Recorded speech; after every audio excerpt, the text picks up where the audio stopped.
overwhelmed by COVID, the flu, and RSV. The Fed's taking another swing in the fight against inflation, pushing interest rates to their highest level in 15 years. What to expect in 2023. From the pulpit to potentially prison, the Florida pastor and his son accused in a multi-million COVID relief scam. A tragic loss. The tributes pouring in this morning after the heartbreaking death of Ellen's former DJ, Stephen Twitch Boss. It's Thursday, December 15th. Early Today starts right now.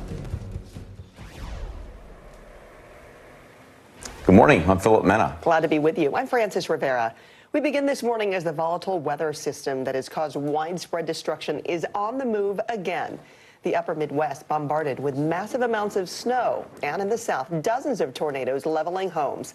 At least 3 people died in Louisiana, and 30 others were injured, officials say. NBC's Jay Gray starts us off. We got 2 tornadoes on the ground doing damage right now. Oh, my goodness. The overwhelming power of Mother Nature. 2 tornadoes merging in South Louisiana. The blue flashes you see, power flashes. Those are power lines failing. The transformers blowing there. Look, that's probably a roof that's being lofted up in the atmosphere. Remnants from a string of deadly tornadoes stretched for miles. The early morning storms leaving at least 2 dead, a mom and her 8-year-old daughter. Dozens more injured and survivors struggling to piece together what the twisters left behind. This is my house right here, y'all. My house is just gone. Y'all, this was a whole trailer park, y'all. It was 10 trailers right here. It ain't number 2 trailers left standing. Mississippi also hit hard. Buildings ripped open, power lines pulled down. The violent weather, part of a massive system spreading out across most of the country right now. The high plains getting blasted by snow and ice. A lot of long hours, and these guys do a great job at what they do. Plows struggling to keep up in conditions not fit for man or beast. We think there's going to be a lot of wind with it, and so we decided we're going to move all the cows back into the lots just so we don't have to drift cows. Forecasters warn the storm system will continue to cause major problems as it moves to the northeast over the next several days. Jay Gray, NBC News.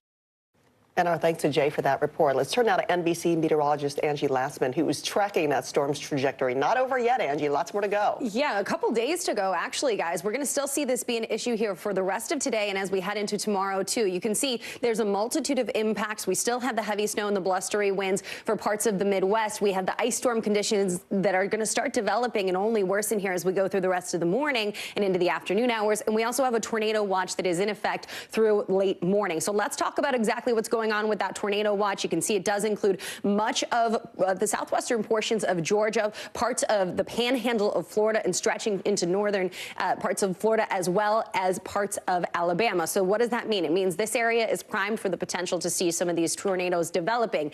Not quite as severe potential as what we had yesterday when it comes to tornadoes, but still the impacts could be the strong winds causing some damage. We still have the impacts potentially for some hail, and this stretches all the way into portions of central Florida here as we get into the afternoon hours. And that is just the severe potential in the south. We also have the ice storm that's going to bring a whole lot of difficulties to folks in the northeast over the next couple of days, guys. Long few days ahead. All right. Angie, thank you.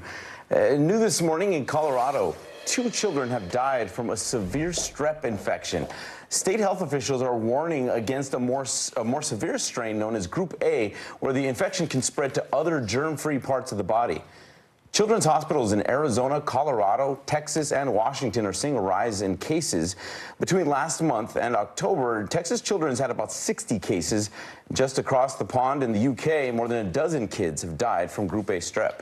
The Fed isn't letting up in its fight against inflation, raising interest rates again to try and tame higher prices. And the Fed chairman hinted that the battle isn't over yet. Here's Tom Costello. From factory floors to farms to Main Street USA, every interest rate hike ripples through the economy, affecting everyday Americans. Near Philly, small business Eric and Christopher makes silkscreen pillows and totes.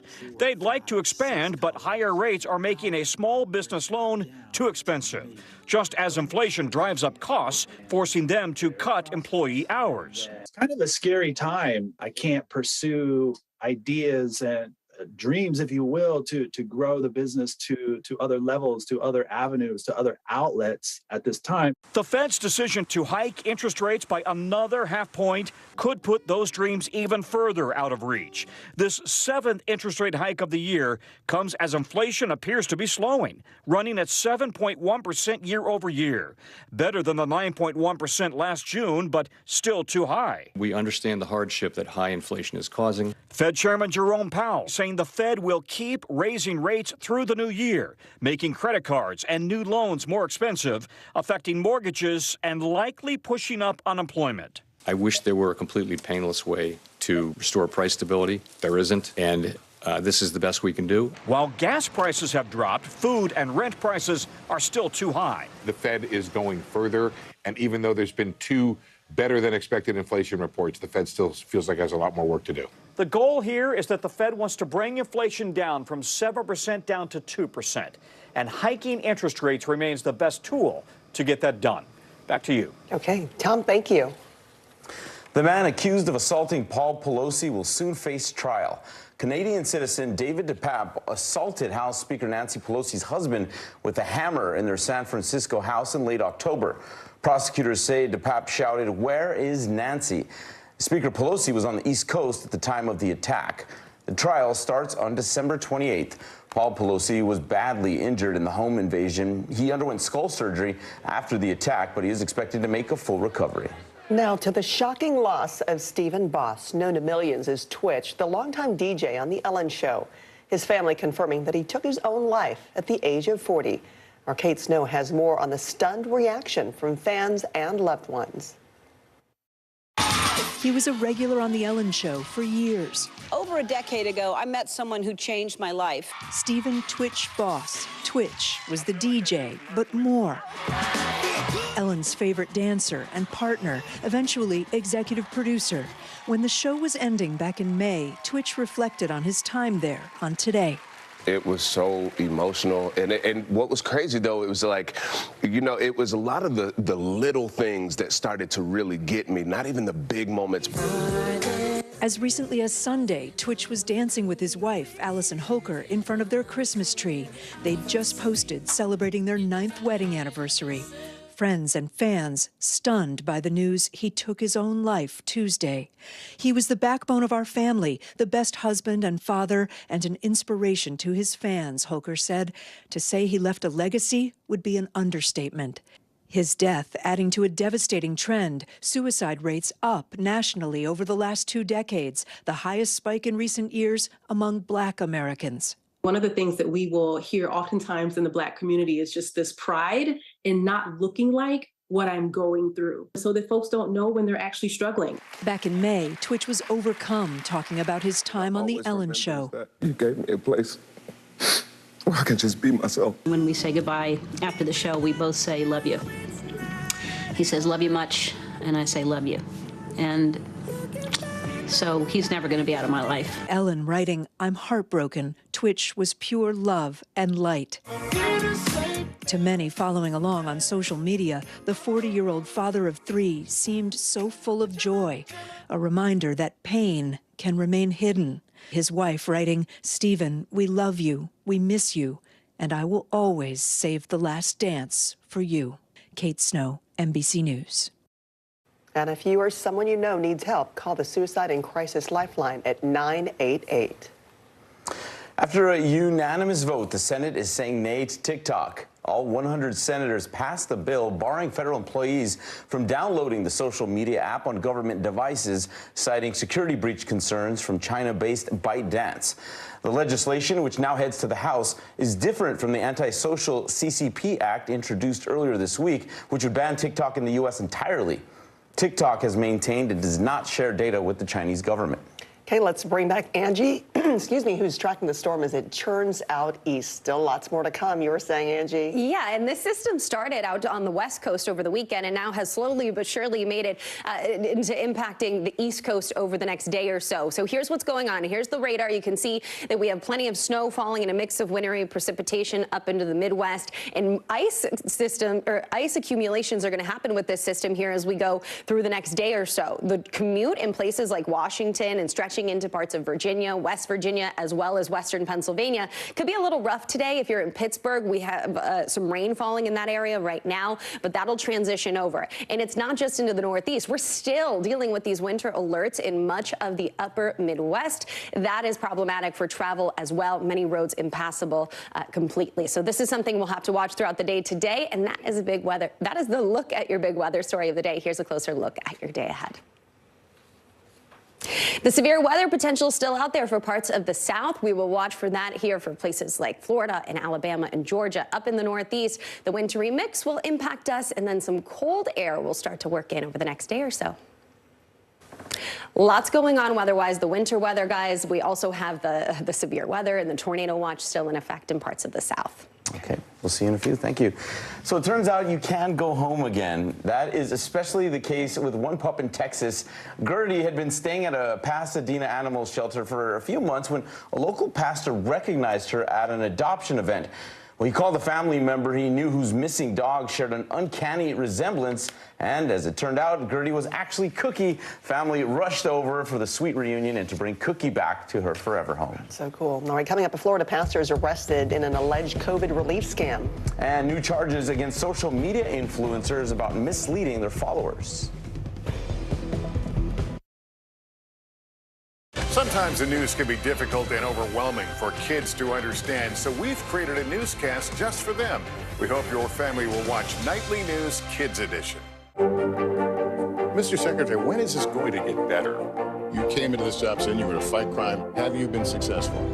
Found a way to put that. Can you update us on the status of negotiations? The Meet the Press Chuck Toddcast, an insider's take on politics and more with some of my favorite reporters. Get it for free wherever you get your podcasts. Sometimes the news can be difficult and overwhelming for kids to understand. Ukraine and Russia. Could you help me understand what's going on? So to help make sense of it all, we've created a newscast just for them. We hope your family will watch Nightly News Kids Edition. For Dateline Premium, subscribe now on Apple Podcasts. Stay on top of breaking news and the biggest stories of the day with NBC News Daily. Thank you so much for joining us. I'm Morgan Radford. And I'm Vicki Wynn. I'm Aaron Gilchrist. And I'm Kate Snow. Get in-depth reporting from across the country. What's your reaction to the president's comments? And around the world. Are Ukrainians continuing to make advances? And ways you can take care of your health. Who should be getting tested? And frankly, how often? And your wallet. Costs are skyrocketing. How to manage soaring prices. NBC News Daily. Weekdays from 12 to 4 p.m. Eastern on NBC News Now. Watch NBC Nightly News with Lester Holt or listen wherever you get your podcasts. NBC News, streaming free now. The Meet the Press Chuck Toddcast, an insider's take on politics and more with some of my favorite reporters. Get it for free wherever you get your podcasts. Sometimes the news can be difficult and overwhelming for kids to understand, so we've created a newscast just for them. We hope your family will watch Nightly News Kids Edition. NBC News, streaming free now.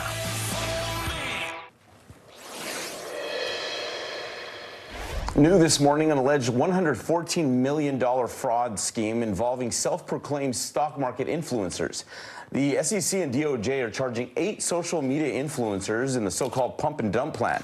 They allegedly buy stock at a low price and then promote it on Twitter and Discord to their followers. Once their followers jumped on board and the demand for that stock went up, they would sell the shares and make money off of it. CNBC reached out to a few of the influencers on social media for comment, but have not heard back. A Florida pastor and his son were arrested in an alleged $8 million COVID relief fund scam. This comes 5 months after an NBC News report raised questions over why they hadn't been charged. Here's Stephanie Gosk. Oh, my God. As neighbors in this Florida suburb sipped their morning coffee, Josh Edwards was led away in handcuffs. His father, Evan, following soon after. According to a 6-count federal indictment, Josh Edwards lied on an application for a PPP loan back in April 2020 to keep the family's Christian ministry afloat during the pandemic. Asking for $6 million, the government approved a loan for $8 million. Edwards claimed there were nearly 500 employees and $2.7 million in payroll expenses. Both claims were false, according to prosecutors. Instead of setting up a ministry to help the poor, the Edwards tried to put a down payment on this $3 million house near Disney World. NBC News profiled the case back in June, including one Florida-based family ministry that received millions of taxpayer dollars to pay employees. The Secret Service was on to the Edwards in September 2020. The loan application was signed off by an 88-year-old accountant suffering from dementia, and there were no signs of any employees at the ministry's office, according to court records. When agents tried to confront the family of four, the cars were gone. Police were waiting on this highway on-ramp for the Edwards as they headed north. When they stopped them, the father said that they were on their way to a conference in Texas, but he couldn't provide any details. And according to the authorities, in the back seat, there was a paper shredder the family bought the week before and garbage bags filled with shredded documents. But the family was eventually let go, and although the money was seized, there were no criminal charges. We knocked on their door a year and a half later. Neighbors telling us they still live there.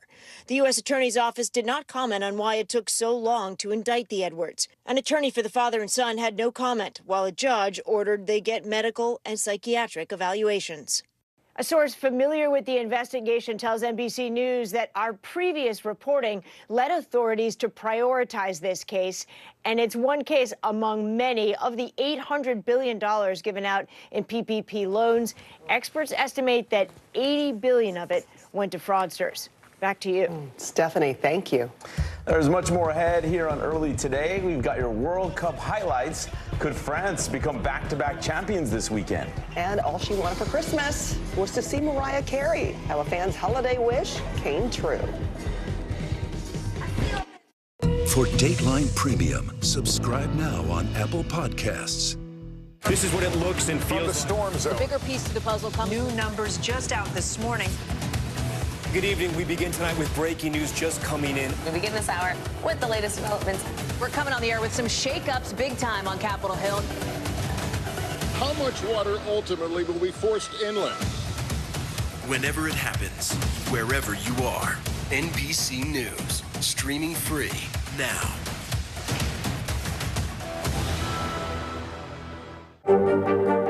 Mr. Secretary, when is this going to get better? You came into this job saying you were going to fight crime. Have you been successful?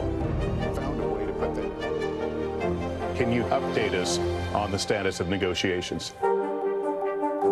Hey, I'm Hallie. It's good to be with you tonight. There's another legal filing today, and I want to cut through some of the weedsy stuff. And let's just get to the point. They have started to vote on the PACT Act. If you're like, Hallie, stop speaking Washingtonese. This bill would basically give health care to veterans who have exposed to these toxic chemicals. So, Scott, I'm trying to make this as not DC as possible. The increased sort of anger that we've seen now in politics. I saw you searching for, I think, your microphone, Danny. You are. I was trying to do it on the slide. Live TV, man. It's okay. News is happening now. Look at what's making headlines around the world. We're coming on the air with breaking news. This is a significant moment. Whenever it happens, wherever you are, NBC News, streaming free now.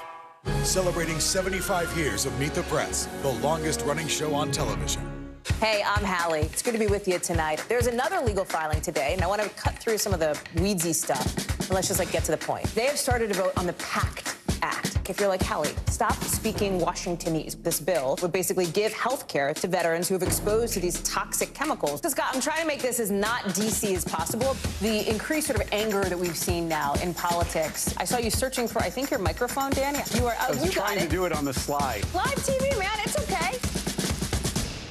This is what it looks and feels. From the storm zone. The bigger piece of the puzzle comes. New numbers just out this morning. Good evening. We begin tonight with breaking news just coming in. We begin this hour with the latest developments. We're coming on the air with some shakeups big time on Capitol Hill. How much water ultimately will be forced inland? Whenever it happens, wherever you are, NBC News, streaming free now.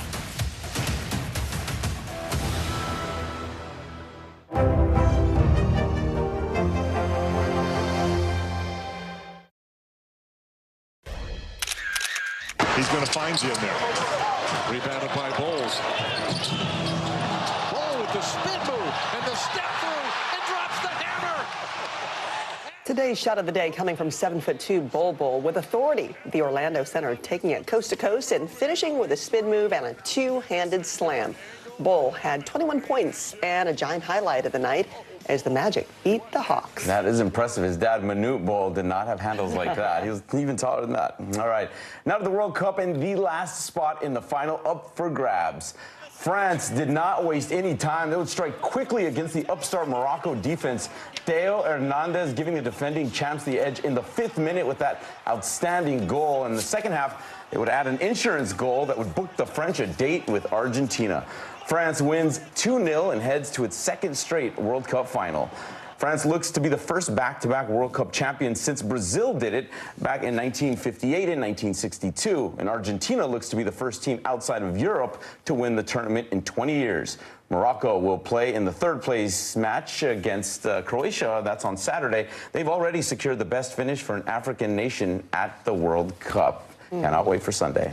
All right, the Queen of Christmas, Mariah Carey, making holiday dreams come true for one fan. It was this tweet that set off a miracle when Mai wrote that she was traveling over 5,000 miles from Uruguay to come see Mariah in New York. Well, it caught the eye of the superstar herself, who responded, "How'd you like to sit front row?" And just like that, there she was, singing along all of her hits. She called it the experience of a lifetime. I know a lot of people are wanting to see this. She performs again for another concert tomorrow, where the tickets for 2 are like upwards of 3,000, so it's Mariah. It was worth translating the kilometers into miles. Yes. It got her, caught the attention of Mariah Carey. All right, coming up, we got a consumer alert to tell you about involving over 700,000 GM vehicles. And Nintendo fans will soon be able to step into Super Mario World, Universal Studios' latest expansion. Mr. Secretary, when is this going to get better? You came into this job saying you were to fight crime. Have you been successful? Found a way to put that. Can you update us on the status of negotiations? For Dateline Premium, subscribe now on Apple Podcasts.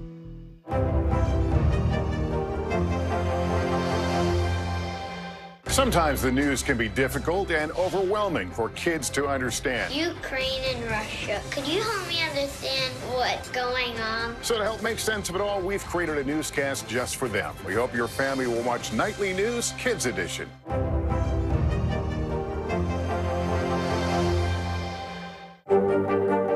Mr. Secretary, when is this going to get better? You came into this job saying you were to fight crime. Have you been successful? Found a way to put that. Can you update us on the status of negotiations?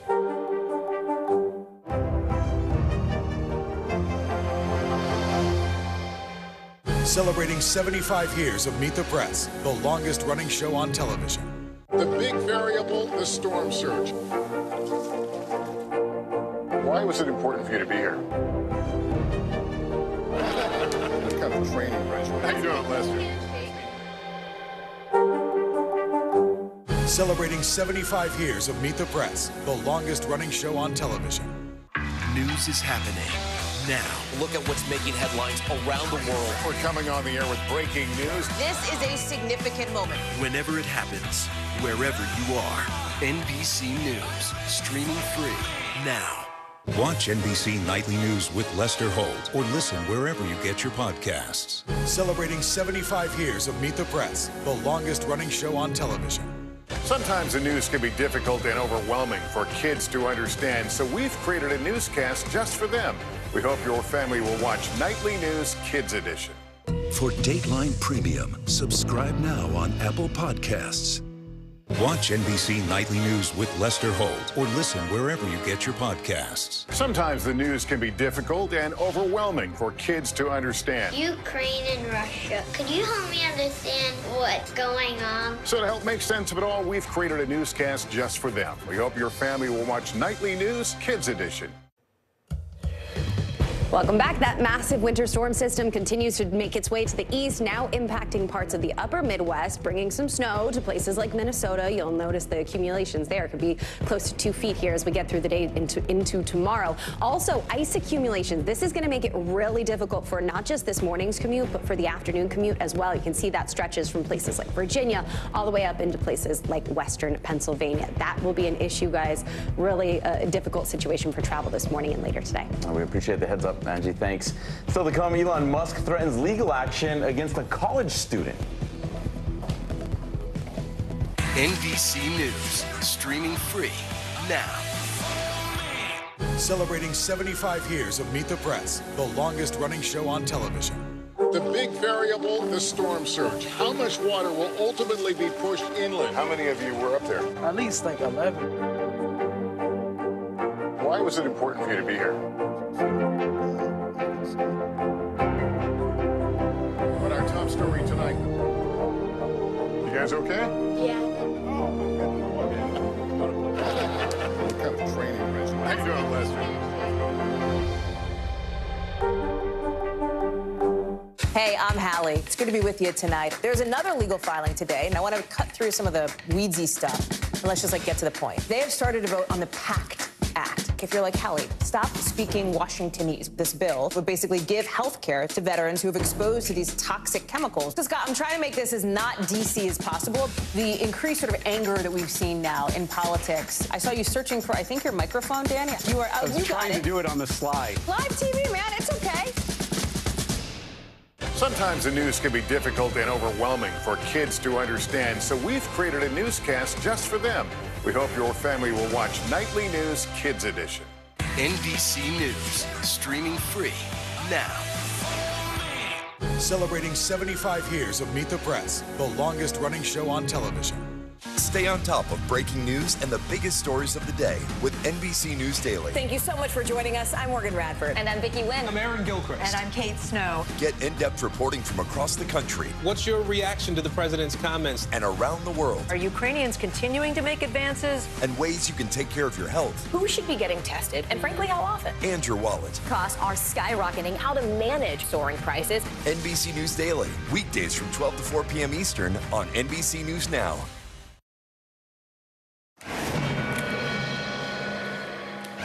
We're back with a consumer alert from General Motors. GM is recalling 740,000 vehicles across multiple brands over an issue with the headlights. General Motors says daytime running lights on these cars may not deactivate when the headlights are on, which can cause excess glare.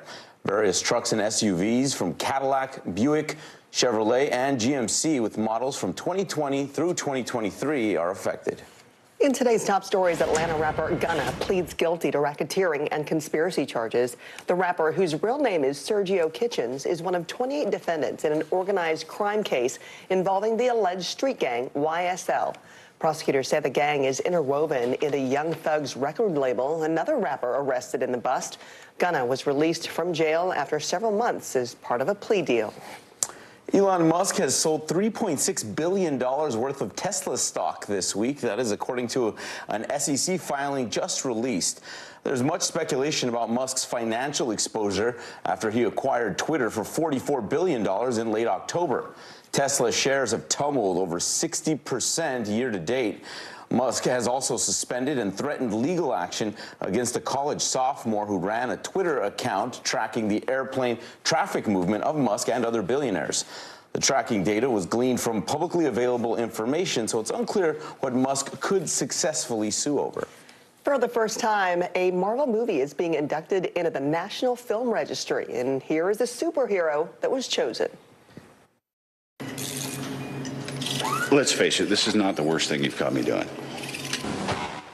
Just a classic. Iron Man debuted in 2008 and was the first film Marvel Studios independently produced. It has now been selected to be preserved by the Library of Congress for its cultural contributions. Other films selected this year include the horror flick Carrie, animated Disney musical The Little Mermaid, and rom-com When Harry Met Sally. It is almost Mario time at Universal Studios in Hollywood. Fans will soon get to live out a Super Mario Brothers dream at the new Super Nintendo World location, which will feature iconic characters and even a go-kart version of Bowser's Challenge. The park, which opens February 17th, is owned by our parent company, NBC Universal. And before we go, check out the real-life Smokey the Bear wandering near the Smoky Mountains. Security cameras across Knoxville, Tennessee, captured the black bear strolling the streets just there in the early morning hours, right smack dab in the middle of the road. The bear finds its way around the roads, the sidewalks, and even an empty parking garage. Knoxville PD said the bear eluded police, but would go away as long as it wasn't bothered. It's just doing its thing. I know, and in a major city, too, in a college town. My goodness. Thanks for kicking off your Thursday with us. I'm Francis Rivera. I'm Philip Mena. Have a great day. See you tomorrow.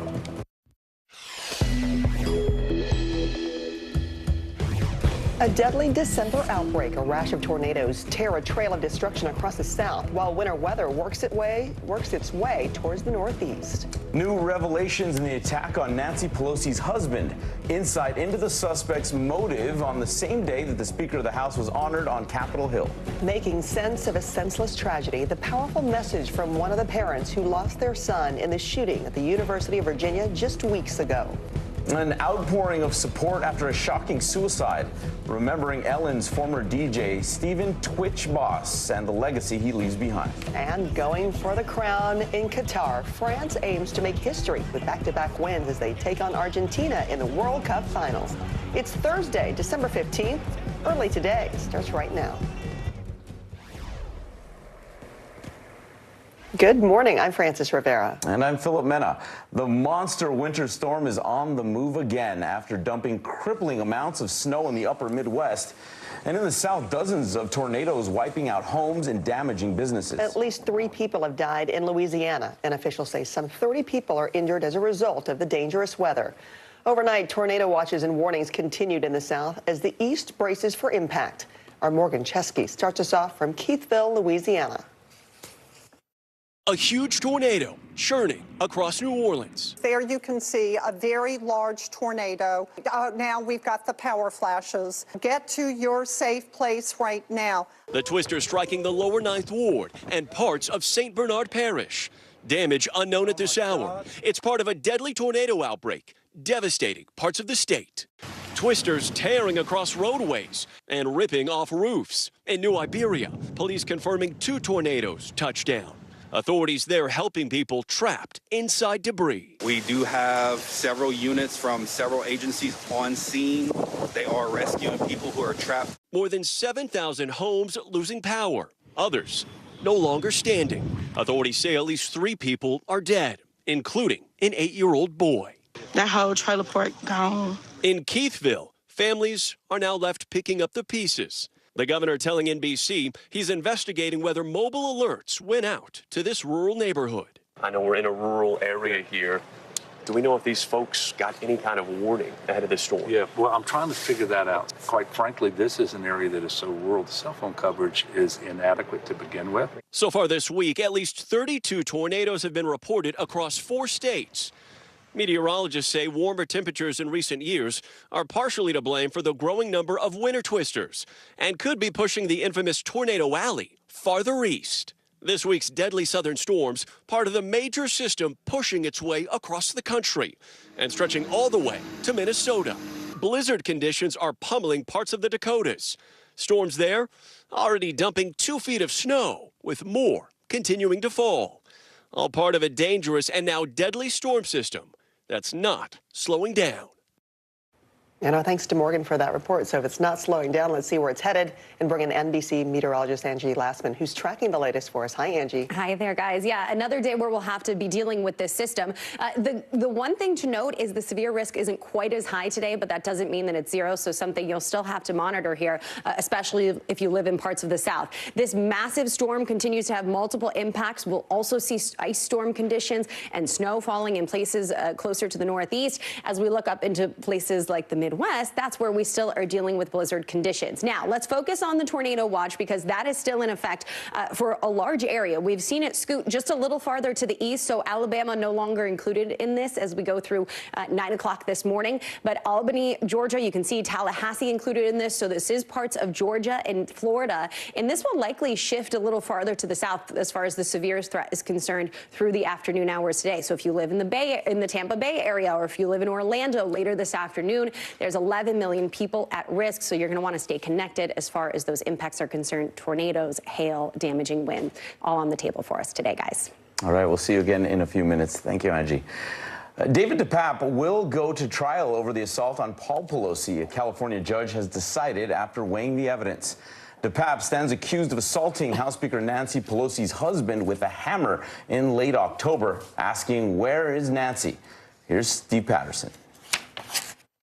New evidence revealing more detail about the night Paul Pelosi was attacked. The purpose of today's hearing is to establish which charges will be moving forward to trial. The judge ruling all charges will go forward against 42-year-old David DePape, including attempted murder, assault with a deadly weapon, and elder abuse. This following a multimedia presentation from prosecutors, including audio of Pelosi's 911 call, video from officer body cameras showing the moment police arrived, even the alleged assault weapon itself waved in front of the judge. Audio from Paul Pelosi's 911 call revealing the 82-year-old at times under duress, but appearing to try to de-escalate the intruder, telling the operator, "I've got a problem," but he says everything's good. Then later, Pelosi making it clear he's in trouble, saying he's telling me to get the hell off the phone. Prosecutors also playing officer body cam footage, confirming the door opened from the inside after police knocked. And audio from that footage revealing that within seconds of police trying to assess the situation, they screamed, "Drop the hammer," which was followed by labored breathing after Pelosi's skull was cracked. Finally, testimony from the police investigator who spoke with DePape after the incident, allegedly telling her Democrats are on a crime spree and that he had other targets, mentioning California Governor Gavin Newsom, actor Tom Hanks, and Hunter Biden. Thanks to Steve for that report. Speaker Nancy Pelosi was honored Wednesday with her portrait unveiled at the Capitol. In 2007, Pelosi made history by becoming the first female Speaker of the House. At Wednesday's ceremony, former Republican Speaker John Boehner shared a tearful tribute. Madam Speaker, I have to say, my girls told me, tell the Speaker how much we admire her. Boehner had a reputation for tearing up during his time as Speaker. Pelosi joked that she would have been disappointed if he did not get emotional. A month after 3 football players were killed in a shooting at the University of Virginia, one victim's parents are now breaking their silence. Carrie Sanders brings us their powerful message. Deshaun Perry was one of 3 University of Virginia football players gunned down 4 weeks ago. All had been on that bus as they just arrived back on campus. For me, it's just... His mother speaking publicly for the first time with NBC News. I'm broken. She had been on the phone just moments before the shooting. His cell phone had gone dead. Twitter then lit up. Active shooter at UVA. What was that waiting period like? Dreadful. Hours of waiting, and then at 2:30 a.m., campus police rang their home. Everything just stopped for me. And just to hear her cry was was another cry. It wasn't the same cry as losing a child. The alleged gunman, a student and former UVA football player. So far, police have no motive. Your son was aware of violence. Yes. He wrote, with all the shootings and police violence on minorities, you have to have a sense of light inside of you. That's who he was. Well, that's who he is. Everywhere he went, he wanted to leave a little bit of his light. One semester shy of graduation, and now another family in our country in a fight they did not want. I had just gotten off the phone with him. I had just gotten off the phone with him. Carrie Sanders, NBC News, Miami. One of the biggest colleges in the West is officially heading east. The University of California Board of Regents approved UCLA to leave the Pac-12 conference and join the likes of Ohio State, Michigan, and Penn State in the Big Ten. UCLA's athletic director said in a statement, the Big Ten offers the Bruins new competitive opportunities on a bigger national media platform. Now to the World Cup and the last spot in the final up for grabs. France struck quickly against the upstart Morocco defense. Theo Hernandez giving the defending champs the edge in the 5th minute, and then an insurance goal in the second half booked the French a date with Argentina. France wins 2-0 and heads to its 2nd straight World Cup final. France looks to be the first back-to-back World Cup champion since Brazil did it in 1958 and 1962. Argentina looks to be the first team outside of Europe to win the tournament in 20 years. Kylian Mbappe and Lionel Messi for the World Cup title on Sunday.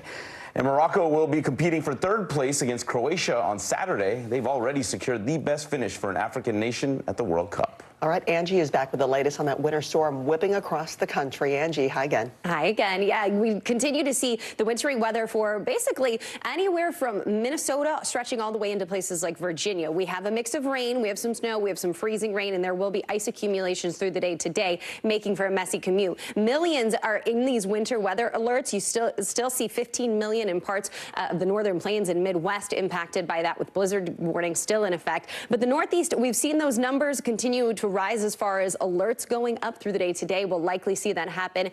And that means that we're going to have to watch for a difficult commute this morning and even into the afternoon hours and into tomorrow. Rain on the docket for us, but also I mentioned those ice accumulations. That's what's really going to make it tough. We have 1/10 of an inch expected in some locations. And that's a look at the big weather story of the day. Here's a closer look at your day ahead. Severe weather possible in the south, temperatures into the upper 70s, and we'll watch for the potential for some strong storms there. In the northeast, we'll have a wintry mix, some rain, some freezing rain, ice accumulations, and even some snow in the interior northeast. Lots to deal with as far as weather is concerned. A mixed bag, guys. We're still watching that winter storm for another day or so. All right, Angie, thank you. Next, Elon Musk cashes out on Tesla, selling even more shares. Plus, the $114 million pump and dump scheme involving social media influencers. Details in 60 seconds. The big variable, the storm surge. Why was it important for you to be here? What kind of training regimen? How you doing, Lester?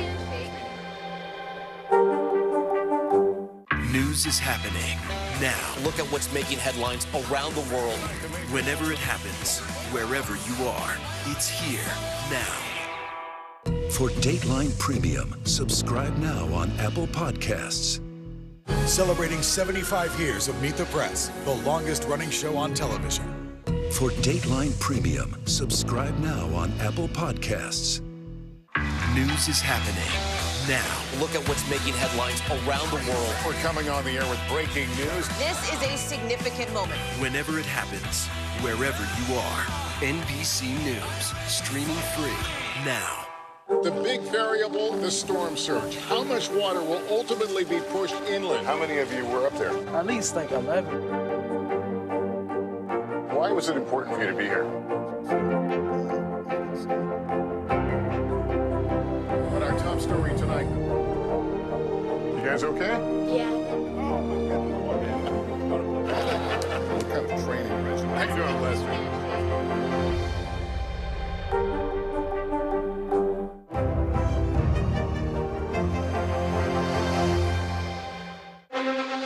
The Meet the Press Chuck Toddcast, an insider's take on politics and more with some of my favorite reporters. Get it for free wherever you get your podcasts.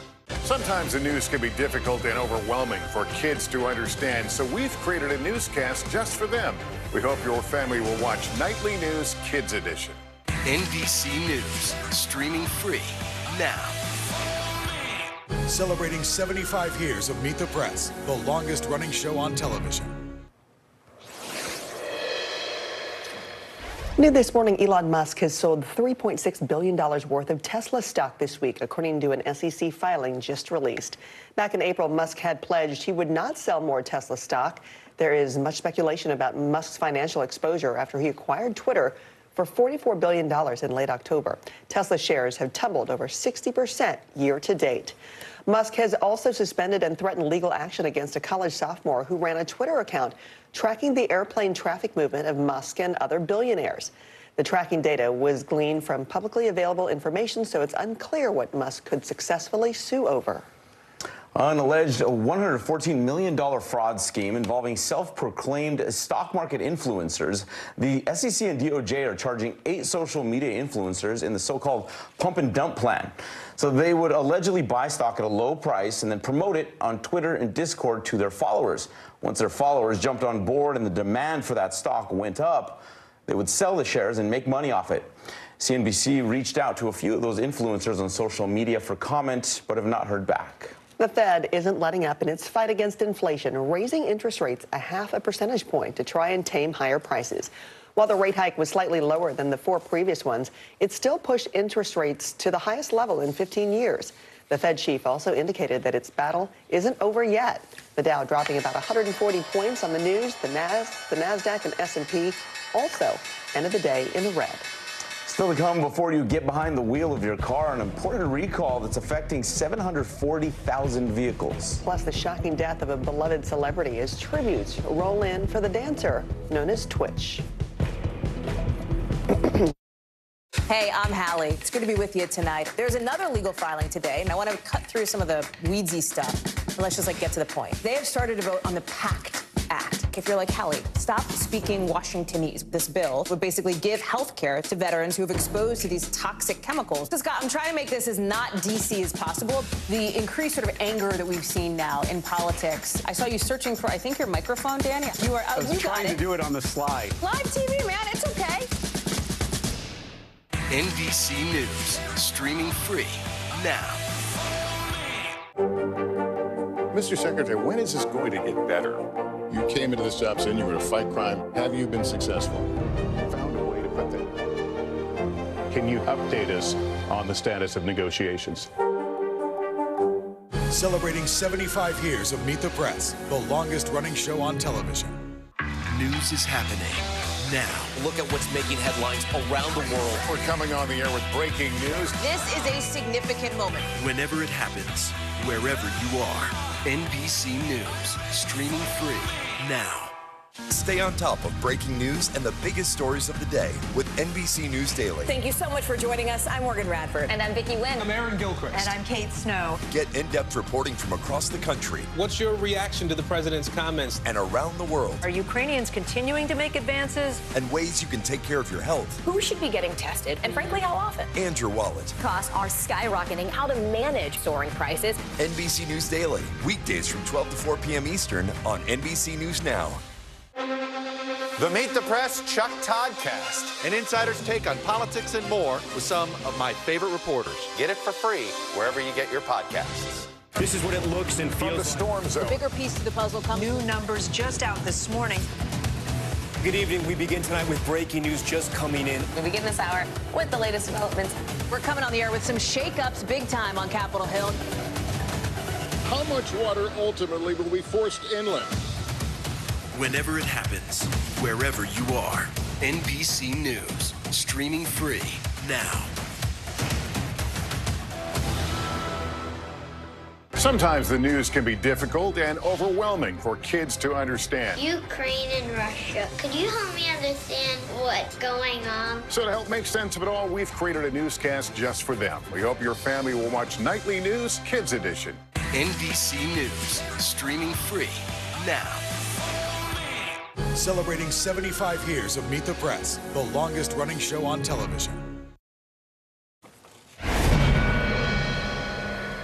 We're back with a consumer alert from General Motors. GM is recalling 740,000 vehicles across multiple brands over an issue with the headlights. General Motors says daytime running lights on these cars may not deactivate when the headlights are on, and that can cause excess glare. Various trucks and SUVs from Cadillac, Buick, Chevrolet, and GMC with models from 2020 through 2023 are affected. Now to the shocking loss of Stephen Boss, known to millions as Twitch, the longtime DJ on The Ellen Show. His family confirming that he took his own life at the age of 40. Our Valerie Castro has more on the stunned reaction from fans and loved ones. The entertainment world and fans mourning the death of Stephen Twitch Boss. Widely known for his friendship and collaboration with Ellen DeGeneres as her show's DJ. Twitch, you want to know my favorite thing that we've added? What's your favorite thing, though? It's you. It was his dancing that first caught Ellen's attention alongside the rest of the world, rising to fame for his performances on season 4 of So You Think You Can Dance. My name is Stephen Boss, a.k.a. Twitch. I'm 25 years old, and I'm from Montgomery, Alabama. Quickly becoming a fan favorite, then returning as an all-star and eventually becoming a judge in 2022. Fans also watched him rise from DJ to executive producer on Ellen. Over a decade ago, I met someone who changed my life and our show. And I'm talking about you, Twitch. Come here. I came here to dance one time, to do a dance cross for you. You know what I mean? And now I've gained a family, you know. He stepped his way into more hearts when he gave a glimpse into his real home during the pandemic. Boss, alongside his wife Allison, also a performer, led followers in dance-alongs on social media, calling on the public to get up and move. That's all we're doing is just working up a little bit of sweat, promoting positive vibes, positive energy, and raising the vibration. Cool? The couple encouraging others online to collaborate. Shoot us some song requests, shoot us videos, pictures of yourself getting down. The result, what Boss called the Like the Way Challenge. He's there every single day. He's dancing, he's rapping, he's showing you, and smiling with his children and dancing. But when the lights turn off, that's when the demons come. News of Boss's death by suicide stunning his fans, his friends, and his wife just days after their 9th wedding anniversary. She posted this video 2 days ago, showing the couple smiling and doing what they love, dancing side by side. But I got so much.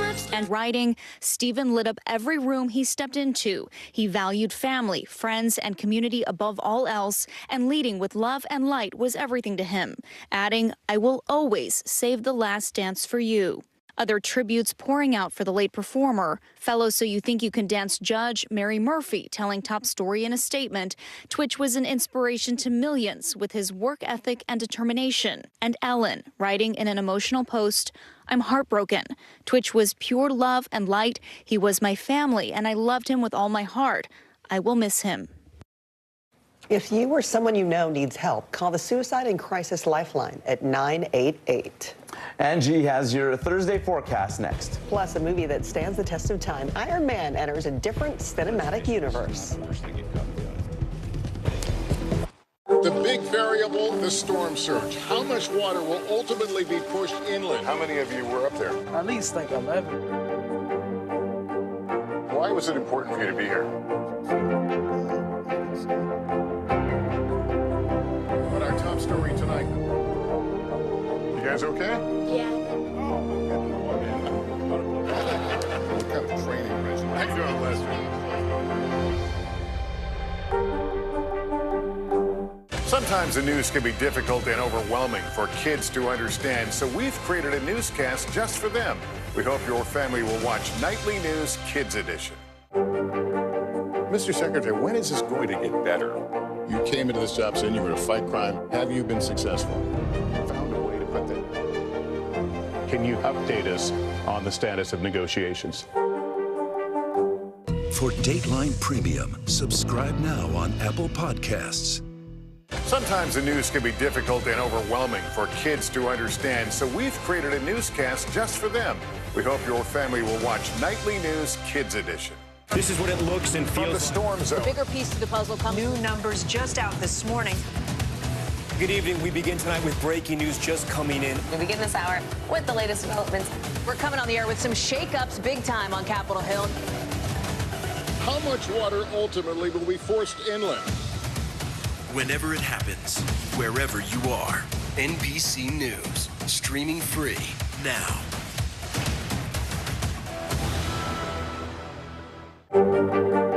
Mr. Secretary, when is this going to get better? You came into this job saying you were to fight crime. Have you been successful? Found a way to put that. Can you update us on the status of negotiations?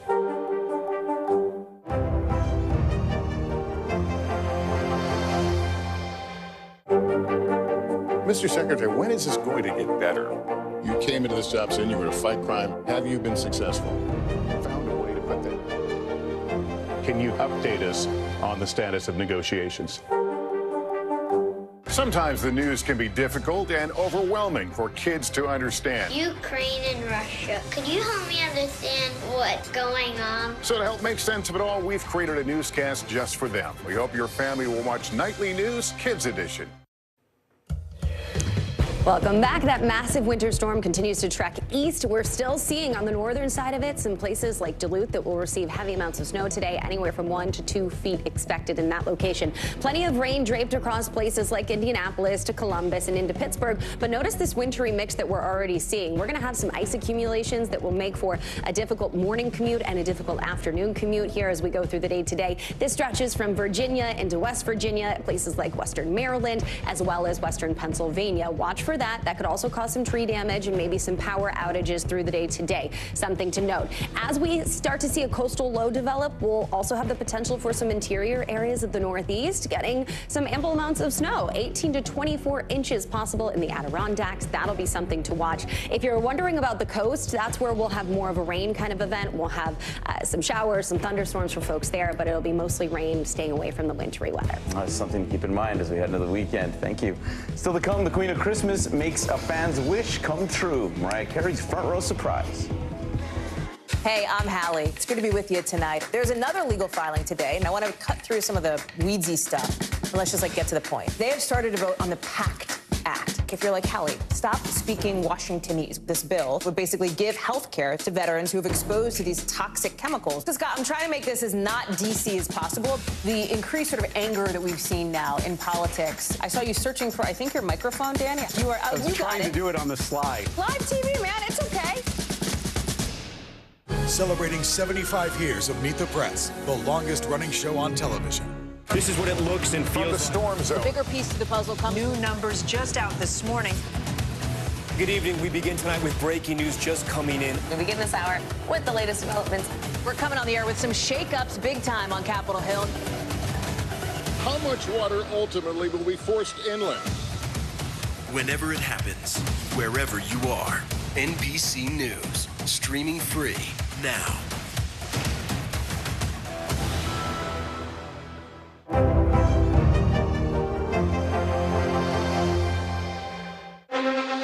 The Meet the Press Chuck Toddcast, an insider's take on politics and more with some of my favorite reporters. Get it for free wherever you get your podcasts. Hey, I'm Hallie. It's good to be with you tonight. There's another legal filing today, and I want to cut through some of the weedsy stuff. But let's just get to the point. They have started to vote on the PACT Act. If you're like Hallie, stop speaking Washingtonese. This bill would basically give health care to veterans who have exposed to these toxic chemicals. So, Scott, I'm trying to make this as not DC as possible. The increased sort of anger that we've seen now in politics. I saw you searching for, I think, your microphone, Danny. You are. I was trying to do it on the slide. Live TV, man, it's okay. Sometimes the news can be difficult and overwhelming for kids to understand, so we've created a newscast just for them. We hope your family will watch Nightly News Kids Edition. You need to be quiet and move.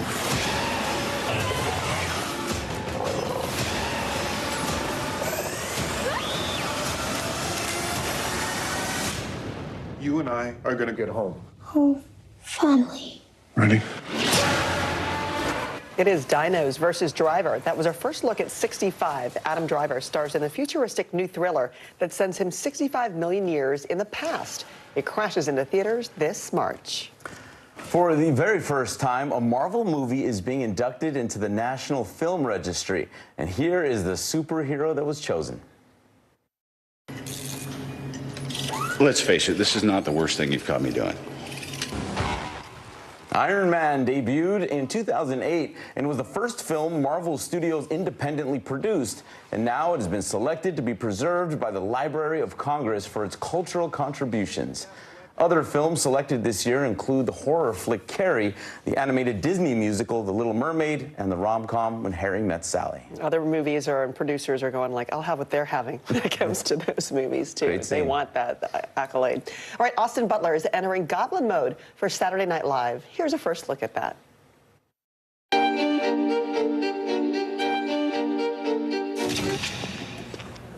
In this sketch, you'll be the Christmas Goblin. Oh.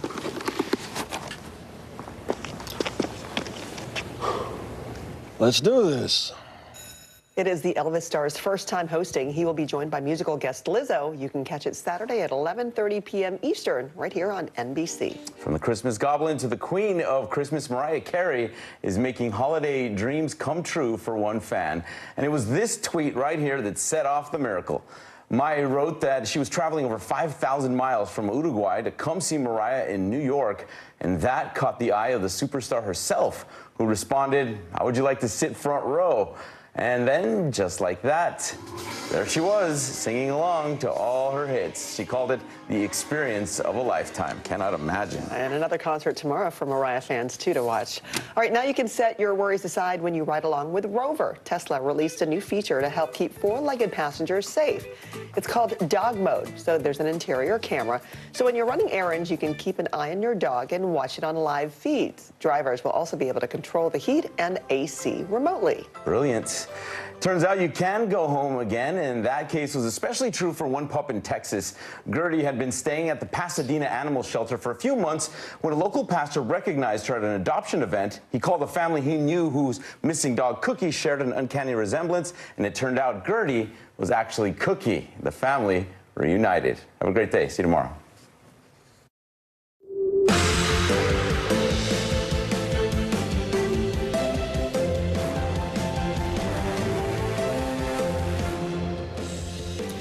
Good Thursday morning from New York. I'm Joe Fryer.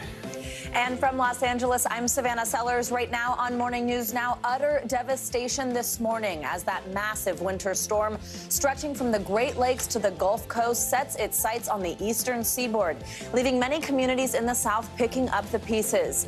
In hard-hit Louisiana, at least 3 people confirmed dead this morning after a string of deadly tornadoes ripped through the region.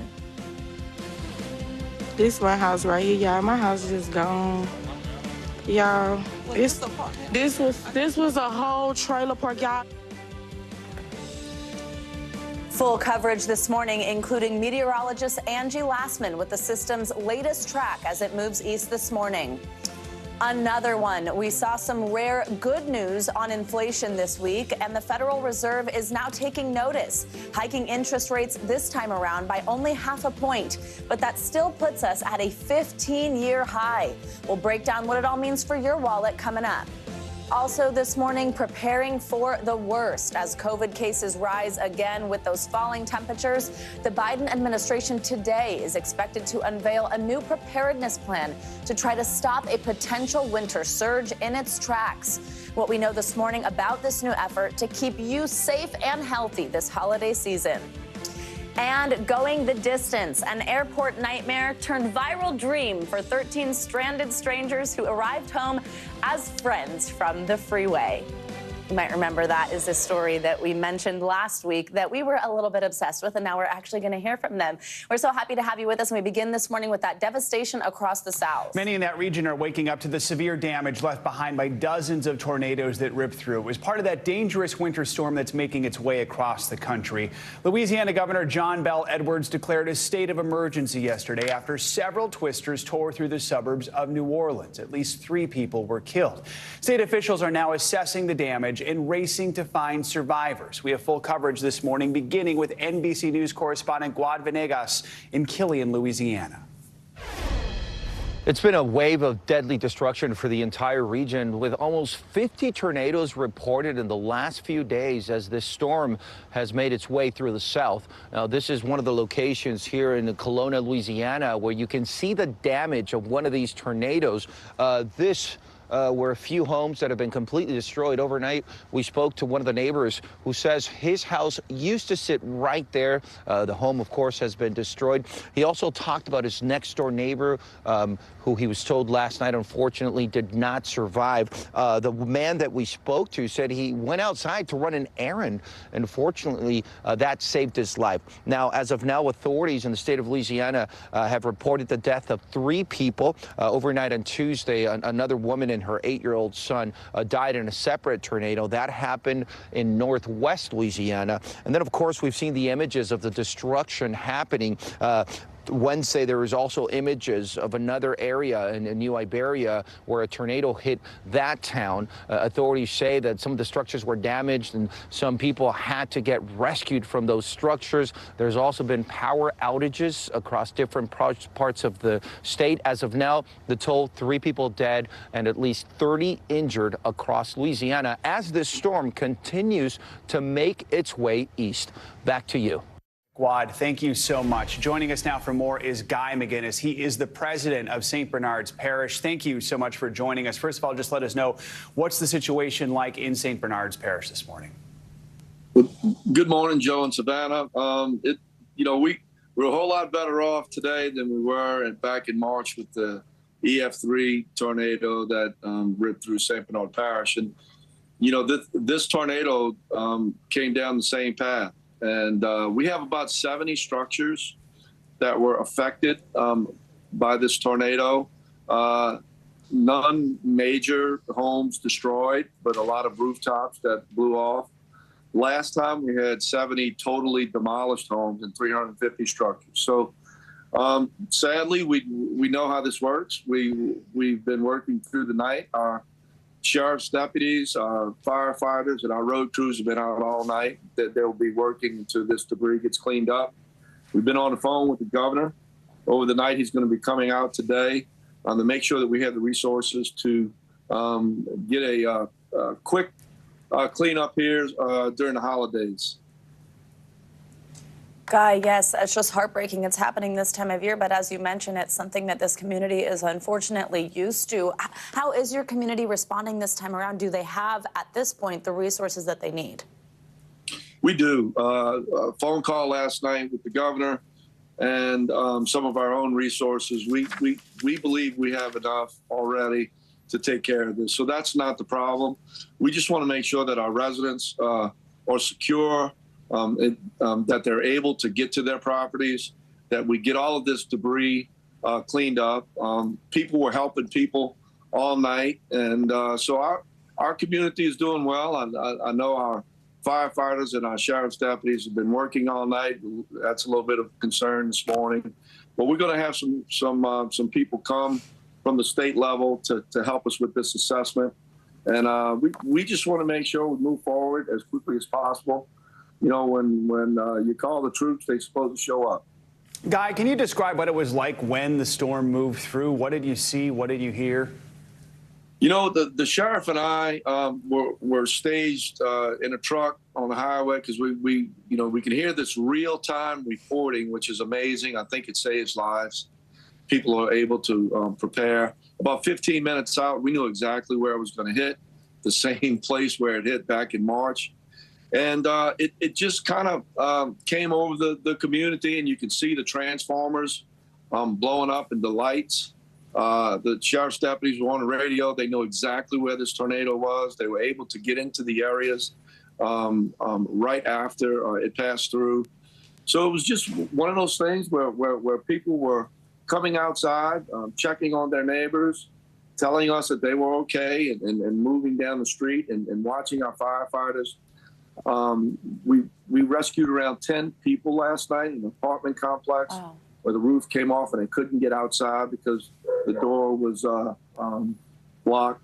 Our chief administrative officer, the tornado came right over his house, and it took the roof off of a home across the street from him. He had to go in and help get those people out because they were trapped in. So, these things happen, and to watch the community and to watch our first responders and what they do, it's incredible. It really is. Guy McGinnis, it sounds like your community is coming together when you really need it. We appreciate your time this morning, and we'll be thinking about you. Stay safe. Thank you so much. And let's stay on this and get the latest track on that major system that's making its way east now. Yeah, meteorologist Angie Lastman joins us now with more. Good morning, Angie. Good morning, guys. And unfortunately, we're not done with this system yet. It started off on the West Coast over the weekend and has made its way across the United States. And we still have multiple impacts from this. We do have a tornado watch that remains in effect for a little while longer for parts of the South. We'll talk about that in a moment. But also wintry weather now starting to impact folks in the mid-Atlantic states and moving into the Northeast over the short term. And we still are dealing with the heavy snow and the bluster blustery conditions in parts of the upper Midwest. Let's start with that tornado watch, though. We have seen it kind of shrink in size, but still including many folks here. Now parts of Florida and Georgia included in this. Excuse me. And the rain continues to work through, too. So while we have the potential for some tornadoes today, we also have the potential for some gusty winds up to 60 miles per hour, and that hail on the table, too. It looks like this is more of a kind of a wind impact event rather than tornadoes, but we've got to stay on guard in these areas. You see the most likely areas are those shaded in the brighter yellow. So that includes much of Florida into parts of South Carolina as well. And then I mentioned the wintry weather that we're dealing with. This has been working through the Midwest and parts of the northern plains for days now. They're still dealing with wintry weather there, the snow falling, issues with travel. Now we're going to start to see ample amounts of snow falling in places like Duluth that could see up to 2 feet of snow by the time we head into tomorrow. We're also dealing with plenty of rain stretched from places like Pittsburgh to Charleston, West Virginia. But as we move into the mid-Atlantic states, that's where we're going to start to have difficulty with travel. So these numbers as far as impact alerts or winter alerts as far as people impacted are starting to shrink in size for this area. But when we look to the northeast, that's where we'll start to see these numbers increase. So 32 million people in these winter weather alerts. This does include some ice storm warnings, and this is going to make it really difficult for us as far as our travel is concerned with ice accumulation. There's going to be 1/4 of an inch of ice in some spots, and that's not to mention the fact that we also, yes, will have the rain, and that makes it difficult along the coast for places like Boston to New York and down to D.C., but also inland areas, interior, northeast, and mid-Atlantic will have some snow to deal with as well. All right, a real wintry mix. Angie, thank you so much. Appreciate it. And turning now to the latest on the economy and the Federal Reserve's decision to raise interest rates by 0.5%. Now, that rate hike is less than the 75-point increases we've seen in recent months, and it comes after a better-than-expected inflation report for November. But Fed Chair Jerome Powell said that the central bank remains committed to bringing inflation down and restoring price stability for Americans. The largest amount of pain, the worst pain, would come from a failure to raise rates high enough and from us allowing inflation to become entrenched in the economy. I wish there were a completely painless way to restore price stability. There isn't. And this is the best we can do. Our friend, Investopedia editor-in-chief Caleb Silver joins us now to break this all down. Caleb, good to see you. So, of course, from you first, I just want sort of high level, this 0.5 percentage point increase, a step down from what we've seen in recent rate hikes, but it is still a large rate increase. So what do you think this does overall to the economy as we head into 2023? It slows it down. It's really pick your poison. That's what Fed Chair Powell was saying. It's either high inflation or high interest rates. The lesser evil is high interest rates, but they do slow the economy down, and we'll probably enter a recession. Why? Because they raise borrowing costs for consumers and for businesses. But get this, inflation is at 7.1% as of the last reading. A year ago, inflation was at 7%, so it really hasn't changed that much. It's gone up, but we have peaked, but we haven't come down far enough. The Fed wants inflation at 2%. We're a far cry from that, so they're going to keep raising rates higher for longer. That's the message. So we are, though, starting to see inflation go down finally, kind of hopefully indicating these tools here, these levers they're pulling are working. But how fast do you see it dropping from here? When can people realistically feel like things are better? If they're at the gas station, the grocery store, when do prices ease? Well, you're seeing it ease in the gas station already. We have prices, average prices around $3 a gallon. That's different. That's because the economy is slowing and because demand is slowing in places like China and India at the moment. That's why gas prices happen to be lower. But if you look at food prices, still very high. Energy, utility prices still pretty high, and shelter still pretty high. And the thing about interest rate hikes is they work on a lag. It usually takes about 6 to 8 months to start to feel the impacts of an interest rate hike, even though we've already felt it in the mortgage market. So we're going to feel these into 2023. And the Fed, if you look at the dot plot, the most boring chart in economics, but the most important right now, that's where Fed officials see interest rates through next year. They see them hitting about 5% at the terminal rate. That's when they're going to stop hiking rates. So we're about 1.5% away from that terminal rate sometime in 2023. And Caleb, what about the housing market? What's that look like over the course of the next year with this path?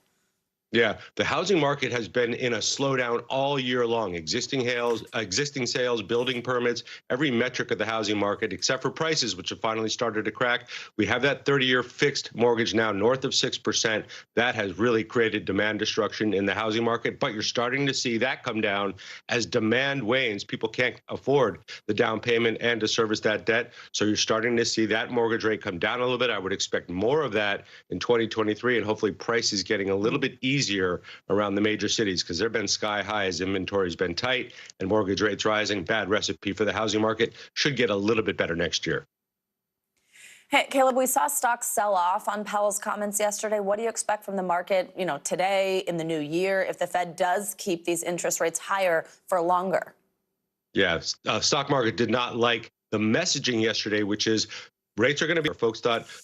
Some folks thought the Fed was going to pull back a little bit or pivot or slow much more than they indicated yesterday. So stocks sold off. Why? Because higher interest rates puts pressure on stocks. Higher interest rates puts pressure on stocks, especially those growth stocks that borrow a lot of money. So we're going to have a shakeout here for a little while. But the back half of 2023 looks pretty good. Once the Fed stops raising rates and the economy gets its footing again, back half should be good, because we've been in a bear market. The year after a bear market, traditionally very, very good for the stock market.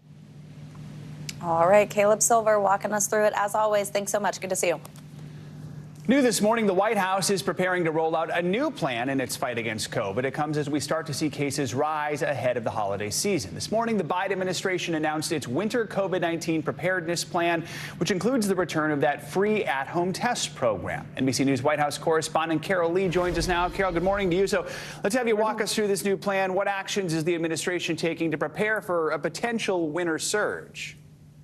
Yeah, Joe, well, look, the White House is saying that they don't expect this surge to be as bad as last winter, but they are expecting a surge nonetheless. So they're taking several steps with this plan. One is, starting today, Americans can get 4 free at-home COVID-19 tests per household. So they can order those. They're also sending more than 6,500 tests to low-income housing programs, and they're focusing on nursing homes, long-term care facilities. They're expanding a program to get tests to food banks as well. They're also working on trying to increase vaccination, so they're setting up mobile vaccination sites, test-to-treat sites, and urging governors to really try to get people vaccinated, particularly focusing on the elderly, Joe, saying they're sending what they're calling this winter playbook to nursing homes and long-term care facilities to try to get some of the elderly vaccinated, because a large number of them have gotten their initial vaccines, but not those booster shots. Lastly, they're also trying to ready personnel and resources. So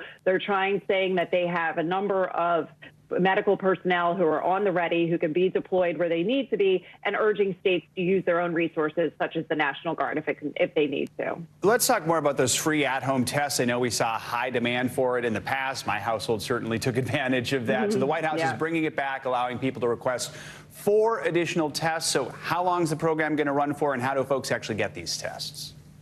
So the way that they can get the tests is they can order them online at covidtest.gov, or there's also a phone line that's 1-800-232-0233, so they can call as well to get those tests. And this is something that's starting today. It's running for some time, and that the administration is saying that households should be able to, regardless of the number, that there will be a supply there for those who want those tests. You know, in the early days of the pandemic, and even a year ago, there were always worries about, do we have enough resources? Do we have enough testing? Do we have enough treatment? So where does the federal government stockpile on those things, on tests and treatments, stand right now as we head into the winter months? And where are they getting the funding for additional tests? So as far as the funding goes, you recall that the White House had asked Congress for additional funding for COVID to deal with a surge like this. They're not getting that. So they're saying they're going back to use funding that was in a COVID relief bill that was passed last year. So that's where the funding is coming from. And in terms of the stockpile, look, they're saying that the White House is saying they have enough of a stockpile in terms of Paxlovid, the treatment for COVID. They've said they distributed 6 million doses to communities. They're saying that they have over 130 million N95 masks in the strategic national stockpile, so those can also be distributed. And again, they're saying we have enough tests, so Americans should order them, and they will receive them. All right, Carol Lee. Carol, thanks so much.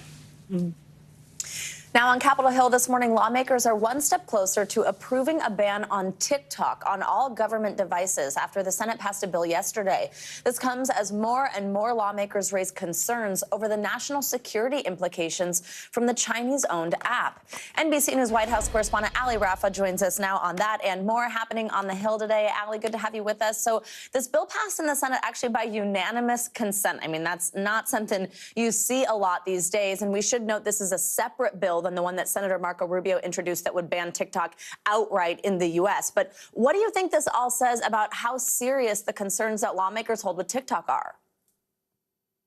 Yeah, Savannah, good morning. Well, we know that U.S. service members in the military are already banned from having TikTok on their government-issued devices. But this bill went one step further, calling for the banning of TikTok on all devices issued by the federal government. As you mentioned, it passed last night unanimously by a roll call vote. That means that all 100 senators didn't object to the passage of this bill. This wasn't all too surprising because this actually happened back in 2020, but the House didn't take this bill up back in 2020 after it passed in the Senate. So it's unclear where this is going to go now. As you mentioned, it's important to know that this is different from that bipartisan bill that Senator Marco Rubio introduced on Tuesday that calls for the banning of TikTok and its parent company, ByteDance, from operating altogether in the United States because of those security concerns that the Chinese government is using U.S. user data for espionage purposes. This is something that has gained steam over the last few weeks and months where Republicans and Democrats have both voiced their concerns over these security concerns and really the impact it could have on U.S. intelligence. So it's still unclear where these two bills are going to go now, but it is noteworthy that both of them did have bipartisan support, Savannah. Yeah, absolutely. We know it's something that you'll keep an eye on for us. I also want to ask you about another topic here, the negotiations to fund the government, avoid a shutdown. The House passed this stopgap funding bill yesterday to try to do that. Walk us through how long this funds the government for and the status of the longer-term spending bill.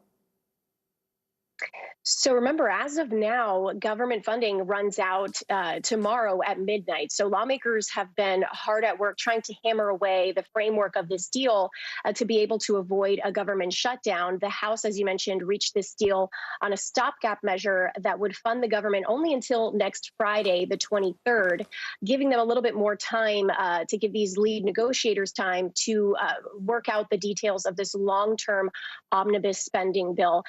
This now goes to the Senate before President Biden could sign this into law. The Senate could technically vote on this as early as today because we heard them say on Tuesday, these lead negotiators, that had reached a deal on a framework for that long-term spending bill. They're keeping the details of that deal very close to the vest, but we do know that that top line number that they mentioned is somewhere around $1.7 trillion as of right now. Ali, also, before I let you go, we're expecting the House to vote on the Puerto Rico Status Act today. Tell us about this. I mean, does this mean that Puerto Rico could become our 51st state if this measure passes the House today? Yeah, so this measure would consider whether Puerto Rico should become an independent state, should remain a U.S. territory, or should have sort of a special status as its own government that still has associations with the United States. It's important to note that this has been taken up before. This has been taken up roughly half a dozen times since the 60s, but this has gained more steam, and there have been more calls to be able to do this in the last few years because of all the struggles that Puerto Ricans have faced over the last few years, especially in the aftermath of Hurricane Maria. There's been rising poverty levels, government corruption, a failing power grid. So there's been more calls to be able to do this. But the gut check here is that even if this does pass the House, where it goes next is going to be tricky because we have that 50-50 evenly divided Senate before a new Congress is sworn in on January 3rd.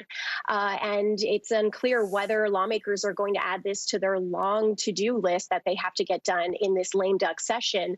If they aren't able to get this on their to-do list, this would all have to start over in a Republican-controlled House come January 3rd, Savannah. All right, Ali Rafa covering it all for us this morning. Thank you so much. A judge in California has ruled there is enough evidence to charge the man accused of breaking into the home of House Speaker Nancy Pelosi and attacking her husband. During the hearing, prosecutors played the 911 call and police body cam recordings from the attack in late October.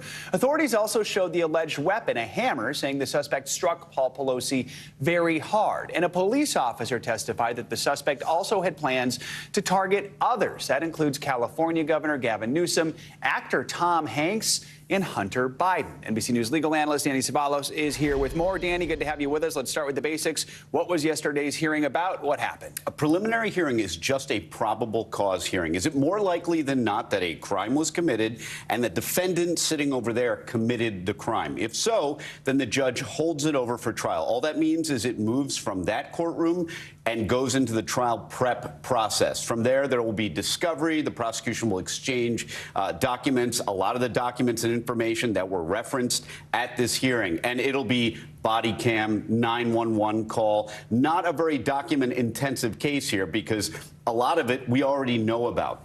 I want to ask you more about that. I mean, yesterday prosecutors played the 911 call. They showed some of that body camera footage. It's obviously compelling evidence. How big of a role is that going to play as this case moves forward, especially if we do go to trial? Body cam video as well as dash cam video has revolutionized the world of criminal justice. I mean, it's made a he said, she said situation into, oh, the video says and the video doesn't lie. So this is going to be pretty powerful evidence if the video shows what it's been said to show, and we know now that they showed it in court. So a lot of people saw what is on that video. It's not going to be a big surprise to anyone that this case was held over for trial.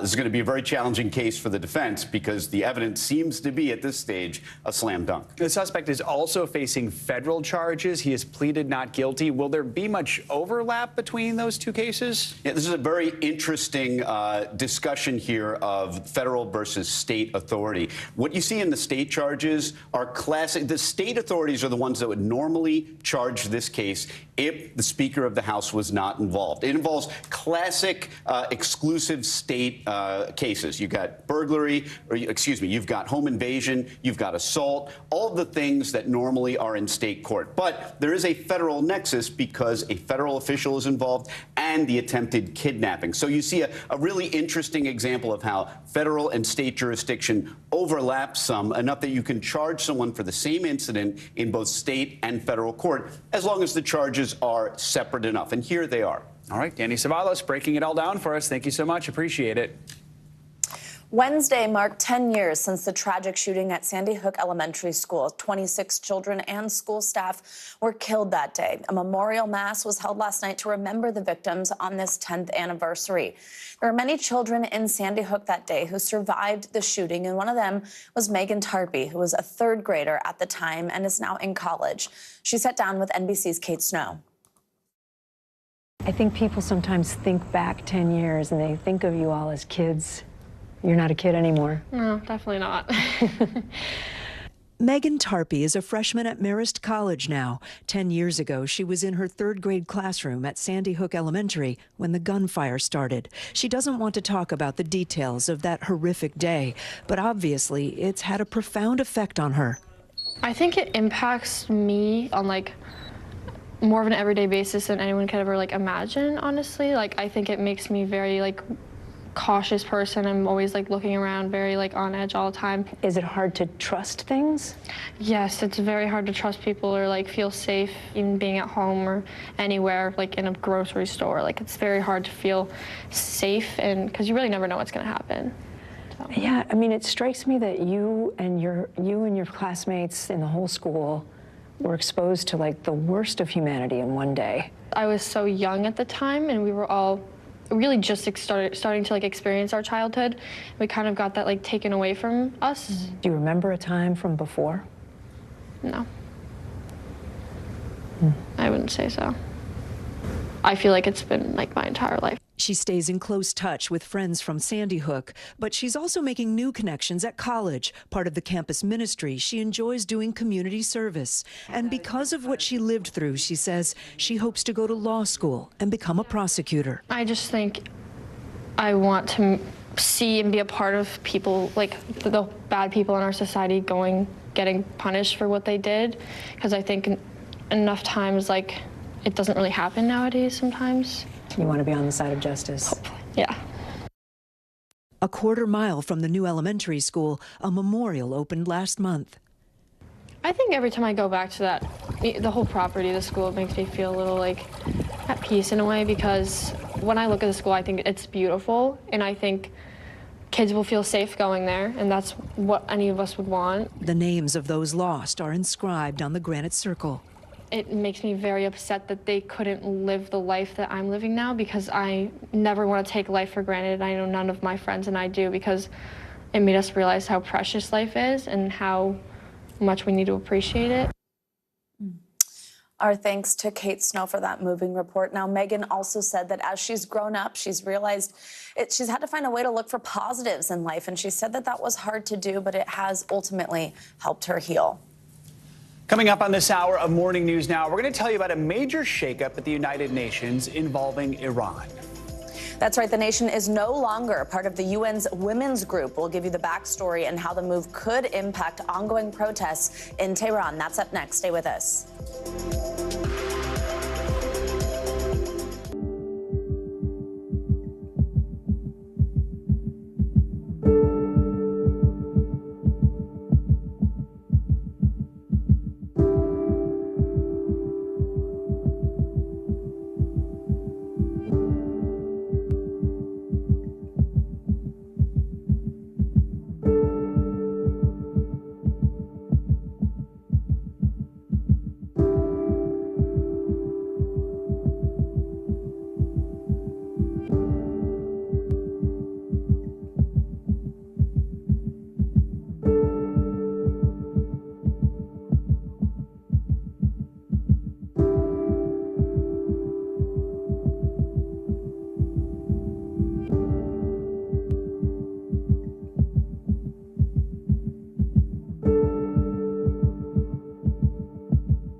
Sometimes the news can be difficult and overwhelming for kids to understand, so we've created a newscast just for them.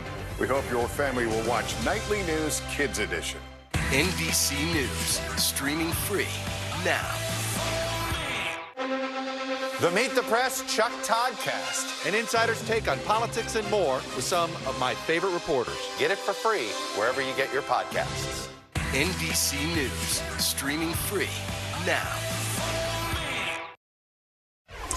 Welcome back. Iran has officially been removed from a United Nations women's group as a result of a proposal introduced by the United States. The goal of the group is to promote gender equality and the empowerment of women, a principle the U.S. argued Iran has not been honoring. 29 countries voted in favor of the proposal, but another 8 opposed the move, including Russia and China. U.S. officials say the decision was long overdue.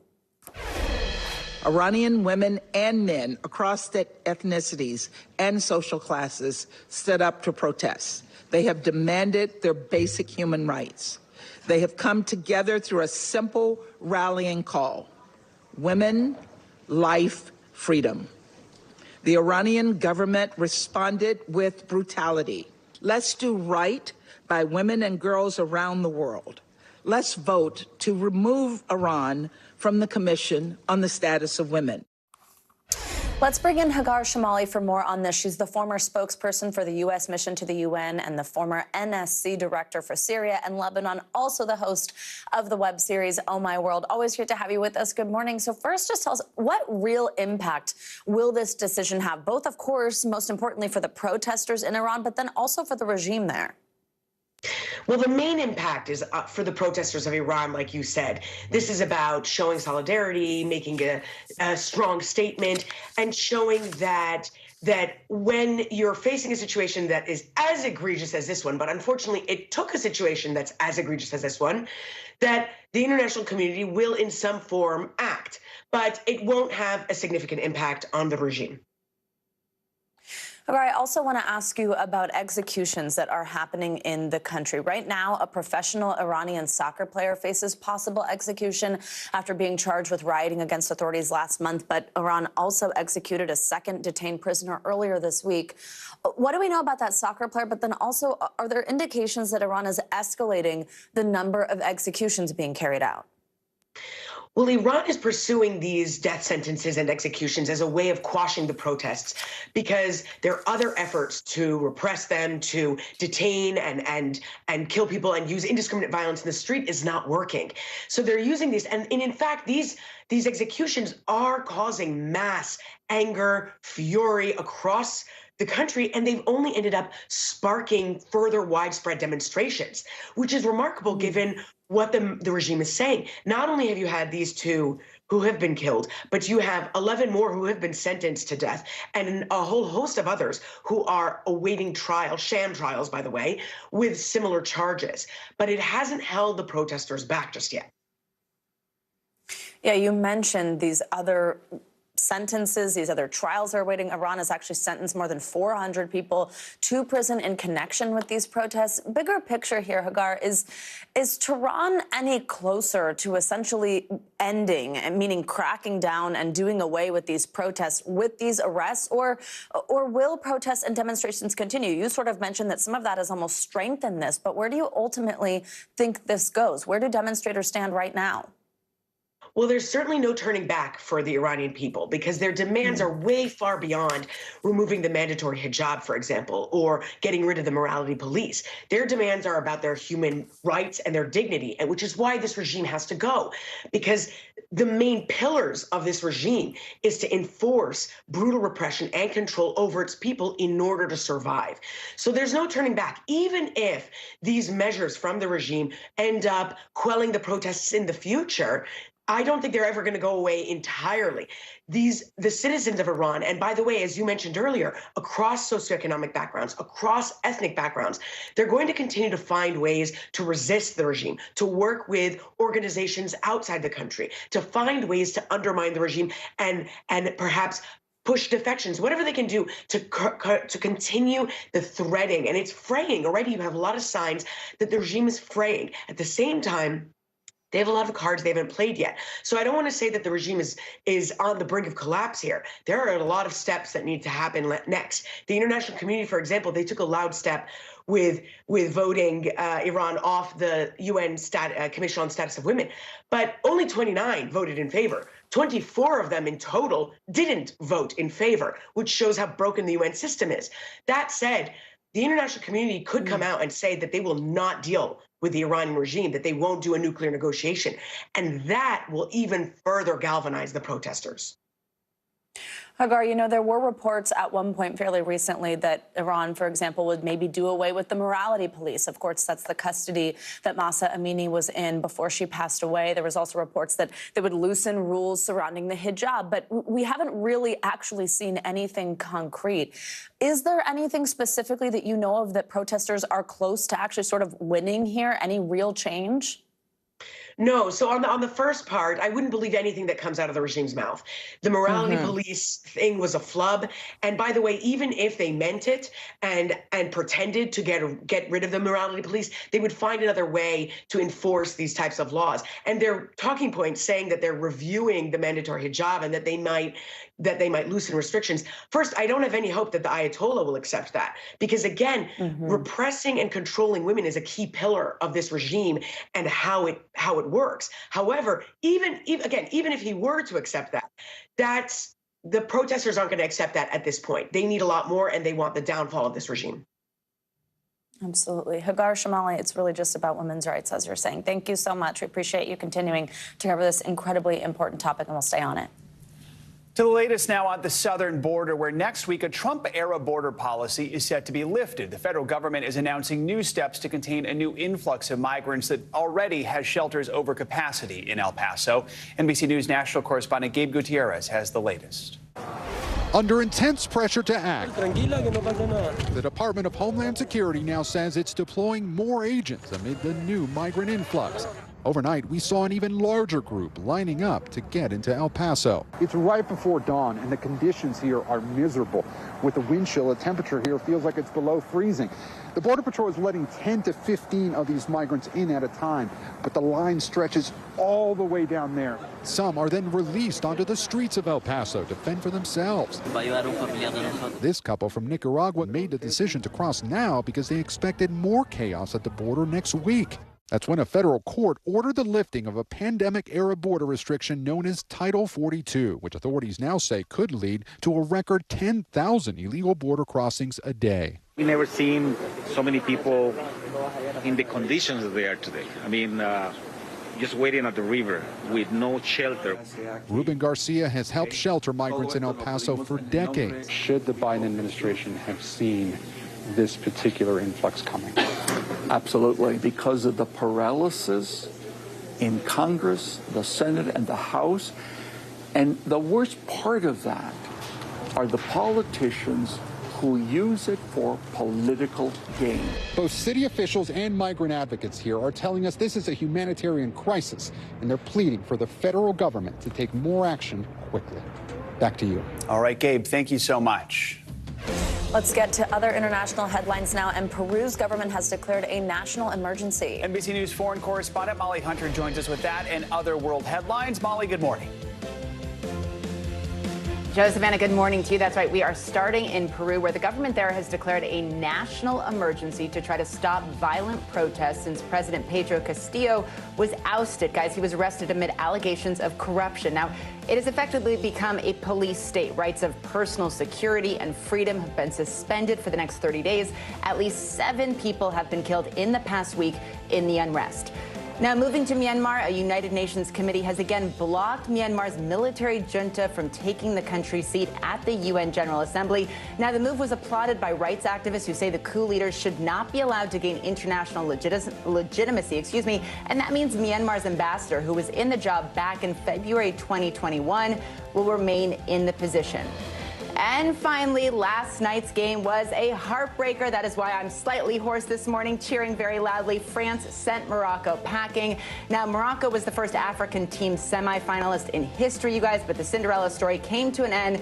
France won 2-0. Now, the Champs-Élysées last night in Paris was packed, honking, celebrating. And now the final is set for Sunday. It is Argentina versus France. I cannot wait to watch. Guys, I'll send it back to you. It's going to be a great final. Oh, my goodness. I bet Paris was a fun place to be last night. All right, Molly, thank you so much. Coming up, cause of death revealed. What we know about the untimely and tragic passing of beloved American soccer journalist Grant Wahl. That's after this.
Hey, I'm Hallie. It's good to be with you tonight. There's another legal filing today, and I want to cut through some of the weedsy stuff. And let's just get to the point. They have started to vote on the PACT Act. If you're like, Hallie, stop speaking Washingtonese. This bill would basically give health care to veterans who have exposed to these toxic chemicals. So, Scott, I'm trying to make this as not DC as possible. The increased sort of anger that we've seen now in politics. I saw you searching for, I think, your microphone, Danny. You were I was trying to do it on the slide. Live TV, man. It's okay.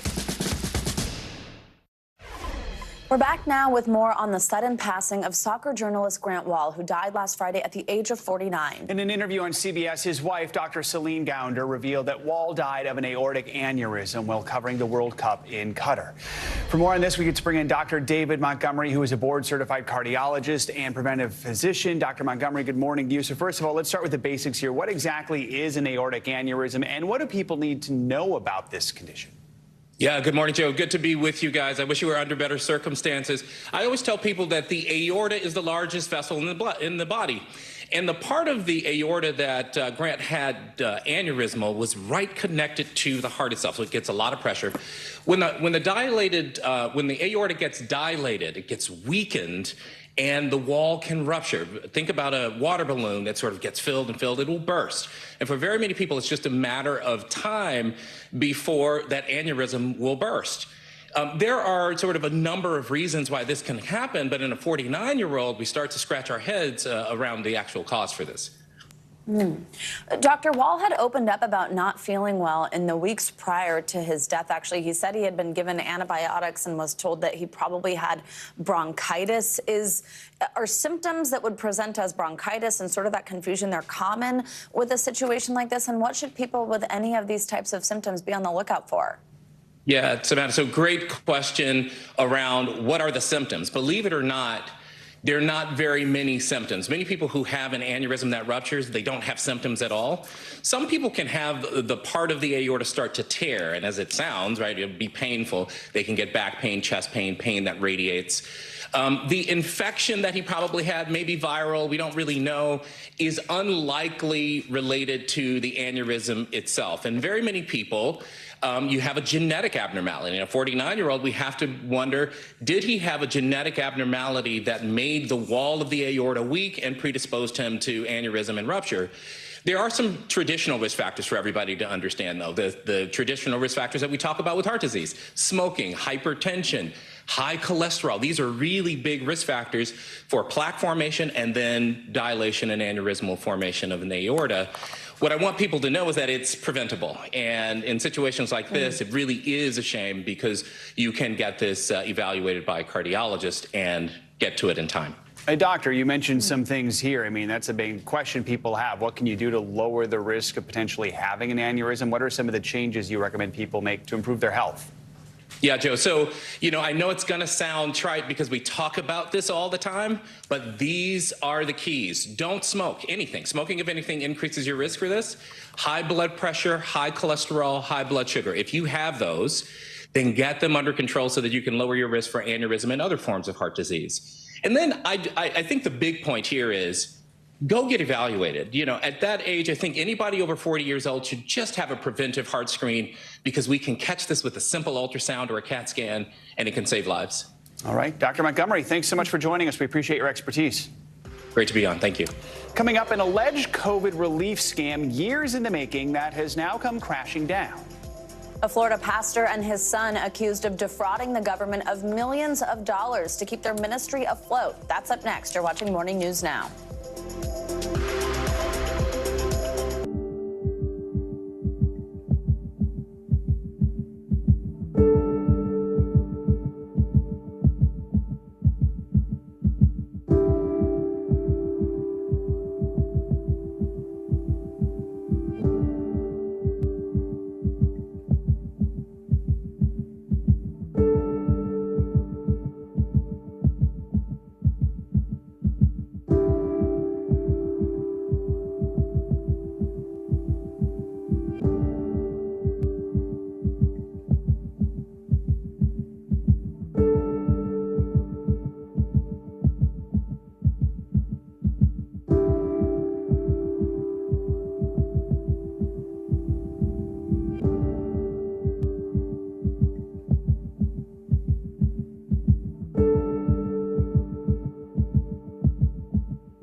The big variable, the storm surge. How much water will ultimately be pushed inland? How many of you were up there? At least like 11.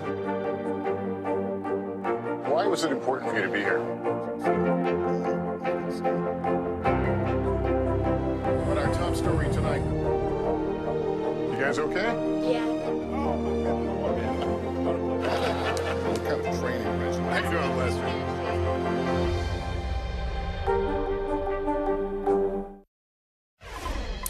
We're back with an update to a story we first brought you in June when NBC News reported on a pastor and his family accused of scamming millions of dollars in COVID relief funds. Now, more than 5 months later, he and his son have been arrested. NBC News correspondent Stephanie Gosk has the latest. Hey there, millions of companies applied for government assistance during the pandemic. Most needed it. Some cheated the system. This is an update on a story that we did months ago about a family who prosecutors now say committed fraud. Oh, my God. As neighbors in this Florida suburb sipped their morning coffee today, Josh Edwards was led away in handcuffs. His father, Evan, following soon after. According to a 6-count federal indictment, Josh Edwards lied on an application for a PPP loan back in April 2020 to keep the family's Christian ministry afloat during the pandemic. Asking for $6 million, the government approved a loan for $8 million. Edwards claimed there were nearly 500 employees and $2.7 million in payroll expenses. Both claims were false, according to prosecutors. Instead of setting up a ministry to help the poor, the Edwards tried to put a down payment on this $3 million house near Disney World. NBC News profiled the case back in June, including one Florida-based family ministry that received millions of taxpayer dollars to pay employees. The Secret Service was on to the Edwards in September 2020. The loan application was signed off by an 88-year-old accountant suffering from dementia, and there were no signs of any employees at the ministry's office, according to court records. When agents tried to confront the family of 4, the cars were gone. Police were waiting on this highway on-ramp for the Edwards as they headed north. When they stopped them, the father said that they were on their way to a conference in Texas, but he couldn't provide any details. And according to the authorities, in the back seat, there was a paper shredder the family bought the week before and garbage bags filled with shredded documents. But the family was eventually let go, and although the money was seized, there were no criminal charges. We knocked on their door a year and a half later. Neighbors telling us they still live there. The U.S. Attorney's Office did not comment on why it took so long to indict the Edwards. An attorney for the father and son had no comment, while a judge ordered they get medical and psychiatric evaluations. A source familiar with the investigation tells NBC News that our previous reporting led authorities to prioritize this case, and it's one case among many. Of the $800 billion given out in PPP loans, experts estimate that $80 billion of it went to fraudsters. Back to you. All right, Stephanie, thank you. Financial headlines now. Bad news for Tesla as shares of the company are declining. CNBC's Silvana Henao joins us now with that and other money news. Hey, Silvana, good morning. Hey, good morning, Savannah. Joe, yeah, Tesla's market valuation has fallen below $500 billion for the first time in more than 2 years. Shares of the electric car maker have dropped significantly this year, down 55%, with more than 30% of that just since CEO Elon Musk bought Twitter for $44 billion in late October. The slump is painful for investors as Tesla is the 6th biggest member of the S&P 500 and has been one of the largest drags on the index this year. Meanwhile, Elon Musk has sold another big chunk of Tesla stock. An SEC filing shows he sold about 22 million shares this week. That's worth about $3.6 billion. Since Tesla's stock price peaked in November of last year, Musk has sold roughly $39 billion in shares. He has kicked in some of his own money on the Twitter deal. Some large Tesla investors have voiced their frustrations with Musk's focus on Twitter. And Goldman Sachs is reportedly considering cutting bonuses for its more than 3,000 investment bankers by at least 40% this year. The Financial Times says the final bonus pools at the bank are still being decided, but the cuts are set to be deeper than at its Wall Street rivals. The chance of big bonus cuts could mean high staff turnover next year, guys. 40% is pretty significant. That is a big deal. All right, Silvana, thank you so much. Coming up, the trip of a lifetime that happened completely by chance. After the break, we're going to bring you the TikTok sensation that sounds like it's straight out of a movie. 13 stranded strangers just looking to get home in the van that brought them all together. That's next.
Celebrating 75 years of Meet the Press, the longest running show on television.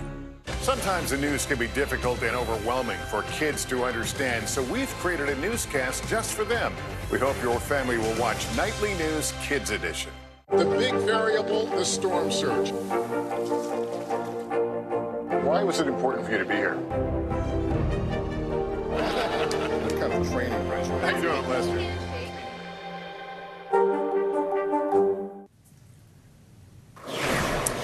Welcome back. A spacewalk had to be canceled after a docked spacecraft started leaking. One of Russia's Soyuz spacecrafts started leaking coolant after docking with the International Space Station. The two Russian cosmonauts on board had to hang up their helmets and cancel their planned 6-plus-hour spacewalk. The leak lasted at least 3 hours, so the cosmonauts went inside the space station to stay safe. The cause of the leak is still unknown and is being investigated by Russian specialists. Glad that they're okay.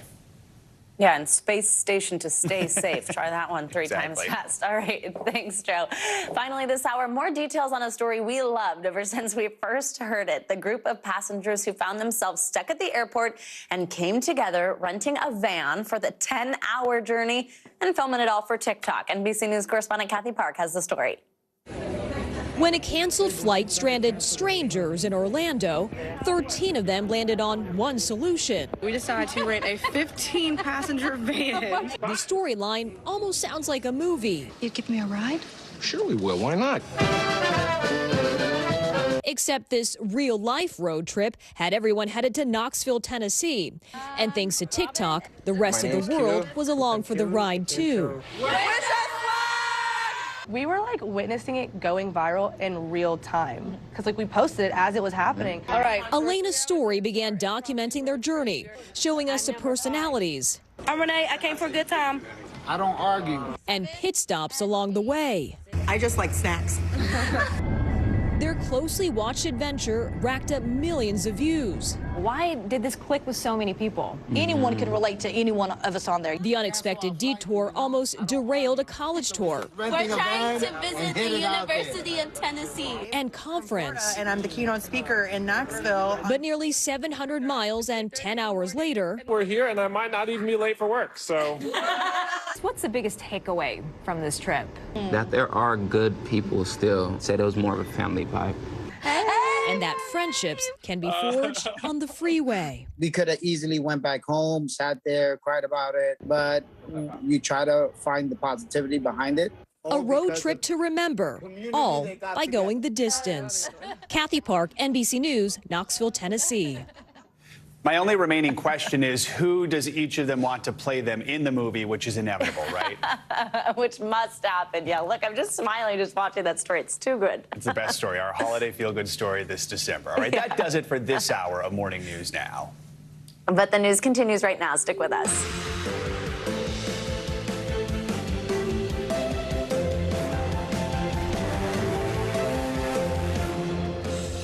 Good morning from Los Angeles. I'm Savannah Sellers. And I'm Joe Fryer in New York. Right now on Morning News Now, Mother Nature's wrath. A winter storm system is stretching across most of the country. From snow in the upper Midwest to tornadoes in the south, the storm has now turned deadly. This was the scene in Louisiana. 2 tornadoes were seen merging, just a couple of the many twisters in the region. Some this morning now waking up to total devastation.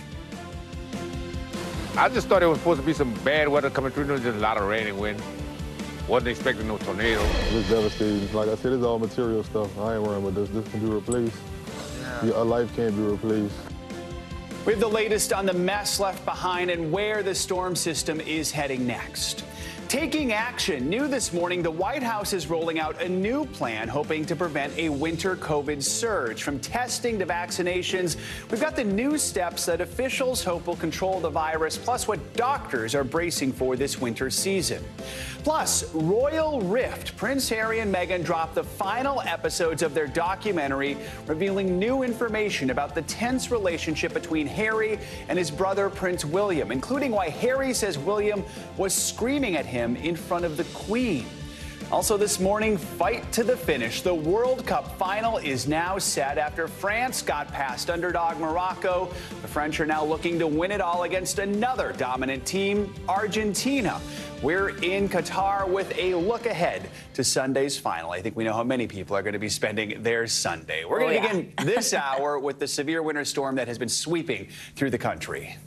Yeah, people in several southern states are waking up this morning to destruction caused by dozens of tornadoes touching down there. These were part of that massive, slow-moving storm that's been making its way across the country.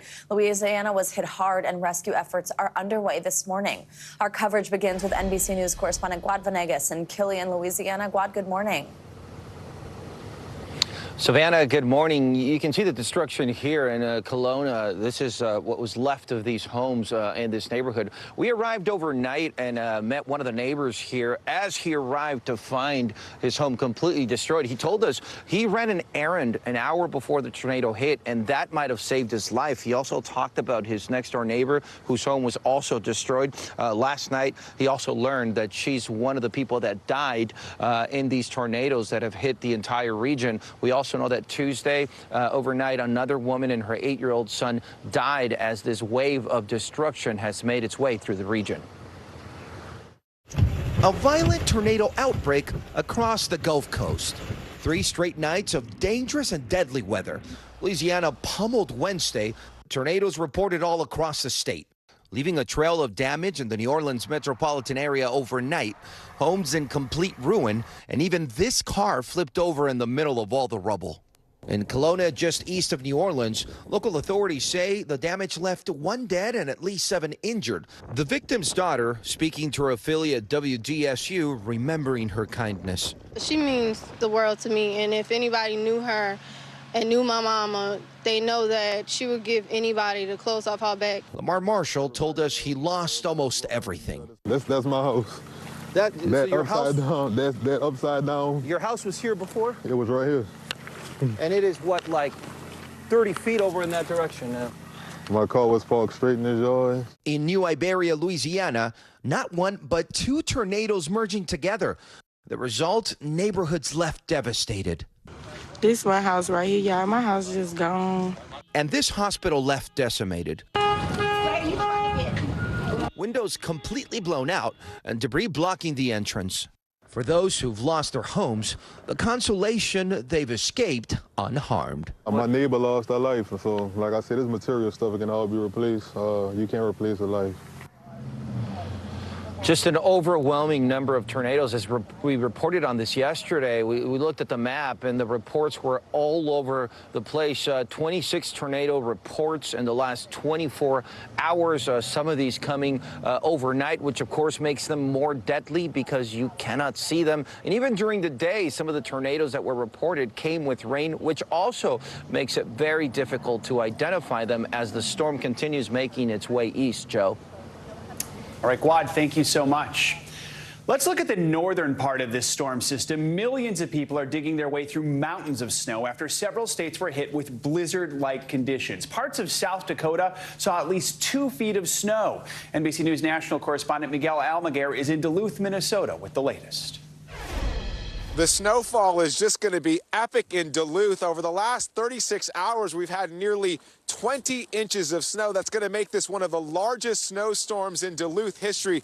And this is a city that's used to snow.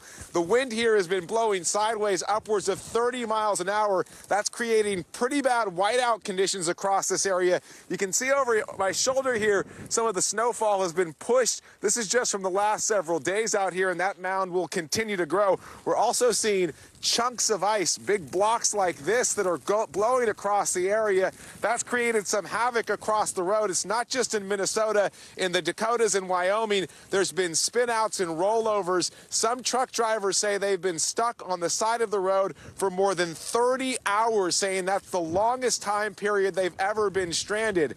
Those terrible conditions on the road are expected to last for another couple of hours. In fact, here in Duluth, we're expecting upwards of 6 more inches of snow throughout the day. These blizzard conditions will remain in effect until 6 p.m. today. It's just going to be an awful storm. Back to you. All right, Miguel, thank you. And let's stay on this as this system is still slowly making its way east. And get the latest from meteorologist Angie Lassman. Angie, good morning. Good morning, guys. Miguel looks cold there, and it's bitter cold in places that have seen this system already work through. And we'll start to get the cold working into the east as well. But first, we've got to deal with more wintry weather for the location that Miguel was at in the upper Midwest. Also, the Northeast and Mid-Atlantic states. You're going to start to get in on this action as well. And we still have severe weather potential in parts of the South.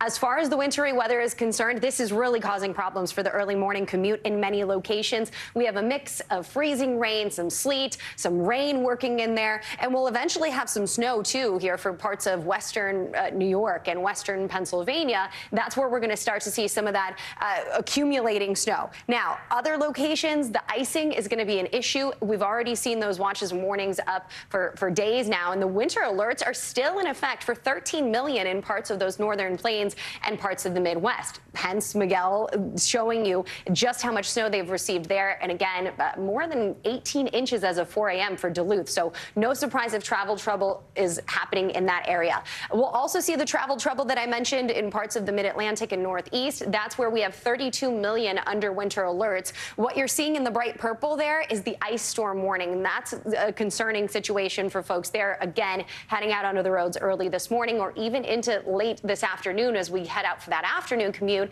And then even into tomorrow morning. So here's the ice forecast. Here's how much accumulation we're expecting. I think widespread, it'll be closer to 1/10 of an inch.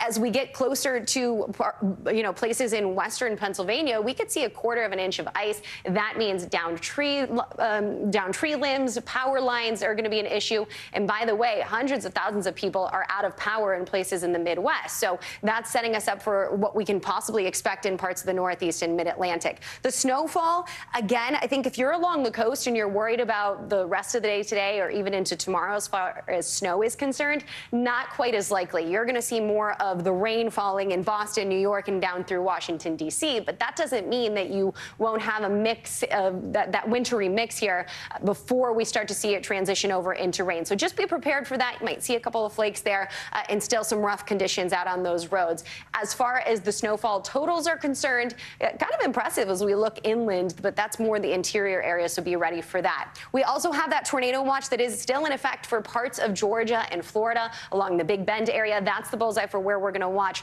for the potential for tornadoes over the next hour. That is set to expire at 9 a.m. Beyond that, though, 11 million still at a risk for severe weather here in Florida, Georgia, and up into the Carolinas, South Carolina to be specific. And that means not just the tornado threat, but also the gusty winds and the hail will be something to watch today. Something to watch all up and down the coast. All right, Angie, thank you so much. Thanks. Let's get to the latest on the economy now. And that decision by the Federal Reserve to raise interest rates by another 0.5%. It comes on the heels of a better than expected inflation report for November and as more signs emerge of a slowing economy. Let's bring in NBC News correspondent Tom Costello with more on this. Tom, good morning. Mr. Fryer, good morning to you. So, the Fed has telegraphed very clearly what its intentions are. So this half-point rate hike, this was expected, it was widely anticipated, and it was baked in, as they say. But what's interesting here is the Fed is also saying that going forward in 2023, more rate hikes to come.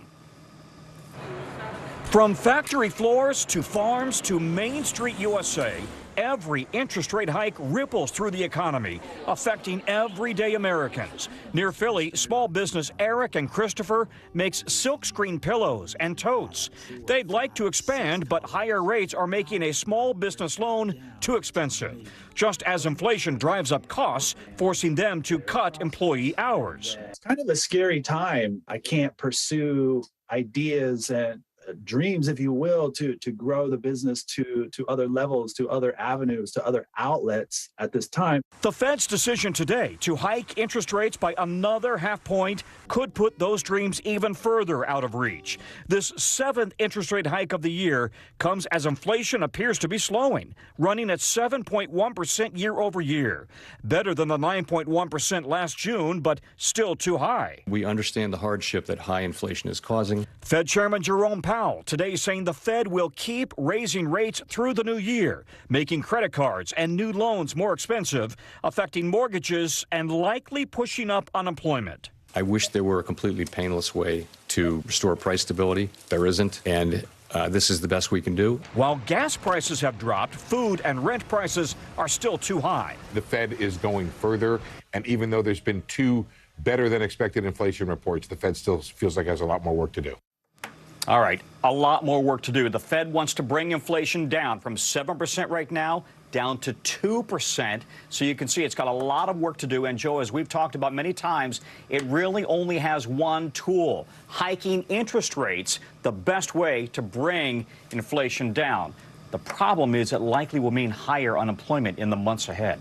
All right, Tom, breaking it down for us. We appreciate that. Thank you. You bet. And turning now to the quadruple homicide in Idaho, frustrations are mounting as police are still searching for answers in the murders of 4 students, with the family of one of the victims now speaking out. NBC News correspondent Aaron McLaughlin joins us now from Moscow, Idaho, with the very latest. Hi, Aaron. Good morning.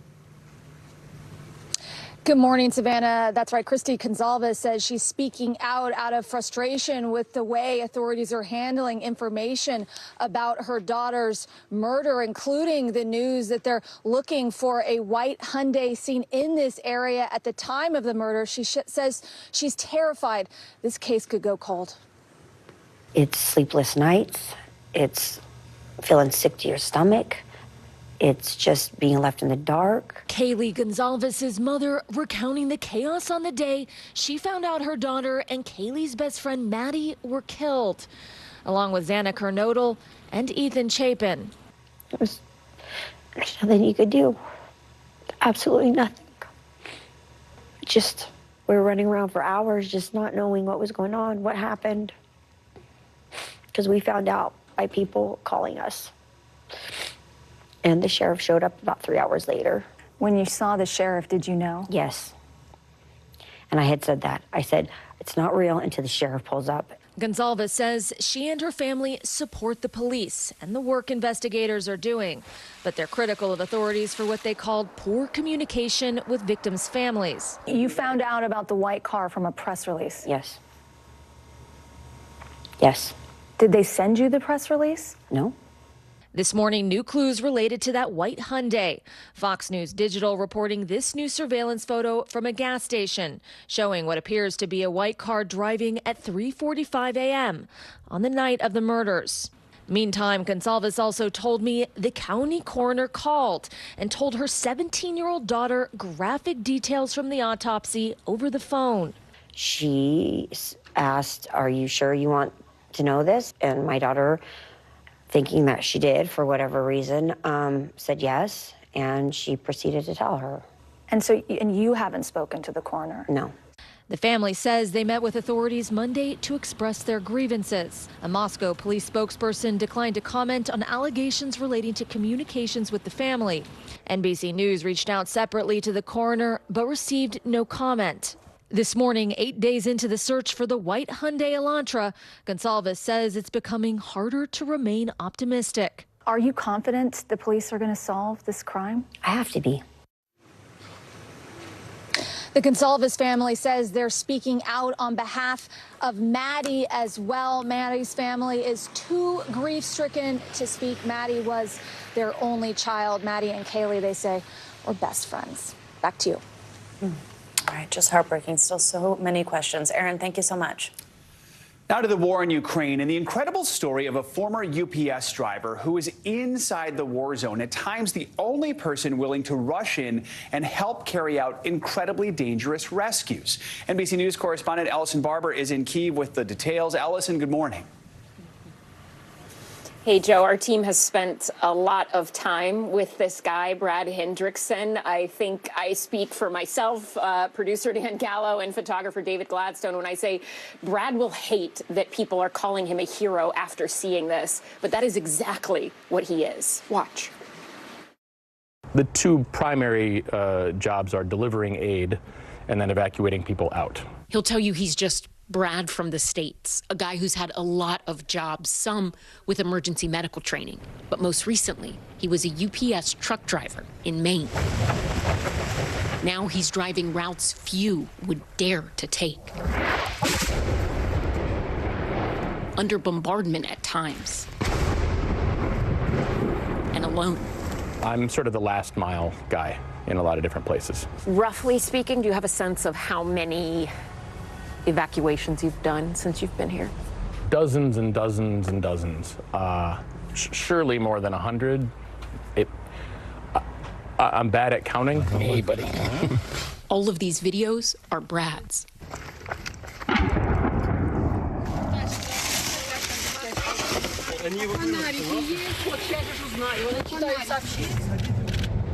Probably went up and over that bit. Snapshots of a humanitarian mission few back home could imagine.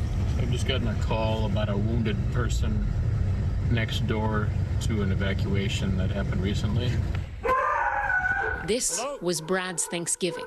Hello?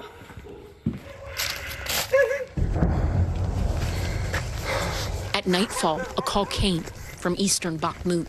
He was about to begin one of his most daring rescues. Hello. Oh. 69-year-old Tatiana Lerikova was desperately trying to save her husband Valentin, who was injured in an explosion. She tried to stop the bleeding with tourniquets and kitchen rags. Doctor, we have to go to a doctor now. Brad tried carrying Valentin on his back, but couldn't do it alone.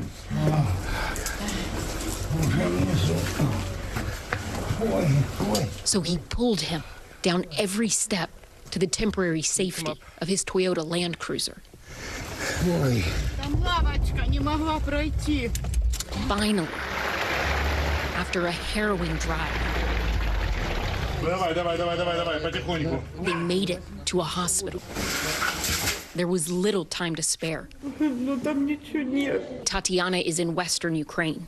The memories of that night still haunt her, except for one. Suddenly, out of nowhere, a voice on the street. Hey, hey, hey, a yell. Her husband of 48 years is alive. And she says it's only because of Brad. He is an unreal human. Unreal. He is just an angel. I'm serious. It is impossible for a person. It is impossible for an ordinary person. I just thought that an angel had come. Brad is still in eastern Ukraine. Did you expect to be here as long as you have been? No, I did not. No, I thought I probably would have already been back by now. And he says he's not going anywhere. There are a lot of people who come in and go back out. Yeah, I feel on the hook. I mean, I keep looking at the need, I keep looking at the grief, I keep looking at the freezing cold and the emaciated animals and the medical injuries and on and on and on. Brad is carrying out most of his rescues in the city of Bakhmut. That is where some of the fiercest battles have been taking place. Before the war, about 71,000 people lived in that city. Now, the regional governor says it is less than 10,000. And just 5 days ago, Joe, President Zelensky described this city as burnt ruins. Joe? Brad may not want to be called a hero, but Ellison, I'm going to echo what you and your team said. He most definitely is. Extraordinary reporting. Thank you for that. Coming up on Morning News Now, the World Cup final is set. France will take on Argentina this Sunday. We have the latest from Doha next with what to expect from these teams. Plus, an incredible rescue at sea. 2 boaters missing for 10 days are found hundreds of miles from home. Their story of survival next.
Mr. Secretary, when is this going to get better? You came into this job saying you were going to fight crime. Have you been successful? Found a way to put that. Can you update us on the status of negotiations? Celebrating 75 years of Meet the Press, the longest running show on television.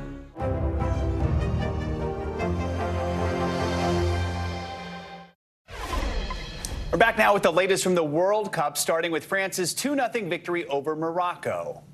The defending champions ended the Moroccan Cinderella run and will now face off against Argentina in the finals on Sunday in what's setting up to be a clash of 2 soccer heavyweights. NBC News foreign correspondent Megan Fitzgerald has the latest from Qatar. What an incredible game. Morocco came out with this fighting spirit. They sustained that throughout the entire game. Now, France did score a goal about 4 minutes in, but it didn't seem to shake the confidence of the Moroccan team. They had multiple attempts on goal. They just couldn't connect with the back of the net. Then about 80 minutes into the game, that's when France secured their spot in the finals with another goal. 2-0 victory over Morocco. France now heading to the World Cup final. Take a listen to what fans had to say on both sides. No one thought we could do this. No one thought Morocco had the ability to do this. So to see just all the Arab world come together as well, I think that's been the best part. No one thought we'd come this far. So how do you feel right now that you guys pulled off this win? Yes, it was a very nice games. The Morocco deserved to this way. I respect it. Very nice. They play with the heart. But we enjoy to have the fans in final.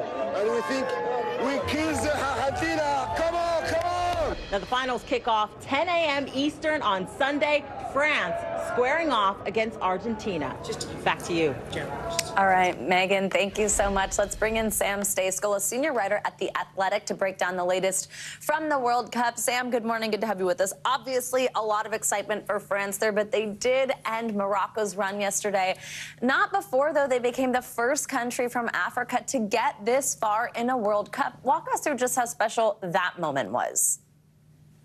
Yeah, it was huge. As you mentioned, the first African team to make it to a World Cup semifinal, the first team from the Arab world to make it to a World Cup semifinal. And they did so, of course, in a Middle Eastern country. So that was special. You know, I'm back in New York now, but being on the ground in Doha, the Moroccan fans it was an enormous presence. And they were there a full week before the tournament even kicked off.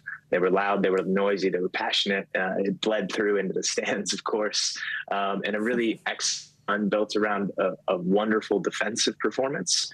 They actually didn't allow the other team to score a goal until the semifinals. They gave up an own goal in the group stage against Canada.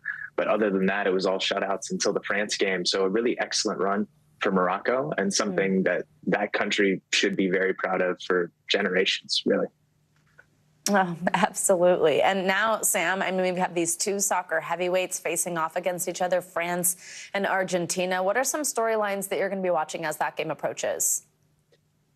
Yeah, so the main one for me is about Lionel Messi, arguably the greatest player of all time. Towards the end of his career, he's now 35. He said this will be his last World Cup. He's searching for his first World Cup. It's basically the only thing that he has not won in his legendary career. So that's top of mind for sure. But France has plenty to play for too. They've become the first back-to-back World Cup champion since 1962 when Brazil pulled it off. So that would obviously be a tremendous achievement if they were able to do it. Kylian Mbappe is their star player, just 23 years old. He already has a World Cup title to his name. He was one of the stars of the 2018 tournament in Russia.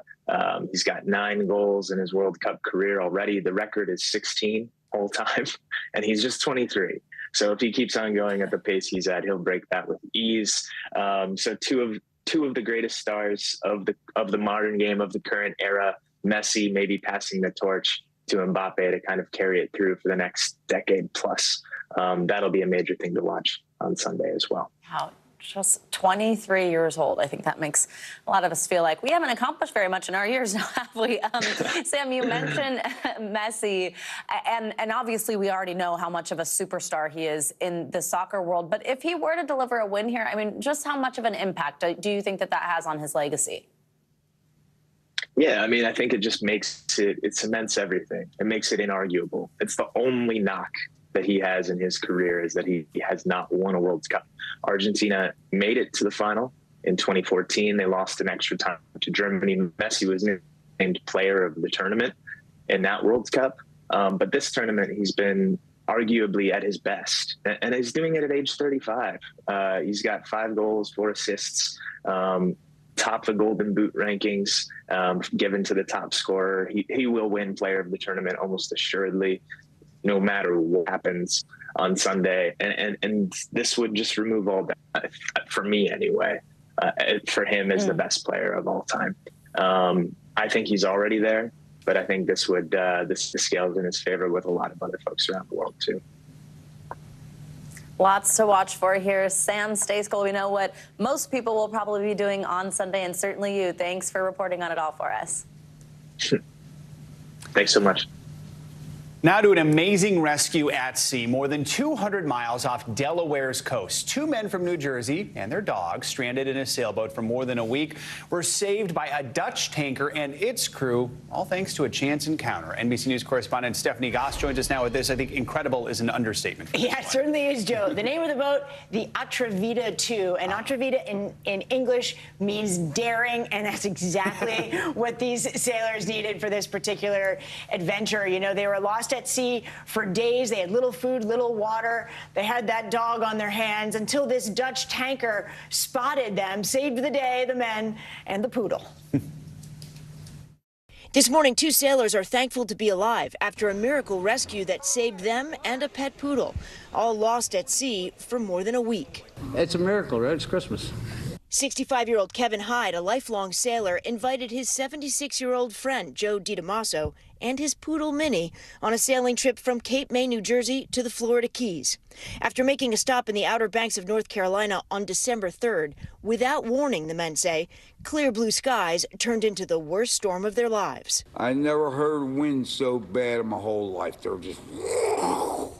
sounded like the devil was out there. 40-foot waves crashed into their vessel, leaving them with no power, no gas, no food, barely any water for 10 days. The rescue effort started after frantic family members called authorities, leading the Coast Guard Sunday on a search by air and sea that spanned more than 20,000 square miles. Finally, on Tuesday, a crew member from an international cargo ship spotted the boat 200 miles off the coast of Delaware. He came around and he picked us up. It was amazing. It's like finding a needle in a haystack. Spotting them was one miracle. Actually, getting them on board the massive oil tanker was another. An intense effort that took 3 hours. This cell phone video captured the crew using a cargo net to rescue the weary boaters. The captain of the ship calling the rescue a divine intervention. God sent our Silver Moon ship to save them. Yeah, you don't just jump onto an oil tanker. Yeah, It takes some work. But you can tell those guys are in good health. And now they have this whale of a tale for their holiday table, and along with their poodle. And no one better to hear it from than them, because they are just straight out of Central Casting. Salty sailors. Love Yep. it. Stephanie, thanks for that story. You're Appreciate welcome. it. Coming up on Morning News Now, remembering Twitch. Yeah, Stephen Twitch Boss, the iconic dancer and longtime Ellen Show DJ, has died. How the entertainment world is paying tribute to him, plus the message from his wife this morning.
The Meet the Press Chuck Toddcast, an insider's take on politics and more with some of my favorite reporters. Get it for free wherever you get your podcasts.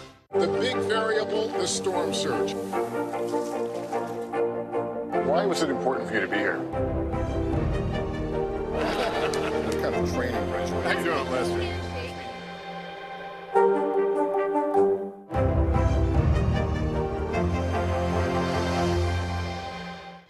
We're back now with a declassified House report that is shedding new light on how much U.S. intelligence agents knew about the COVID pandemic before it reached the U.S. Now, while documents show international spies alerted the U.S. about COVID just weeks after the Wuhan outbreak, they failed to quickly gather information from China, and that delayed any possible response from lawmakers. NBC News Justice and Intelligence correspondent Ken Delaney joined us now with a closer look. Ken, good morning. So first of all, why did these spies struggle to get information about the COVID pandemic, and then how did that impact policies the White House put into place really during the height of it?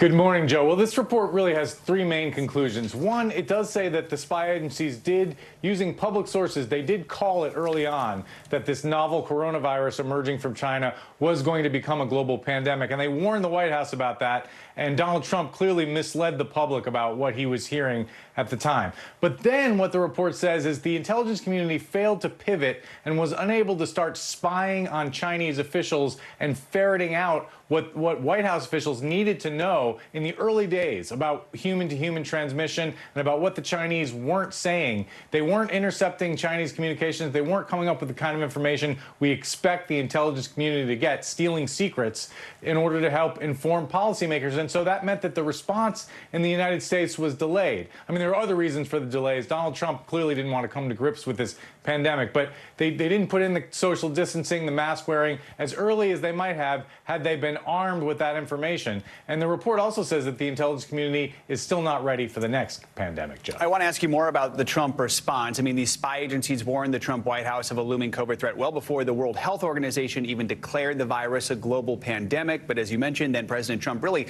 downplayed the seriousness of COVID. Does this report say anything about his role in this? Yeah, absolutely. So we know from Bob Woodward's reporting, you know, he had those tape-recorded interviews with Donald Trump, that Trump acknowledged that he downplayed the seriousness of the virus. What this report shows is that it wasn't just the CDC and his health advisors that were telling him. It was the intelligence community. They were briefing the White House and Donald Trump and saying as early as January 2020 and well into February, they were issuing dire warnings about the potential for COVID-19 to become a global pandemic and kill Americans. And Donald Trump was telling the world that there was nothing to worry about. And on January 30th, he said, oh, there's only 5 cases here in the United States, and we're going to take care of this thing. And then later, when he was asked about his intelligence warnings, he said that intelligence officials were speaking about the virus in a very matter-of-fact manner. This report, which looked deeply into the intelligence response, completely blows that out of the water, Joe. This report also points out that spy agencies just may not be equipped to handle future pandemics. Why is that?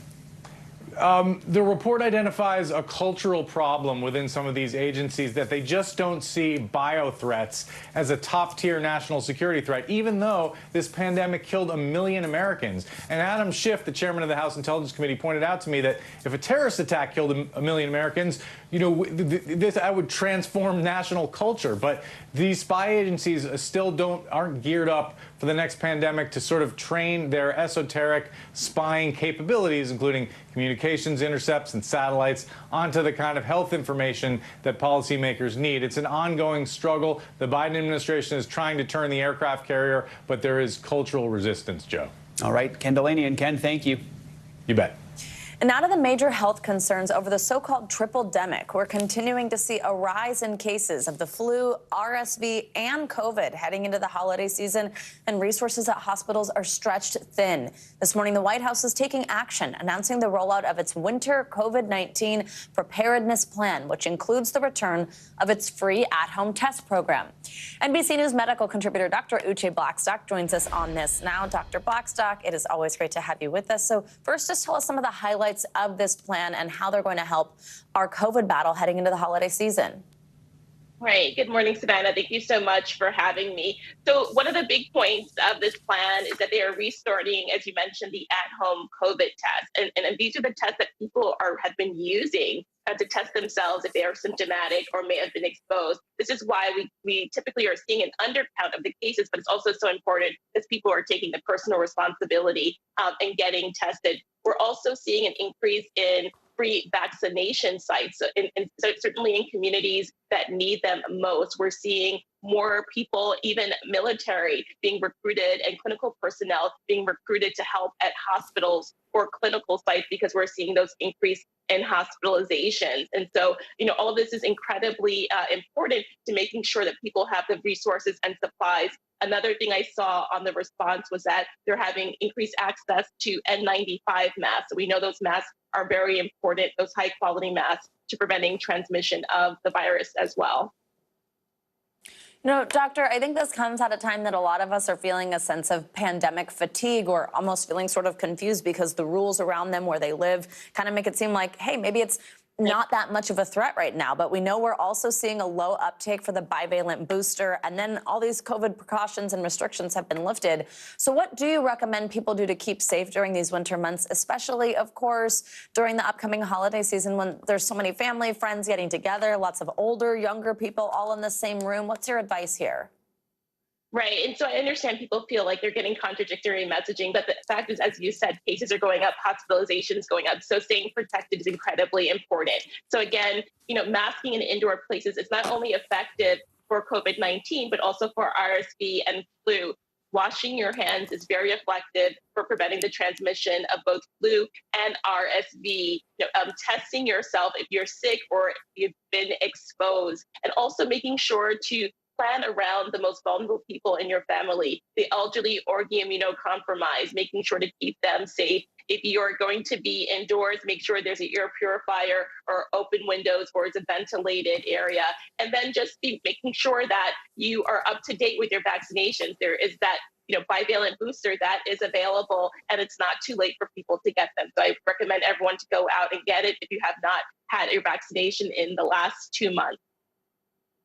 So, Doctor, actually a question about those boosters, because a new study says that the Omicron subvariants present a serious threat to the effectiveness of these new boosters. It says that they render antibody treatments ineffective and could cause a surge of breakthrough infections. What do we need to know about this? And for anyone who hears what I just said, maybe reads a study like that themselves and thinks, well, should I be getting this if it seems like infections are getting around it anyway? What would you say? Right. No, absolutely. People should still get the booster, even though this, the updated booster may not be as effective at preventing infection. They are still very effective at preventing severe disease, hospitalizations, and death. And so that is why right now this updated booster is authorized for anyone who's 6 months or older. And so you can go to vaccines.gov to find the closest vaccination site to you. Again, these boosters are still very effective against the worst outcomes of COVID-19, including those newer subvariants. All right, Dr. Uche Blackstock, always great advice for us, especially as we all head home for holidays. Thanks so much. Today, we're remembering the dancer, DJ, and TV personality Stephen Boss, best known as Twitch on The Ellen Show. He passed away Wednesday. NBC News correspondent Ann Thompson has a look back at his life. Hey there. This news came as a real shock to many. The Los Angeles County coroner ruling the death of 40-year-old Stephen Boss a suicide, a man colleagues and fans remember as a light. They called him Twitch. Stephen Boss, who led the opening dance party on The Ellen Show for 8 years. Over a decade ago, I met someone who changed my life and our show. I feel like that dude from Earth, Wind, and Fire. I was gonna say. He started as her dance instructor, but soon became an integral part of the show. I love the family that we've gained here. DeGeneres posted this picture with Boss, saying, "He was pure love and light. He was my family, and I loved him with all my heart." Born in Alabama, the dancer got his break on talent shows, the runner-up on Star Search, and in 2008 on So You Think You Can Dance. The dance world is shattered by this news. Just shattered. Mary Murphy has served as a judge and choreographer on the show and remembers a talented and humble person who always made her proud. We see the light in him. We see I call it twinkle eye. He had that from the get-go, the big smile. Not to mention, he was a genius at freestyle. Boss returned as an all-star and met his wife, Allison Holker.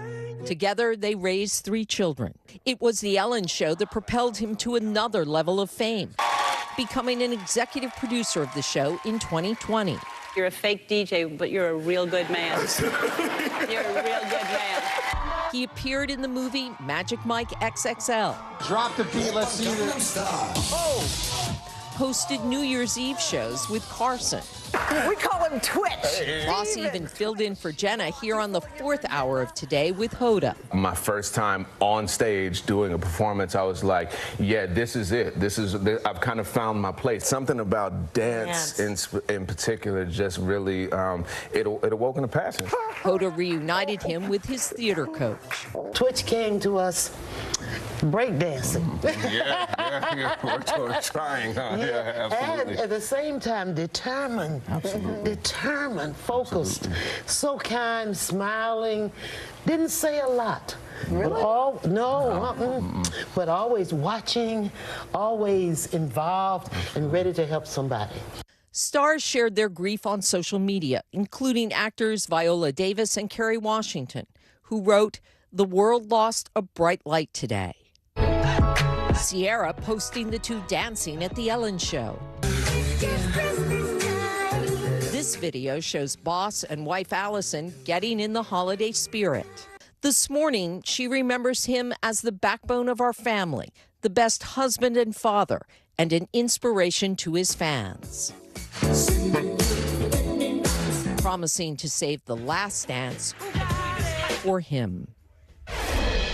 Twitch's theater coach, Dr. Tommy Tania Stewart, said Twitch danced his way into the hearts of America. Hearts that are broken today at the loss of this entertainer, father, husband, and friend. Now back to you. And Thompson, thank you for that look back. And if you or anyone you know is struggling, you can call or text the Suicide and Crisis Lifeline at 988. There's more Morning News Now in just a few minutes. Stay with us.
The big variable, the storm surge. How much water will ultimately be pushed inland? How many of you were up there? At least like 11. Why was it important for you to be here? What our top story tonight? You guys okay? Yeah.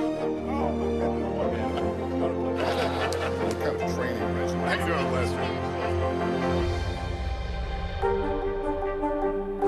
This is what it looks and feels. From the storm zone. The bigger piece of the puzzle comes. New numbers just out this morning. Good evening. We begin tonight with breaking news just coming in. We begin this hour with the latest developments. We're coming on the air with some shakeups big time on Capitol Hill. How much water ultimately will be forced inland? Whenever it happens, wherever you are, NBC News, streaming free now. Sometimes the news can be difficult and overwhelming for kids to understand. Ukraine and Russia. Could you help me understand what's going on? So to help make sense of it all, we've created a newscast just for them. We hope your family will watch Nightly News Kids Edition. News is happening now. Look at what's making headlines around the world. We're coming on the air with breaking news. This is a significant moment. Whenever it happens, wherever you are, NBC News, streaming free now. Overnight, Netflix released the 3 final episodes of Prince Harry and Meghan's docuseries. In them, Harry's account of an angry meeting with his brother, while Meghan talks about her most difficult moments. NBC News Chief International Correspondent Keir Simmons joins us now from Buckingham Palace. Hey, Keir. Hey, Savannah. Hey, Joe. Good morning to you. This morning, the Royal Palaces are not commenting on this latest Netflix release. And perhaps that's not surprising when you think of everything that Harry knows about what has happened behind those palace walls. There is so much that he hasn't said. But goodness me, what he has to say about his brother, you have to wonder what William is thinking this morning.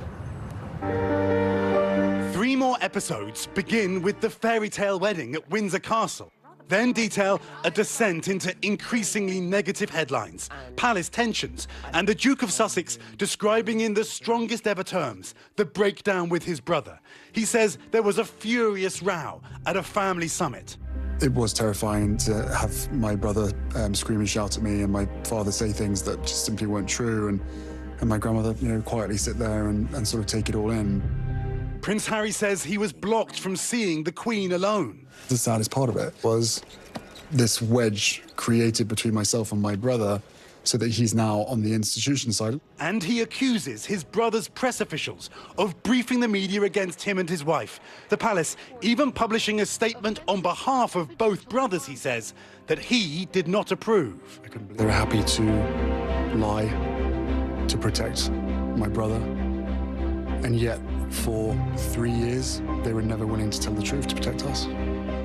We watched with broadcaster Afia Hogan and royal author Katie Nicholl. This, I think, really busts open in a very dramatic and damaging way is how awful relations were and continue to be between the 2 brothers. This is a good old-fashioned fallout between 2 brothers, and I actually think less so their wives, and their wives have been dragged into it. Critical press coverage, the couple say, led the Duchess of Sussex to question her life. All of this will stop if I'm not here. For the first time, her mum and husband talk about that period. I remember her telling me that she had wanted to take her own life. That's not an easy one for a mom to hear. And I didn't deal with it particularly well. I dealt with it as institutional Harry as opposed to husband Harry. And looking back on it now, I hate myself for it. But it is Harry and William's clearly broken relationship that will leave lingering questions. The day after the Oprah interview, we see him receiving a text from Prince William. Wow. He's just got a text. Yeah, he's just got a text from his brother. We're not told what it said. And Harry and Meghan's main target continues to be the media and the press, guys. There is a heartbreaking segment where Meghan talks about having a miscarriage during her legal battle with the Daily Mail, which she won. That battle about a letter, a private letter that was printed by the Mail from Meghan to her father. Prince Harry talks about the stress that they were under at that time. He says, admittedly, that you can't necessarily say that the miscarriage was due to all of that, but he does clearly point the finger. He also says that they plan to move on, but you really are left wondering how they're going to do that, guys. Sounds like a lot to digest in these 3 episodes. Keir, thank you so much. And now let's get to some financial headlines. Twitter has suspended the account made famous for tracking Elon Musk's private jet. CNBC's Savannah Hanout joins us with that and other money news. Savannah, good morning. Joe, Savannah, good morning to you. That's right. So Twitter has permanently suspended the account that tracked the location of owner Elon Musk's private jet. Musk, citing new company policy, says any account doxing real-time location of anyone will be suspended as it's a safety violation. Just last month, Musk promised he would leave the @ElonJet account up as part of his commitment to free speech. The account, run by a 20-year-old college student, had more than 500,000 followers. The new CEO of FTX, John Ray, has been brought in to work on the restructuring of the failed crypto exchange. He has helped oversee bankruptcies at several large companies, most notably Enron. He's also getting paid for his work to the tune of $1,300 an hour, according to court filings. Ray and his team are not like typical employees who work directly for a company. Instead, they're independent contractors who get paid immediately before any FTX investor will be repaid for their losses. Company holidays are making a comeback. A survey by staffing firm Challenger Gray & Christmas finds more than 57% of companies are planning an in-person party this year. That's still down from the 75% that threw a party in 2019, but way up from 26% last year and 5% in 2020. However, many gatherings will be smaller as employers try to accommodate people who are still working remotely, guys. All right. Love to see it. A little holiday cheer. Yeah, why not? All right, coming up, proof that you can live out your dreams at any age. Yeah, we're going to introduce you to a dancer who's made a name for herself on TikTok, how she's inspiring others beyond her videos, and flipping the script next.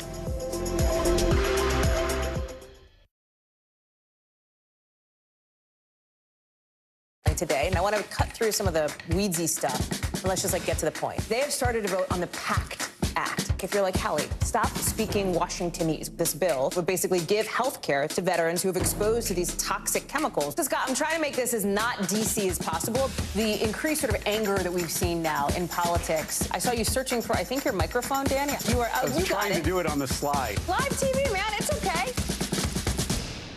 The big variable, the storm surge. How much water will ultimately be pushed inland? How many of you were up there? At least 11.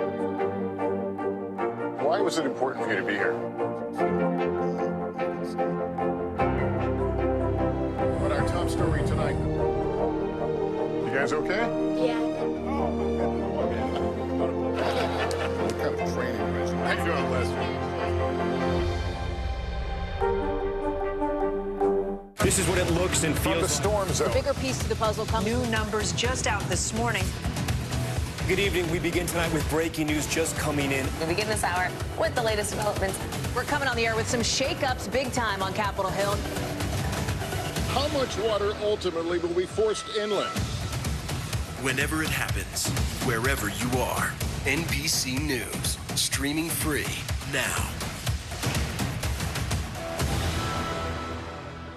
NBC News, streaming free now. For Dateline Premium, subscribe now on Apple Podcasts. Mr. Secretary, when is this going to get better? You came into this job saying you were to fight crime. Have you been successful?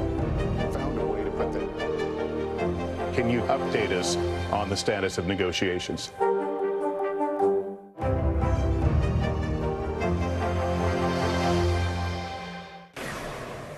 Welcome back. 2 influential films for Latinos have been inducted into the National Film Registry. Cyrano de Bergerac from back in 1950 starred Jose Ferrer, who became the first Latino to win a Best Actor Academy Award for his performance in the movie.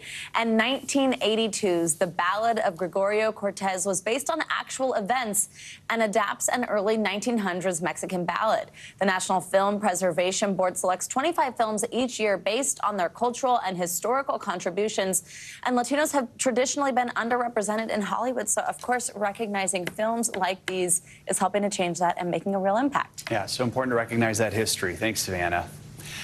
Now to our series, Flipping the Script, featuring people on screen, on stage, and behind the scenes who are shining a spotlight on diversity. Enter Kim Hale. The lifelong dancer has more than 450,000 followers on TikTok, but in her mid-50s, she's far from your average influencer, and her career in dance has been anything but traditional. Now she's inspiring others and proving that you're only as old as you feel. Let it go, girl. Let it out, girl. Is it fair to say your dancing journey has been a little unusual? Yes, definitely, 100%. I like to say it has been anything but linear. And like any good dance, Kim Hale's path has been full of tempo changes, from dancing on a cruise ship to a career as a public relations specialist to life as a dance teacher. Lots of stops and starts along the way, but I'm back. How does it feel to be back?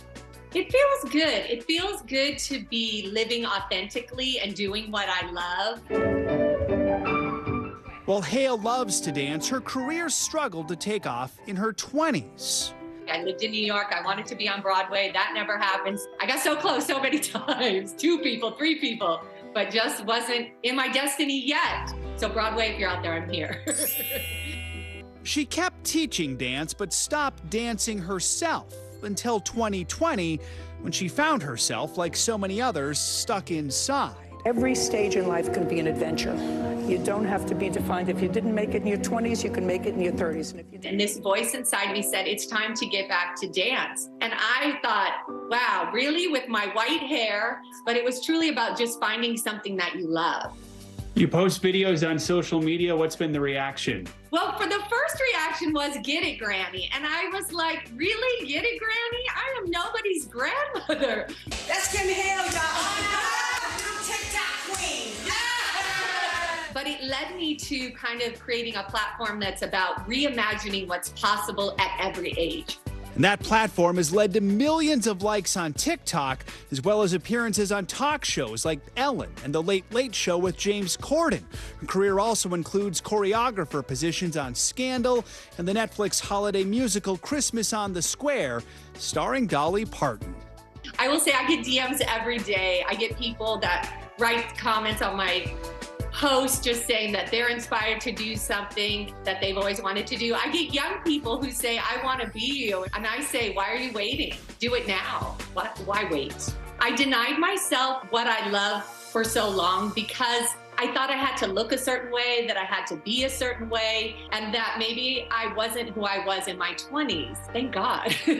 But now it's all about just redefining who I am as a 54-year-old, soon to be 55-year-old woman. So here you are on the brink of 55 years old. What's the goal? The goal is to be happy, to stay connected to the joy and love in my life. I think dance for me is like a metaphor of living life to the fullest, not getting stuck into stereotypes of who I should be, what I should be, and just, again, expanding the narrative of what's possible. As for what's next for Kim, she says she just shot her very first commercial, so keep a lookout for her while you're watching TV. And of course, you can check out all her moves right now on TikTok and Instagram. How inspiring is that? All right, that does it for this hour of Morning News Now. Great interview, Joe. But the news continues right now. Stick with us.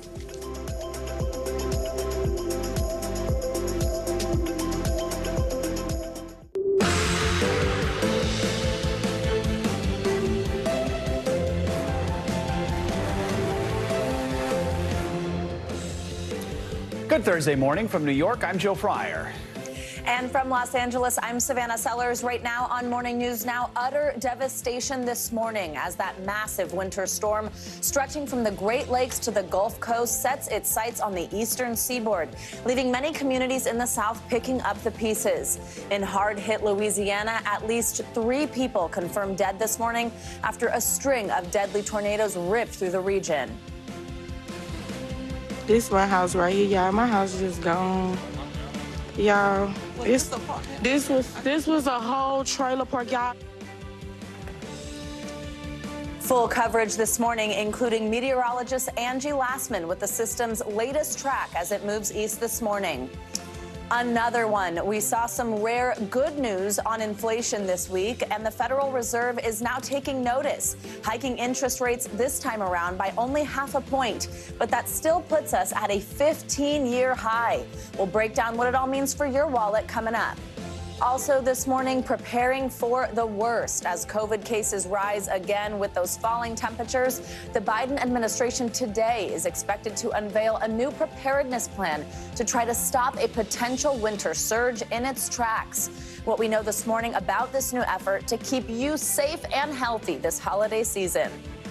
And going the distance, an airport nightmare turned viral dream for 13 stranded strangers who arrived home as friends from the freeway. You might remember that is a story that we mentioned last week that we were a little bit obsessed with, and now we're actually going to hear from them. We're so happy to have you with us, and we begin this morning with that devastation across the South. Many in that region are waking up to the severe damage left behind by dozens of tornadoes that ripped through. It was part of that dangerous winter storm that's making its way across the country. Louisiana Governor John Bel Edwards declared a state of emergency yesterday after several twisters tore through the suburbs of New Orleans. At least 3 people were killed. State officials are now assessing the damage and racing to find survivors. We have full coverage this morning, beginning with NBC News correspondent Guad Venegas in Killian, Louisiana. It's been a wave of deadly destruction for the entire region, with almost 50 tornadoes reported in the last few days as this storm has made its way through the south. Now, this is one of the locations here in Kelowna, Louisiana, where you can see the damage of one of these tornadoes.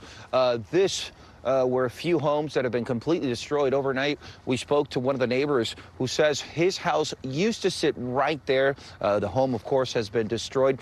He also talked about his next door neighbor, who he was told last night, unfortunately, did not survive. The man that we spoke to said he went outside to run an errand, and fortunately, that saved his life. Now, as of now, authorities in the state of Louisiana have reported the death of 3 people. Overnight on Tuesday, another woman and her 8-year-old son died in a separate tornado. That happened in northwest Louisiana. And then, of course, we've seen the images of the destruction happening. Wednesday, there was also images of another area in New Iberia where a tornado hit that town. Authorities say that some of the structures were damaged and some people had to get rescued from those structures. There's also been power outages across different parts of the state. As of now, the toll, 3 people dead and at least 30 injured across Louisiana as this storm continues to make its way east. Back to you. Guad, thank you so much. Joining us now for more is Guy McGinnis. He is the president of St. Bernard's Parish. Thank you so much for joining us. First of all, just let us know, what's the situation like in St. Bernard's Parish this morning? Well, good morning, Joe and Savannah. We're a whole lot better off today than we were back in March with the EF3 tornado that ripped through St. Bernard Parish. And, this tornado came down the same path. And we have about 70 structures that were affected by this tornado. None major homes destroyed, but a lot of rooftops that blew off. Last time we had 70 totally demolished homes and 350 structures. So sadly, we know how this works. We've been working through the night. Our sheriff's deputies, our firefighters, and our road crews have been out all night. That they'll be working until this debris gets cleaned up. We've been on the phone with the governor over the night. He's going to be coming out today to make sure that we have the resources to get a quick cleanup here during the holidays.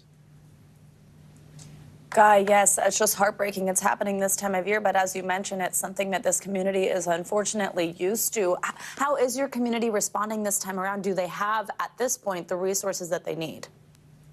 We do. A phone call last night with the governor and some of our own resources. We believe we have enough already to take care of this. So that's not the problem.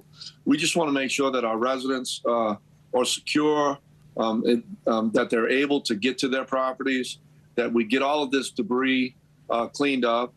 People were helping people all night. And so our community is doing well. I know our firefighters and our sheriff's deputies have been working all night. That's a little bit of concern this morning. But we're going to have some people come from the state level to help us with this assessment. And we just want to make sure we move forward as quickly as possible.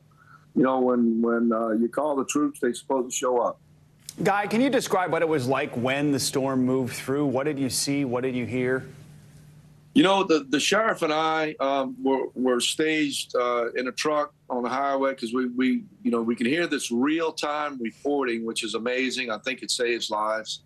People are able to prepare. About 15 minutes out, we knew exactly where it was going to hit, the same place where it hit back in March. And it just kind of came over the community, and you can see the transformers blowing up and the lights. The sheriff's deputies were on the radio. They know exactly where this tornado was. They were able to get into the areas right after it passed through. So it was just one of those things where people were coming outside, checking on their neighbors, telling us that they were okay, and moving down the street and watching our firefighters. We rescued around 10 people last night in an apartment complex where the roof came off and they couldn't get outside because the door was blocked. Our chief administrative officer, the tornado came right over his house, and it took the roof off of a home across the street from him. He had to go in and help get those people out because they were trapped in. So, these things happen, and to watch the community and to watch our first responders and what they do, it's incredible.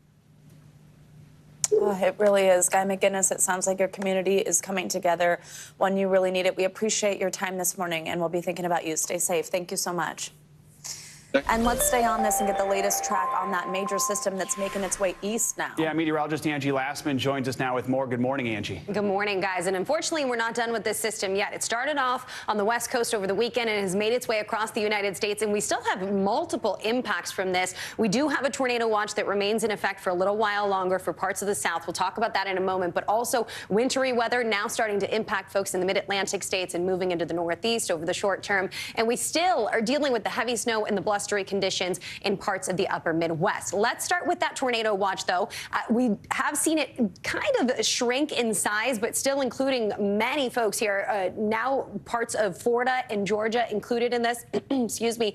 And the rain continues to work through, too. So while we have the potential for some tornadoes today, we also have the potential for some gusty winds up to 60 miles per hour and that hail on the table, too. It looks like this is more of a kind of a wind impact event rather than tornadoes, but we've got to stay on guard. In these areas, you see the most likely areas are those shaded in the brighter yellow. So that includes much of Florida into parts of South Carolina as well. And then I mentioned the wintry weather that we're dealing with. This has been working through the Midwest and parts of the northern plains for days now. They're still dealing with wintry weather there, the snow falling, issues with travel. Now we're going to start to see ample amounts of snow falling in places like Duluth that could see up to 2 feet of snow by the time we head into tomorrow. We're also dealing with plenty of rain stretched from places like Pittsburgh to Charleston, West Virginia. But as we move into the mid-Atlantic states, that's where we're going to start to have difficulty with travel. So these numbers as far as impact alerts or winter alerts as far as people impacted are starting to shrink in size for this area.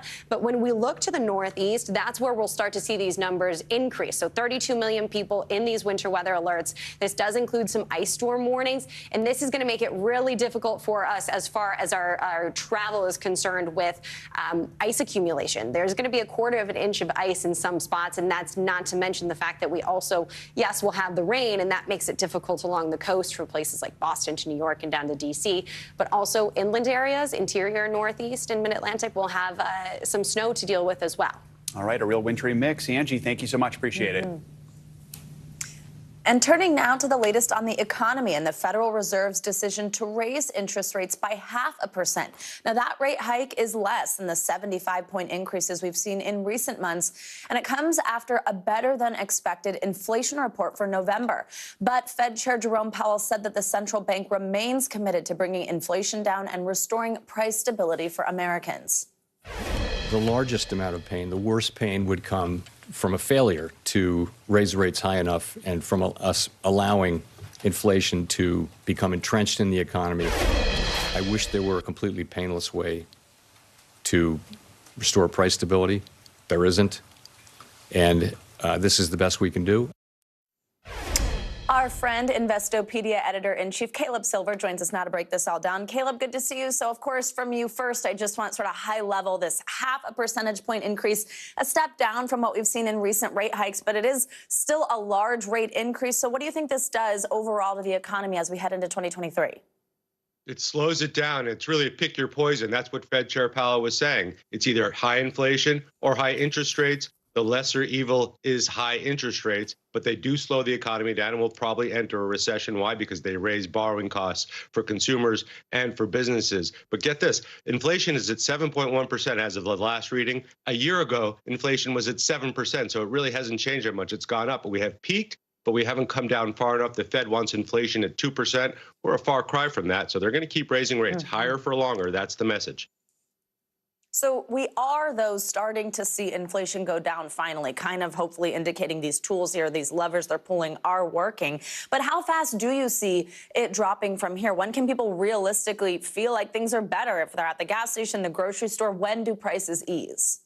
Well, you're seeing it ease in the gas station already. We have average prices around $3 a gallon. That's different. That's because the economy is slowing and because demand is slowing in places like China and India at the moment. That's why gas prices happen to be lower. But if you look at food prices, still very high. Energy, utility prices still pretty high, and shelter still pretty high. And the thing about interest rate hikes is they work on a lag. It usually takes about 6 to 8 months to start to feel the impacts of an interest rate hike, even though we've already felt it in the mortgage market. So we're going to feel these into 2023. And the Fed, if you look at the dot plot, the most boring chart in economics, but the most important right now, that's where Fed officials see interest rates through next year. They see them hitting about 5% at the terminal rate. That's when they're going to stop hiking rates. So we're about 1.5% away from that terminal rate sometime in 2023.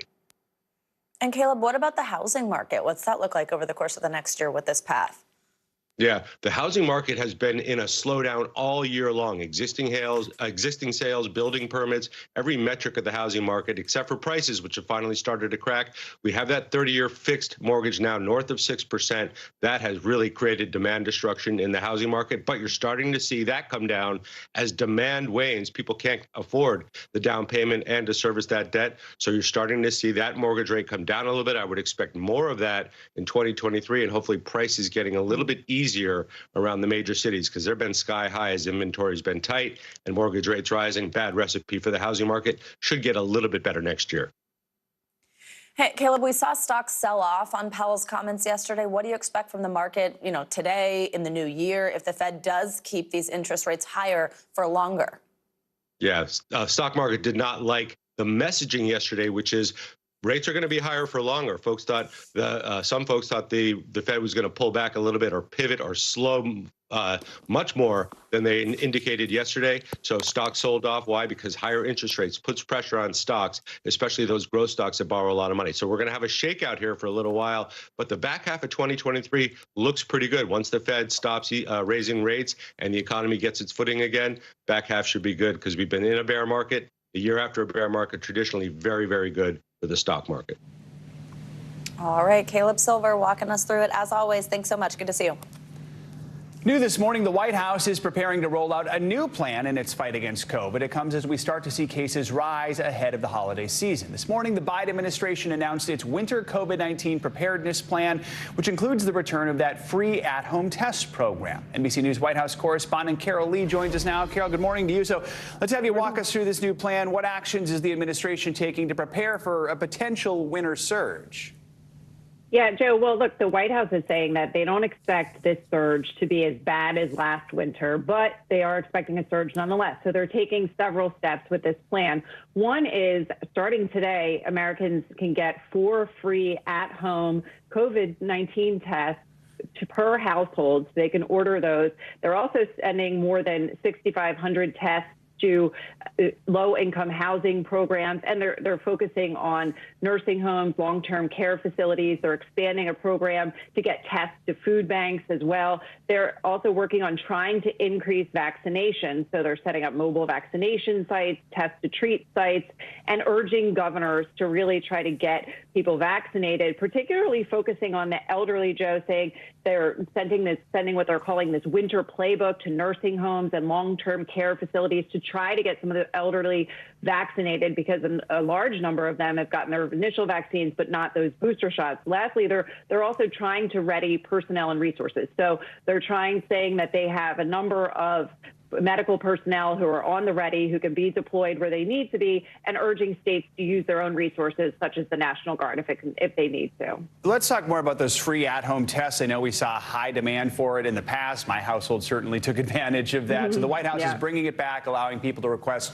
4 additional tests. So how long is the program going to run for, and how do folks actually get these tests?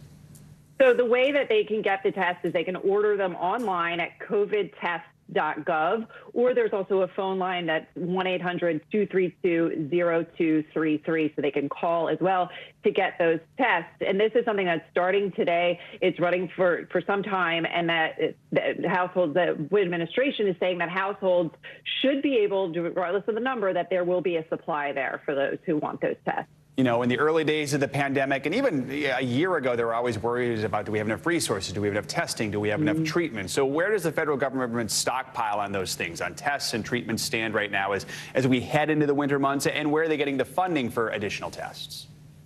So as far as the funding goes, you recall that the White House had asked Congress for additional funding for COVID to deal with a surge like this.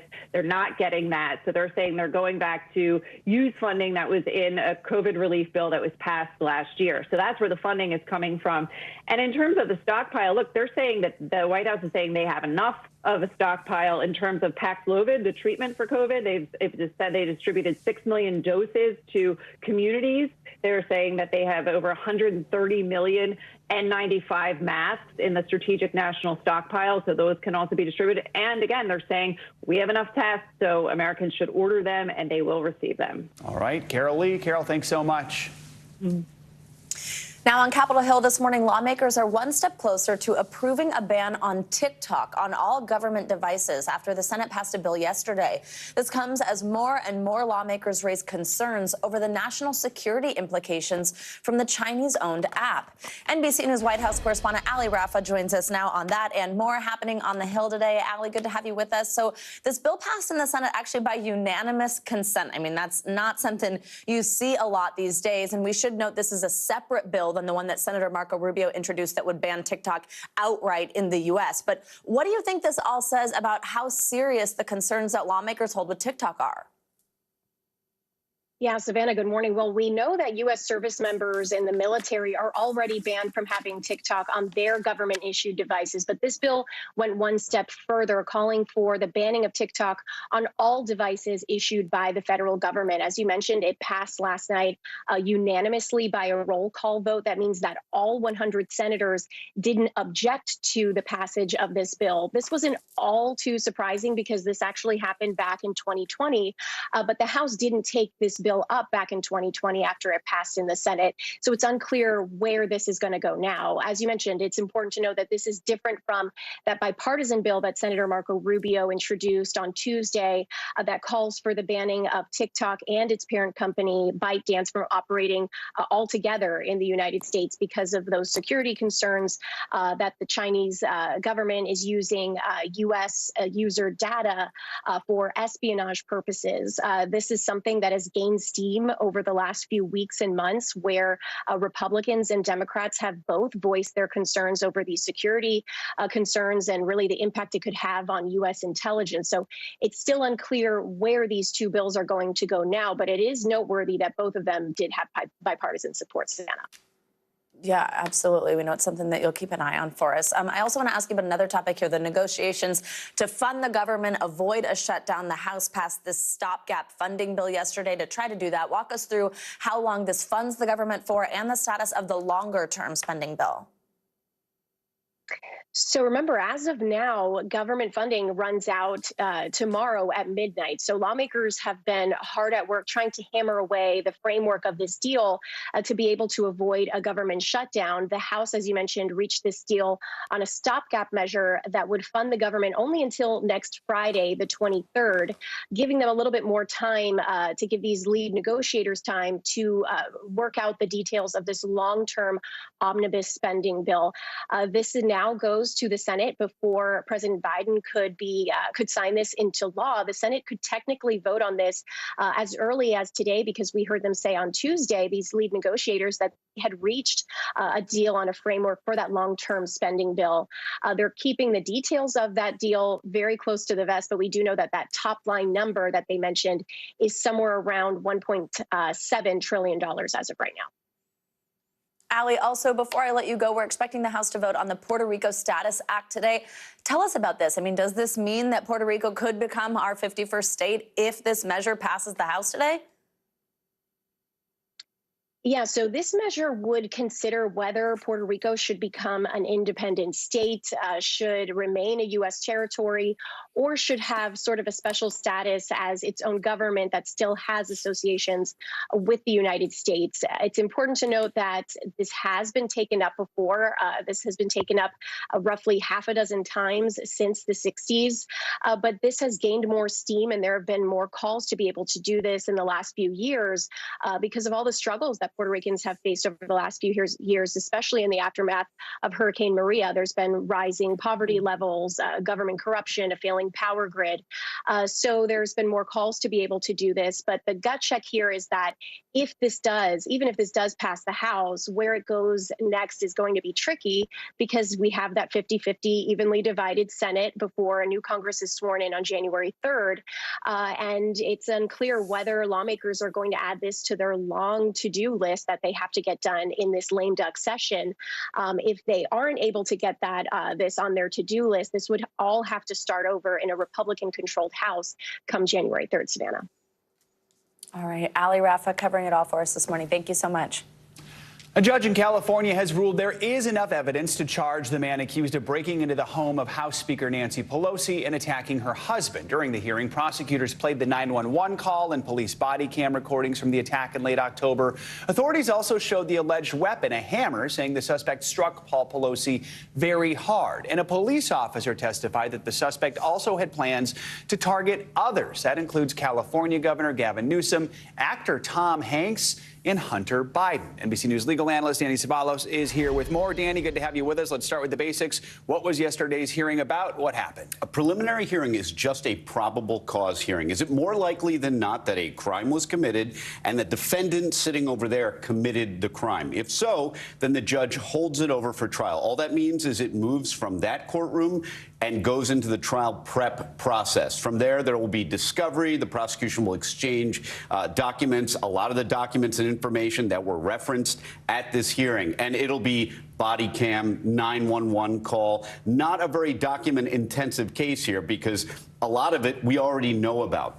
I want to ask you more about that. I mean, yesterday prosecutors played the 911 call. They showed some of that body camera footage. It's obviously compelling evidence. How big of a role is that going to play as this case moves forward, especially if we do go to trial? Body cam video, as well as dash cam video, has revolutionized the world of criminal justice. I mean, it's made a he said, she said situation into, oh, the video says and the video doesn't lie. So this is going to be pretty powerful evidence if the video shows what it's been said to show, and we know now that they showed it in court. So a lot of people saw what is on that video. It's not going to be a big surprise to anyone that this case was held over for trial.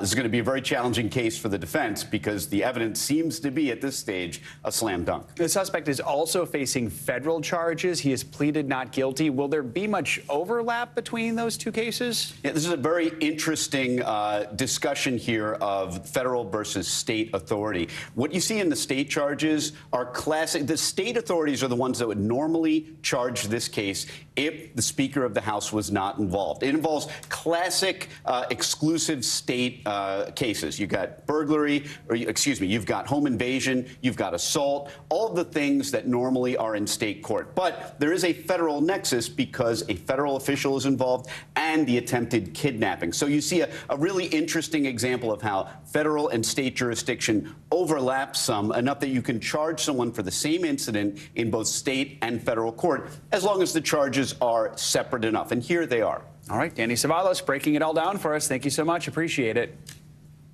Wednesday marked 10 years since the tragic shooting at Sandy Hook Elementary School. 26 children and school staff were killed that day. A memorial mass was held last night to remember the victims on this 10th anniversary. There were many children in Sandy Hook that day who survived the shooting, and one of them was Megan Tarpey, who was a third grader at the time and is now in college. She sat down with NBC's Kate Snow. I think people sometimes think back 10 years and they think of you all as kids. You're not a kid anymore. No, definitely not.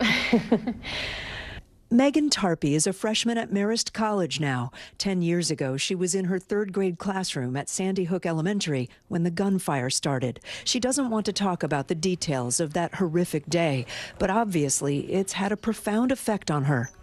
I think it impacts me on more of an everyday basis than anyone could ever imagine, honestly. I think it makes me very cautious person. I'm always like looking around, very like on edge all the time. Is it hard to trust things? Yes, it's very hard to trust people or like feel safe even being at home or anywhere, like in a grocery store. Like it's very hard to feel safe, and because you really never know what's going to happen. So. Yeah, I mean, it strikes me that you and your classmates in the whole school were exposed to like the worst of humanity in one day. I was so young at the time, and we were all really just starting to like experience our childhood. We kind of got that like taken away from us. Do you remember a time from before? No. I wouldn't say so. I feel like it's been like my entire life. She stays in close touch with friends from Sandy Hook, but she's also making new connections at college. Part of the campus ministry, she enjoys doing community service. And because of what she lived through, she says she hopes to go to law school and become a prosecutor. I just think I want to see and be a part of people, like the bad people in our society getting punished for what they did. Because I think enough times, like, it doesn't really happen nowadays sometimes. You want to be on the side of justice? Hopefully, yeah. A quarter-mile from the new elementary school, a memorial opened last month. I think every time I go back to that, the whole property of the school, it makes me feel a little like at peace in a way, because when I look at the school, I think it's beautiful, and I think kids will feel safe going there, and that's what any of us would want. The names of those lost are inscribed on the granite circle. It makes me very upset that they couldn't live the life that I'm living now, because I never want to take life for granted. I know none of my friends and I do, because it made us realize how precious life is and how much we need to appreciate it. Our thanks to Kate Snow for that moving report. Now, Megan also said that as she's grown up, she's realized she's had to find a way to look for positives in life, and she said that that was hard to do, but it has ultimately helped her heal.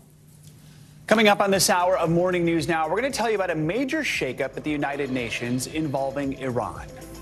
That's right. The nation is no longer part of the UN's women's group. We'll give you the backstory and how the move could impact ongoing protests in Tehran. That's up next. Stay with us. NBC News, streaming free now.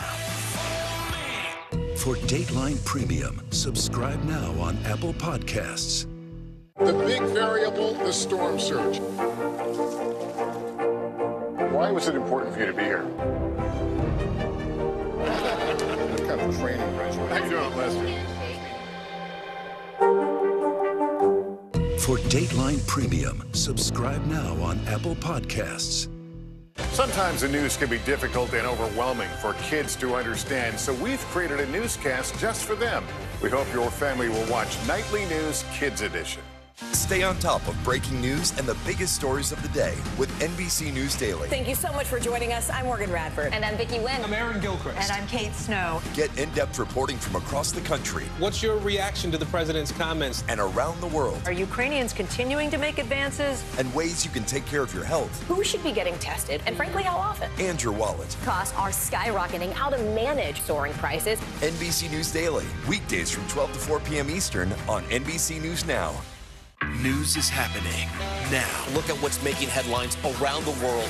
Whenever it happens, wherever you are, it's here now. Sometimes the news can be difficult and overwhelming for kids to understand, so we've created a newscast just for them.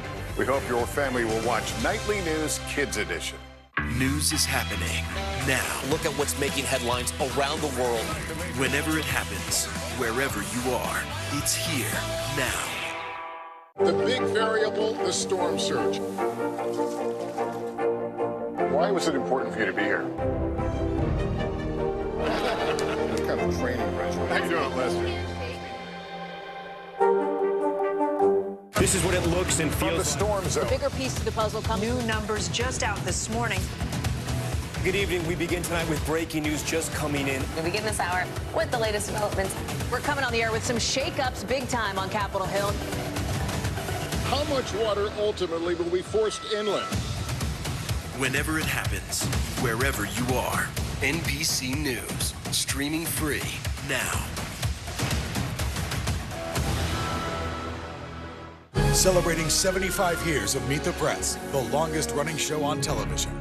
Stay on top of breaking news and the biggest stories of the day with NBC News Daily. Thank you so much for joining us. I'm Morgan Radford. And I'm Vicki Wynn. I'm Aaron Gilchrist. And I'm Kate Snow. Get in-depth reporting from across the country What's your reaction to the president's comments? and around the world, Are Ukrainians continuing to make advances? and ways you can take care of your health Who should be getting tested, and frankly, how often? and your wallet. Costs are skyrocketing. How to manage soaring prices. NBC News Daily, weekdays from 12 to 4 p.m. Eastern on NBC News Now. Welcome back. Iran has officially been removed from a United Nations women's group as a result of a proposal introduced by the United States. The goal of the group is to promote gender equality and the empowerment of women, a principle the U.S. argued Iran has not been honoring. 29 countries voted in favor of the proposal, but another 8 opposed the move, including Russia and China. U.S. officials say the decision was long overdue. Iranian women and men across ethnicities and social classes stood up to protest. They have demanded their basic human rights.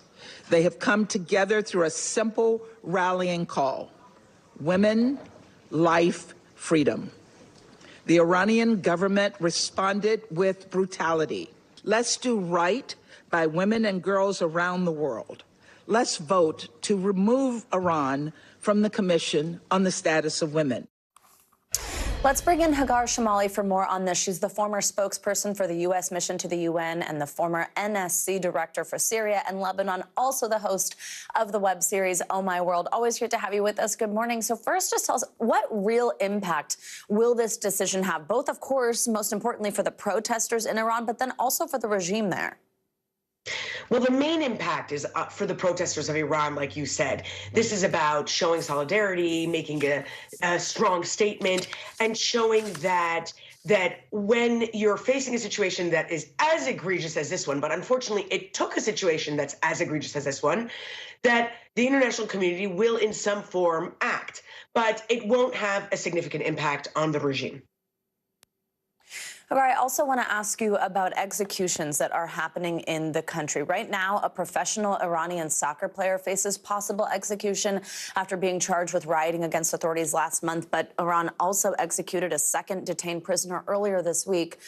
What do we know about that soccer player? But then also, are there indications that Iran is escalating the number of executions being carried out?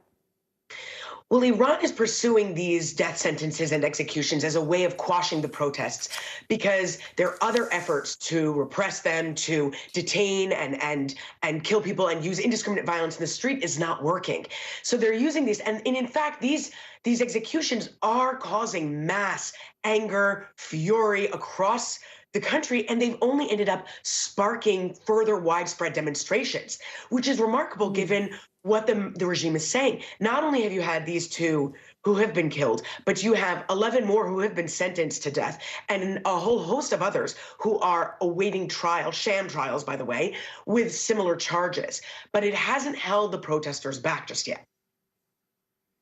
Yeah, you mentioned these other sentences, these other trials are awaiting. Iran has actually sentenced more than 400 people to prison in connection with these protests. Bigger picture here, Hagar, is Tehran any closer to essentially ending, meaning cracking down and doing away with these protests, with these arrests, or will protests and demonstrations continue? You sort of mentioned that some of that has almost strengthened this, but where do you ultimately think this goes? Where do demonstrators stand right now?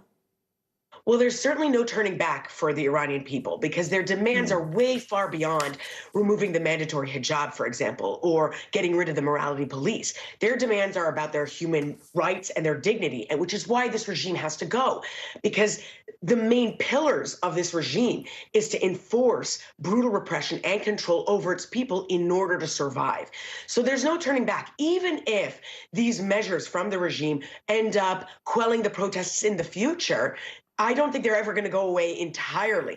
The citizens of Iran, and by the way, as you mentioned earlier, across socioeconomic backgrounds, across ethnic backgrounds, they're going to continue to find ways to resist the regime, to work with organizations outside the country, to find ways to undermine the regime and perhaps push defections, whatever they can do to continue the threading. And it's fraying. Already you have a lot of signs that the regime is fraying. At the same time, They have a lot of cards they haven't played yet. So I don't want to say that the regime is on the brink of collapse here. There are a lot of steps that need to happen next. The international community, for example, they took a loud step with voting Iran off the UN Commission on Status of Women, but only 29 voted in favor. 24 of them in total didn't vote in favor, which shows how broken the UN system is. That said, the international community could come out and say that they will not deal with the Iranian regime, that they won't do a nuclear negotiation. And that will even further galvanize the protesters. Hagar, you know, there were reports at one point fairly recently that Iran, for example, would maybe do away with the morality police. Of course, that's the custody that Mahsa Amini was in before she passed away. There was also reports that they would loosen rules surrounding the hijab, but we haven't really actually seen anything concrete. Is there anything specifically that you know of that protesters are close to actually sort of winning here? Any real change? No. So on the first part, I wouldn't believe anything that comes out of the regime's mouth. The morality police thing was a flub. And by the way, even if they meant it and pretended to get rid of the morality police, they would find another way to enforce these types of laws. And their talking points saying that they're reviewing the mandatory hijab and that they might loosen restrictions. First, I don't have any hope that the Ayatollah will accept that, because again, repressing and controlling women is a key pillar of this regime and how it works. However, even if he were to accept that, the protesters aren't going to accept that at this point. They need a lot more, and they want the downfall of this regime. Absolutely. Hagar Shamali, it's really just about women's rights, as you're saying. Thank you so much. We appreciate you continuing to cover this incredibly important topic, and we'll stay on it. To the latest now on the southern border, where next week a Trump-era border policy is set to be lifted. The federal government is announcing new steps to contain a new influx of migrants that already has shelters over capacity in El Paso. NBC News national correspondent Gabe Gutierrez has the latest. Under intense pressure to act, the Department of Homeland Security now says it's deploying more agents amid the new migrant influx. Overnight, we saw an even larger group lining up to get into El Paso. It's right before dawn, and the conditions here are miserable. With the wind chill, the temperature here feels like it's below freezing. The Border Patrol is letting 10 to 15 of these migrants in at a time, but the line stretches all the way down there. Some are then released onto the streets of El Paso to fend for themselves. This couple from Nicaragua made the decision to cross now because they expected more chaos at the border next week. That's when a federal court ordered the lifting of a pandemic-era border restriction known as Title 42, which authorities now say could lead to a record 10,000 illegal border crossings a day. We've never seen so many people in the conditions that they are today. I mean, just waiting at the river with no shelter. Ruben Garcia has helped shelter migrants in El Paso for decades. Should the Biden administration have seen this particular influx coming? Absolutely, because of the paralysis in Congress, the Senate, and the House. And the worst part of that are the politicians who use it for political gain. Both city officials and migrant advocates here are telling us this is a humanitarian crisis, and they're pleading for the federal government to take more action quickly. Back to you. All right, Gabe, thank you so much. Let's get to other international headlines now. And Peru's government has declared a national emergency. NBC News foreign correspondent Molly Hunter joins us with that and other world headlines. Molly, good morning. Joe, Savannah, good morning to you. That's right. We are starting in Peru, where the government there has declared a national emergency to try to stop violent protests since President Pedro Castillo was ousted. Guys, he was arrested amid allegations of corruption. Now, it has effectively become a police state. Rights of personal security and freedom have been suspended for the next 30 days. At least 7 people have been killed in the past week in the unrest. Now, moving to Myanmar, a United Nations committee has again blocked Myanmar's military junta from taking the country's seat at the UN General Assembly.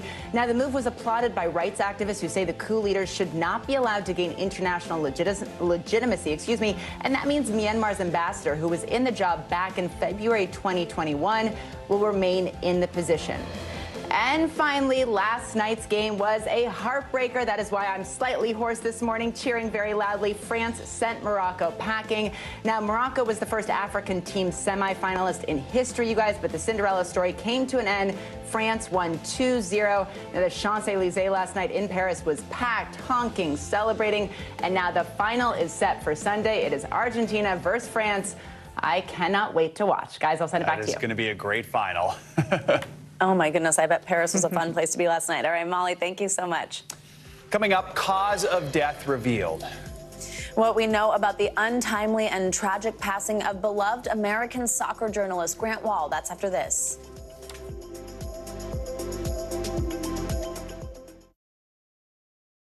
Hey, I'm Hallie. It's good to be with you tonight. There's another legal filing today, and I want to cut through some of the weedsy stuff. And let's just get to the point. They have started to vote on the PACT Act. If you're like Hallie, stop speaking Washingtonese. This bill would basically give health care to veterans who have exposed to these toxic chemicals. So, Scott, I'm trying to make this as not DC as possible. The increased sort of anger that we've seen now in politics. I saw you searching for, I think, your microphone, Danny. You are. I was trying to do it on the slide. Live TV, man. It's okay. Sometimes the news can be difficult and overwhelming for kids to understand, so we've created a newscast just for them. We hope your family will watch Nightly News Kids Edition. NBC News, streaming free now. The big variable, the storm surge. Why was it important for you to be here? What kind of training regimen? How you doing, Lester? Celebrating 75 years of Meet the Press, the longest running show on television. Sometimes the news can be difficult and overwhelming for kids to understand. Ukraine and Russia. Could you help me understand what's going on? So to help make sense of it all, we've created a newscast just for them. We hope your family will watch Nightly News Kids Edition.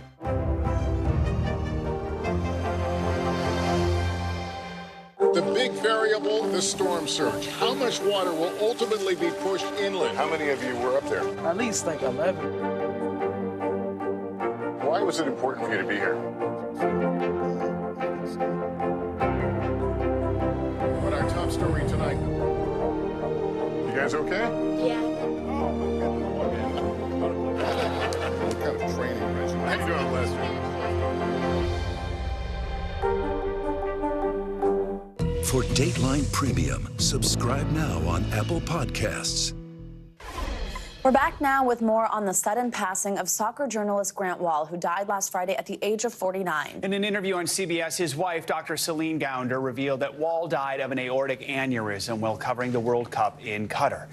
For more on this, we get to bring in Dr. David Montgomery, who is a board-certified cardiologist and preventive physician. Dr. Montgomery, good morning to you. So first of all, let's start with the basics here. What exactly is an aortic aneurysm, and what do people need to know about this condition? Yeah, good morning, Joe. Good to be with you guys. I wish you were under better circumstances. I always tell people that the aorta is the largest vessel in the body. And the part of the aorta that Grant had aneurysmal was right connected to the heart itself, so it gets a lot of pressure. When the aorta gets dilated, it gets weakened, and the wall can rupture. Think about a water balloon that sort of gets filled and filled, it will burst. And for very many people, it's just a matter of time before that aneurysm will burst. There are sort of a number of reasons why this can happen, but in a 49-year-old, we start to scratch our heads around the actual cause for this. Dr. Wahl had opened up about not feeling well in the weeks prior to his death. Actually, he said he had been given antibiotics and was told that he probably had bronchitis. Are symptoms that would present as bronchitis and sort of that confusion, they're common with a situation like this? And what should people with any of these types of symptoms be on the lookout for? Yeah, Savannah, so great question around what are the symptoms. Believe it or not, there are not very many symptoms. Many people who have an aneurysm that ruptures, they don't have symptoms at all. Some people can have the part of the aorta start to tear, and as it sounds, right, it'll be painful. They can get back pain, chest pain, pain that radiates.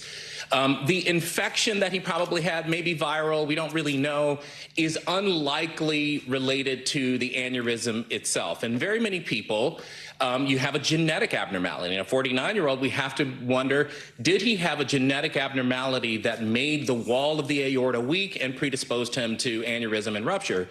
There are some traditional risk factors for everybody to understand, though. The traditional risk factors that we talk about with heart disease, smoking, hypertension, high cholesterol. These are really big risk factors for plaque formation and then dilation and aneurysmal formation of an aorta. What I want people to know is that it's preventable. And in situations like this, it really is a shame because you can get this evaluated by a cardiologist and get to it in time. Hey, doctor, you mentioned some things here. I mean, that's a big question people have. What can you do to lower the risk of potentially having an aneurysm? What are some of the changes you recommend people make to improve their health? Yeah, Joe. So, I know it's going to sound trite because we talk about this all the time, but these are the keys. Don't smoke anything. Smoking, if anything, increases your risk for this. High blood pressure, high cholesterol, high blood sugar. If you have those, then get them under control so that you can lower your risk for aneurysm and other forms of heart disease. And then I think the big point here is go get evaluated. At that age, I think anybody over 40 years old should just have a preventive heart screen because we can catch this with a simple ultrasound or a CAT scan, and it can save lives. All right. Dr. Montgomery, thanks so much for joining us. We appreciate your expertise. Great to be on. Thank you. Coming up, an alleged COVID relief scam years in the making that has now come crashing down. A Florida pastor and his son accused of defrauding the government of millions of dollars to keep their ministry afloat. That's up next. You're watching Morning News Now. News is happening now. Look at what's making headlines around the world. We're coming on the air with breaking news. This is a significant moment. Whenever it happens, wherever you are, NBC News, streaming free now. Hey, I'm Hallie. It's good to be with you tonight. There's another legal filing today, and I want to cut through some of the weedsy stuff. And let's just get to the point. They have started to vote on the PACT Act. If you're like Hallie, stop speaking Washingtonese. This bill would basically give health care to veterans who have exposed to these toxic chemicals. So, Scott, I'm trying to make this as not DC as possible. The increased sort of anger that we've seen now in politics. I saw you searching for, I think, your microphone, Dan. You are out. I was trying to do it on the slide. Live TV, man. It's okay. Sometimes the news can be difficult and overwhelming for kids to understand. Ukraine and Russia. Could you help me understand what's going on? So to help make sense of it all, we've created a newscast just for them. We hope your family will watch Nightly News Kids Edition.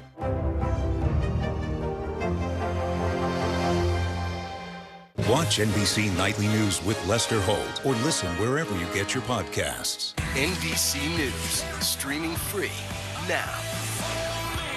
Hey, I'm Hallie. It's good to be with you tonight. There's another legal filing today, and I want to cut through some of the weedsy stuff. And let's just get to the point. They have started to vote on the PACT Act. If you're like Hallie, stop speaking Washingtonese. This bill would basically give health care to veterans who have exposed to these toxic chemicals. So, Scott, I'm trying to make this as not DC as possible. The increased sort of anger that we've seen now in politics. I saw you searching for, I think, your microphone, Dan. You are out. I was trying to do it on the slide. Live TV, man. It's okay. For Dateline Premium, subscribe now on Apple Podcasts. Sometimes the news can be difficult and overwhelming for kids to understand. Ukraine and Russia. Could you help me understand what's going on? So to help make sense of it all, we've created a newscast just for them. We hope your family will watch Nightly News Kids Edition. Stay on top of breaking news and the biggest stories of the day with NBC News Daily. Thank you so much for joining us. I'm Morgan Radford. And I'm Vicki Lynn. I'm Aaron Gilchrist. And I'm Kate Snow. Get in-depth reporting from across the country. What's your reaction to the president's comments? And around the world. Are Ukrainians continuing to make advances? And ways you can take care of your health. Who should be getting tested? And frankly, how often? And your wallet. Costs are skyrocketing. How to manage soaring prices. NBC News Daily. Weekdays from 12 to 4 p.m. Eastern on NBC News Now.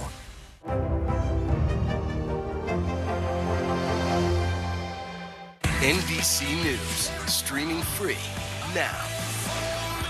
Sometimes the news can be difficult and overwhelming for kids to understand. Ukraine and Russia. Could you help me understand what's going on? So to help make sense of it all, we've created a newscast just for them. We hope your family will watch Nightly News Kids Edition. We're back with an update to a story we first brought you in June when NBC News reported on a pastor and his family accused of scamming millions of dollars in COVID relief funds. Now, more than 5 months later, he and his son have been arrested. NBC News correspondent Stephanie Gosk has the latest. Hey there, millions of companies applied for government assistance during the pandemic. Most needed it. Some cheated the system. This is an update on a story that we did months ago about a family who prosecutors now say committed fraud. Oh, my God. As neighbors in this Florida suburb sipped their morning coffee today, Josh Edwards was led away in handcuffs. His father, Evan, following soon after. According to a 6-count federal indictment, Josh Edwards lied on an application for a PPP loan back in April 2020 to keep the family's Christian ministry afloat during the pandemic. Asking for $6 million, the government approved a loan for $8 million. Edwards claimed there were nearly 500 employees and $2.7 million in payroll expenses. Both claims were false, according to prosecutors. Instead of setting up a ministry to help the poor, the Edwards tried to put a down payment on this $3 million house near Disney World. NBC News profiled the case back in June, including one Florida-based family ministry that received millions of taxpayer dollars to pay employees. The Secret Service was on to the Edwards in September 2020. The loan application was signed off by an 88-year-old accountant suffering from dementia, and there were no signs of any employees at the ministry's office, according to court records. When agents tried to confront the family of 4, the cars were gone. Police were waiting on this highway on-ramp for the Edwards as they headed north. When they stopped them, the father said that they were on their way to a conference in Texas, but he couldn't provide any details. And according to the authorities, in the back seat, there was a paper shredder the family bought the week before and garbage bags filled with shredded documents. But the family was eventually let go, and although the money was seized, there were no criminal charges. We knocked on their door a year and a half later. Neighbors telling us they still live there. The U.S. Attorney's Office did not comment on why it took so long to indict the Edwards. An attorney for the father and son had no comment, while a judge ordered they get medical and psychiatric evaluations. A source familiar with the investigation tells NBC News that our previous reporting led authorities to prioritize this case, and it's one case among many of the $800 billion given out in PPP loans. Experts estimate that $80 billion of it went to fraudsters. Back to you. All right, Stephanie, thank you. Financial headlines now. Bad news for Tesla as shares of the company are declining. CNBC's Silvana Henao joins us now with that and other money news. Hey, Silvana, good morning. Hey, good morning, Savannah. Joe, yeah, Tesla's market valuation has fallen below $500 billion for the first time in more than 2 years. Shares of the electric car maker have dropped significantly this year, down 55%, with more than 30% of that just since CEO Elon Musk bought Twitter for $44 billion in late October. The slump is painful for investors as Tesla is the 6th biggest member of the S&P 500 and has been one of the largest drags on the index this year. Meanwhile, Elon Musk has sold another big chunk of Tesla stock. An SEC filing shows he sold about 22 million shares this week. That's worth about $3.6 billion. Since Tesla's stock price peaked in November of last year, Musk has sold roughly $39 billion in shares. He has kicked in some of his own money on the Twitter deal. Some large Tesla investors have voiced their frustrations with Musk's focus on Twitter. And Goldman Sachs is reportedly considering cutting bonuses for its more than 3,000 investment bankers by at least 40% this year. The Financial Times says the final bonus pools at the bank are still being decided, but the cuts are set to be deeper than at its Wall Street rivals. The chance of big bonus cuts could mean high staff turnover next year, guys. 40% is pretty significant. That is a big deal. All right, Silvana, thank you so much. Coming up, the trip of a lifetime that happened completely by chance. After the break, we're going to bring you the TikTok sensation that sounds like it's straight out of a movie. 13 stranded strangers just looking to get home in the van that brought them all together. That's next.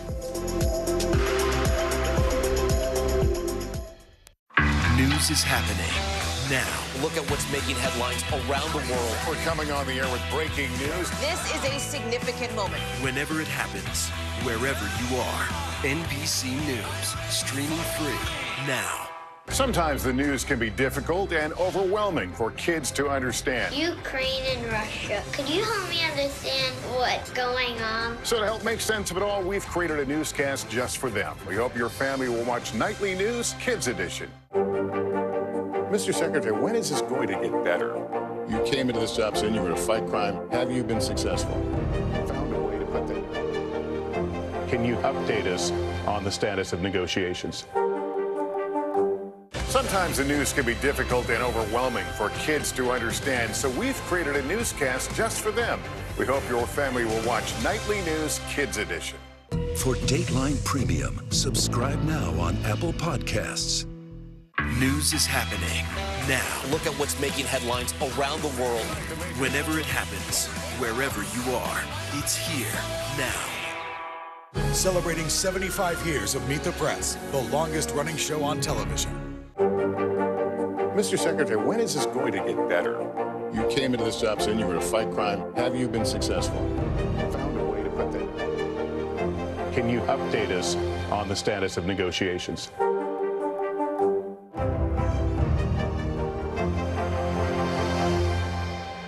Watch NBC Nightly News with Lester Holt or listen wherever you get your podcasts. News is happening now. Look at what's making headlines around the world. We're coming on the air with breaking news. This is a significant moment. Whenever it happens, wherever you are, NBC News, streaming free now. Watch NBC Nightly News with Lester Holt or listen wherever you get your podcasts.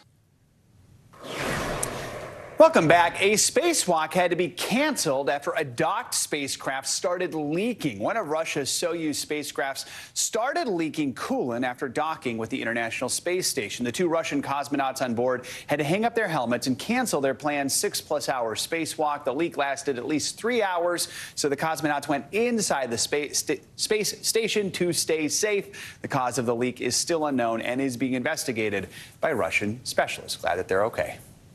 Yeah, and space station to stay safe. Try that one three times fast. All right, thanks, Joe. Finally, this hour, more details on a story we loved ever since we first heard it. The group of passengers who found themselves stuck at the airport and came together, renting a van for the 10-hour journey and filming it all for TikTok. NBC News correspondent Kathy Park has the story.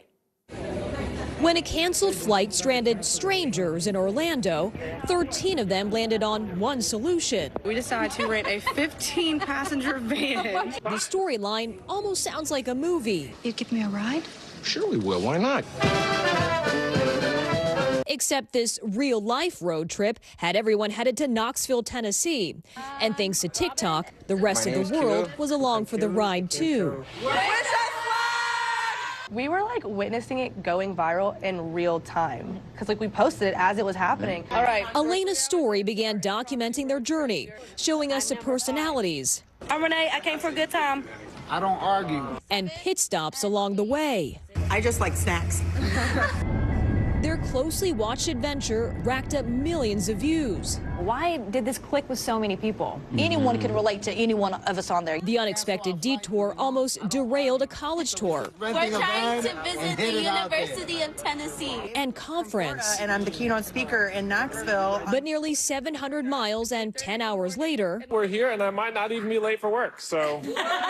What's the biggest takeaway from this trip? That there are good people still. Said it was more of a family vibe. And that friendships can be forged on the freeway. We could have easily went back home, sat there, cried about it, but you try to find the positivity behind it. A road trip to remember, all by going the distance. Kathy Park, NBC News, Knoxville, Tennessee.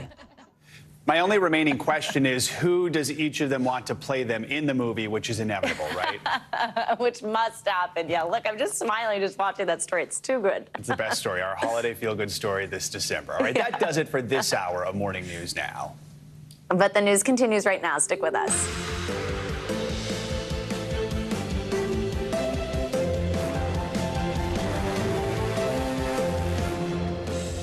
Good morning from Los Angeles. I'm Savannah Sellers. And I'm Joe Fryer in New York. Right now on Morning News Now, Mother Nature's wrath. A winter storm system is stretching across most of the country. From snow in the upper Midwest to tornadoes in the south, the storm has now turned deadly. This was the scene in Louisiana. 2 tornadoes were seen merging. Just a couple of the many twisters in the region. Some this morning now waking up to total devastation. I just thought it was supposed to be some bad weather coming through. There was just a lot of rain and wind.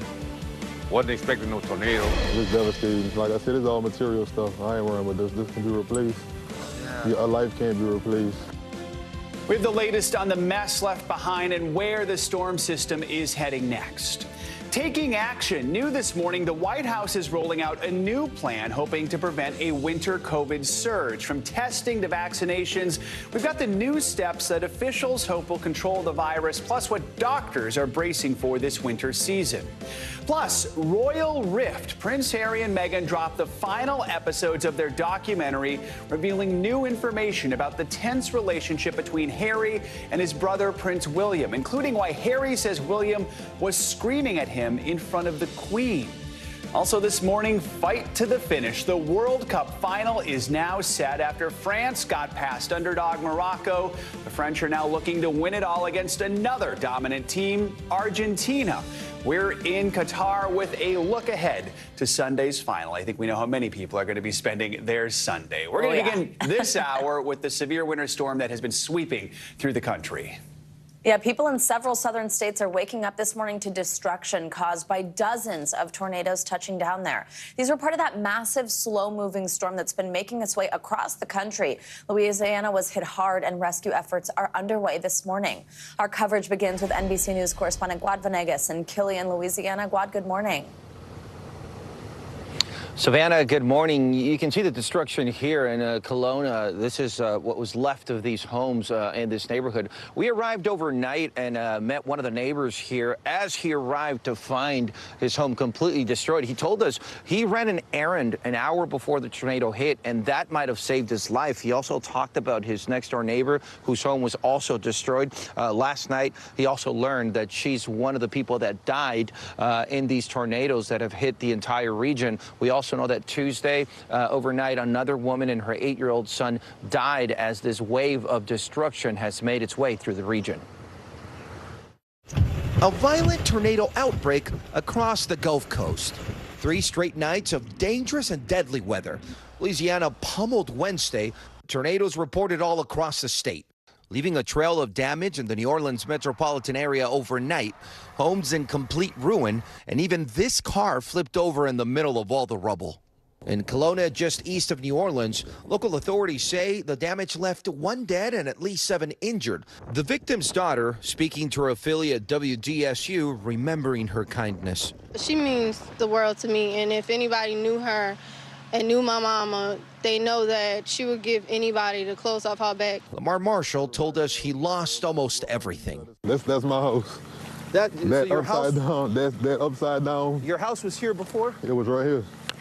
And it is what, like 30 feet over in that direction now? My car was parked straight in this yard. In New Iberia, Louisiana, not 1 but 2 tornadoes merging together. The result, neighborhoods left devastated. This is my house right here, y'all. My house is just gone. And this hospital left decimated. Windows completely blown out and debris blocking the entrance. For those who've lost their homes, the consolation they've escaped unharmed. My neighbor lost her life, so like I said, this material stuff can all be replaced. You can't replace a life. Just an overwhelming number of tornadoes. As we reported on this yesterday, we looked at the map and the reports were all over the place. 26 tornado reports in the last 24 hours. Some of these coming overnight, which of course makes them more deadly because you cannot see them. And even during the day, some of the tornadoes that were reported came with rain, which also makes it very difficult to identify them as the storm continues making its way east, Joe. All right, Guad, thank you so much. Let's look at the northern part of this storm system. Millions of people are digging their way through mountains of snow after several states were hit with blizzard-like conditions. Parts of South Dakota saw at least 2 feet of snow. NBC News national correspondent Miguel Almaguer is in Duluth, Minnesota with the latest. The snowfall is just going to be epic in Duluth. Over the last 36 hours, we've had nearly 20 inches of snow. That's going to make this one of the largest snowstorms in Duluth history. And this is a city that's used to snow. The wind here has been blowing sideways upwards of 30 miles an hour. That's creating pretty bad whiteout conditions across this area. You can see over my shoulder here, some of the snowfall has been pushed. This is just from the last several days out here, and that mound will continue to grow. We're also seeing chunks of ice, big blocks like this that are blowing across the area. That's created some havoc havoc across the road. It's not just in Minnesota, in the Dakotas and Wyoming. There's been spin-outs and rollovers. Some truck drivers say they've been stuck on the side of the road for more than 30 hours, saying that's the longest time period they've ever been stranded. Those terrible conditions on the road are expected to last for another couple of hours. In fact, here in Duluth, we're expecting upwards of 6 more inches of snow throughout the day. These blizzard conditions will remain in effect until 6 p.m. today. It's just going to be an awful storm. Back to you. All right, Miguel, thank you. And let's stay on this as this system is still slowly making its way east. Yeah, and get the latest from meteorologist Angie Lassman. Angie, good morning. Good morning, guys. Miguel looks cold there, and it's bitter cold in places that have seen this system already work through, and we'll start to get the cold working into the east as well. But first, we've got to deal with more wintry weather for the location that Miguel was at in the upper Midwest. Also, the Northeast and Mid-Atlantic states. You're going to start to get in on this action as well, and we still have severe weather potential in parts of the South. As far as the wintry weather is concerned, this is really causing problems for the early morning commute in many locations. We have a mix of freezing rain, some sleet, some rain working in there, and we'll eventually have some snow too here for parts of western New York and western Pennsylvania. That's where we're going to start to see some of that accumulating snow. Now, other locations, the icing is going to be an issue. We've already seen those watches and warnings up for days now, and the winter alerts are still in effect for 13 million in parts of those northern plains and parts of the Midwest. Hence, Miguel showing you just how much snow they've received there. And again, more than 18 inches as of 4 a.m. for Duluth. So no surprise if travel trouble is happening in that area. We'll also see the travel trouble that I mentioned in parts of the Mid-Atlantic and Northeast. That's where we have 32 million under winter alerts. What you're seeing in the bright purple there is the ice storm warning. And that's a concerning situation for folks there. Again, heading out onto the roads early this morning or even into late this afternoon as we head out for that afternoon commute, and then even into tomorrow morning. So here's the ice forecast. Here's how much accumulation we're expecting. I think widespread, it'll be closer to 1/10 of an inch. As we get closer to, places in western Pennsylvania, we could see 1/4 of an inch of ice. That means down tree limbs, power lines are going to be an issue. And by the way, hundreds of thousands of people are out of power in places in the Midwest. So that's setting us up for what we can possibly expect in parts of the Northeast and Mid-Atlantic. The snowfall, again, I think if you're along the coast and you're worried about the rest of the day today or even into tomorrow as far as snow is concerned, not quite as likely. You're going to see more of the rain falling in Boston, New York, and down through Washington, D.C., but that doesn't mean that you won't have a mix of that wintry mix here before we start to see it transition over into rain. So just be prepared for that. You might see a couple of flakes there and still some rough conditions out on those roads. As far as the snowfall totals are concerned, kind of impressive as we look inland, but that's more the interior area, so be ready for that. We also have that tornado watch that is still in effect for parts of Georgia and Florida along the Big Bend area. That's the bullseye for where we're going to watch for the potential for tornadoes over the next hour. That is set to expire at 9 a.m. Beyond that, though, 11 million still at a risk for severe weather here in Florida, Georgia, and up into the Carolinas, South Carolina to be specific. And that means not just the tornado threat, but also the gusty winds and the hail will be something to watch today. Something to watch all up and down the coast. All right, Angie, thank you so much. Thanks. Let's get to the latest on the economy now. And that decision by the Federal Reserve to raise interest rates by another 0.5%. It comes on the heels of a better than expected inflation report for November and as more signs emerge of a slowing economy. Let's bring in NBC News correspondent Tom Costello with more on this. Tom, good morning. Mr. Fryer, good morning to you. So, the Fed has telegraphed very clearly what its intentions are. So this half-point rate hike, this was expected, it was widely anticipated, and it was baked in, as they say. But what's interesting here is the Fed is also saying that going forward in 2023, more rate hikes to come. From factory floors to farms to Main Street USA, every interest rate hike ripples through the economy, affecting everyday Americans. Near Philly, small business Eric and Christopher makes silkscreen pillows and totes.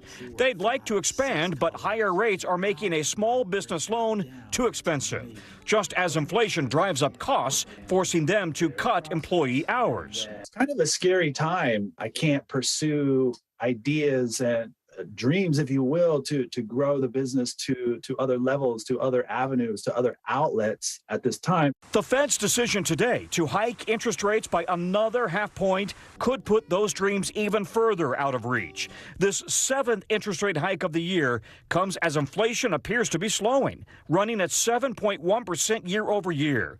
Better than the 9.1% last June, but still too high. We understand the hardship that high inflation is causing. Fed Chairman Jerome Powell today saying the Fed will keep raising rates through the new year, making credit cards and new loans more expensive, affecting mortgages and likely pushing up unemployment. I wish there were a completely painless way to restore price stability. There isn't, and this is the best we can do. While gas prices have dropped, food and rent prices are still too high. The Fed is going further, and even though there's been 2 better than expected inflation reports, the Fed still feels like it has a lot more work to do. All right, a lot more work to do. The Fed wants to bring inflation down from 7% right now down to 2%. So you can see it's got a lot of work to do. And, Joe, as we've talked about many times, it really only has one tool, hiking interest rates, the best way to bring inflation down. The problem is it likely will mean higher unemployment in the months ahead. All right, Tom, breaking it down for us. We appreciate that. Thank you. You bet. And turning now to the quadruple homicide in Idaho, frustrations are mounting as police are still searching for answers in the murders of 4 students, with the family of one of the victims now speaking out. NBC News correspondent Aaron McLaughlin joins us now from Moscow, Idaho, with the very latest. Hey, Aaron, good morning. Good morning, Savannah. That's right. Christy Gonzalez says she's speaking out of frustration with the way authorities are handling information about her daughter's murder, including the news that they're looking for a white Hyundai seen in this area at the time of the murder. She says she's terrified this case could go cold. It's sleepless nights. It's feeling sick to your stomach. It's just being left in the dark. Kaylee Gonzalez's mother recounting the chaos on the day she found out her daughter and Kaylee's best friend Maddie were killed, along with Xana Kernodle and Ethan Chapin. There's nothing you could do. Absolutely nothing. We were running around for hours just not knowing what was going on, what happened. Because we found out by people calling us. And the sheriff showed up about 3 hours later. When you saw the sheriff, did you know? Yes. And I had said that. I said, it's not real until the sheriff pulls up. Gonzalez says she and her family support the police and the work investigators are doing, but they're critical of authorities for what they called poor communication with victims' families. You found out about the white car from a press release? Yes. Yes. Did they send you the press release? No. This morning, new clues related to that white Hyundai. Fox News Digital reporting this new surveillance photo from a gas station showing what appears to be a white car driving at 3:45 a.m. on the night of the murders. Meantime, Gonzalez also told me the county coroner called and told her 17-year-old daughter graphic details from the autopsy over the phone. She asked, "Are you sure you want to know this?" And my daughter, thinking that she did for whatever reason, said yes, and she proceeded to tell her. And you haven't spoken to the coroner? No. The family says they met with authorities Monday to express their grievances. A Moscow police spokesperson declined to comment on allegations relating to communications with the family. NBC News reached out separately to the coroner but received no comment. This morning, 8 days into the search for the white Hyundai Elantra, Gonzalez says it's becoming harder to remain optimistic. Are you confident the police are going to solve this crime? I have to be. The Gonzalez family says they're speaking out on behalf of Maddie as well. Maddie's family is too grief-stricken to speak. Maddie was their only child. Maddie and Kaylee, they say, were best friends. Back to you. All right, just heartbreaking. Still so many questions. Aaron, thank you so much. Now to the war in Ukraine and the incredible story of a former UPS driver who is inside the war zone, at times the only person willing to rush in and help carry out incredibly dangerous rescues. NBC News correspondent Ellison Barber is in Kyiv with the details. Ellison, good morning. Hey, Joe, our team has spent a lot of time with this guy, Brad Hendrickson. I think I speak for myself, producer Dan Gallo, and photographer David Gladstone when I say Brad will hate that people are calling him a hero after seeing this, but that is exactly what he is. Watch. The two primary jobs are delivering aid and then evacuating people out. He'll tell you he's just Brad from the States, a guy who's had a lot of jobs, some with emergency medical training. But most recently, he was a UPS truck driver in Maine. Now he's driving routes few would dare to take. Under bombardment at times. And alone. I'm sort of the last mile guy in a lot of different places. Roughly speaking, do you have a sense of how many evacuations you've done since you've been here? Dozens and dozens and dozens. Surely more than 100. I'm bad at counting. Hey, buddy. All of these videos are Brad's.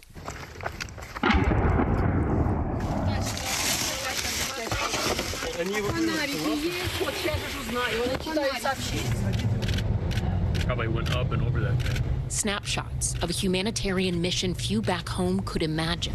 I've just gotten a call about a wounded person next door to an evacuation that happened recently. This was Brad's Thanksgiving. Hello?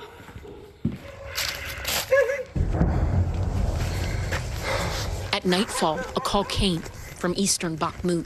He was about to begin one of his most daring rescues. Hello. Oh. 69-year-old Tatiana Lerikova was desperately trying to save her husband Valentin, who was injured in an explosion. She tried to stop the bleeding with tourniquets and kitchen rags. Doctor, we have to go to a doctor now. Brad tried carrying Valentin on his back, but couldn't do it alone.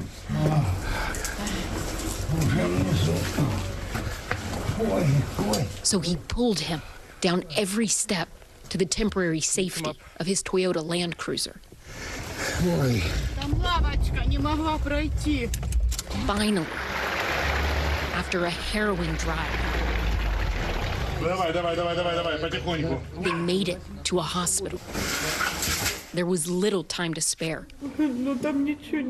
Tatiana is in western Ukraine.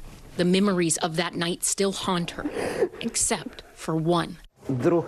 Suddenly, out of nowhere, a voice on the street. Hey, hey, hey, a yell. Her husband of 48 years is alive. And she says it's only because of Brad. He is an unreal human. Unreal. He is just an angel. I'm serious. It is impossible for a person. It is impossible for an ordinary person. I just thought that an angel had come. Brad is still in eastern Ukraine. Did you expect to be here as long as you have been? No, I did not.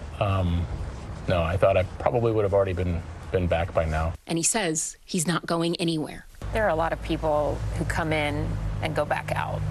Yeah, I feel on the hook.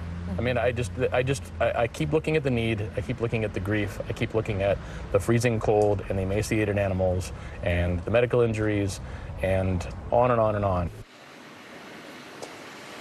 Brad is carrying out most of his rescues in the city of Bakhmut. That is where some of the fiercest battles have been taking place. Before the war, about 71,000 people lived in that city. Now, the regional governor says it is less than 10,000. And just 5 days ago, Joe, President Zelensky described this city as burnt ruins. Joe?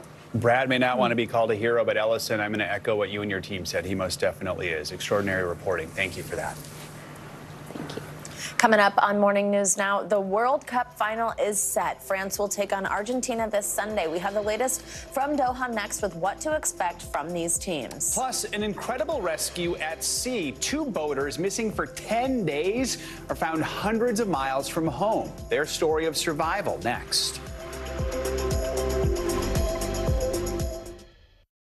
Watch NBC Nightly News with Lester Holt or listen wherever you get your podcasts.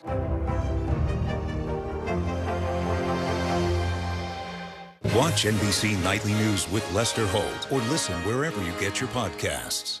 News is happening now. Look at what's making headlines around the world. We're coming on the air with breaking news. This is a significant moment. Whenever it happens, wherever you are, NBC News, streaming free now. Watch NBC Nightly News with Lester Holt or listen wherever you get your podcasts. Stay on top of breaking news and the biggest stories of the day with NBC News Daily. Thank you so much for joining us. I'm Morgan Radford. And I'm Vicki Wynn. I'm Aaron Gilchrist. And I'm Kate Snow. Get in-depth reporting from across the country. What's your reaction to the president's comments? And around the world. Are Ukrainians continuing to make advances? And ways you can take care of your health. Who should be getting tested? And frankly, how often? And your wallet. Costs are skyrocketing. How to manage soaring prices. NBC News Daily. Weekdays from 12 to 4 p.m. Eastern on NBC News Now. Sometimes the news can be difficult and overwhelming for kids to understand, so we've created a newscast just for them. We hope your family will watch Nightly News Kids Edition.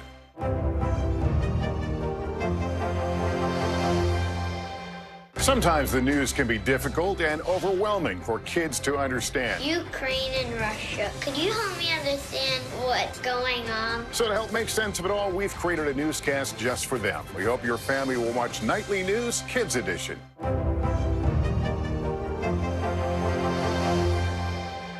Sometimes the news can be difficult and overwhelming for kids to understand, so we've created a newscast just for them.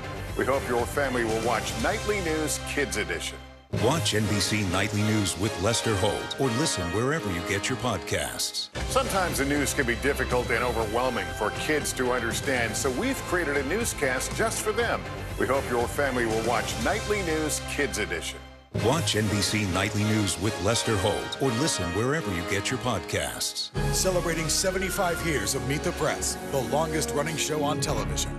The big variable, the storm surge. How much water will ultimately be pushed inland? How many of you were up there? At least like 11. Why was it important for you to be here? But our top story tonight. You guys okay? Yeah.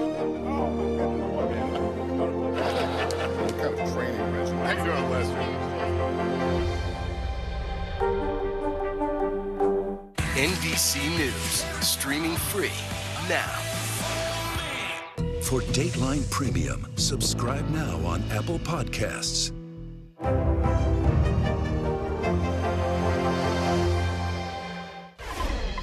We're back now with the latest from the World Cup, starting with France's 2-0 victory over Morocco.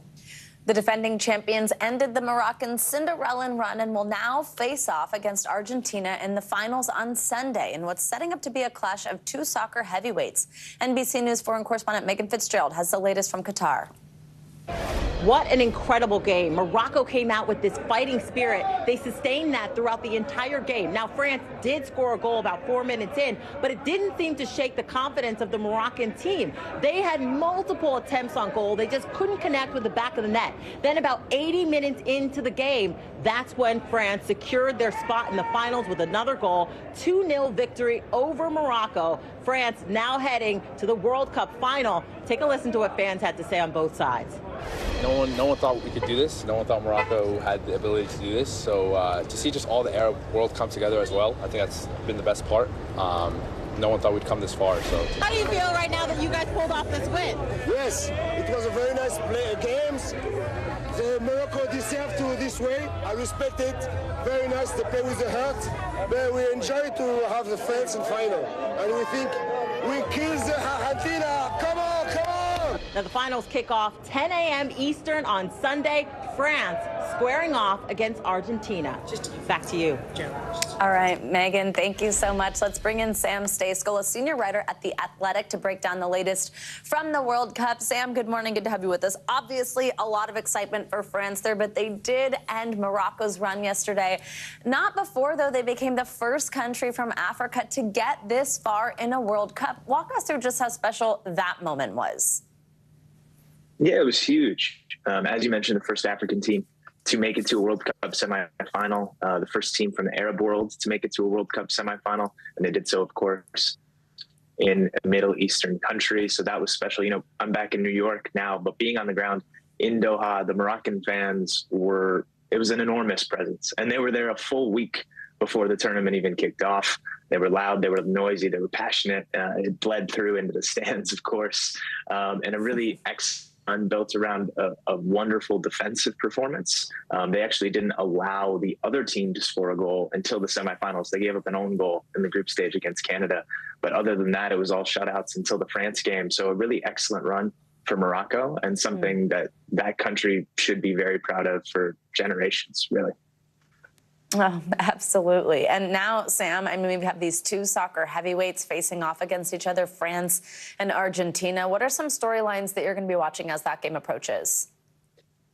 Yeah, so the main one for me is about Lionel Messi, arguably the greatest player of all time. Towards the end of his career, he's now 35. He said this will be his last World Cup. He's searching for his first World Cup. It's basically the only thing that he has not won in his legendary career. So that's top of mind for sure. But France has plenty to play for too. They had become the first back-to-back World Cup champion since 1962 when Brazil pulled it off. So that would obviously be a tremendous achievement if they were able to do it. Kylian Mbappe is their star player, just 23 years old. He already has a World Cup title to his name. He was one of the stars of the 2018 tournament in Russia. He's got 9 goals in his World Cup career already. The record is 16 all time, and he's just 23. So if he keeps on going at the pace he's at, he'll break that with ease. So two of the greatest stars of the modern game, of the current era. Messi maybe passing the torch to Mbappe to kind of carry it through for the next decade plus. That'll be a major thing to watch on Sunday as well. Wow. Just 23 years old. I think that makes a lot of us feel like we haven't accomplished very much in our years now, have we? Sam, you mentioned Messi, and obviously we already know how much of a superstar he is in the soccer world. But if he were to deliver a win here, I mean, just how much of an impact do you think that has on his legacy? Yeah, I mean, I think it just makes it cements everything. It makes it inarguable. It's the only knock that he has in his career is that he has not won a World Cup. Argentina made it to the final in 2014. They lost in extra time to Germany. Messi was named player of the tournament in that World Cup. But this tournament, he's been arguably at his best, and he's doing it at age 35. He's got 5 goals, 4 assists, top the Golden Boot rankings, given to the top scorer. He will win player of the tournament almost assuredly, no matter what happens on Sunday. And this would just remove all that, for me anyway, for him as the best player of all time. I think he's already there, but I think this would, the scales in his favor with a lot of other folks around the world too. Lots to watch for here. Sam Stejskal, we know what most people will probably be doing on Sunday, and certainly you. Thanks for reporting on it all for us. Thanks so much. Now to an amazing rescue at sea, more than 200 miles off Delaware's coast. 2 men from New Jersey and their dog, stranded in a sailboat for more than a week, were saved by a Dutch tanker and its crew, all thanks to a chance encounter. NBC News correspondent Stephanie Goss joins us now with this. I think incredible is an understatement. Yeah, it certainly is, Joe. The name of the boat, the Atrevida 2, and Atrevida in English means daring, and that's exactly what these sailors needed for this particular adventure. You know, they were lost at sea for days. They had little food, little water. They had that dog on their hands until this Dutch tanker spotted them, saved the day, the men, and the poodle. This morning, 2 sailors are thankful to be alive after a miracle rescue that saved them and a pet poodle, all lost at sea for more than a week. It's a miracle, right? It's Christmas. 65-year-old Kevin Hyde, a lifelong sailor, invited his 76-year-old friend, Joe DiDamaso, and his poodle Minnie on a sailing trip from Cape May, New Jersey to the Florida Keys. After making a stop in the Outer Banks of North Carolina on December 3rd, without warning, the men say, clear blue skies turned into the worst storm of their lives. I never heard wind so bad in my whole life. They were just... sounded like the devil was out there. 40-foot waves crashed into their vessel, leaving them with no power, no gas, no food, barely any water for 10 days. The rescue effort started after frantic family members called authorities, leading the Coast Guard Sunday on a search by air and sea that spanned more than 20,000 square miles. Finally, on Tuesday, a crew member from an international cargo ship spotted the boat 200 miles off the coast of Delaware. He came around and he picked us up. It was amazing. It's like finding a needle in a haystack. Spotting them was one miracle. Actually, getting them on board the massive oil tanker was another. An intense effort that took 3 hours. This cell phone video captured the crew using a cargo net to rescue the weary boaters. The captain of the ship calling the rescue a divine intervention. God sent our Silver Moon ship to save them. Yeah, you don't just jump onto an oil tanker. Yeah, It takes some work. But you can tell those guys are in good health, and now they have this whale of a tale for their holiday table, and with their poodle. And no one better to hear it from than them, because they are just straight out of Central Casting. Salty sailors. Love Yep. it. Stephanie, thanks for that story. You're Appreciate welcome. it. Coming up on Morning News Now, remembering Twitch. Yeah, Stephen Twitch Boss, the iconic dancer and longtime Ellen Show DJ, has died. How the entertainment world is paying tribute to him, plus the message from his wife this morning.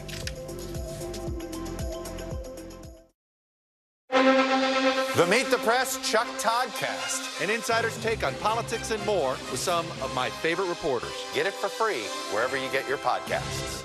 News is happening now. Look at what's making headlines around the world. Whenever it happens, wherever you are, it's here now.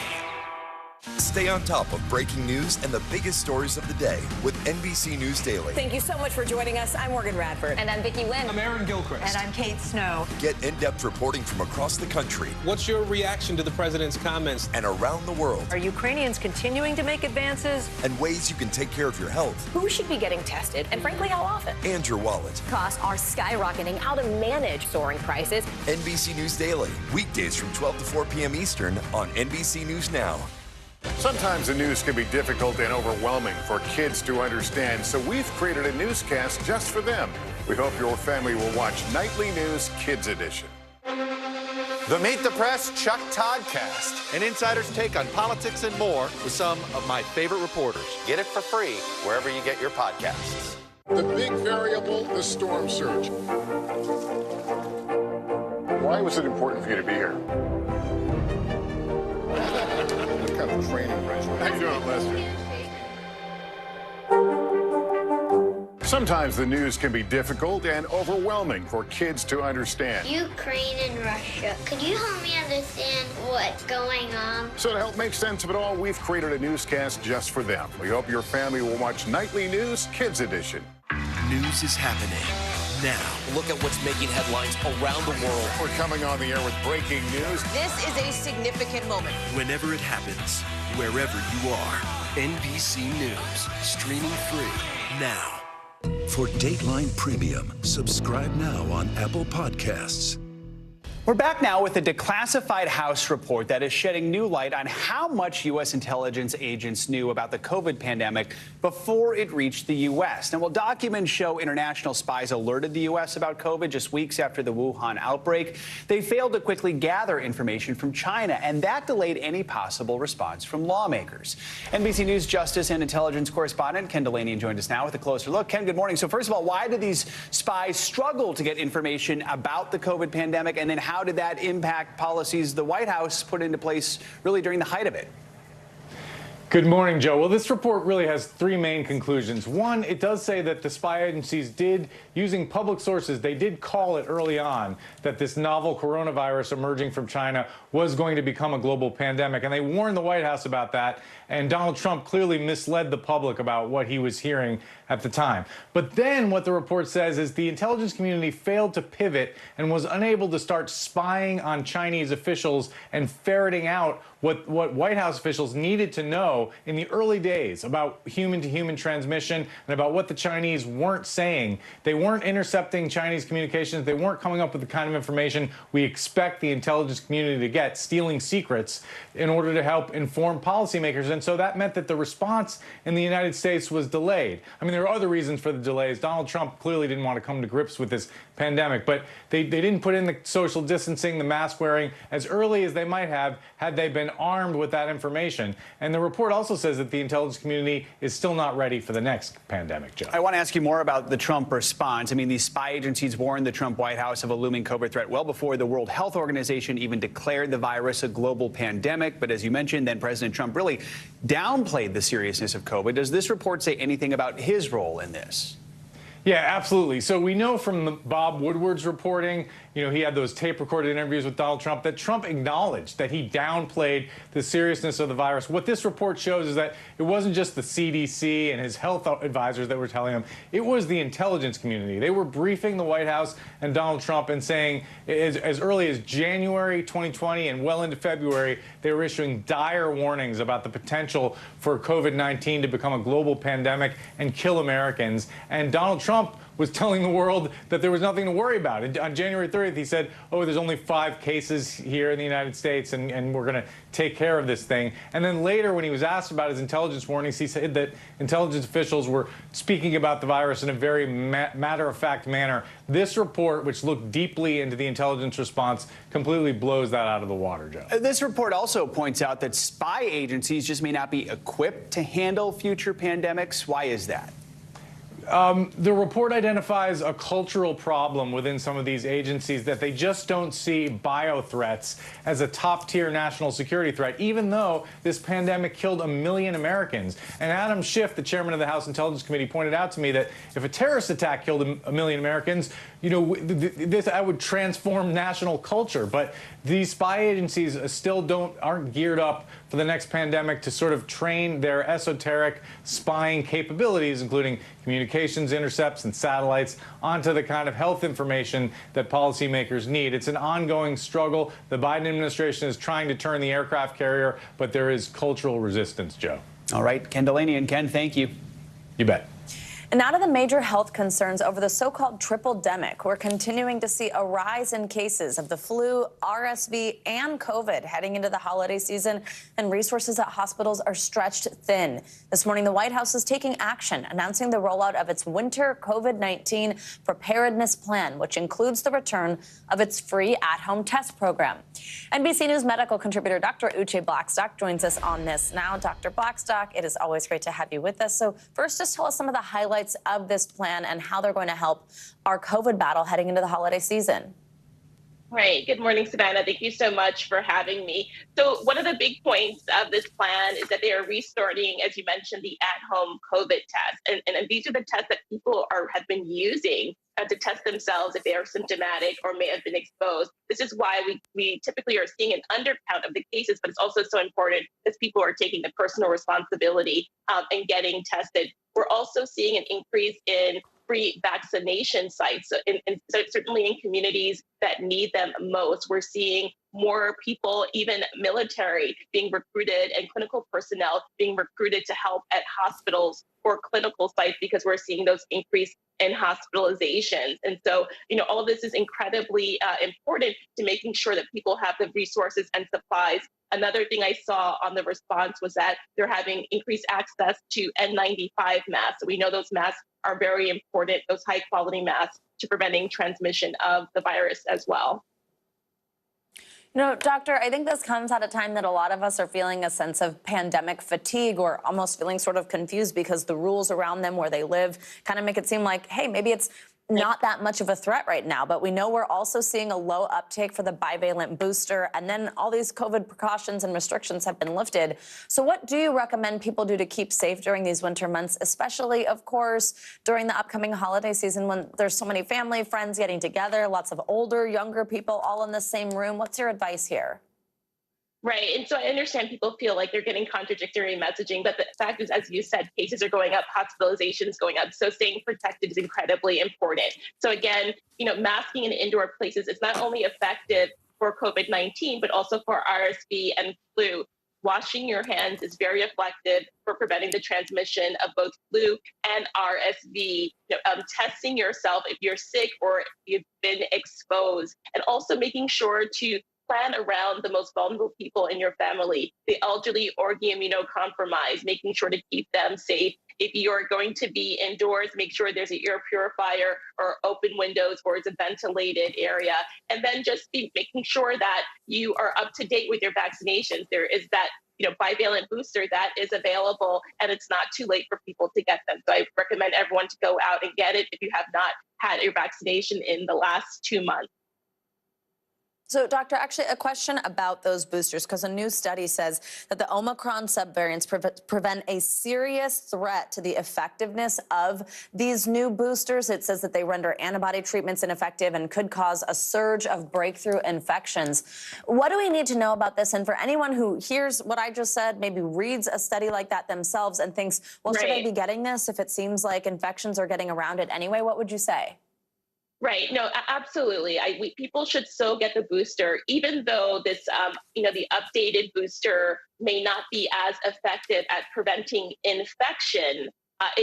They are still very effective at preventing severe disease, hospitalizations, and death. And so that is why right now this updated booster is authorized for anyone who's 6 months or older. And so you can go to vaccines.gov to find the closest vaccination site to you. Again, these boosters are still very effective against the worst outcomes of COVID-19, including those newer subvariants. All right, Dr. Uche Blackstock, always great advice for us, especially as we all head home for holidays. Thanks so much. Today, we're remembering the dancer, DJ, and TV personality Stephen Boss, best known as Twitch on The Ellen Show. He passed away Wednesday. NBC News correspondent Ann Thompson has a look back at his life. Hey there. This news came as a real shock to many. The Los Angeles County coroner ruling the death of 40-year-old Stephen Boss a suicide, a man colleagues and fans remember as a light.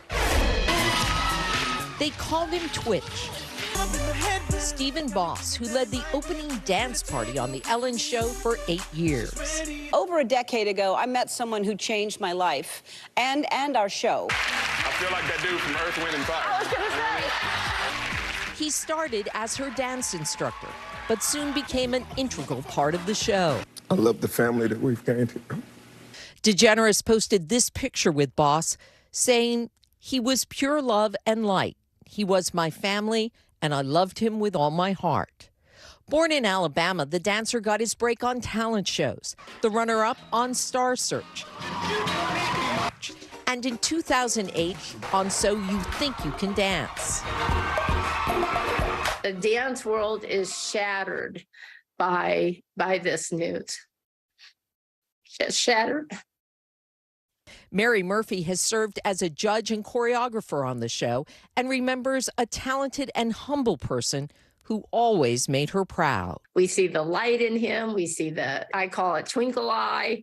He had that from the get-go, the big smile. Not to mention, he was a genius at freestyle. Boss returned as an all-star and met his wife, Allison Holker. Together, they raised 3 children. It was The Ellen Show that propelled him to another level of fame, becoming an executive producer of the show in 2020. You're a fake DJ, but you're a real good man. You're a real good man. He appeared in the movie Magic Mike XXL. Drop the beat, let's see it. Hosted New Year's Eve shows with Carson. We call him Twitch. Boss even filled in for Jenna here on the 4th hour of Today with Hoda. My first time on stage doing a performance, I was like, yeah, this is it.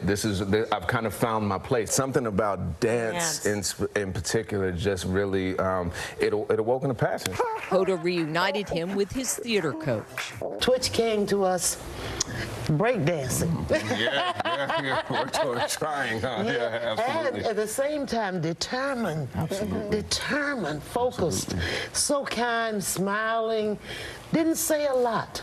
Really? But always watching, always involved and ready to help somebody. Stars shared their grief on social media, including actors Viola Davis and Kerry Washington, who wrote, "The world lost a bright light today."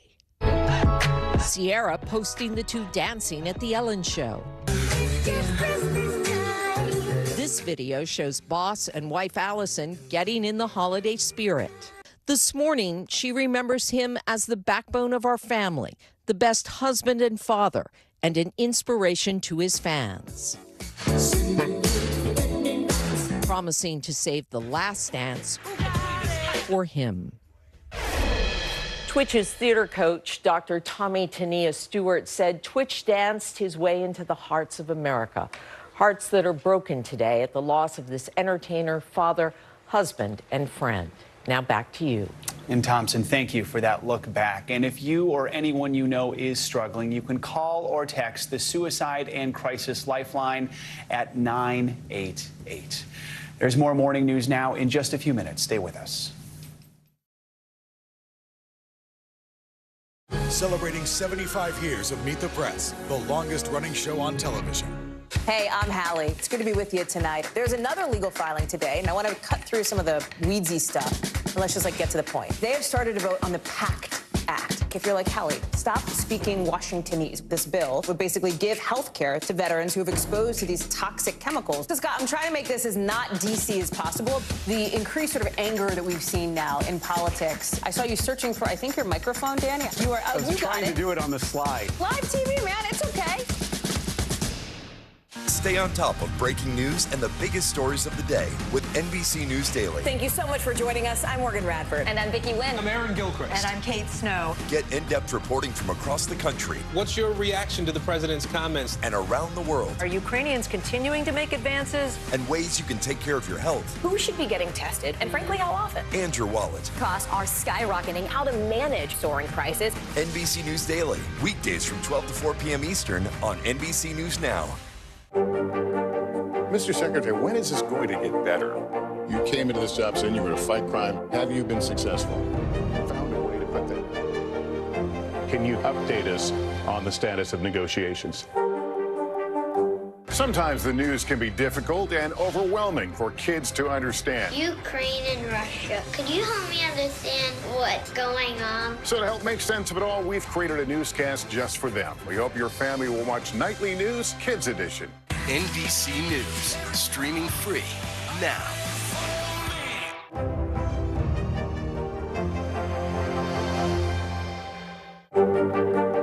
Mr. Secretary, when is this going to get better? You came into this job saying you were to fight crime. Have you been successful? Found a way to put that. Can you update us on the status of negotiations?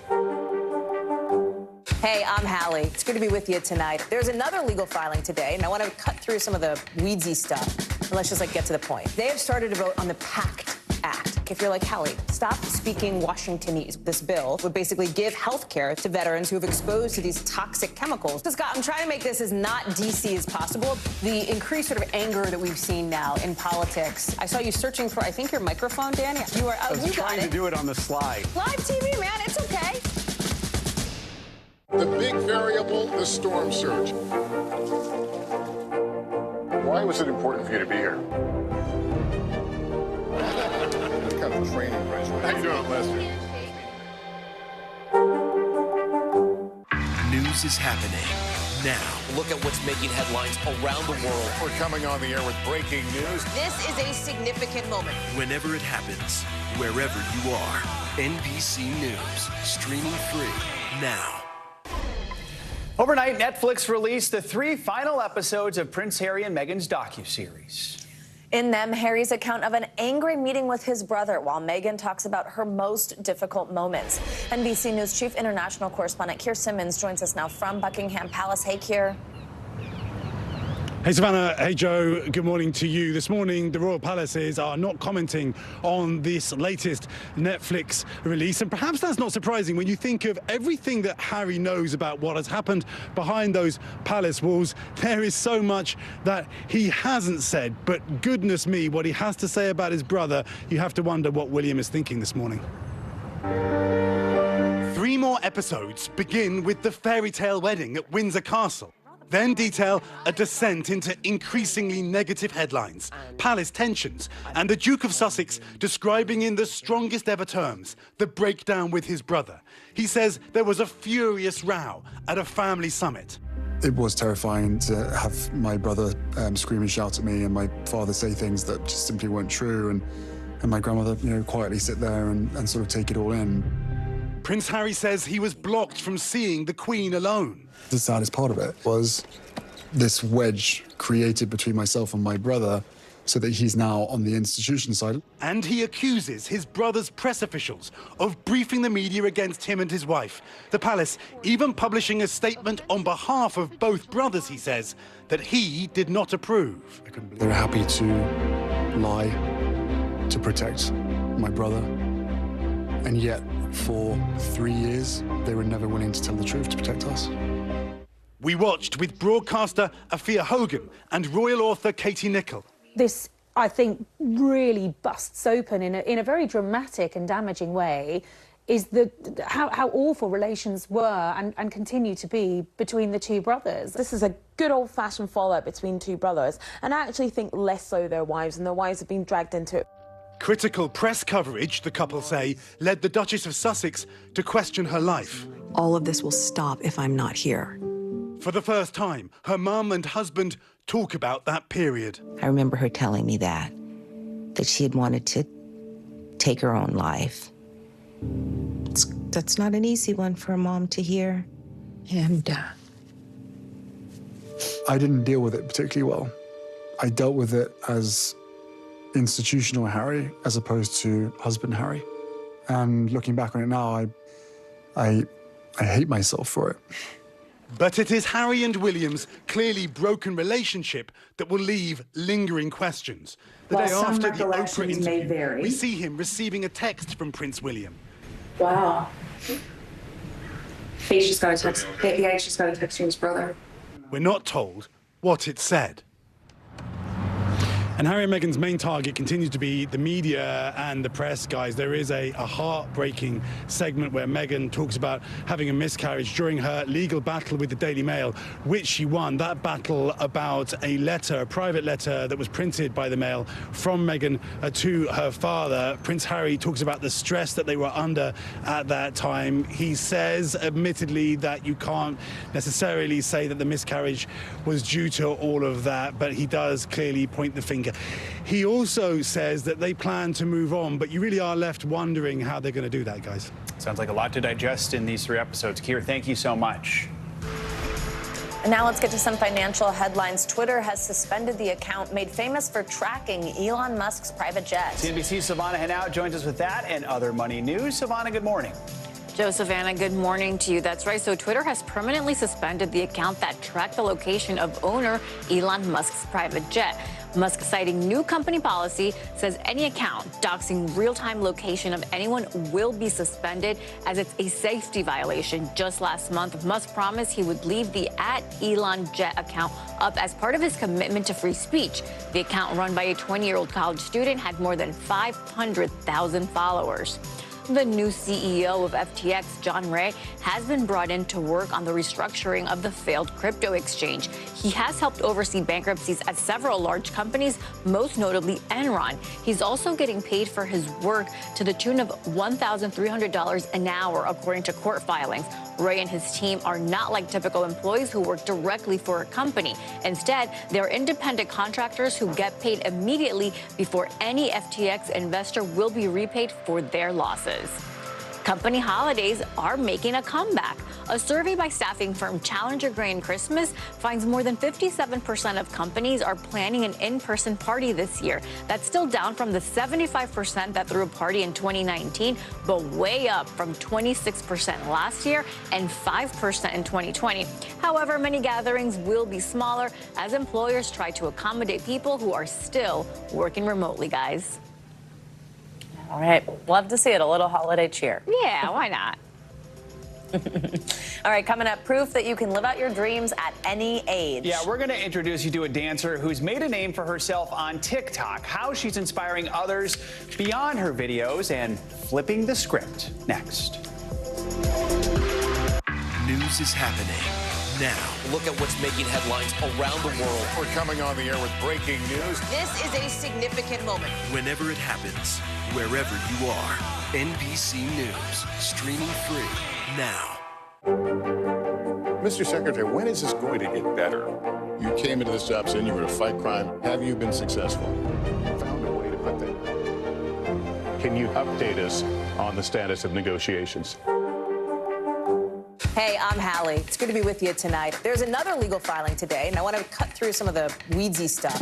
And let's just get to the point. They have started to vote on the PACT Act. If you're like Hallie, stop speaking Washingtonese. This bill would basically give health care to veterans who have exposed to these toxic chemicals. So, Scott, I'm trying to make this as not DC as possible. The increased sort of anger that we've seen now in politics. I saw you searching for, I think, your microphone, Dan. You are. I was trying to do it on the slide. Live TV, man. It's okay.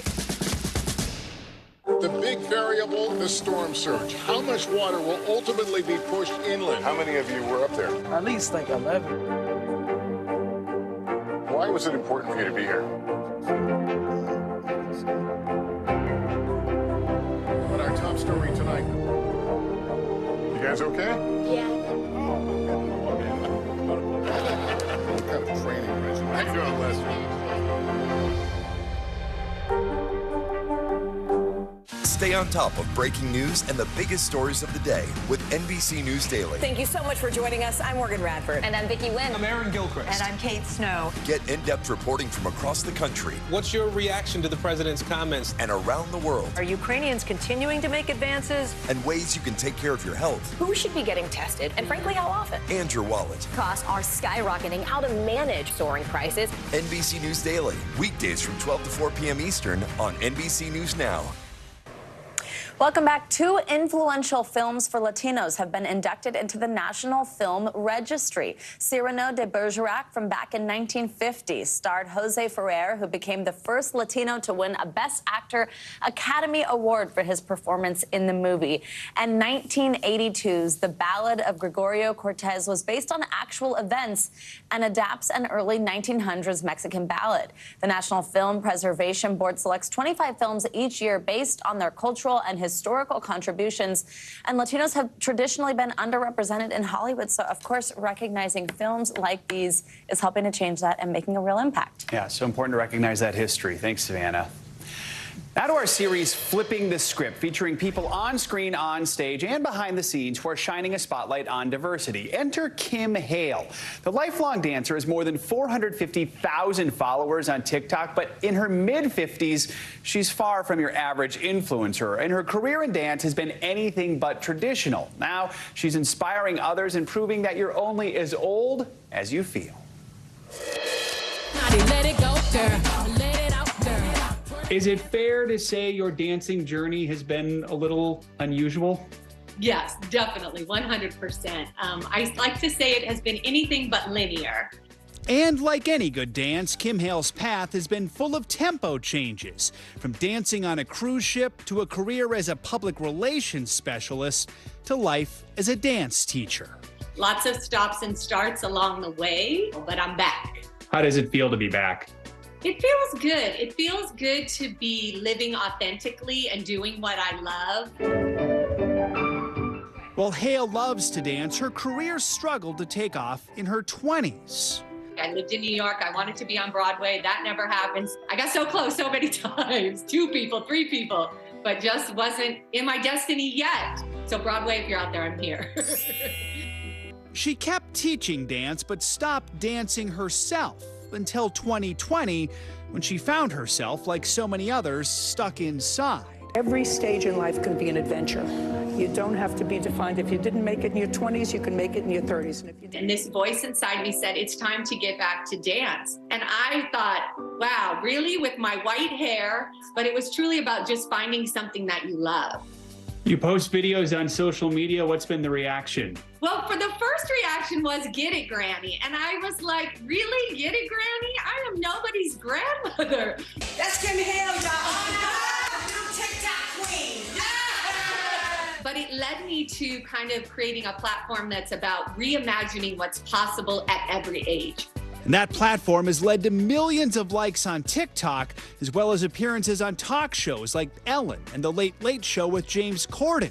Her career also includes choreographer positions on Scandal and the Netflix holiday musical Christmas on the Square, starring Dolly Parton.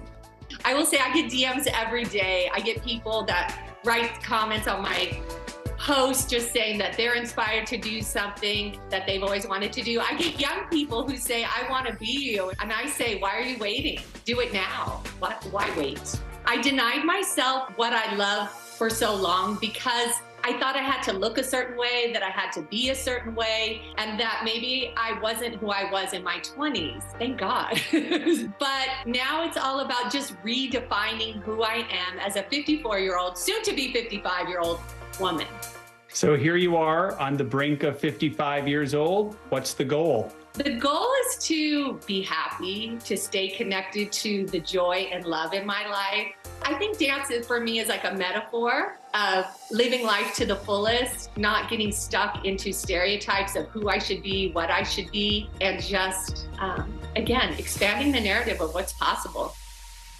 As for what's next for Kim, she says she just shot her very first commercial, so keep a lookout for her while you're watching TV. And of course, you can check out all her moves right now on TikTok and Instagram. How inspiring is that? All right, that does it for this hour of Morning News Now.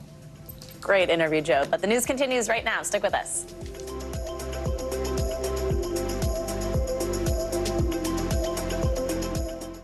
Stick with us.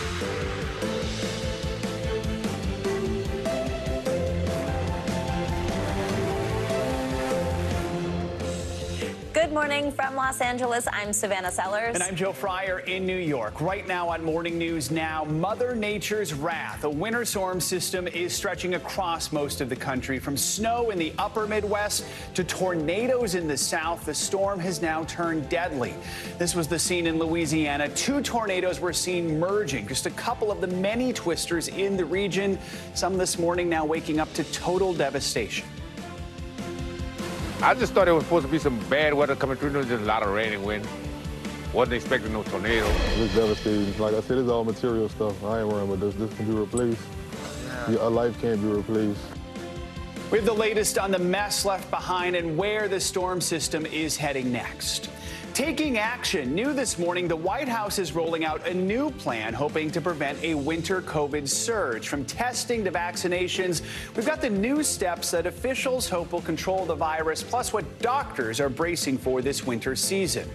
Plus, Royal Rift. Prince Harry and Meghan dropped the final episodes of their documentary, revealing new information about the tense relationship between Harry and his brother, Prince William, including why Harry says William was screaming at him in front of the Queen.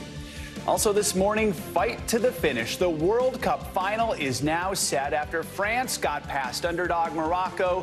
The French are now looking to win it all against another dominant team, Argentina. We're in Qatar with a look ahead to Sunday's final. I think we know how many people are going to be spending their Sunday. We're going to begin this hour with the severe winter storm that has been sweeping through the country.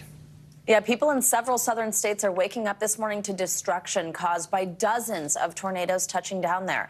These were part of that massive, slow-moving storm that's been making its way across the country. Louisiana was hit hard, and rescue efforts are underway this morning. Our coverage begins with NBC News correspondent Guad Venegas in Killeen, Louisiana. Guad, good morning. Savannah, good morning. You can see the destruction here in Kelowna. This is what was left of these homes in this neighborhood. We arrived overnight and met one of the neighbors here as he arrived to find his home completely destroyed. He told us he ran an errand an hour before the tornado hit, and that might have saved his life. He also talked about his next-door neighbor whose home was also destroyed. Last night, he also learned that she's one of the people that died in these tornadoes that have hit the entire region. We also know that Tuesday, overnight, another woman and her 8-year-old son died as this wave of destruction has made its way through the region. A violent tornado outbreak across the Gulf Coast. 3 straight nights of dangerous and deadly weather. Louisiana pummeled Wednesday. Tornadoes reported all across the state, leaving a trail of damage in the New Orleans metropolitan area overnight. Homes in complete ruin, and even this car flipped over in the middle of all the rubble. In Kelowna, just east of New Orleans, local authorities say the damage left 1 dead and at least 7 injured. The victim's daughter, speaking to her affiliate WGSU, remembering her kindness. She means the world to me, and if anybody knew her and knew my mama, they know that she would give anybody the clothes off her back. Lamar Marshall told us he lost almost everything. That's my house. That so your upside house, down. That upside down. Your house was here before? It was right here. And it is what, like 30 feet over in that direction now? My car was parked straight in his yard. In New Iberia, Louisiana, not one but two tornadoes merging together. The result, neighborhoods left devastated.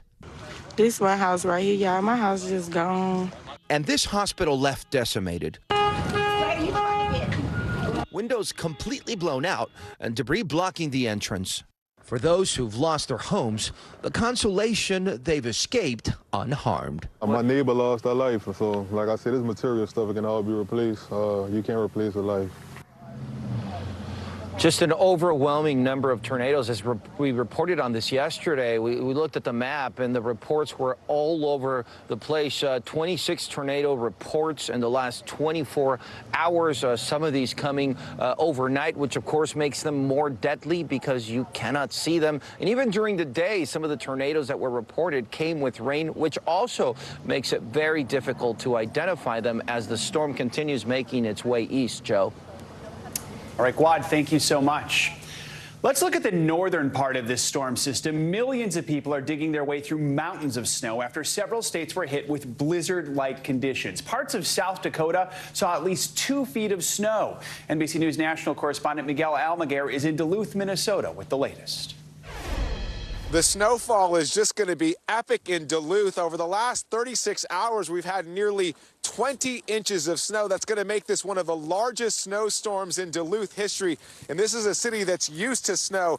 The wind here has been blowing sideways upwards of 30 miles an hour. That's creating pretty bad whiteout conditions across this area. You can see over my shoulder here, some of the snowfall has been pushed. This is just from the last several days out here, and that mound will continue to grow. We're also seeing chunks of ice, big blocks like this that are blowing across the area. That's created some havoc across the road. It's not just in Minnesota, in the Dakotas and Wyoming. There's been spinouts and rollovers. Some truck drivers say they've been stuck on the side of the road for more than 30 hours, saying that's the longest time period they've ever been stranded. Those terrible conditions on the road are expected to last for another couple of hours. In fact, here in Duluth, we're expecting upwards of 6 more inches of snow throughout the day. These blizzard conditions will remain in effect until 6 p.m. today. It's just going to be an awful storm. Back to you. All right, Miguel, thank you.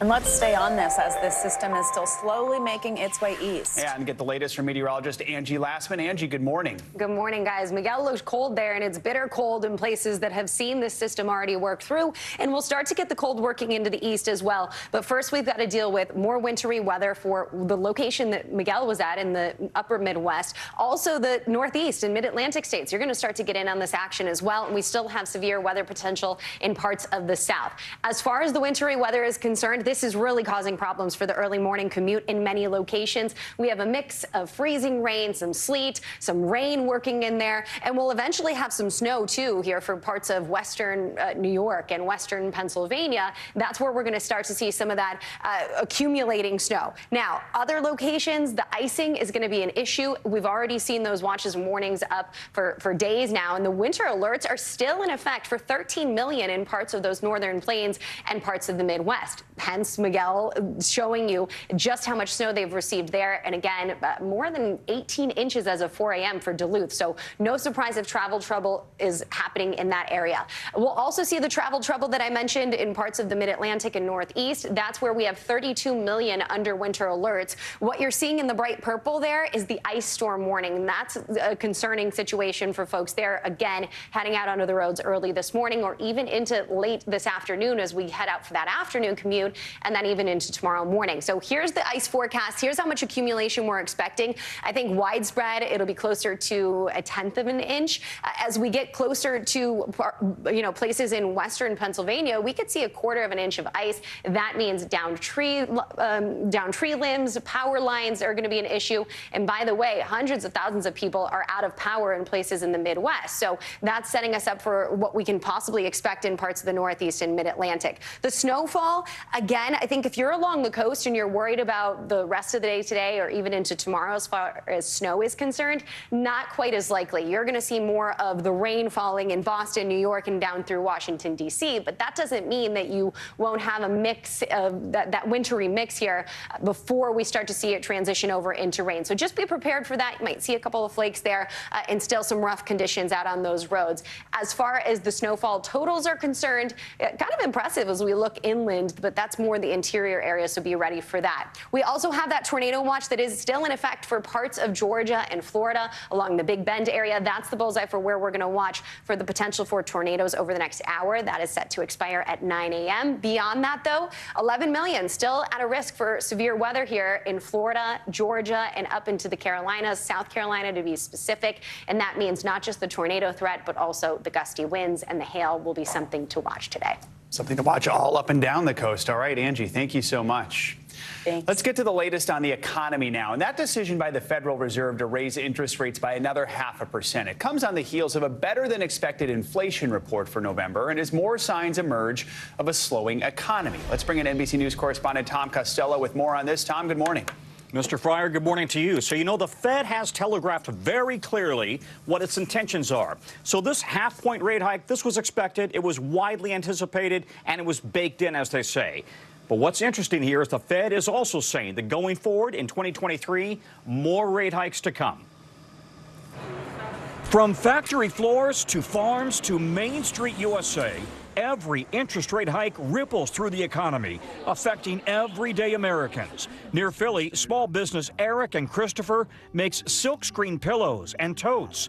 They'd like to expand, but higher rates are making a small business loan too expensive, just as inflation drives up costs, forcing them to cut employee hours. It's kind of a scary time. I can't pursue ideas and dreams, if you will, to grow the business to other levels, to other avenues, to other outlets at this time. The Fed's decision today to hike interest rates by another 0.5 point could put those dreams even further out of reach. This 7th interest rate hike of the year comes as inflation appears to be slowing, running at 7.1% year over year.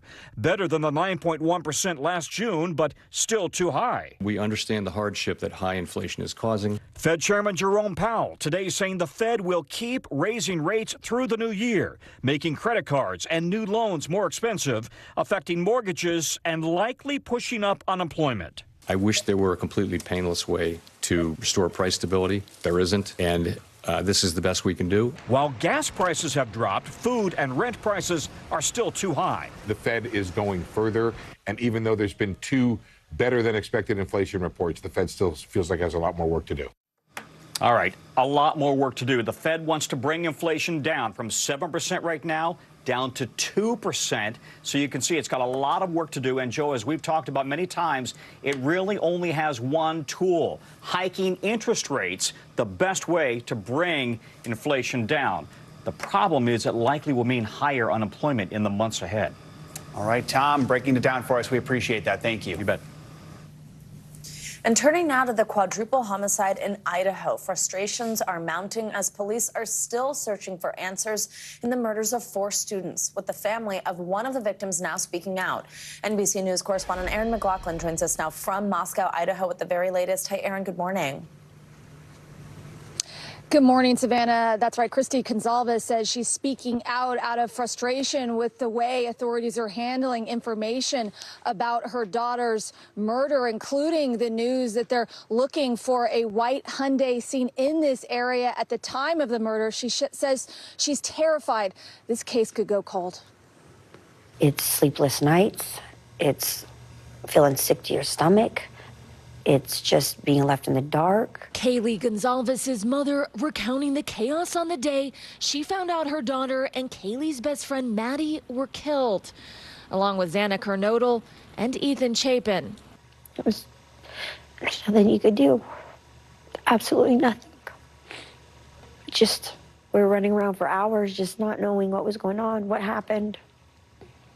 Because we found out by people calling us. And the sheriff showed up about 3 hours later.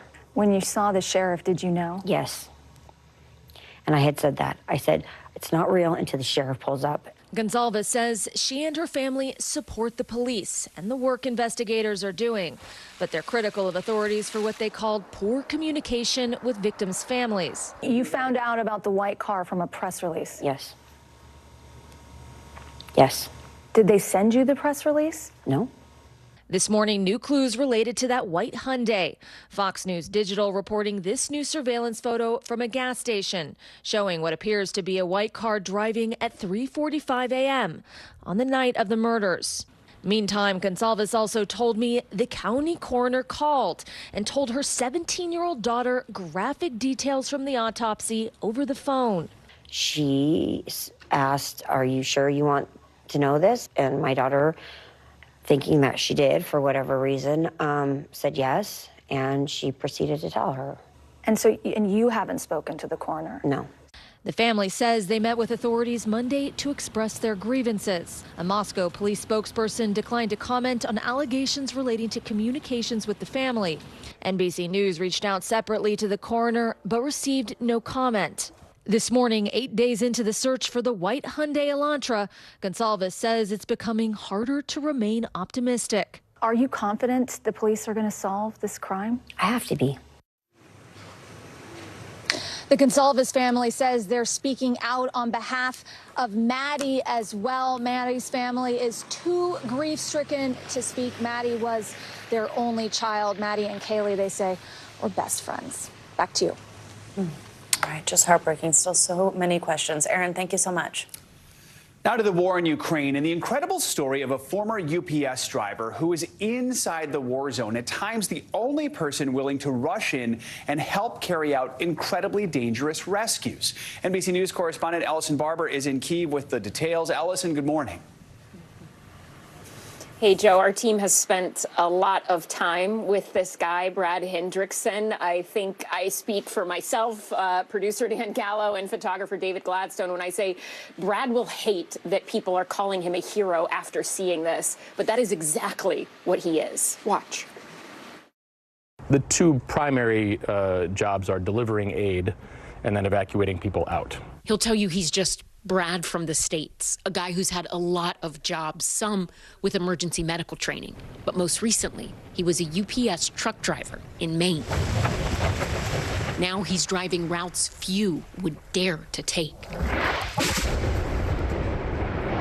Under bombardment at times. And alone. I'm sort of the last mile guy in a lot of different places. Roughly speaking, do you have a sense of how many evacuations you've done since you've been here? Dozens and dozens and dozens. Surely more than 100. I'm bad at counting. Hey, buddy. All of these videos are Brad's.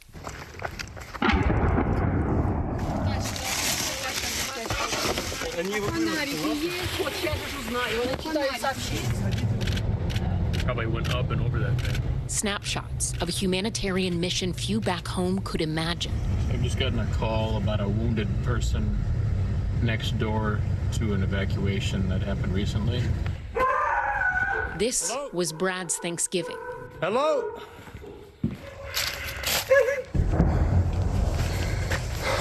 At nightfall, a call came from eastern Bakhmut. He was about to begin one of his most daring rescues. Hello.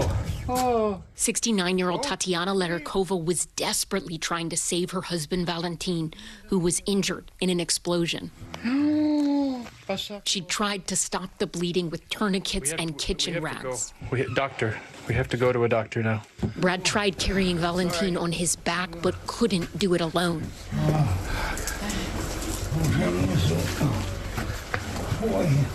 So he pulled him down every step to the temporary safety of his Toyota Land Cruiser. Finally, after a harrowing drive, they made it to a hospital. There was little time to spare. Tatiana is in western Ukraine.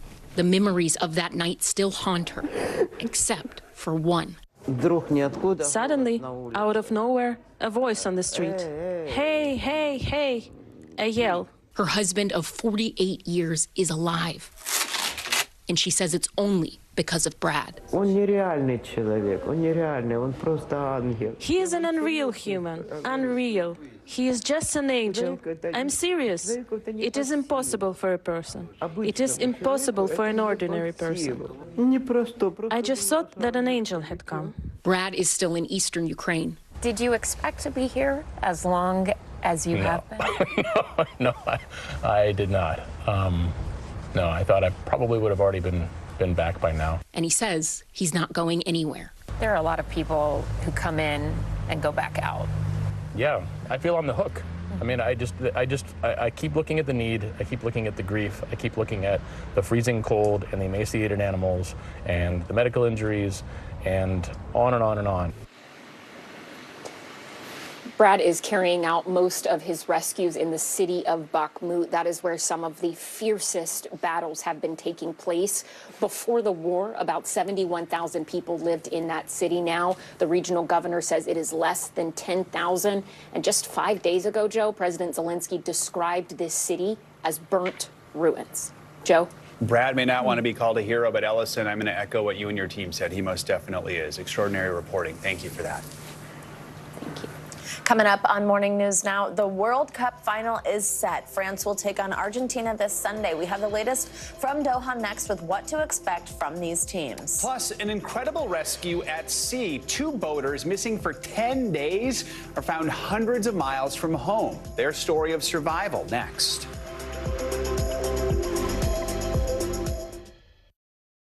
For Dateline Premium, subscribe now on Apple Podcasts.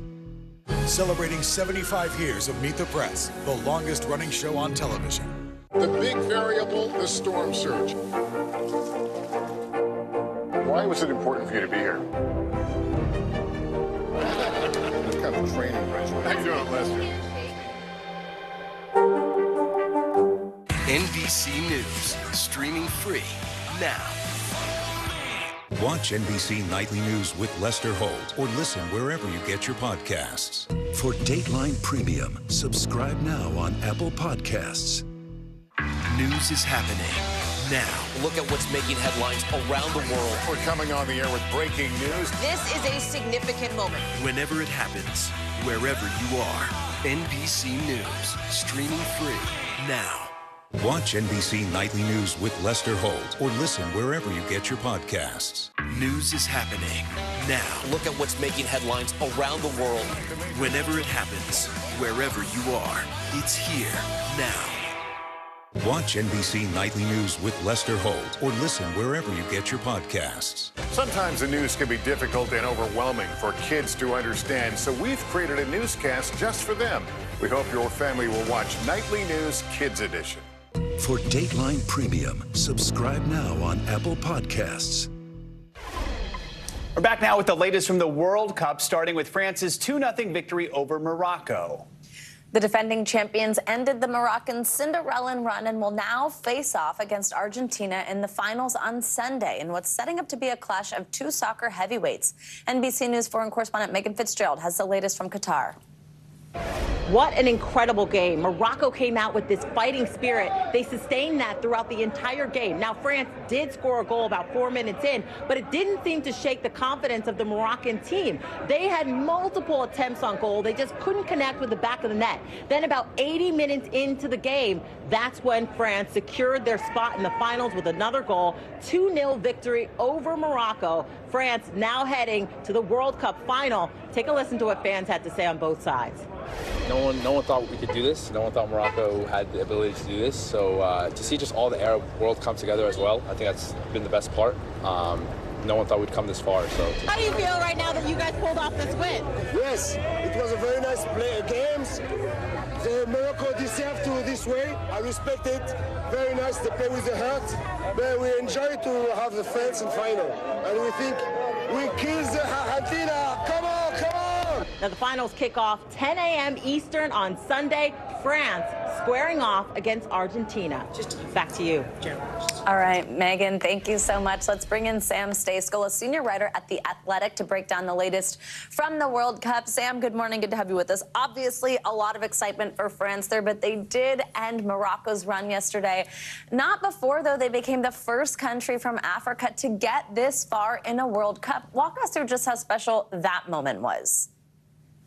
Yeah, it was huge. As you mentioned, the first African team to make it to a World Cup semifinal, the first team from the Arab world to make it to a World Cup semifinal. And they did so, of course, in a Middle Eastern country. So that was special. You know, I'm back in New York now, but being on the ground in Doha, the Moroccan fans it was an enormous presence. And they were there a full week before the tournament even kicked off. They were loud, they were noisy, they were passionate. It bled through into the stands, of course, and a really built around a wonderful defensive performance. They actually didn't allow the other team to score a goal until the semifinals. They gave up an own goal in the group stage against Canada. But other than that, it was all shutouts until the France game. So a really excellent run for Morocco, and something that country should be very proud of for generations, really. Oh, absolutely. And now, Sam, I mean, we have these two soccer heavyweights facing off against each other, France and Argentina. What are some storylines that you're going to be watching as that game approaches? Yeah, so the main one for me is about Lionel Messi, arguably the greatest player of all time. Towards the end of his career, he's now 35. He said this will be his last World Cup. He's searching for his first World Cup. It's basically the only thing that he has not won in his legendary career. So that's top of mind for sure. But France has plenty to play for too. They become the first back-to-back World Cup champion since 1962 when Brazil pulled it off. So that would obviously be a tremendous achievement if they were able to do it. Kylian Mbappe is their star player, just 23 years old. He already has a World Cup title to his name. He was one of the stars of the 2018 tournament in Russia. He's got 9 goals in his World Cup career already. The record is 16 all time, and he's just 23. So if he keeps on going at the pace he's at, he'll break that with ease. So two of the greatest stars of the modern game, of the current era. Messi maybe passing the torch to Mbappe to kind of carry it through for the next decade plus. That'll be a major thing to watch on Sunday as well. Wow. Just 23 years old. I think that makes a lot of us feel like we haven't accomplished very much in our years now, have we? Sam, you mentioned Messi, and obviously we already know how much of a superstar he is in the soccer world. But if he were to deliver a win here, I mean, just how much of an impact do you think that has on his legacy? Yeah, I mean, I think it just it cements everything. It makes it inarguable. It's the only knock that he has in his career is that he has not won a World Cup. Argentina made it to the final in 2014. They lost in extra time to Germany. Messi was named player of the tournament in that World Cup. But this tournament, he's been arguably at his best, and he's doing it at age 35. He's got 5 goals, 4 assists, top the Golden Boot rankings, given to the top scorer. He will win player of the tournament almost assuredly, no matter what happens on Sunday. And this would just remove all that, for me anyway, for him as the best player of all time. I think he's already there, but I think this would, the scales in his favor with a lot of other folks around the world too. Lots to watch for here. Sam Stejskal, we know what most people will probably be doing on Sunday, and certainly you. Thanks for reporting on it all for us. Thanks so much. Now to an amazing rescue at sea, more than 200 miles off Delaware's coast. 2 men from New Jersey and their dog, stranded in a sailboat for more than a week, were saved by a Dutch tanker and its crew, all thanks to a chance encounter. NBC News correspondent Stephanie Goss joins us now with this. I think incredible is an understatement. Yeah, it certainly is, Joe. The name of the boat, the Atrevida 2. And Atrevida in English means daring, and that's exactly what these sailors needed for this particular adventure. You know, they were lost at sea for days. They had little food, little water. They had that dog on their hands until this Dutch tanker spotted them, saved the day, the men, and the poodle. This morning, 2 sailors are thankful to be alive after a miracle rescue that saved them and a pet poodle, all lost at sea for more than a week. It's a miracle, right? It's Christmas. 65-year-old Kevin Hyde, a lifelong sailor, invited his 76-year-old friend, Joe DiDamaso, and his poodle Minnie on a sailing trip from Cape May, New Jersey to the Florida Keys. After making a stop in the Outer Banks of North Carolina on December 3rd, without warning, the men say, clear blue skies turned into the worst storm of their lives. I never heard wind so bad in my whole life. They were just...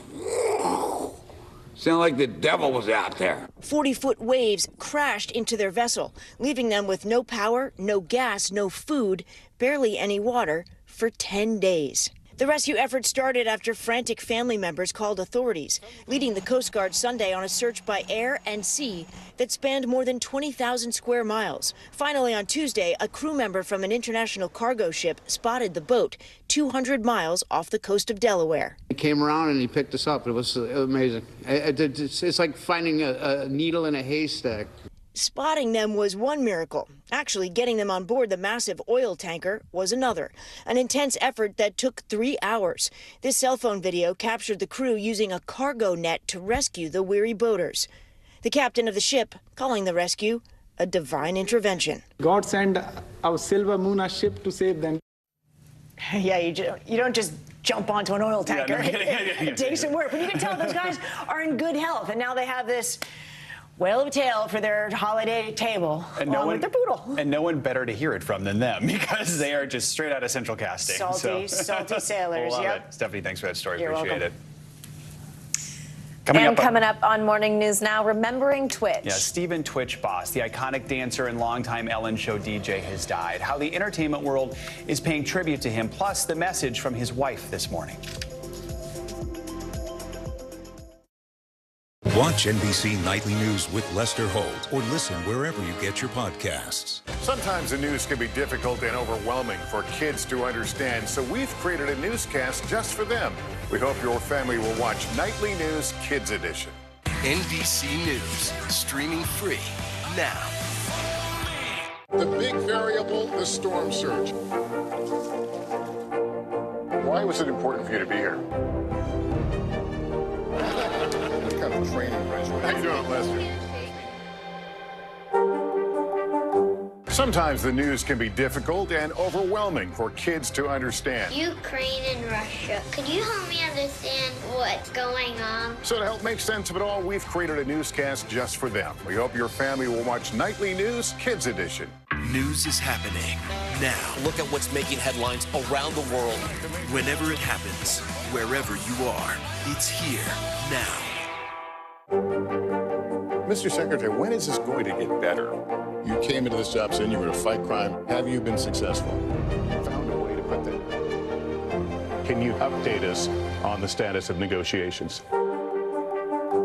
Hey, I'm Hallie. It's good to be with you tonight. There's another legal filing today, and I want to cut through some of the weedsy stuff. And let's just get to the point. They have started to vote on the PACT Act. If you're like Hallie, stop speaking Washingtonese. This bill would basically give health care to veterans who have exposed to these toxic chemicals. So, Scott, I'm trying to make this as not DC as possible. The increased sort of anger that we've seen now in politics. I saw you searching for, I think, your microphone, Dan. You are. I was trying to do it on the slide. Live TV, man. It's okay.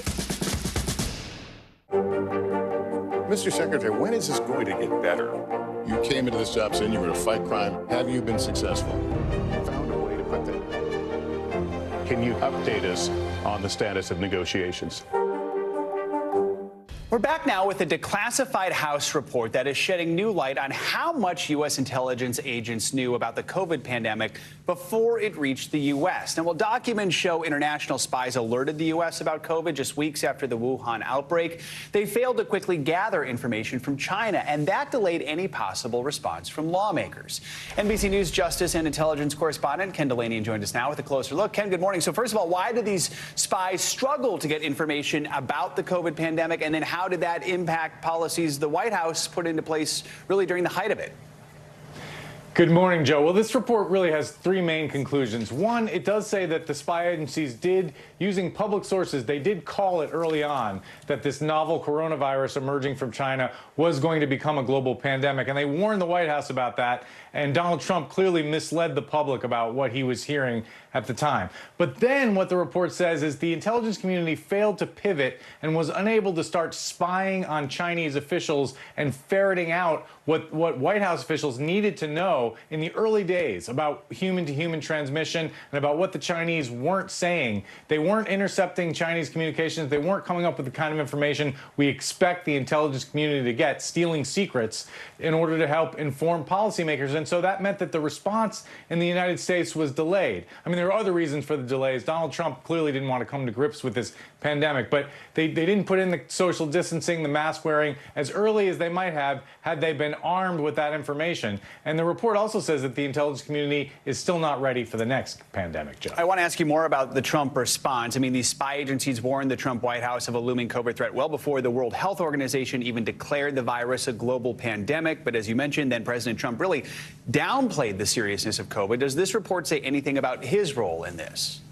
Yeah, absolutely. So we know from Bob Woodward's reporting, you know, he had those tape-recorded interviews with Donald Trump, that Trump acknowledged that he downplayed the seriousness of the virus. What this report shows is that it wasn't just the CDC and his health advisors that were telling him. It was the intelligence community. They were briefing the White House and Donald Trump and saying as early as January 2020 and well into February, they were issuing dire warnings about the potential for COVID-19 to become a global pandemic and kill Americans. And Donald Trump was telling the world that there was nothing to worry about. And on January 30th, he said, oh, there's only 5 cases here in the United States, and we're going to take care of this thing. And then later, when he was asked about his intelligence warnings, he said that intelligence officials were speaking about the virus in a very matter-of-fact manner. This report, which looked deeply into the intelligence response, completely blows that out of the water, Joe. This report also points out that spy agencies just may not be equipped to handle future pandemics. Why is that?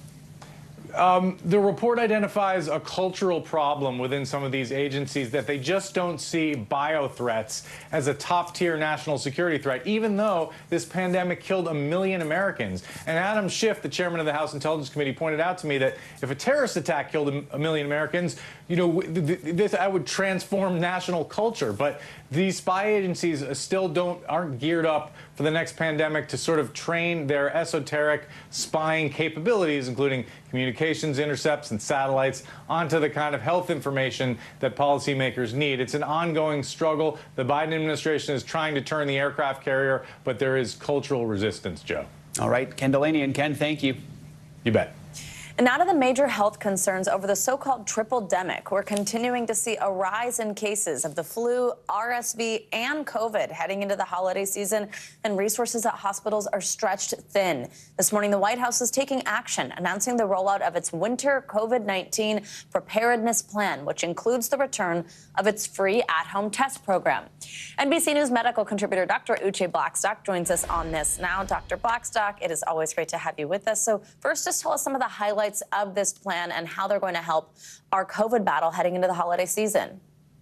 Right. Good morning, Savannah. Thank you so much for having me. So one of the big points of this plan is that they are restarting, as you mentioned, the at-home COVID test. And these are the tests that people have been using to test themselves if they are symptomatic or may have been exposed. This is why we typically are seeing an undercount of the cases, but it's also so important as people are taking the personal responsibility and getting tested. We're also seeing an increase in free vaccination sites, so certainly in communities that need them most. We're seeing more people, even military, being recruited and clinical personnel being recruited to help at hospitals or clinical sites, because we're seeing those increase in hospitalizations. And so, you know, all of this is incredibly important to making sure that people have the resources and supplies. Another thing I saw on the response was that they're having increased access to N95 masks. So we know those masks are very important, those high quality masks, to preventing transmission of the virus as well. You know, Doctor, I think this comes at a time that a lot of us are feeling a sense of pandemic fatigue, or almost feeling sort of confused because the rules around them where they live kind of make it seem like, hey, maybe it's not that much of a threat right now. But we know we're also seeing a low uptake for the bivalent booster, and then all these COVID precautions and restrictions have been lifted. So what do you recommend people do to keep safe during these winter months, especially, of course, during the upcoming holiday season when there's so many family, friends getting together, lots of older, younger people all in the same room? What's your advice here? Right. And so I understand people feel like they're getting contradictory messaging, but the fact is, as you said, cases are going up, hospitalizations going up. So staying protected is incredibly important. So again, you know, masking in indoor places is not only effective for COVID-19, but also for RSV and flu. Washing your hands is very effective for preventing the transmission of both flu and RSV. Testing yourself if you're sick or if you've been exposed, and also making sure to plan around the most vulnerable people in your family, the elderly or the immunocompromised, making sure to keep them safe. If you're going to be indoors, make sure there's an air purifier or open windows or it's a ventilated area. And then just be making sure that you are up to date with your vaccinations. There is that bivalent booster that is available, and it's not too late for people to get them. So I recommend everyone to go out and get it if you have not had your vaccination in the last 2 months. So, Doctor, actually a question about those boosters, because a new study says that the Omicron subvariants present a serious threat to the effectiveness of these new boosters. It says that they render antibody treatments ineffective and could cause a surge of breakthrough infections. What do we need to know about this? And for anyone who hears what I just said, maybe reads a study like that themselves and thinks, well, should I be getting this if it seems like infections are getting around it anyway? What would you say? Right. No, absolutely. People should still get the booster, even though this, the updated booster may not be as effective at preventing infection.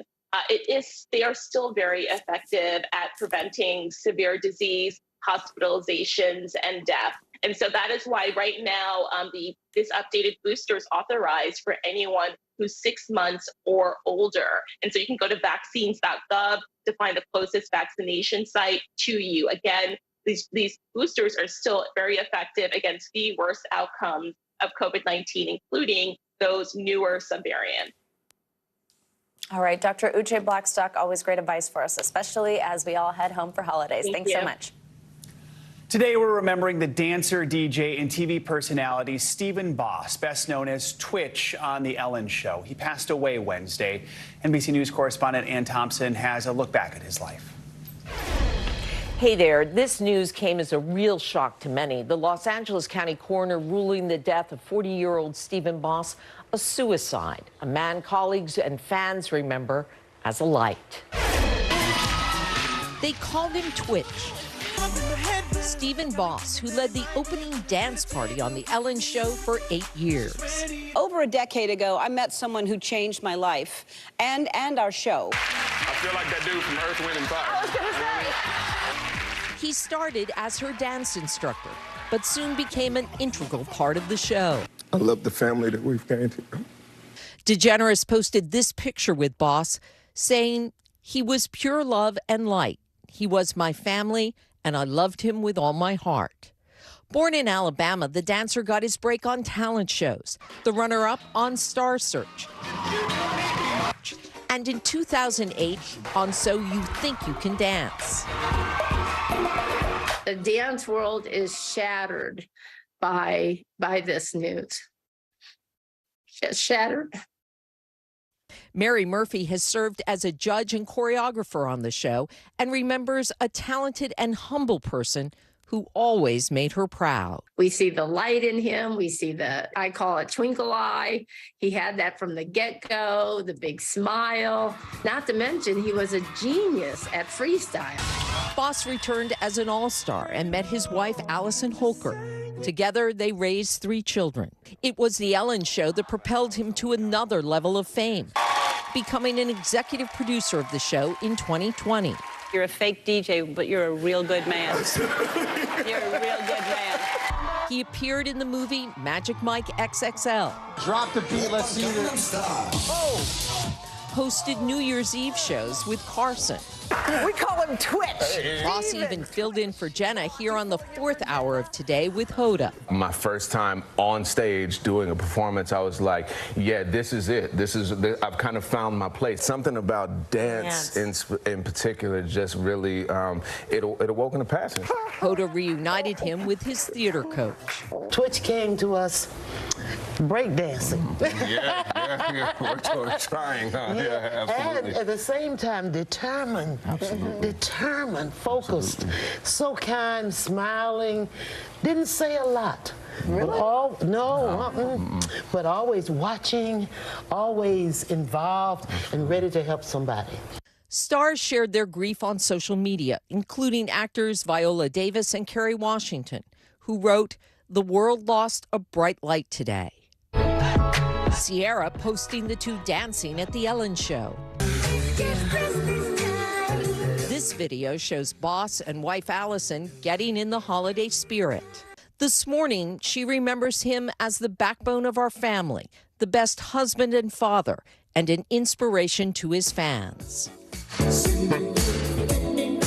Promising to save the last dance for him. Twitch's theater coach, Dr. Tommy Tania Stewart, said Twitch danced his way into the hearts of America. Hearts that are broken today at the loss of this entertainer, father, husband, and friend. Now back to you. And Thompson, thank you for that look back. And if you or anyone you know is struggling, you can call or text the Suicide and Crisis Lifeline at 988.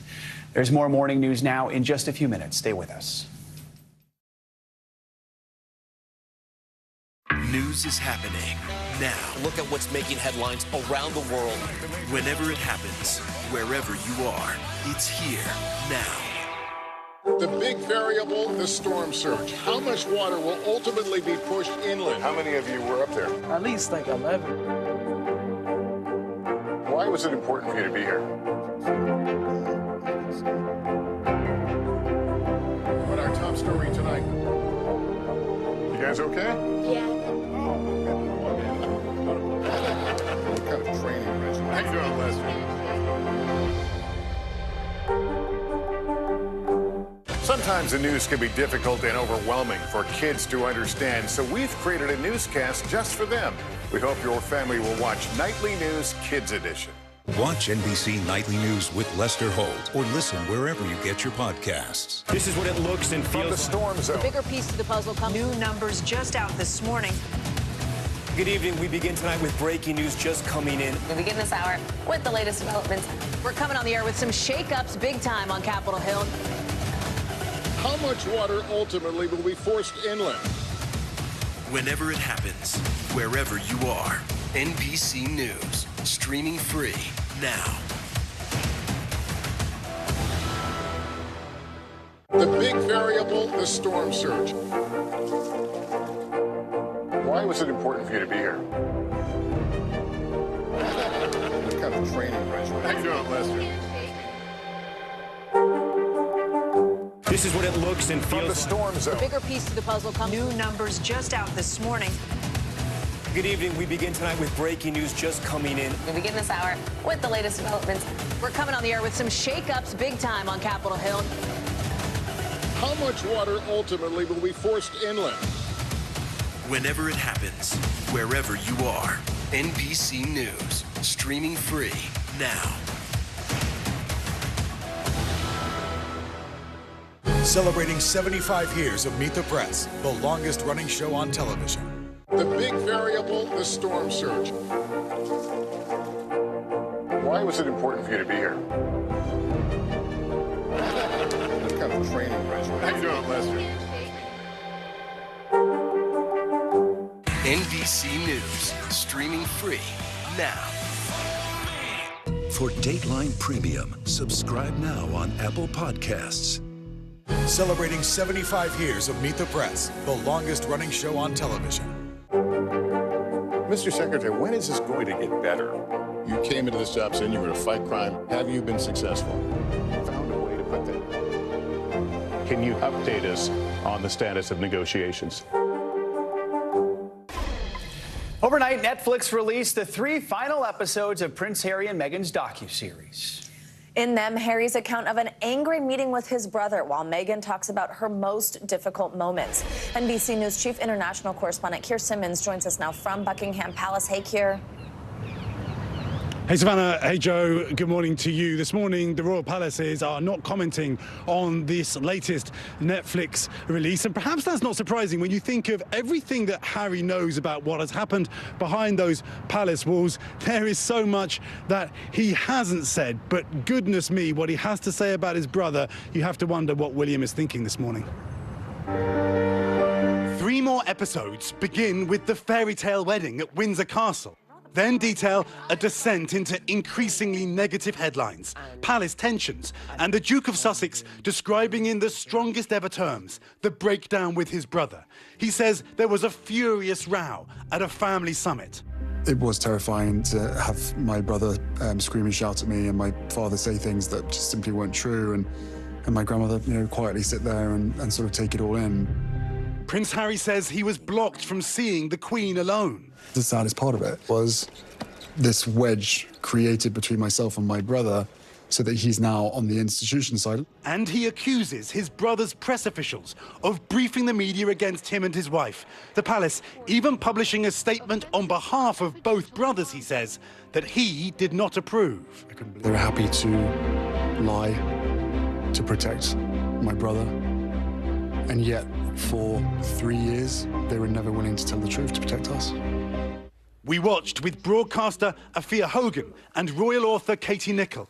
This, I think, really busts open in a very dramatic and damaging way is how awful relations were and continue to be between the two brothers. This is a good old-fashioned fallout between two brothers, and I actually think less so their wives, and their wives have been dragged into it.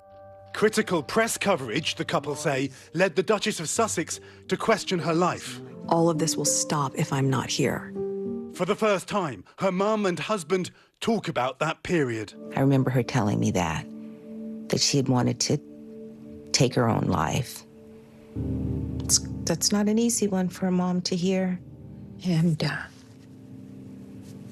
I didn't deal with it particularly well. I dealt with it as institutional Harry as opposed to husband Harry. And looking back on it now, I hate myself for it. But it is Harry and William's clearly broken relationship that will leave lingering questions. The day after the Oprah interview, we see him receiving a text from Prince William. Wow. He's just got a text. Yeah, he's just got a text from his brother. We're not told what it said. And Harry and Meghan's main target continues to be the media and the press, guys. There is a heartbreaking segment where Meghan talks about having a miscarriage during her legal battle with the Daily Mail, which she won. That battle about a letter, a private letter that was printed by the Mail from Meghan to her father. Prince Harry talks about the stress that they were under at that time. He says, admittedly, that you can't necessarily say that the miscarriage was due to all of that, but he does clearly point the finger. He also says that they plan to move on, but you really are left wondering how they're going to do that, guys. Sounds like a lot to digest in these 3 episodes. Keir, thank you so much. And now let's get to some financial headlines. Twitter has suspended the account made famous for tracking Elon Musk's private jet. CNBC's Savannah Hanout joins us with that and other money news. Savannah, good morning.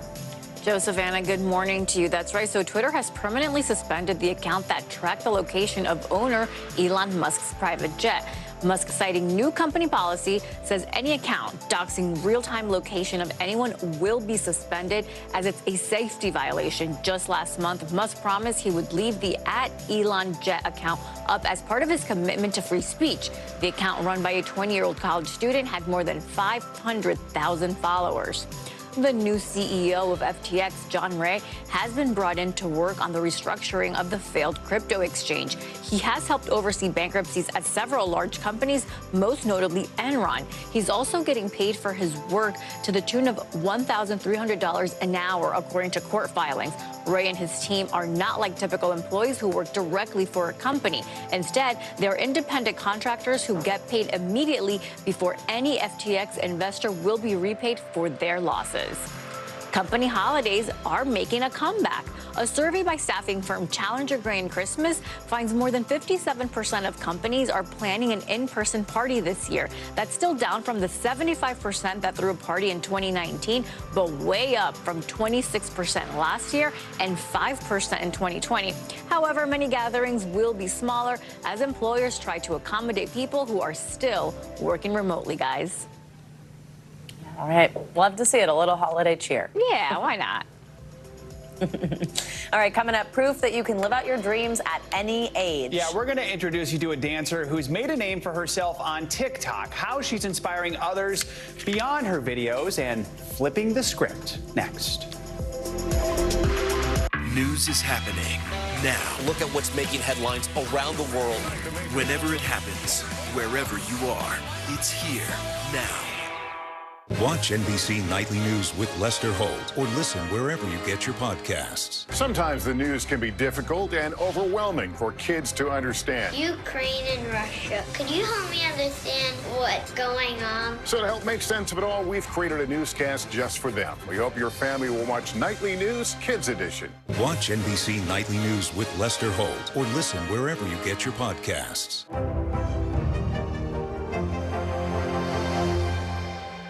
Celebrating 75 years of Meet the Press, the longest running show on television.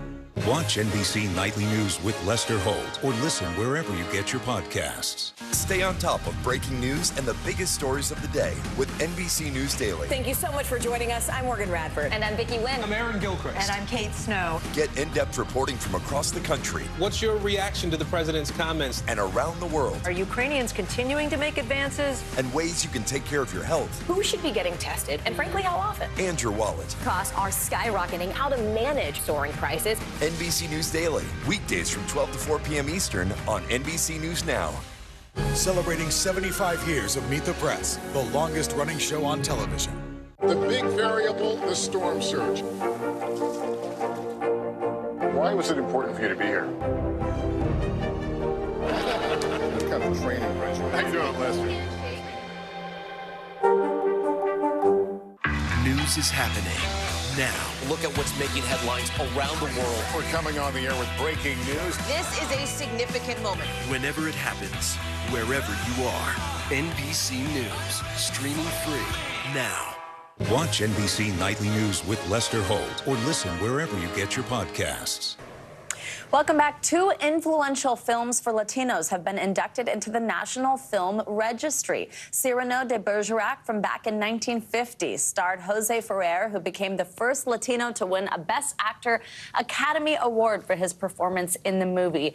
And 1982's The Ballad of Gregorio Cortez was based on actual events and adapts an early 1900s Mexican ballad. The National Film Preservation Board selects 25 films each year based on their cultural and historical contributions, and Latinos have traditionally been underrepresented in Hollywood. So, of course, recognizing films like these is helping to change that and making a real impact. Yeah, so important to recognize that history. Thanks, Savannah.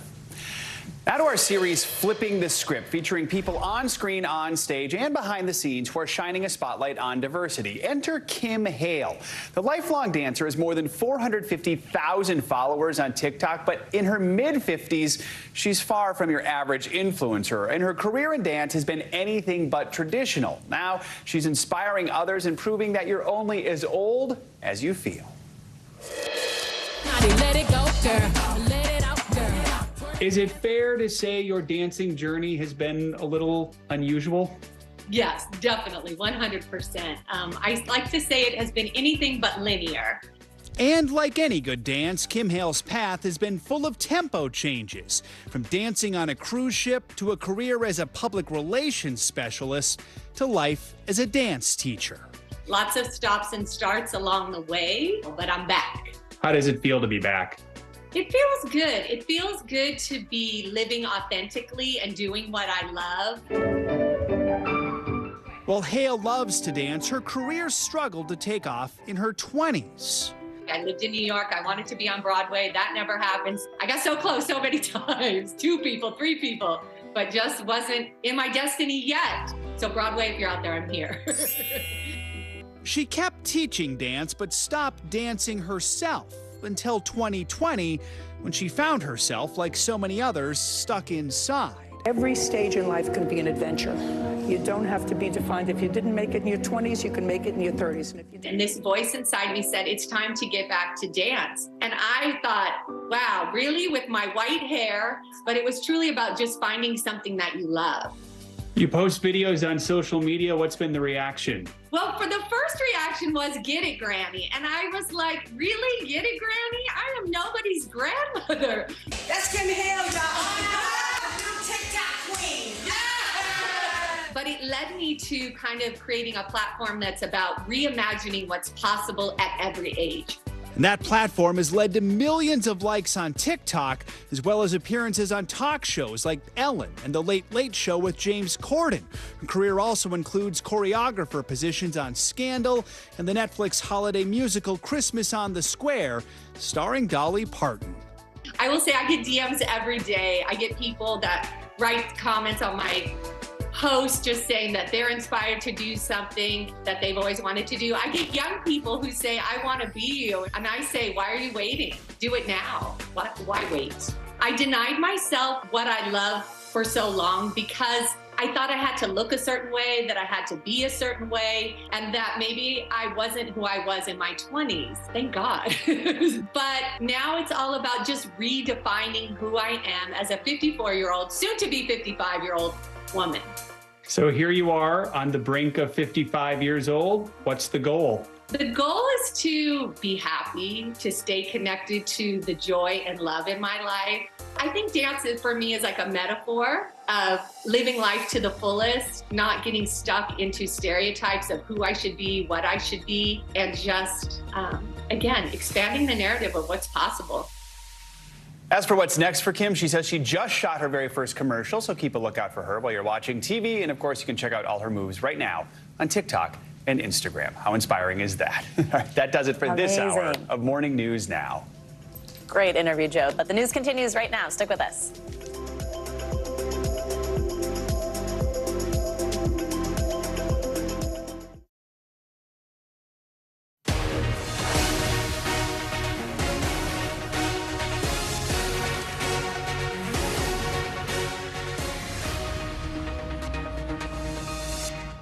Hi, everyone. Good Thursday to you. It's so good to be with you. I'm Vicki Wynn. And I'm Aaron Gilchrist in for Morgan Radford. NBC News Daily starts right now. Today is Thursday, December 15th. Catastrophic damage. There are now 3 deaths in Louisiana after at least a dozen tornadoes ripped through the south. And right now, the major winter storm is headed for the northeast. Take over turbulence. There has been a flurry of headlines this week about Elon Musk's potential moves at Twitter. But the one firm decision he's making is to sell more and more Tesla stock. Heartbreaking loss. So many of us are still reeling from the death of Stephen Twitch Boss, a beloved hip-hop dancer and DJ who took his own life. We will talk to an expert about how to cope with losing someone to suicide. And royal split. Prince Harry and Meghan Markle dropped their final installment of their Netflix series today. We're going to take a closer look at that, plus the Golden Globe nominations in our entertainment wrap. Have you been watching it? The Netflix series? Yeah. Not yet. I like to get it all at one time. Okay, so we'll all right. see how Well, it it's out now. 6 episodes. Welcome to NBC News Daily. We begin with the deadly storm sweeping across the nation right now. 45 million Americans in the Great Lakes and the Northeast, they are under a winter alert. But those storms left a trail of devastation in the South already. There are 15 confirmed tornadoes in Oklahoma and Texas. And in Louisiana alone, 3 people are dead. 30 people were hurt by the storms. We have team coverage of these ongoing storms for you. NBC News meteorologist Bill Cairns is going to show us where the storm is heading. Yeah, this storm system, we've been tracking it for 5 days, starting on the West Coast in California, and it has finally made its way to the East Coast. We're now watching areas in Florida with the potential of some severe weather. We have wintry mess up through areas of the northern Appalachians, and the snowstorm is beginning into areas of New England. Now, these are the 3 areas of concern. We've had blizzard warnings since Monday evening, and they're not going to expire until tomorrow at noon in areas of the plains. I mean, talk about a crazy week of just howling winds and blowing snow. The tornado threat will end this afternoon, and then we'll be dealing with our snowstorm in New England right through the day tomorrow. So the first concern, obviously, is tornadoes. We had 50 in the last couple of days. That's the reports. We'll get the confirmation number in the days ahead. But so far today, no tornado reports. We've had a couple warnings. Right now, just a severe thunderstorm warning heading towards the Orlando area. That line of storms is right over the top of Tampa. Lots of lightning with that and some gusty winds, but it shouldn't be severe, at least not expected in the next half hour or so. As far as the northern plains go, there's your blizzard warnings from Rapid City to Valentine to Alliance, about 11 million people. In Duluth, we're upwards about 20 inches of snow, and we still have a chance of getting some additional snow on top of that. Could be one of your biggest snowstorms in your top 10 in your city's history. And then into the northeast, 16 million people are under winter weather advisories or ice storm warnings or winter storm warnings. This is mostly going to be an elevation event. I-95 is going to be rain. Interior sections are going to get a lot of snow. Depending on how high you are, it could be all snow or it could mix in with a little bit of sleet or rain at times. Hudson Valley is going to be kind of a mess, but from Albany southwards to New York City, it looks to be maybe some burst of snow and then rain after that. So here's how it looks on the radar. And anytime it looks like a little kid who had a little coloring and crayons, that's when you know it's messy. Snow, ice, sleet, and rain. You get it all, and everyone's going to be driving through it the rest of today in the Northeast. All right, Bill Cairns. Bill, thank you. We want to bring in NBC News correspondent Morgan Chesky, who is standing by live in Louisiana in front of a lot of devastation and destruction. Morgan, what do we know about the third person who has died as a result of this weather? Yeah, Vicki, absolute tragedy here. We're in Kelowna, a suburb of New Orleans. That victim who passed away as a result of this late-night tornado, 56-year-old woman who actually lived just on the other side of this yard. And we can push off. You can just see the isolated but such intense damage that this storm left behind. We do know that that is right now the only death being reported, Vicki. There were a handful of injuries here in this neighborhood, but we're told none of those are expected to be life-threatening. But what's so stark when you come out here today is the nature of this tornado wiping one side of the street clean, the homes on the other side of this street, for the most part, untouched. We do have power crews out here working to restore electricity to this neighborhood, but obviously a shock. These people, they think they make it through hurricane season in this part of the country, and they're okay. To have this tornado happen last night has left a lot of folks struggling to move forward here. It always leaves us scratching our heads when this happens in December. You just don't expect it. Morgan, I know some of the emergency folks there are calling the damage near New Orleans catastrophic. That's the word they're using to describe it. Talk a little bit more about what you've seen more widely and the recovery effort, what that looks like so far. Yeah, Aaron, I think in areas where this tornado struck and made a direct hit, catastrophic would be a fair word, significant, absolutely.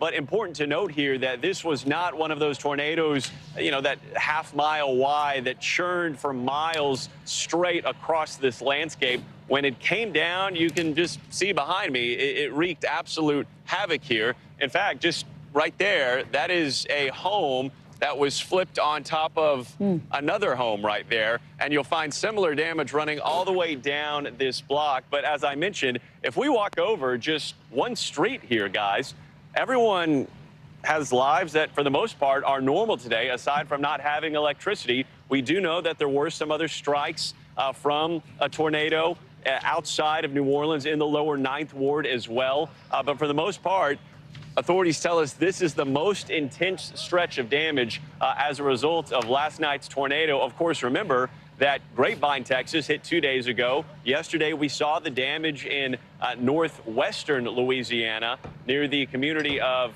Farmersville, Keithville as well, where 2 people died. All of this coming from that massive system that, as of this hour, is still making its way across the country. Morgan Chesky for us live just west of New Orleans today. Morgan, thank you. The turbulence at Twitter only seems to be intensifying now. That company has been making headlines, we know, almost daily since billionaire Elon Musk took over back in October. Well, this week, he sold a chunk of Tesla shares worth more than $3 billion. That's according to an SEC filing. It's the second large batch that he's sold since buying Twitter. NBC News technology correspondent Jake Ward is joining us now. He's been following the story from the beginning for us. So, Jake, we know that Musk told his followers back in April that he didn't plan to sell any more shares of Tesla. So what's going on? Why did he change his mind? You know, Aaron, I hope I'm not betraying any sort of editorial weaknesses here when I say heaven knows. It is not at all clear why he is now selling these shares, except that he has in the past had a track record of selling before there was the dip. He's gotten out in front of the market moving in the wrong direction. And so in this case, the fact that he has sold $3.6 billion worth of Tesla stock probably isn't a good sign for the stock itself. As you know, Tesla's shares have been in trouble for quite some time. At this point, they're down about 55% for the year. And that is in part, of course, because of the street's nervousness, considering Musk's handling of the acquisition of Twitter and the fact that he has financed that acquisition through his own personal stake, so much of which is these Tesla shares. So it's all one big ball of chaos, and it seems now to be touching Tesla as well as Twitter, you guys. One big ball of chaos, an interesting way to put it, but I think a lot of people see it that way. There's also this reporting out today, Jake, from the New York Times, that Twitter has not paid rent for its San Francisco headquarters or any of its global offices for weeks now. Sources also told the Times that Twitter leaders have discussed denying severance payments to former employees of the company. What do you know about this? What's the end game here for Elon Musk? Well, what really seems to be the case when you look at the leadership of any big company, especially in tech, is they really use the dollar figures to figure out what the best plan is here. You know, it has to do with making sure that you can afford the strategy that you have in front of you. And the strategy here may very well be, let us, instead of just paying all of these debts, why don't we withhold that money and then deal with the legal ramifications later. It may, in fact, be that denying these workers severance and dealing with a lawsuit down the line may be less expensive than paying them out what they are in theory owed under their contracts. Not at all clear that that is the strategy, but that seems to be part of what is going on here. Again, this is a very calculated world when we look at the leadership of these kinds of companies and the fact that they're pulling back on this, that the reports are people are in fact moving servers and industrial kitchen equipment from one of the buildings to another of the buildings in downtown San Francisco. All suggest there is just a lot of cost cutting going on at that company right now. And we don't know what the next shoe may be to drop for Twitter and a lot of what Elon Musk is doing there. Jake Ward for us out in San Francisco today. Jake, thank you. Well, it is time now for our CNBC Money Minute. Go ahead, Aaron. Yeah, retailer H&M seeing slow growth this year as it struggles to bounce back to pre-pandemic levels. Its revenue for the year coming in at nearly $22 billion, still $1 billion short of what it made back in 2019. CNBC Tech Check co-anchor Deirdre Bosa is with us now. Deirdre, H&M did see a slight rise in sales this year, but it's still struggling to keep up with competitors, a lot of them online. So what's behind that? Well, H&M, you got to remember, is an international retailer, so it's had problems this year in two areas of the world. In the wake of Vladimir Putin's invasion of Ukraine, H&M has closed all its stores in Russia and Belarus. And H&M says COVID lockdowns in China forced it to temporarily close 50 stores in that country. But an analyst who follows the company says lower prices for shipping and raw materials may help the retailer next year.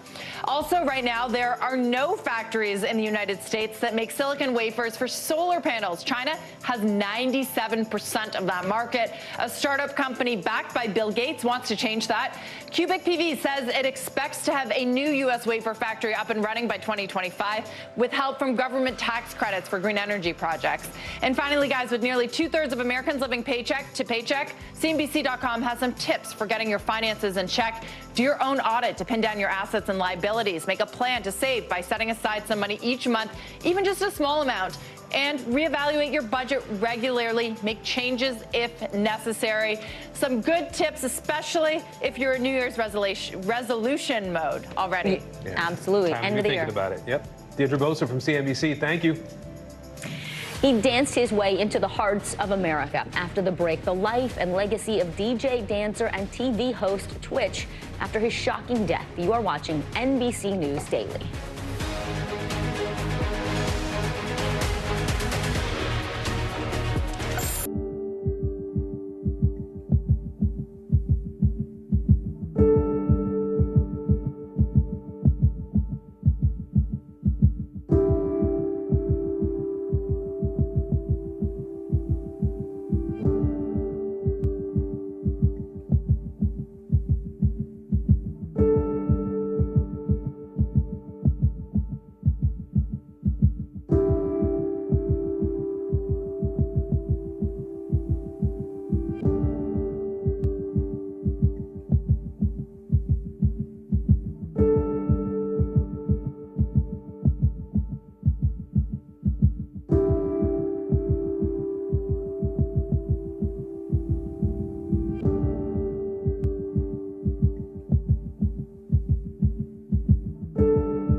For Dateline Premium, subscribe now on Apple Podcasts. The big variable, the storm surge. Why was it important for you to be here? What kind of training regimen? How you doing, Lester? The Meet the Press Chuck Toddcast, an insider's take on politics and more with some of my favorite reporters. Get it for free wherever you get your podcasts. We're back now, remembering the life of Stephen Twitch Boss. He's known to millions as the longtime DJ on Ellen DeGeneres' talk show. His family is confirming that he died by suicide at just 40 years old this week. Here's NBC News Daily anchor Kate Snow. He was a regular on The Ellen Show for years. Over a decade ago, I met someone who changed my life. Stephen Twitch Boss. Twitch was the DJ, but more. Ellen's favorite dancer and partner, eventually executive producer. When the show was ending back in May, Twitch reflected on his time there on Today. It was so emotional. And what was crazy, though, it was like, you know, it was a lot of the little things that started to really get me, not even the big moments. As recently as Sunday, Twitch was dancing with his wife, Allison Hoker, in front of their Christmas tree. They'd just posted celebrating their 9th wedding anniversary. Friends and fans stunned by the news he took his own life Tuesday. He was the backbone of our family, the best husband and father, and an inspiration to his fans, Hoker said. To say he left a legacy would be an understatement.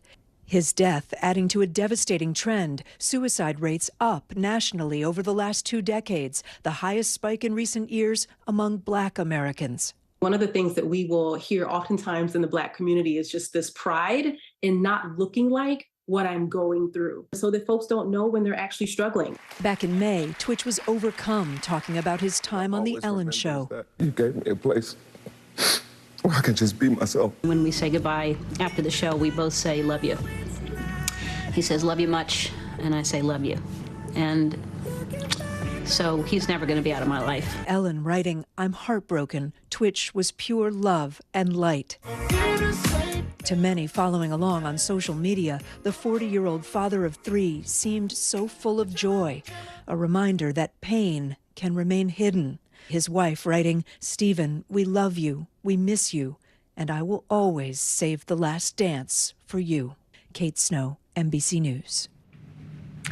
We want to bring in Dr. Sue Varma. She's a clinical assistant professor of psychiatry at NYU Langone Medical Center. Dr. Varma, it's so good to have you with us. You know, we talk about this, but losing a loved one to suicide, it is extremely painful. And often the people left behind feel a sense of guilt, thinking, you know, somehow it's our fault. Maybe we didn't say something, we didn't see something, we didn't help enough. So how should people process their grief and also that extra layer of potential guilt as well?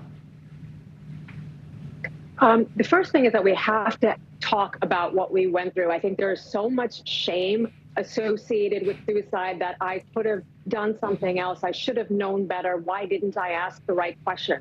We know that when survivors of suicide loss get help, when they talk about their feeling, it decreases a sense of isolation. It increases a sense of belonging. It decreases their own potential depression symptoms. It also helps with their own complicated grief and bereavement that they experience, and it increases their sense of personal growth after this tragic and potentially traumatic loss.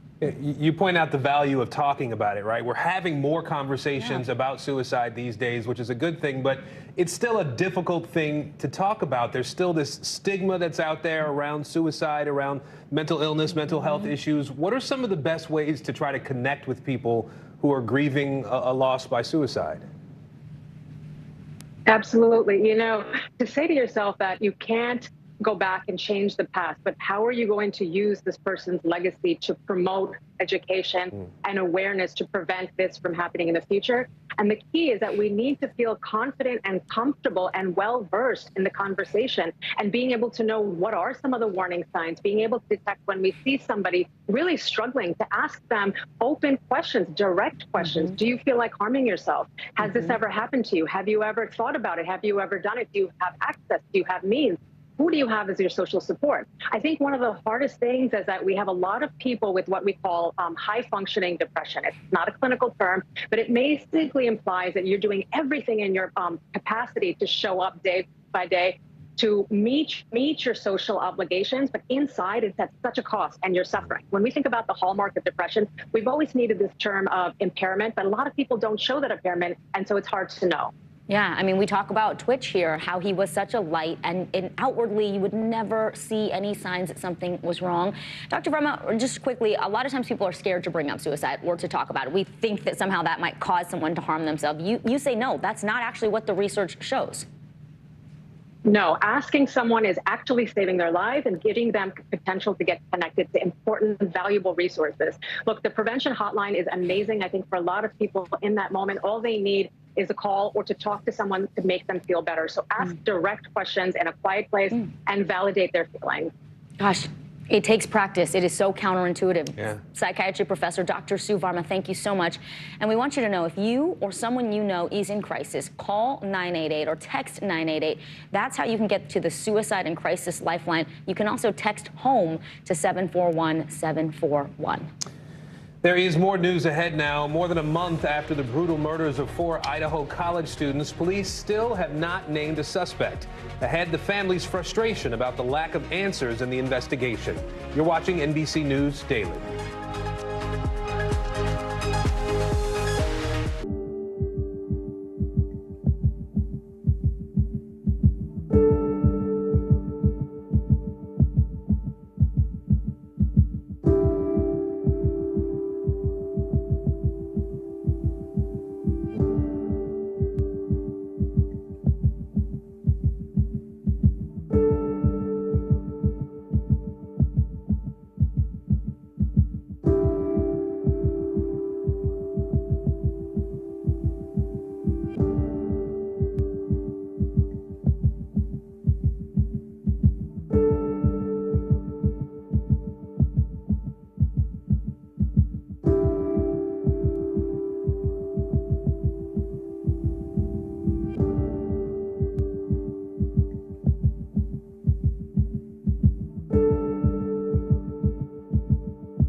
Watch NBC Nightly News with Lester Holt or listen wherever you get your podcasts. NBC News, streaming free now.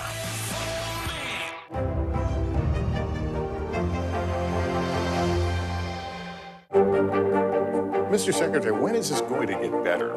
You came into this job saying you were going to fight crime. Have you been successful? Found a way to put that. Can you update us on the status of negotiations? Welcome back. We turn now to an amazing rescue at sea. 2 men and their pet dog were saved after being lost in the ocean for more than a week after a powerful storm damaged their boat and blew them off course. NBC News correspondent Stephanie Gosk has the details on how a Dutch oil tanker found them over 200 miles off the coast of Delaware. 2 sailors are thankful to be alive after a miracle rescue that saved them and a pet poodle, all lost at sea for more than a week. It's a miracle, right? It's Christmas. 65-year-old Kevin Hyde, a lifelong sailor, invited his 76-year-old friend, Joe DiDamaso, and his poodle, Minnie, on a sailing trip from Cape May, New Jersey, to the Florida Keys. After making a stop in the Outer Banks of North Carolina on December 3rd, without warning, the men say, clear blue skies turned into the worst storm of their lives. I never heard wind so bad in my whole life. They were just... sounded like the devil was out there. 40-foot waves crashed into their vessel, leaving them with no power, no gas, no food, barely any water for 10 days. The rescue effort started after frantic family members called authorities, leading the Coast Guard Sunday on a search by air and sea that spanned more than 20,000 square miles. Finally, on Tuesday, a crew member from an international cargo ship spotted the boat 200 miles off the coast of Delaware. He came around and he picked us up. It was amazing. It's like finding a needle in a haystack.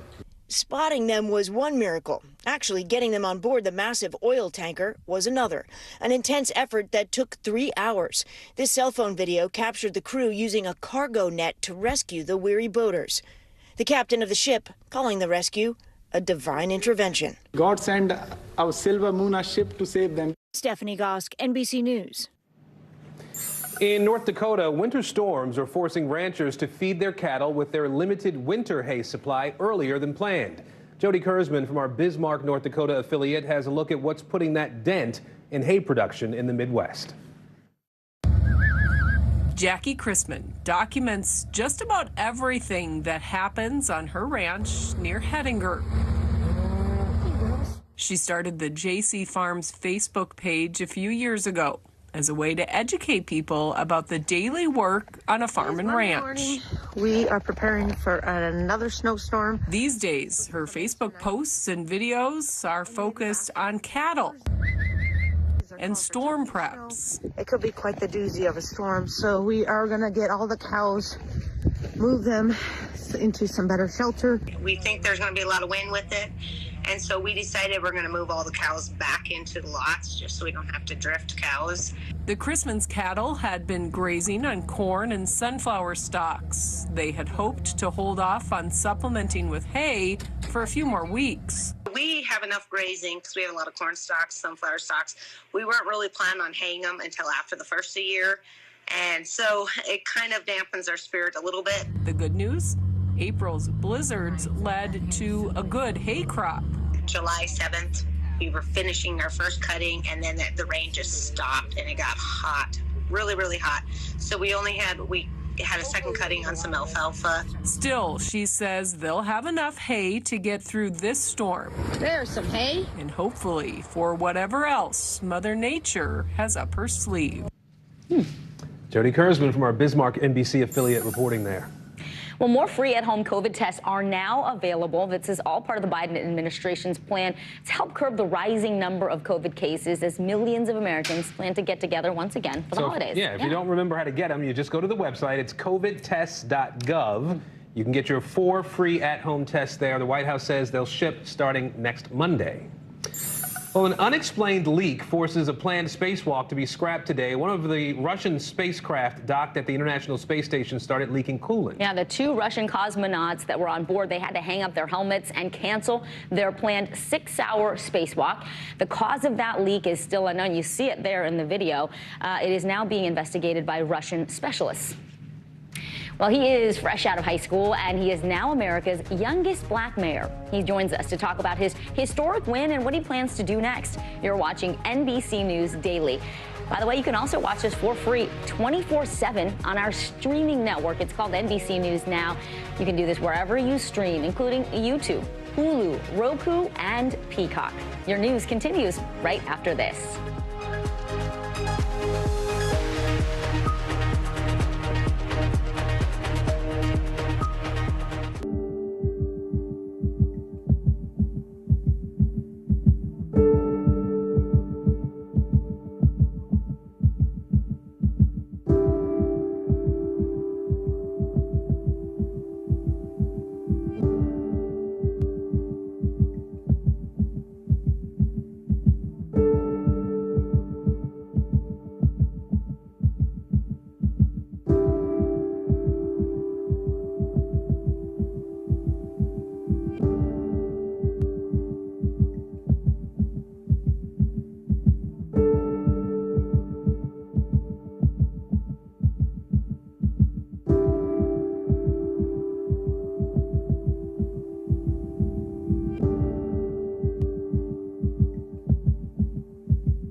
The big variable, the storm surge. How much water will ultimately be pushed inland? How many of you were up there? At least like 11.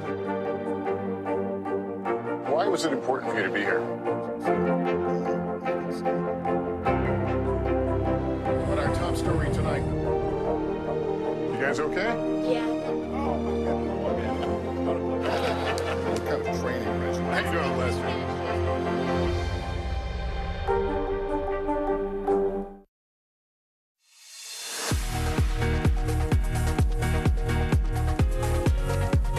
Welcome back this Thursday. I'm Vicki Wynn. And I'm Aaron Gilchrist. Making news right now, the Senate is banning TikTok on all government devices. A new bill is the latest move by lawmakers against the short-form video app, which many say is a risk to information security. TikTok and the U.S. government are currently in talks to allow the app to keep serving users here in the U.S. An investigation into the National Women's Soccer League is finding widespread misconduct, including sexual abuse, manipulation, and mocking of athletes' bodies. The 128-page report commissioned by the league said that club staff, quote, created volatile and manipulative working conditions. The league commissioner said it has taken steps to address the issues that were highlighted in the report. Well, there is growing frustration in Idaho about who killed 4 college students more than a month ago. And now the family of one of the victims is speaking out. NBC News correspondent Erin McLaughlin sat down with Kaylee Gonsalvez's mother to talk about her daughter's death and the ongoing investigation. Erin joins us now live from Moscow, Idaho. Erin, what did Kaylee's mother tell you about the experience she's had so far dealing with this case? Hey, Aaron. Well, Christy Gonsalves described the absolute agony both she and her family have been enduring ever since her daughter Kaylee was killed in the house behind me. Take a listen to what she told me. It's sleepless nights. It's feeling sick to your stomach. It's just being left in the dark. There's nothing you could do. Absolutely nothing. We were running around for hours just not knowing what was going on, what happened.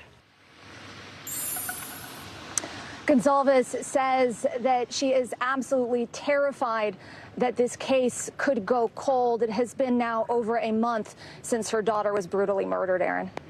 Aaron, I'll take it from here. Our hearts really go out to her and to the other parents here. What are the latest developments in this case? It's been more than a month. What are you hearing from authorities about where this investigation stands, Aaron? Well, authorities have been very tight-lipped with the details in terms of their investigation. They say they don't want to compromise the investigation in any way. What they have issued publicly is they're asking for help to find a white Hyundai Elantra that they say was seen in this area on the night of the murders. They said that that was seen, it was called in by multiple people, multiple tips, and we are seeing media reports, one specific report from Fox News Digital, that a gas station in this area caught a white sedan on camera at 3:45 in the morning of the murders. And so police are appealing to the public for more help in trying to locate that sedan, trying to locate whoever was inside that car. They believe that whoever was inside the car may have seen something. Aaron, you talked firsthand there with Kaylee's mom. What does she tell you about the relationship between the authorities and the parents in terms of how well they're being kept up to date on what's happening? The information they may not be releasing to the public, but what are they telling the families? Yeah, well, Christy Gonsalves is desperate for answers, as are, you can imagine, all of the families of the victims, desperate to know who this killer is, desperate for that killer to be apprehended. Christy Gonsalves telling me that that was her absolute priority. They have been very critical of the way the police have been communicating with the family, giving them updates, although the police are being very clear that they are doing their best to maintain those open lines of communication, Vicki. Well, our thoughts really are with Christy Gonsalves and everyone else affected by this tragedy. NBC News correspondent Erin McLaughlin live in Moscow, Idaho for us. Erin, thank you. A newly declassified report about the pandemic finds that U.S. spy agencies warned early that COVID would turn into a global pandemic, but they failed to successfully penetrate the wall of misinformation being put out by the Chinese health officials. As a result, the U.S. likely missed a crucial opportunity to better understand COVID's spread. NBC News Justice and Intelligence correspondent Ken Delaney, and joining us now from Washington. Ken, I know you've had a chance to dig through some of the details on this report. Why didn't American spy agencies pivot to collecting intel on COVID as soon as the cases started popping up in China? Well, simply put, Aaron, because they weren't structured to do so. The kind of capabilities that the U.S. can bring to bear in spying, intercepting communications, intercepting phone calls, that takes months or years to set up on a target. And so what White House officials told these congressional investigators is that when they were asking in the early days of the pandemic, what aren't the Chinese telling us? Is there human-to-human transmission? What's happening on the ground in China? They just were not getting answers from the spy agencies, even though those same spy agencies did a good job of taking the open source, the public information, and interpreting it and realizing very quickly that there was going to be a global pandemic, and they briefed the White House and the president on that, and the president did not convey that information to the American people. But when it came to penetrating Chinese misinformation, the spy agencies failed. So, Ken, what do we know about the capabilities that U.S. spy agencies do have that could have been useful at the time? Right. So the National Security Agency spends millions of dollars trying to intercept the communications of Chinese government officials, steal their emails, listen to their phone calls. They could have done that with Chinese health officials who were talking about the virus, but they weren't in a position to do it. And so likewise with satellites, we spent billions of dollars on overhead satellites that could do things like examine the traffic around hospitals and try to figure out to what extent there was a health crisis in Wuhan, China. But those things can't just be turned on a dime, and the intelligence community was not able to deliver those crucial insights according to this report, Aaron. Well, we know that to this day, the House committee that's looking into this says that U.S. intelligence agencies don't really treat biological threats as a top-tier national security issue. What's the solution for that? The solution is they got to change the culture, and the Director of National Intelligence, Avril Haines, is taking steps in that direction.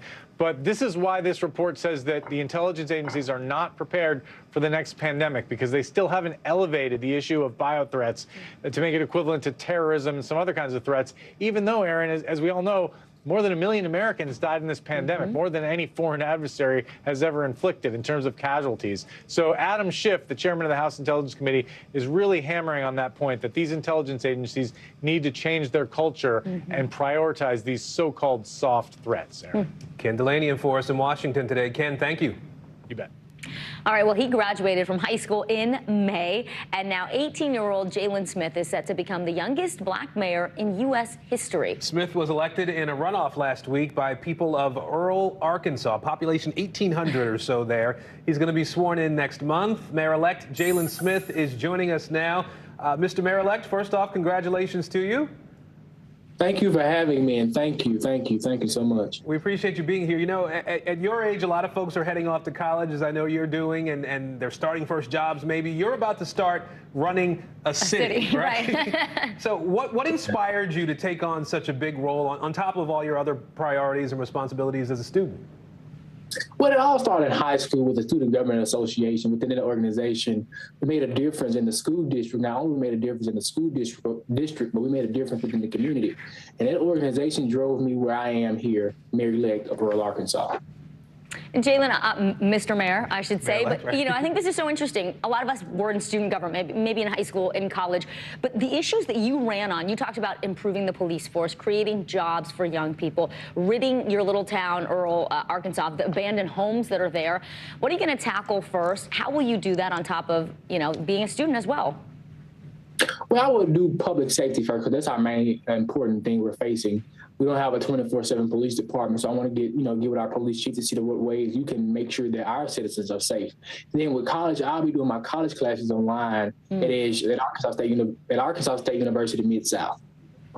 You clearly are taking this very seriously, and I know that people who voted for you are glad to see that. I can't help but to note, though, that most politicians have years of experience on some level, on school board or on a city council, something like that. You're coming into this role with a clean slate, really. Have you reached out to any mentors for advice on sort of how to maneuver in this job? What have they told you? Of course. I've been shadowing different mayors throughout the state of Arkansas from January up until now. And I have mayors that are helping me, guiding me in the direction to move the city in the direction that need to be moved in. I've worked with Mayor of Westminster, Arkansas, Mayor Marco McClendon, Mayor of Little Rock, Arkansas, Frank Scott Jr., Frank of El Dorado, Arkansas, Mayor Veronica Creer, and Mayor of Camden, Arkansas, Mayor Lott, and different other mayors I've been working with and shadowing and find ways to move our city in the direction that need to be moved in for success. It certainly sounds like you've done your homework, your research, and getting out there talking to actual mayors about how they are helping in their own towns. What are you worried about? What do you look toward and think this could be tough, and how do you think you're going to pull through? Well, the tough part is going to be getting our, getting with, our older people on my side to want to move the city forward, because some older people, still in the ways of, the 1920s, who still doing things like this way, but we want to move to our future because our future starts now. We have to start somewhere in life to move forward, to be successful. Because I tell people all the time, God put us on this earth to all be successful. It may be different, but we all want to be successful. Yeah, I do have to ask, you made very clear that you're doing this to help your community, and that's a good thing. What do you hope to get out of the experience on a more personal level? Do you have bigger political aspirations down the line? Yes, sir. Well, praying one day I become the president of the United States. It doesn't get too much bigger than that. That's right, black and white. There you go. All right, Mayor-elect Jalen Smith, we wish you well. Thanks so much for your time today. Thank you. Best of luck to you. Remember what you were doing when you were 18? Not that. A new royal bombshell from Prince Harry and Meghan Markle. Straight ahead, the most candid comments yet about their split from the royal family. More NBC News Daily right after this.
For Dateline Premium, subscribe now on Apple Podcasts.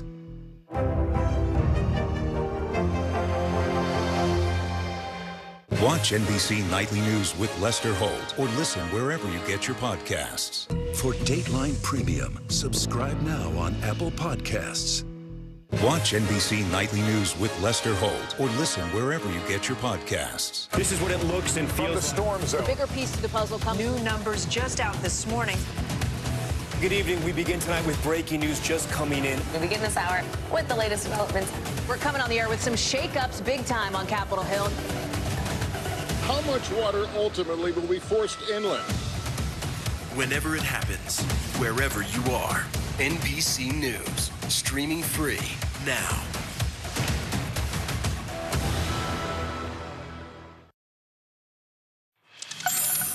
Welcome back. Let's talk entertainment, one of our exciting and most favorite segments. More real-life royal turmoil plays out today on Netflix again. Yeah, the second round of episodes of the Prince Harry and Meghan Markle docuseries are out now. Already, a lot of people are talking about this. We're going to break it all down with NBC News entertainment contributor and CEO of Pop Viewers, Chris Witherspoon. Hello. Hi. So much to talk about here because people are just buzzing about these new royal revelations from this docuseries that are out. I want to play a little bit of what Prince Harry says about the moment that he told his family that he's stepping aside from his royal life. Let's watch. It was terrifying to have my brother scream and shout at me and my father say things that just simply weren't true, and my grandmother, quietly sit there and sort of take it all in. They were happy to lie to protect my brother, and yet for 3 years they were never willing to tell the truth to protect us. Yes. There it is. We are finally getting some royalty, because the first part of this series was kind of vanilla. Not too much in there, but we are getting what I'm calling 2 words, shots fired in this second half. I already watched the first, or the second 3 episodes. They're so powerful, and a few things that stand out. Meghan Markle opens up about her miscarriage she had in 2020. She says she blames it on a lawsuit she was going through with the British tabloids. Also, Tyler Perry, he's really a hero. He was someone that let them come stay at their home, his home in Los Angeles, and hide away for 6 weeks, and they named him godfather of their daughter. So that's pretty incredible. Also, Beyonce texted Meghan Markle. There's a great clip of that in there where Meghan reads the text message, and I'm like, when Beyonce texts me, I die, and I frame the text. Right? Okay. Yes, but it's very juicy, and I think the backlash will come from this second half now. Yeah, a lot of people say the first 3 episodes were more about their love story, but this back half is more about kind of the drama and what they were feeling at the time that we witnessed the other things in the headlines. All right, let's switch gears to the Golden Globe nominations. What were some of the great surprise moments and also some of the snubs here? Yeah, so a couple big films that are leading. There's an Irish dark comedy called The Banshees of Inisherin. They have 8 noms. Also, Everything, Everywhere, All at Once. That was a phenomenal film. I just watched this movie. Blown away. 6 nominations, including Best Motion Picture Musical. But everyone's talking about White Lotus, the finale that happened this past weekend. Are you guys watching the show? No, are you? It's so good. You have to be watching. But White Lotus is also, they got 4 nominations for season 2, including Jennifer Coolidge. This show really is her comeback vehicle in so many ways. Good. She's Aubrey amazing Plaza, at everything. who's her co-star, also nominated for Best Actress in a Limited Series. And she just, I think we need to give Jennifer Coolidge all the awards. Angela Bassett, another big category. She's the first MCU actress, Marvel Cinematic Universe actress, to get a Golden Globe nomination, Best Supporting Actress in a Motion Film. For the Wakanda? For Wakanda Forever, Queen Ramonda, and I think she could have been Black Panther after Chadwick. Like, that would have been a great little spin, but she's phenomenal. People will be watching this award show this year, for sure. Yeah. I was happy for Jeremy Pope, who's, I saw him on stage, and he's making his way in Hollywood, doing really well for himself. Yeah, and also the Best Original Song category, Rihanna, Taylor Swift, and who's the other one? There's 3 great ones, but it's going to be phenomenal. Star-packed. So real quick, before we let you go, what are you streaming this weekend? This weekend, you can watch the prequel to Yellowstone. It's called 1923. Harrison Ford and Helen Mirren are finally coming to TV. Both Oscar winners, and they're coming. It's like the prequel. It's all about Kevin Costner's character in Yellowstone, how we got to Yellowstone. So that show is huge ratings-wise for Paramount, so look out for folks to watch this one also on Paramount. It drops on Sunday, and then a music album folks will be listening to. It's Young Dolph. The album is called Paper Route Frank. It drops tomorrow. He was killed. It's a posthumous album, his 8th album. I'm going to put you on the spot. It's Thursday. What are we watching this weekend? What are we reading? What are we listening to? I mean, I feel like people are going to be watching the Meghan and Harry movie on Netflix, but you guys, I saw Avatar, The Way of Water. I sat through the 3 hours and 10 minutes. It drops tomorrow. I can tell you it's phenomenal. I saw an early screening. It's phenomenal. I mean, one of the biggest budget films we've ever seen come to the box office in a very long time. Look out for 3 more Avatar films after this one, but it's worth the wait. It feels like a very physical, visceral experience. And I What has think it been? now, what'd you say? How long has it been since the first one? It's 13 years. 13 years, 2009. And I think to get folks back in movie theaters, you need to have these big theatrical experiences. Top Gun Maverick got me back in the theater. Oh, it did? Okay, This one I think might actually beat Top Gun Maverick. I think so too. highest grossing film this year. Well, yeah. So I'll put you on the spot. Which one did you like better, the first one or the second one? Okay. I'll be honest. I think the second one. The second one. Really, it's just not so you know, good, 'cause the Kate first one was Winslet. excellent. Kate Winslet broke the record. She holds her breath in this movie for 7 minutes and 14 seconds. She broke the record. She beat Tom Cruise How do in you this even Mission do that? Impossible. And I don't know. why did she have to do that? She said when she came up, she thought she was dead. She was like, "Am I alive still?" Yeah.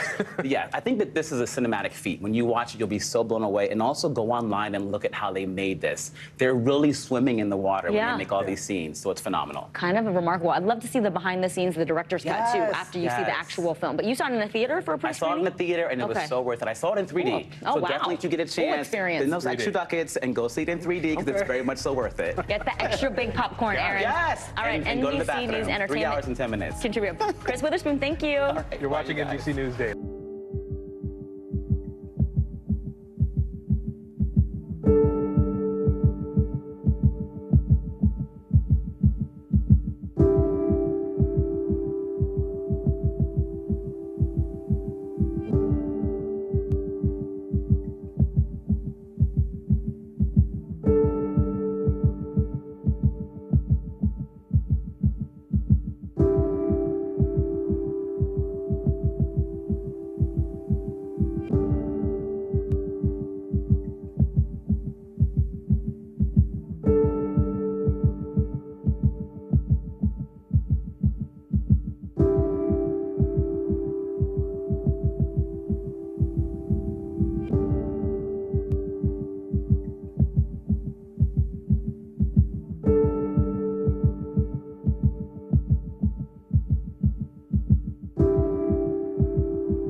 This is what it looks and feels. From the storm zone. The bigger piece of the puzzle comes. New numbers just out this morning. Good evening. We begin tonight with breaking news just coming in. We begin this hour with the latest developments. We're coming on the air with some shakeups big time on Capitol Hill. How much water ultimately will be forced inland? Whenever it happens, wherever you are, NBC News, streaming free now.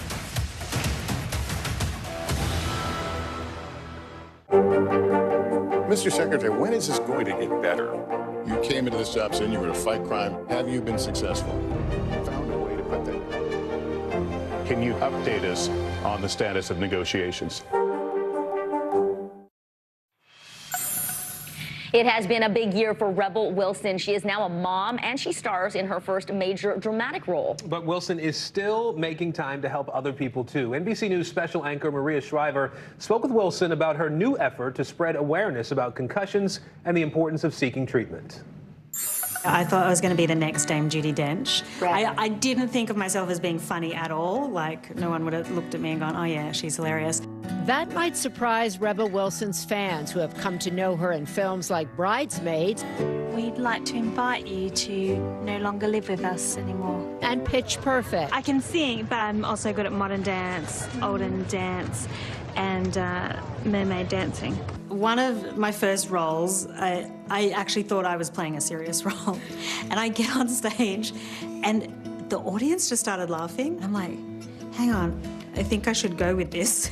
That's such a pivotal decision to make because so many people, the same thing could happen to them and they'd give up. Yeah. What made you lean in instead of give up? There was something in me. It just kept driving me to go, okay, no, I can, you know, keep going. I am going to be really successful. And no one believed it until it's really started to happen. But you believed it. Yeah, I really had this inner confidence that I knew I could make it. You know, I thought there was still hope. Wilson has now returned to her serious acting roots in her new film, The Almond and the Seahorse. I felt like this movie kind of honors people who've had traumatic brain injuries. There was another element in that, well, I have an affair with French actress Charlotte Gainsbourg in it. Yeah. And at that point, I'd never kissed a woman before. And so I was like, oh, that could be interesting. Wilson says that moment on screen, along with focusing on her mental health, helped lead to this. In June, she posted on Instagram, "I thought I was searching for a Disney prince, but maybe what I really needed all this time was a Disney princess." And then I realized, oh, maybe I'm not 100% straight. I don't know what label I am, but like that was definitely something that came up. Then, only 5 months later, another big announcement. Her baby girl, Royce Lillian, born with the help of a surrogate. She's so precious, and I know every mother, you know, will probably say that. Rebel Wilson says it was her desire to have a child that motivated her to lose weight in 2020. You said that, look, I've done all this work, this film work, and yet everybody wants to talk to me about losing weight. Yeah, I feel like I got more attention from losing 80 pounds than I had for doing like 20 movies.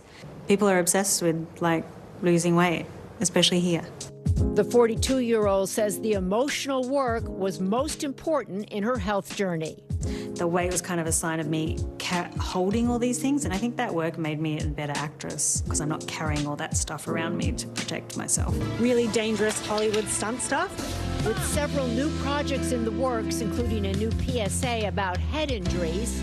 If you hit your head, get it checked.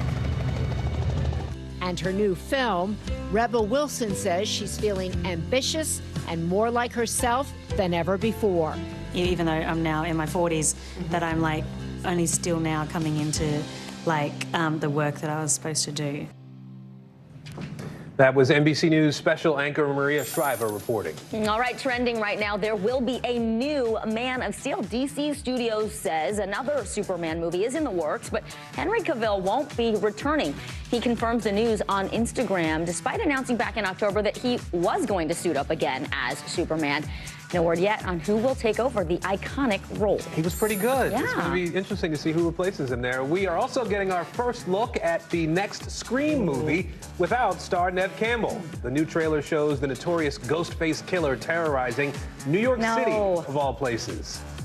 Campbell walked away from the franchise over the summer. She says contract and salary negotiations broke down. Scream 6 hits theaters in the spring. I don't like horror movies, but I gotta say, Scream, it's so good. It's a classic. It's like a classic, Yeah, exactly. truly. So you kind of have to check it out, right? And those scenes on the subway, that's almost too close to home for me, though. All right, I'm Vicki Nguyen. And I'm Aaron Gilchrist. You're watching NBC News Daily. You can also watch us free 24/7 on our streaming network, NBC News Now. That's wherever you stream, including all the things you see here, YouTube, Hulu, Roku, Peacock, everywhere. The news continues right after this.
Watch NBC Nightly News with Lester Holt or listen wherever you get your podcasts. News is happening now. Look at what's making headlines around the world. Whenever it happens, wherever you are, it's here now. For Dateline Premium, subscribe now on Apple Podcasts. Watch NBC Nightly News with Lester Holt or listen wherever you get your podcasts.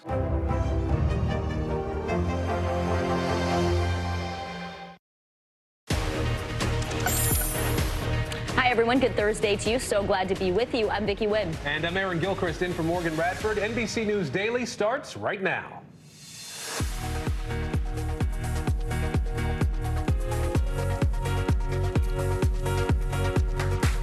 Today is Thursday, December 15th. Deadly storm right now. 27 million Americans are under winter alerts throughout the Great Lakes and the Northeast. And in the South, the storm turned catastrophic and deadly.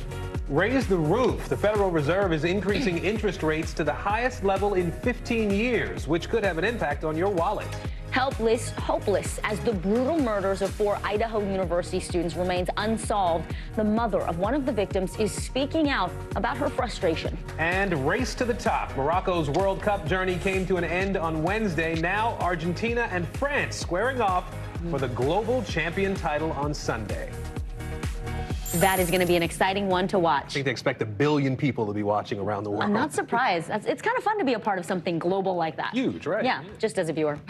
Welcome to NBC News Daily. We're really happy to have you with us. We begin with the dangerous winter storm that is sweeping across the country. Right now, more than 140,000 people are without power in Minnesota, Wisconsin, and Michigan. And as the storm in the Northeast, as the Northeast braces for the storm, rather, and the snow and the ice, southern states are still reeling from a series of tornadoes. In Louisiana, 3 people have died, 30 people were hurt, and that number could climb. We have team coverage of the ongoing storms. NBC News national correspondent Miguel Almaguer is live in Duluth, Minnesota, where there's been a major snowstorm. First, though, Morgan Chesky joining us from Kelowna, Louisiana, just west of New Orleans. Hey, Morgan, it is good to have you with us. Let's talk about the incredible amount of damage there, what you're seeing, where you are, and also sort of the remarkable untouched aspect of this, too, with some of the homes. Yeah, Vicki, Aaron, good afternoon. Isolated but so intense is the best way to describe the damage here in Kelowna, a suburb of New Orleans, one of the hardest hit areas when one of several tornadoes touched down last night. And right now we have 2 things happening here as I step out of the way. Power crews have been on scene for hours right now trying to restore electricity. And of course, just beyond these trucks, you have what essentially amounts to an entire block of homes that have suffered absolute catastrophic damage. But as you mentioned, Vicki, if you were to cross the street on the other side, you can't see them. Trucks are blocking. Homes are relatively untouched, and that's something that is just a testament to the indiscriminate nature of the damage these tornadoes leave behind. We do know that sirens did go off in this neighborhood, but we heard a gentleman tell one of his neighbors that it was just seconds after sirens went off that the debris started flying and that this tornado struck. National Weather Service officials expected to be back out here today to give a full report on the damage and the power of this tornado. Guys? What do we know about the 3rd person who's died as a result of the weather in that part of the country, Morgan? Yeah, absolutely tragic tale here. We're just across the street from where this 56-year-old woman's home stood. She is the 3rd fatality in Louisiana, as you mentioned.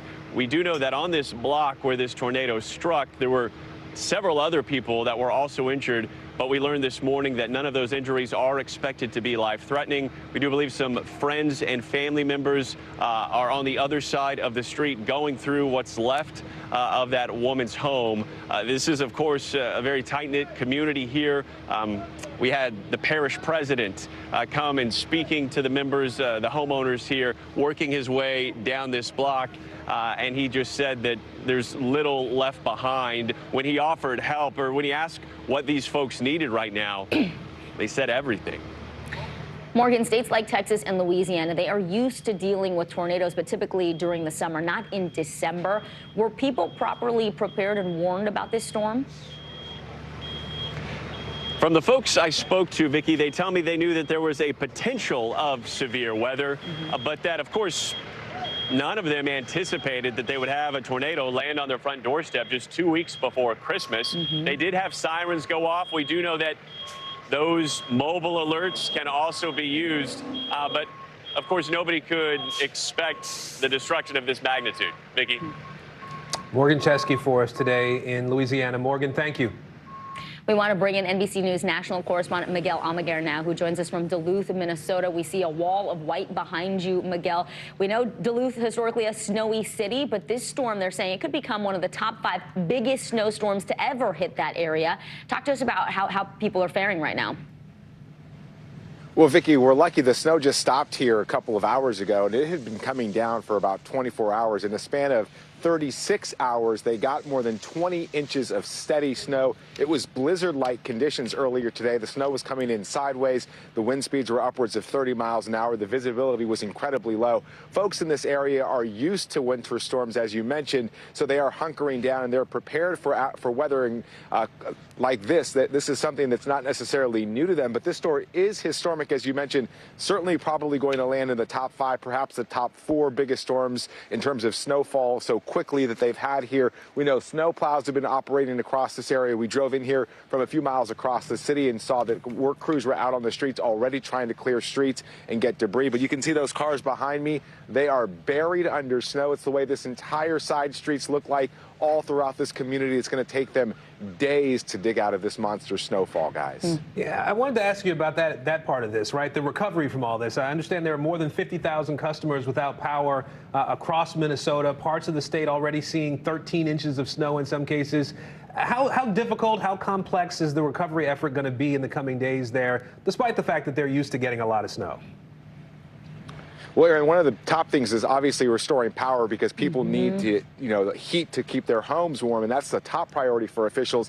But most of those power outages are fairly scattered across the state and across the region. It's going to take crews time to get to line by line. You see all the heavy snowfall on the cars behind me. That's also on trees and on branches that have snapped down and brought down power lines. So it's going to be a block by block, community by community effort. It is really cold out here. The temperatures earlier today were in the low teens, and we expect these fairly low conditions, low temperature-wise, at least to continue for the next couple of days, guys. That's what the local forecasters are saying, and that's what I was going to ask you. So a couple more days of this weather, Miguel. Yeah, we're expecting the low temperatures here. The good news is most of the heavy snowfall is out of this area. As you guys know, this storm is moving east towards your direction. So it's going to be a headache for millions of more people on the eastern seaboard. But it looks like the storm really dropped its biggest punch. We were out in California a few days ago on Wednesday and on Monday, and over the weekend it dropped about 4 to 5 feet of snow in the Sierra. Less snow here, so it looks like the storm is diminishing or losing some of its power, but it is still packing a punch, guys. Yeah. We've got you out pretty far east, Miguel. We know you're usually on the West Coast, so we appreciate you being out there reporting for us. It's great to see you. NBC News national correspondent Miguel Almaguer. Well, borrowing money just got more expensive. The Fed raised interest rates again, raising the cost of everything from a charge on your credit card to a new home loan. Yeah, this all comes as the central bank looks to curb rising inflation, and this marks the 7th rate hike just this year. NBC News business and data reporter Brian Chung joins us now with what this all means for all of us, really. So lay it out for us here, Brian. What does this new Fed increase mean for the economy, for all of us? Yeah, so yesterday in the afternoon, the Federal Reserve, again, as you mentioned, for the 7th time this year, raised interest rates, but it did it by a smaller amount than it has in the last 4 meetings. So they went by half a percentage point instead of the 0.75 percentage points they went in the last 4 consecutive meetings. But look, what this means for Americans is that it's still going to be very expensive to borrow because they're still raising interest rates even if they went by a smaller amount. So for mortgage rates, for credit card rates, I was looking at the recent measure of average credit card rates, 19.4%. Not an environment where you want to miss a payment. So be mindful of the debt that you're accumulating. And for potential home buyers, just recognize even though 30-year fixed mortgage rates have come down a little bit, it's still double what it was this time last year. Car loans are up too. The only, I guess, saving grace is that saving accounts interest is up just a little bit for us. Just a little bit. Let me ask you this, Brian. We saw, the Fed signaled these rate hikes would be coming, so they weren't a surprise. What are they saying about next year? Yeah, well, I mean, it really all depends on inflation, right? And we know that right now inflation is at 7.1%. That's the reading we got on Tuesday.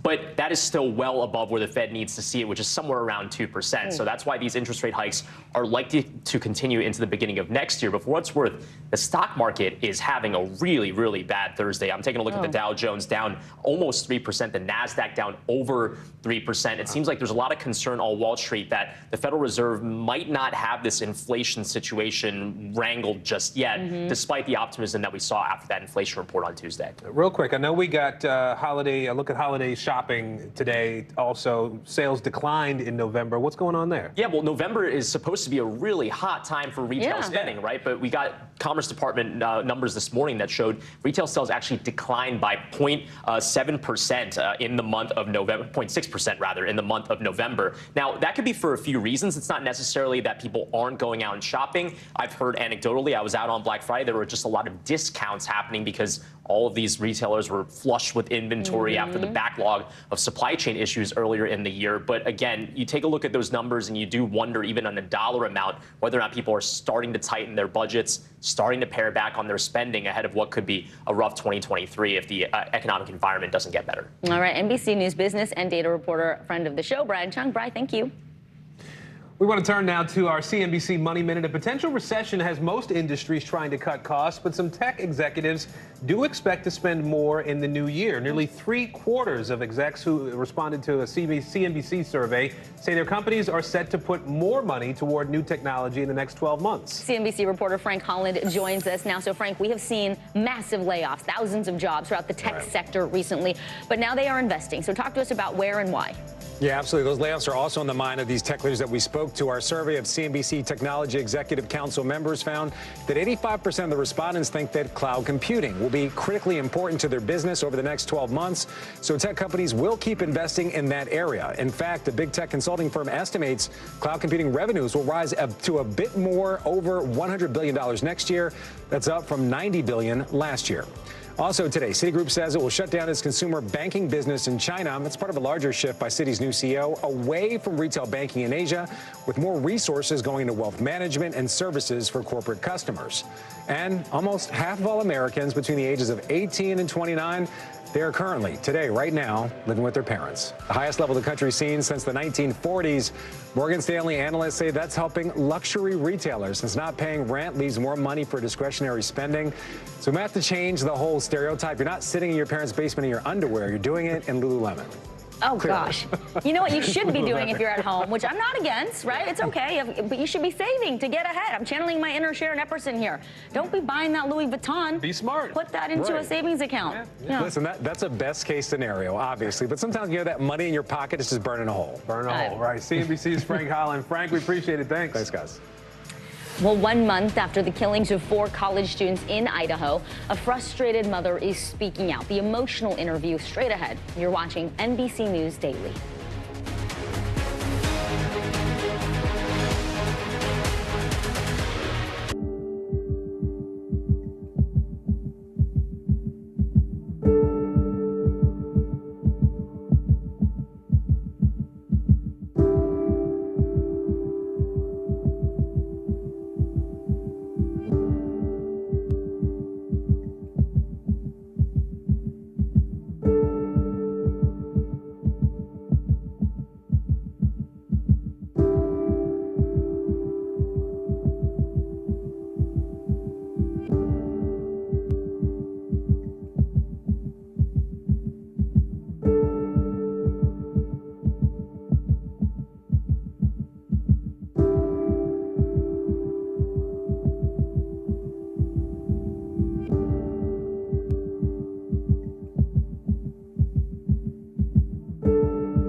Sometimes the news can be difficult and overwhelming for kids to understand, so we've created a newscast just for them. We hope your family will watch Nightly News Kids Edition. Watch NBC Nightly News with Lester Holt or listen wherever you get your podcasts. Celebrating 75 years of Meet the Press, the longest running show on television.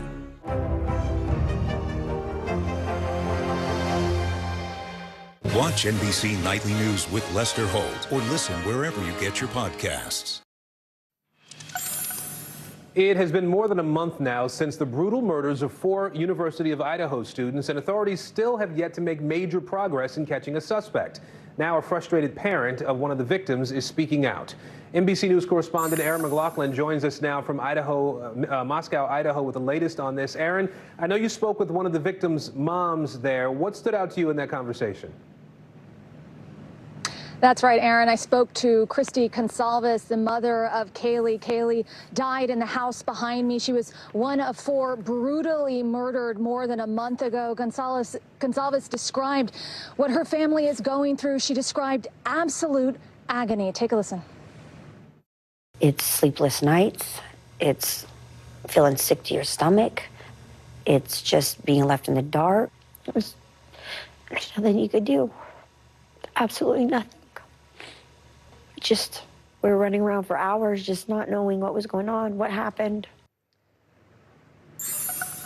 Gonsalves also says that she and her family are frustrated with the way authorities here in Moscow, Idaho have been communicating with the family. She said she wants more communication from authorities regarding her daughter's case. The police say they are doing their best to make sure the family is made aware of what's happening with the investigation, Aaron. I want to ask you about some of the elements of the investigation, too, Aaron. We just put up a picture of that white car. And what more do we know about this white car that was on the scene there when the police were trying to get more information? Yeah, it's a white Hyundai Elantra that police say was seen by multiple people in this area on the night of the murder. And Fox News Digital is now reporting that a car, a white sedan, was also caught on surveillance footage at a local gas station about a 6-minute drive from here. Now, we approached the gas station, refused to comment.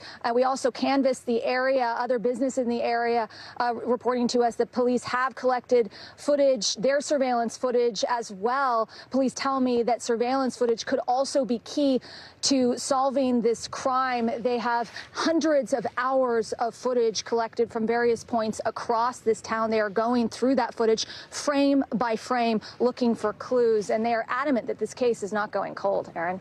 I wanted to ask you about that in particular, this notion, this concern that people have there that the case has gone cold. How are the authorities talking to the public about their belief that it hasn't gone cold?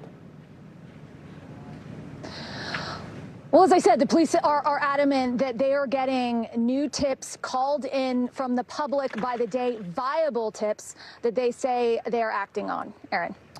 Aaron McLaughlin for us in Moscow, Idaho today. Aaron, thanks. Well, Aaron, in an exclusive interview with NBC News, the parents of UVA shooting victim Deshaun Perry revealed they spoke with their son just before his tragic death last month. NBC News correspondent Kerry Sanders has the details on Perry's final moments. Deshaun Perry was one of 3 University of Virginia football players gunned down 4 weeks ago. All had been on that bus as they just arrived back on campus. For me, it's just... His mother speaking publicly for the first time with NBC News. I'm broken. She had been on the phone just moments before the shooting. His cell phone had gone dead. Twitter then lit up. Active shooter at UVA. What was that waiting period like? Dreadful. Hours of waiting, and then at 2:30 a.m., campus police rang their home. Everything just stopped for me. And just to hear her cry was was another cry. It wasn't the same cry as losing a child. The alleged gunman, a student and former UVA football player. So far, police have no motive. Your son was aware of violence. Yes. He wrote, with all the shootings and police violence on minorities, you have to have a sense of light inside of you. That's who he was. Well, that's who he is. everywhere he went, he wanted to leave a little bit of his light. One semester shy of graduation, and now another family in our country in a fight they did not want. I had just gotten off the phone with him. I had just gotten off the phone with him. Kerry Sanders, NBC News, Miami.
News is happening now. Look at what's making headlines around the world. We're coming on the air with breaking news. This is a significant moment. Whenever it happens, wherever you are, NBC News, streaming free now. Sometimes the news can be difficult and overwhelming for kids to understand, so we've created a newscast just for them. We hope your family will watch Nightly News Kids Edition. Watch NBC Nightly News with Lester Holt or listen wherever you get your podcasts. In the eastern part of Ukraine, a former American UPS driver is stepping up to help Ukrainians in need. He's rushing into war-torn regions, at times the only person willing to go in to pull off some really incredibly dangerous rescues. NBC News correspondent Ellison Barber has his story. The two primary jobs are delivering aid and then evacuating people out. He'll tell you he's just Brad from the States, a guy who's had a lot of jobs, some with emergency medical training. But most recently, he was a UPS truck driver in Maine. Now he's driving routes few would dare to take. Under bombardment at times. And alone. I'm sort of the last mile guy in a lot of different places. Roughly speaking, do you have a sense of how many evacuations you've done since you've been here? Dozens and dozens and dozens. Surely more than 100. I'm bad at counting. Hey, buddy. All of these videos are Brad's.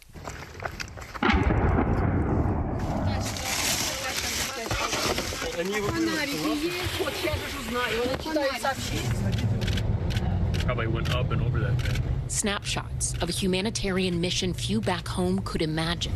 I've just gotten a call about a wounded person next door to an evacuation that happened recently. This was Brad's Thanksgiving. Hello?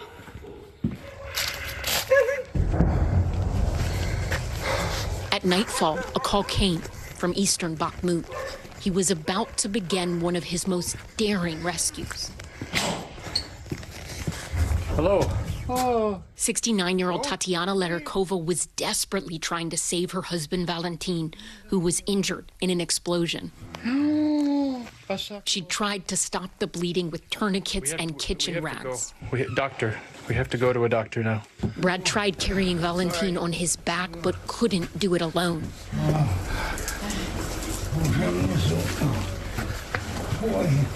So he pulled him down every step to the temporary safety of his Toyota Land Cruiser. Finally, after a harrowing drive, they made it to a hospital. There was little time to spare. Today, Tatiana is in western Ukraine. The memories of that night still haunt her, except for one. Suddenly, out of nowhere, a voice on the street. Hey, hey, hey. A yell. Her husband of 48 years is alive. And she says it's only because of Brad. He is an unreal human. Unreal. He is just an angel. I'm serious. It is impossible for a person. It is impossible for an ordinary person. I just thought that an angel had come. Brad is still in eastern Ukraine. Did you expect to be here as long as you have been? No, I did not. No, I thought I probably would have already been back by now. And he says he's not going anywhere. There are a lot of people who come in and go back out. Yeah, I feel on the hook. I mean, I keep looking at the need, I keep looking at the grief, I keep looking at the freezing cold and the emaciated animals and the medical injuries and on and on and on. Brad spends most of his time in Bakhmut. That's a city that, before the full-scale invasion began, had a population of about 71,000. Now, the regional governor says less than 12,000 people live there. They are under constant shelling. President Zelensky has described that city as burnt ruins. Brad was actually back there today. I was just talking to him about an hour ago. He was on his way out of Bakhmut after doing another rescue. He says he will keep going back whenever he gets a call. It is so powerful to see that. Thank you so much for sharing his story with us. Ellison Barber. Yeah, absolutely. Doing the work, God's work. Ellison Barber live in Kyiv for us. Ellison, thank you. Still ahead, the new accusations against the royal family in the final episodes of Prince Harry and Meghan Markle's Netflix docuseries. You're watching NBC News Daily. You can also watch us for free 24/7 on our streaming network, NBC News Now, wherever you stream. That includes YouTube, Hulu, Roku, Peacock, all of the places that you see there. Everywhere. The news continues after this.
For Dateline Premium, subscribe now on Apple Podcasts.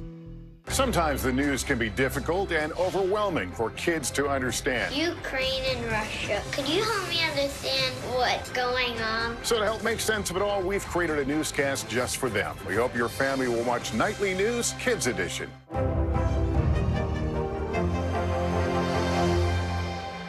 Watch NBC Nightly News with Lester Holt or listen wherever you get your podcasts.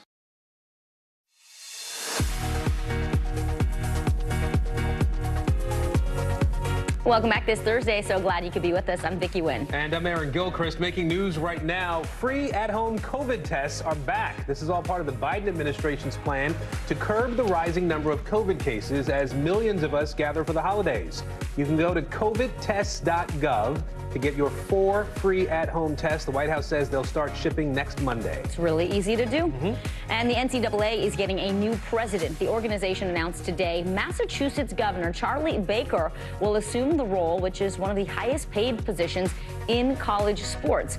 Baker's term as governor ends in January, and he will start his new gig in March. And it's hard to stay away from the Chick-fil-A. A man in Florida missed out on dinner after a bear stole it right off his front porch. Look at this. Oh, my. Black bear caught on camera swiping the Chick-fil-A delivery order. The homeowner said that furry thief got away with about 30 nuggets and a large fry. You got to take the fries. Yeah, always. But wanted nothing to do with the salad, apparently. So the bear just wanted the nuggets and the fries. You know that smell. You smell the Chick-fil-A fries. Oh, I know that smell. You can't just walk away from that. Maybe he was going to come back, but I don't know. Wouldn't want to find out. All right. The World Cup championship match is set. France returning to the finals for a second straight tournament where they will face off against Lionel Messi's Argentina. Yeah, this game pits 2 of the world's best players and teammates against each other. Argentina's Lionel Messi and France's Kylian Mbappe. They play together for Paris Saint-Germain. Yeah, well, here is NBC News foreign correspondent Megan Fitzgerald with a preview of Sunday's big showdown. Fans, of course, the French fans are super excited. They're riding high. They're ready to face off against Argentina to defend the World Cup title. Of course, they won it in 2018, and they're trying to win it again on Sunday. It's not going to be an easy match. They're going up against Lionel Messi, who is eager to get a World Cup title. I mean, this is a guy who has won practically every title in soccer except for one, the World Cup. And so he's on a mission on Sunday. So this, we know, is going to be a good game. But let's talk about yesterday's game because, my goodness, an incredible match. I mean, we saw the Moroccans coming out with this incredible fighting spirit, and they maintained that throughout the entire duration of the game. Yes, we saw France with an early goal about 4 minutes into the game, but that didn't seem to rattle the Moroccans. I mean, they continued to fight for every possession, and they had multiple attacks on the goal. They just couldn't connect with the back of the net. Then, of course, it was the second half when we saw France really seal the fate there and secure their seat into the finals with that second goal, a 2-0 victory over Morocco. Take a listen to what the fans had to say. We're gonna win. We're gonna win. We're gonna win the World Cup for sure. How do you feel right now that you guys pulled off this win? Yes, it was a very nice games. The Morocco deserved to this way. I respect it. Very nice. They play with the heart. We will be more strong, and we will win another time. Yeah, so a lot of hype, a lot of excitement. Yes, Morocco lost, but we've been speaking with a lot of Moroccans, a lot of people across the Arab world. They see this as a win, and they should. I mean, what Morocco had been able to pull off this entire tournament, I mean, tying with Croatia, beating powerhouse teams to get to this historic position, you know, the first African nation to advance to the semifinals, and the way that they played, I mean, they have every reason to be proud. NBC News foreign correspondent Megan Fitzgerald there. Megan, thanks. Well, Aaron, the final 3 episodes of the Harry and Meghan docuseries are out today on Netflix. And in this series, the couple claims that palace operatives supplied the media with negative stories about Meghan to spare other members of the royal family. NBC News foreign correspondent Kelly Kobiea joins us now from London. Kelly, great to have you. So based on these new episodes, does it seem like Harry and Meghan are blaming the media for a lot of what has happened to them, the royal institution, or sort of a mix of both teaming up together? It really does look like a combination of the two, Vicki, from what allegations were made in these last 3 episodes of the miniseries. For example, Meghan talks about how they would see a negative headline about another member of the royal family, and almost instantaneously there would be a negative story about her. They talk about palace operatives, they claim, planting stories, leaking stories to the press, and they said that these negative headlines are really taking a monumental toll on their mental health. We remember hearing about that from Meghan directly back in 2019 when she gave the interview to the ITV journalist about how she was feeling while on tour, and said that she wasn't doing well. She talks about that again in these episodes, these second set of episodes, and it was those negative headlines, it was the challenges, mental health challenges that they were facing, that they say finally drove them out of the royal family as working royals. And then, you know, from the point of view of whether or not it was the family or the institution that drove them out, Prince Harry went so far as to say that his brother at one point was shouting at him and his father saying things that were untrue, and they simply didn't feel like they were supported by the royal family, Vicki. Kelly, how are people there in the UK where you are? How are they reacting to all of these assertions, this docuseries? And has the palace addressed any of this directly? So no comment from Buckingham Palace or from the Prince and Princess of Wales's spokespeople. Not really all that surprising, because there was no bombshell. A lot of this information had already been out there after the Oprah interview. As far as the British public, it's really interesting. A couple of new polls are out just in the past couple of days. One asked people whether they thought this docuseries was a good idea, that Harry and Meghan should have made it, and 60+% of Britons, 2/3 of Britons essentially, said that it was not a good idea.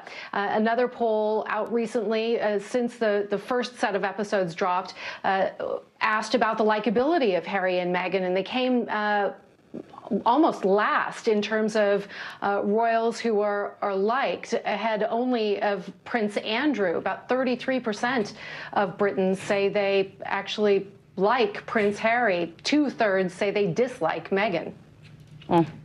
Sometimes it is not fair for so many reasons. NBC News foreign correspondent Kelly Kobiea, we so appreciate your insight. Thank you. Well, remembering the life of a beloved DJ and dance icon today, Stephen Boss, known as Twitch, died by suicide earlier this week. He was just 40 years old. Now, Twitch became a bit of a household name after DJing on the Ellen DeGeneres Show. Now the tributes are pouring in. Here's NBC News correspondent Ann Thompson. They called him Twitch. Stephen Boss, who led the opening dance party on the Ellen Show for 8 years. Over a decade ago, I met someone who changed my life and our show. I feel like that dude from Earth, Wind, and Fire. I was gonna say. He started as her dance instructor, but soon became an integral part of the show. I love the family that we've gained here. DeGeneres posted this picture with Boss, saying, "He was pure love and light. He was my family, and I loved him with all my heart." Born in Alabama, the dancer got his break on talent shows, the runner-up on Star Search, and in 2008 on So You Think You Can Dance. The dance world is shattered by this news. Just shattered. Mary Murphy has served as a judge and choreographer on the show and remembers a talented and humble person who always made her proud. We see the light in him. We see I call it twinkle eye. He had that from the get-go, the big smile. Not to mention, he was a genius at freestyle. Boss returned as an all-star and met his wife, Allison Holker. Together, they raised 3 children. It was the Ellen Show that propelled him to another level of fame, becoming an executive producer of the show in 2020. You're a fake DJ, but you're a real good man. You're a real good man. He appeared in the movie Magic Mike XXL. Drop the beat, let's see this. Hosted New Year's Eve shows with Carson. We call him Twitch. Boss even filled in for Jenna here on the 4th hour of Today with Hoda. My first time on stage doing a performance, I was like, yeah, this is it. I've kind of found my place. Something about dance in particular just really, it awoken a passion. Hoda reunited him with his theater coach. Twitch came to us breakdancing. We're trying, huh? Yeah, absolutely. And at the same time, determined. Absolutely. Determined, focused, so kind, smiling, didn't say a lot. Really? But always watching, always involved and ready to help somebody. Stars shared their grief on social media, including actors Viola Davis and Kerry Washington, who wrote, "The world lost a bright light today." Sierra posting the two dancing at the Ellen Show. This video shows Boss and wife Allison getting in the holiday spirit. This morning, she remembers him as the backbone of our family, the best husband and father, and an inspiration to his fans. Promising to save the last dance for him. Our thanks to Ann Thompson. Yeah, I was just going to say, if you or someone you know is in crisis, you can call the number on your screen there, 988, to reach the Suicide and Crisis Lifeline, or you can text HOME to 741-741. Well, at least 141 people are dead, dozens more injured after heavy rain caused floods and landslides in the Democratic Republic of Congo. Nearly 40,000 households in the nation's capital there flooded. The president of Congo flew home from the U.S. early today to address the devastation after meeting with President Biden and other African leaders here in the U.S. Straight ahead, from the Golden Globe nominations to the top new shows to watch, we are wrapping up the top Hollywood headlines you might have missed. More NBC News Daily right after this.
Sometimes the news can be difficult and overwhelming for kids to understand, so we've created a newscast just for them. We hope your family will watch Nightly News Kids Edition. The big variable, the storm surge. Why was it important for you to be here? It's kind of a training regimen. How you doing, Lester?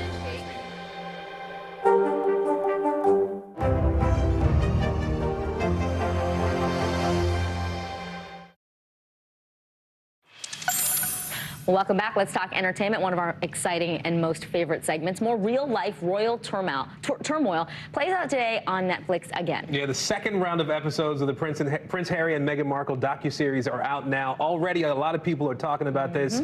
We're going to break it all down with NBC News entertainment contributor and CEO of Pop Viewers, Chris Witherspoon. Hello. Hi. So much to talk about here because people are just buzzing about these new royal revelations from this docuseries that are out. I want to play a little bit of what Prince Harry says about the moment that he told his family that he's stepping aside from his royal life. Let's watch.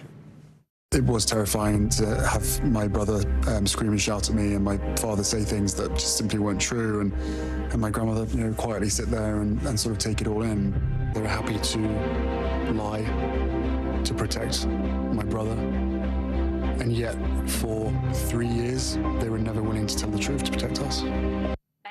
Yes. There it is. We are finally getting some royalty because the first part of this series was kind of vanilla, not too much in there, but we are getting what I'm calling 2 words, shots fired in this second half. I already watched the first or the second 3 episodes. Okay. They're so powerful, and a few things that stand out. Meghan Markle opens up about her miscarriage she had in 2020. She says she blames it on a lawsuit she was going through with the British tabloids. Also, Tyler Perry, he's really a hero. He was someone that let them come stay at their home, his home in Los Angeles, and hide away for 6 weeks, and they named him godfather of their daughter. So that's pretty incredible. Also, Beyonce texted Meghan Markle. There's a great clip of that in there where Meghan reads the text message. And I'm like, when Beyonce texts me, I die, and I frame the text. Right? Okay. Yes, but it's very juicy, and I think the backlash will come from this second half now. Yeah, a lot of people say the first 3 episodes were more about their love story, but this back half is more about kind of the drama and what they were feeling at the time that we witnessed the other things in the headlines.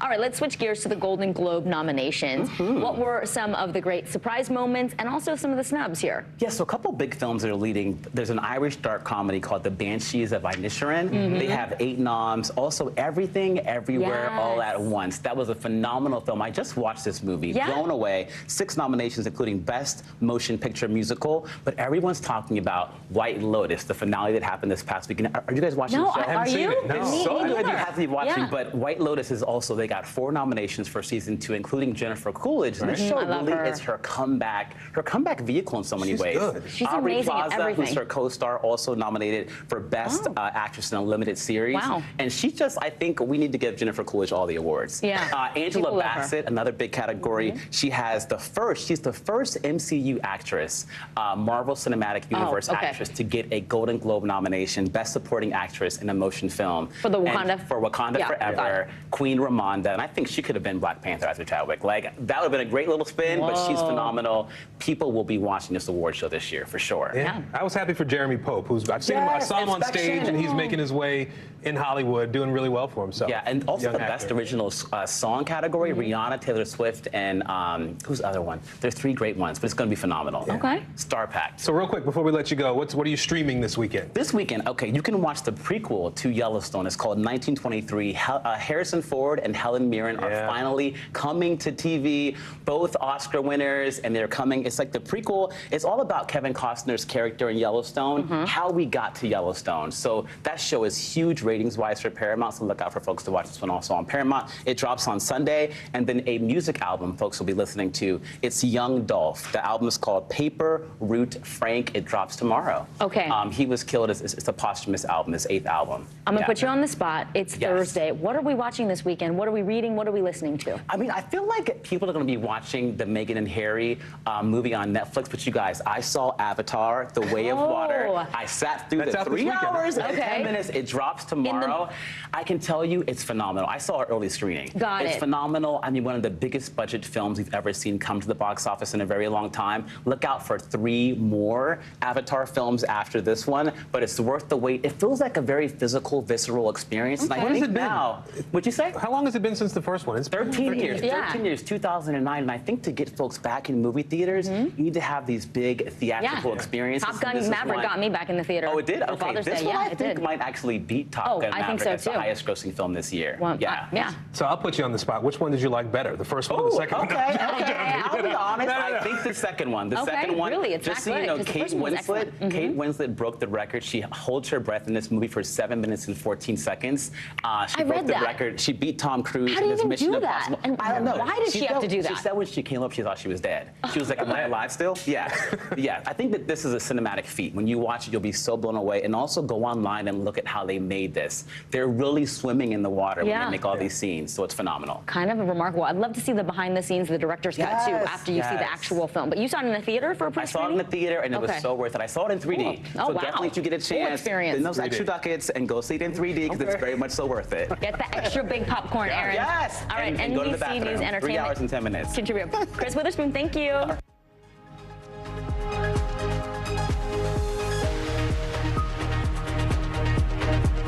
And you are watching NBC News.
Is happening now. Look at what's making headlines around the world. We're coming on the air with breaking news. This is a significant moment. Whenever it happens, wherever you are, NBC News, streaming free now. Watch NBC Nightly News with Lester Holt or listen wherever you get your podcasts. For Dateline Premium, subscribe now on Apple Podcasts.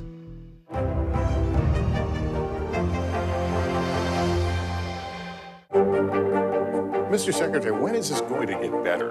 You came into this job saying you were to fight crime. Have you been successful? Found a way to put that. Can you update us on the status of negotiations?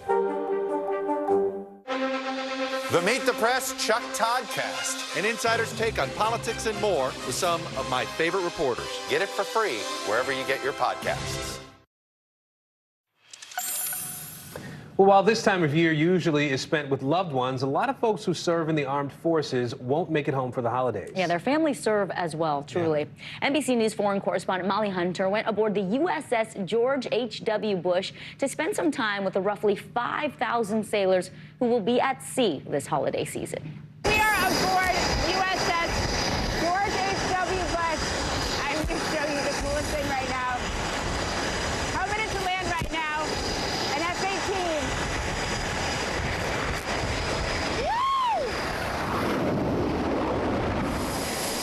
Flight deck on the massive aircraft carrier USS George H.W. Bush, flight ops are underway. The hotshot fighter pilots, naval aviators today flying F-18s. Combat ready always. Then it was my turn. Shooting off the catapult, not quite at Top Gun heights. We're in a cargo plane, but still feeling the need for speed.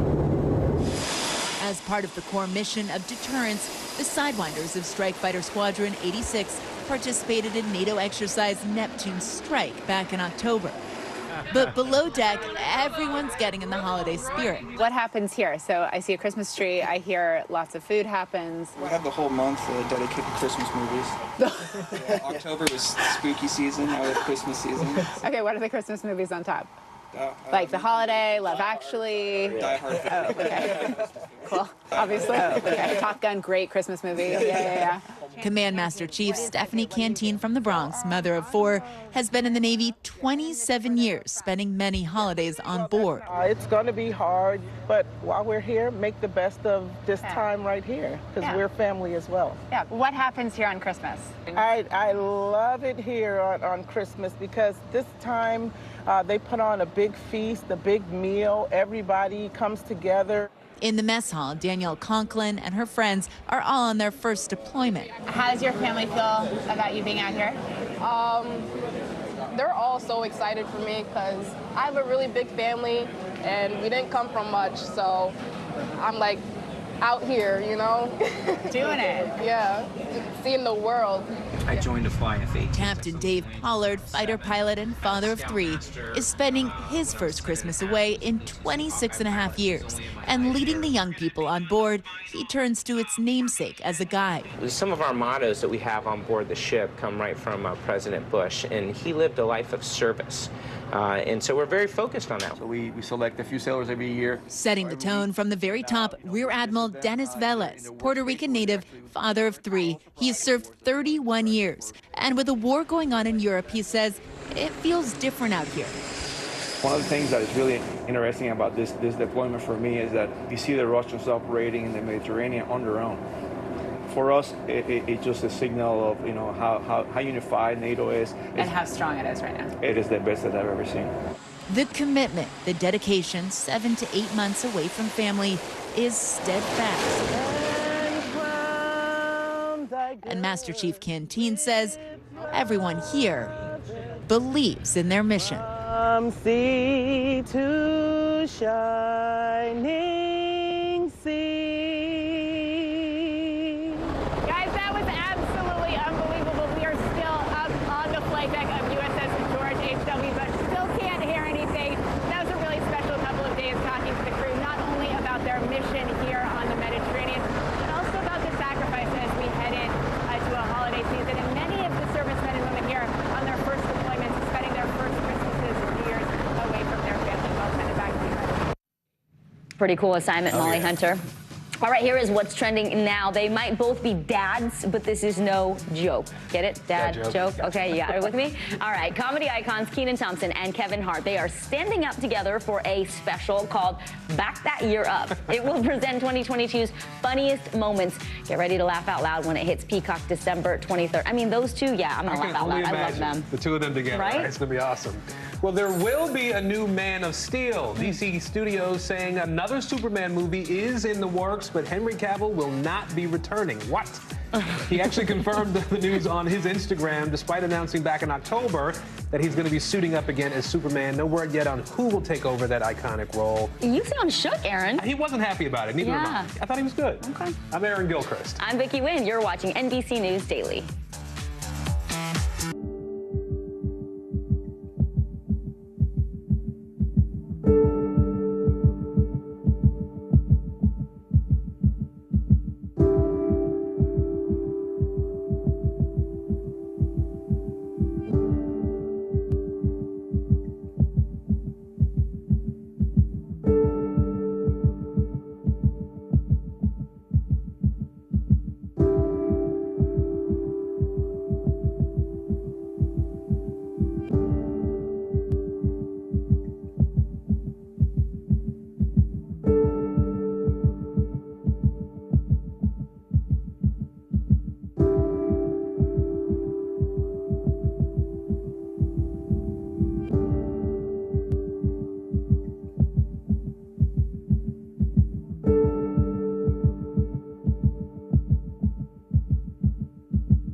celebrating 75 years of Meet the Press, the longest-running show on television.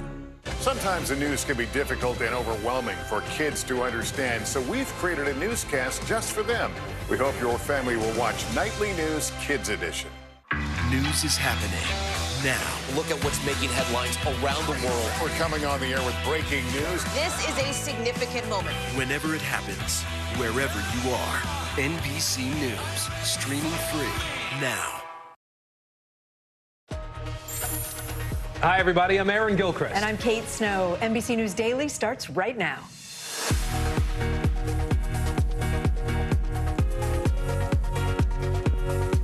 Today is Thursday, December 15th, 2022. A tale of two storms, blizzard-like conditions in the Midwest, deadly tornadoes you're seeing across the South, the trail of destruction left behind and where those storms are headed next. Target COVID. With cases on the rise again, the White House is rolling out a new action plan. How the administration is hoping to keep you and your family safe for the holidays. Cashing out, Elon Musk selling billions of dollars in Tesla stock. Is there a link between that decision and what's happening at Twitter? And Strep A warning. Doctors seeing a spike in infections among kids. The warning signs parents need to watch out for.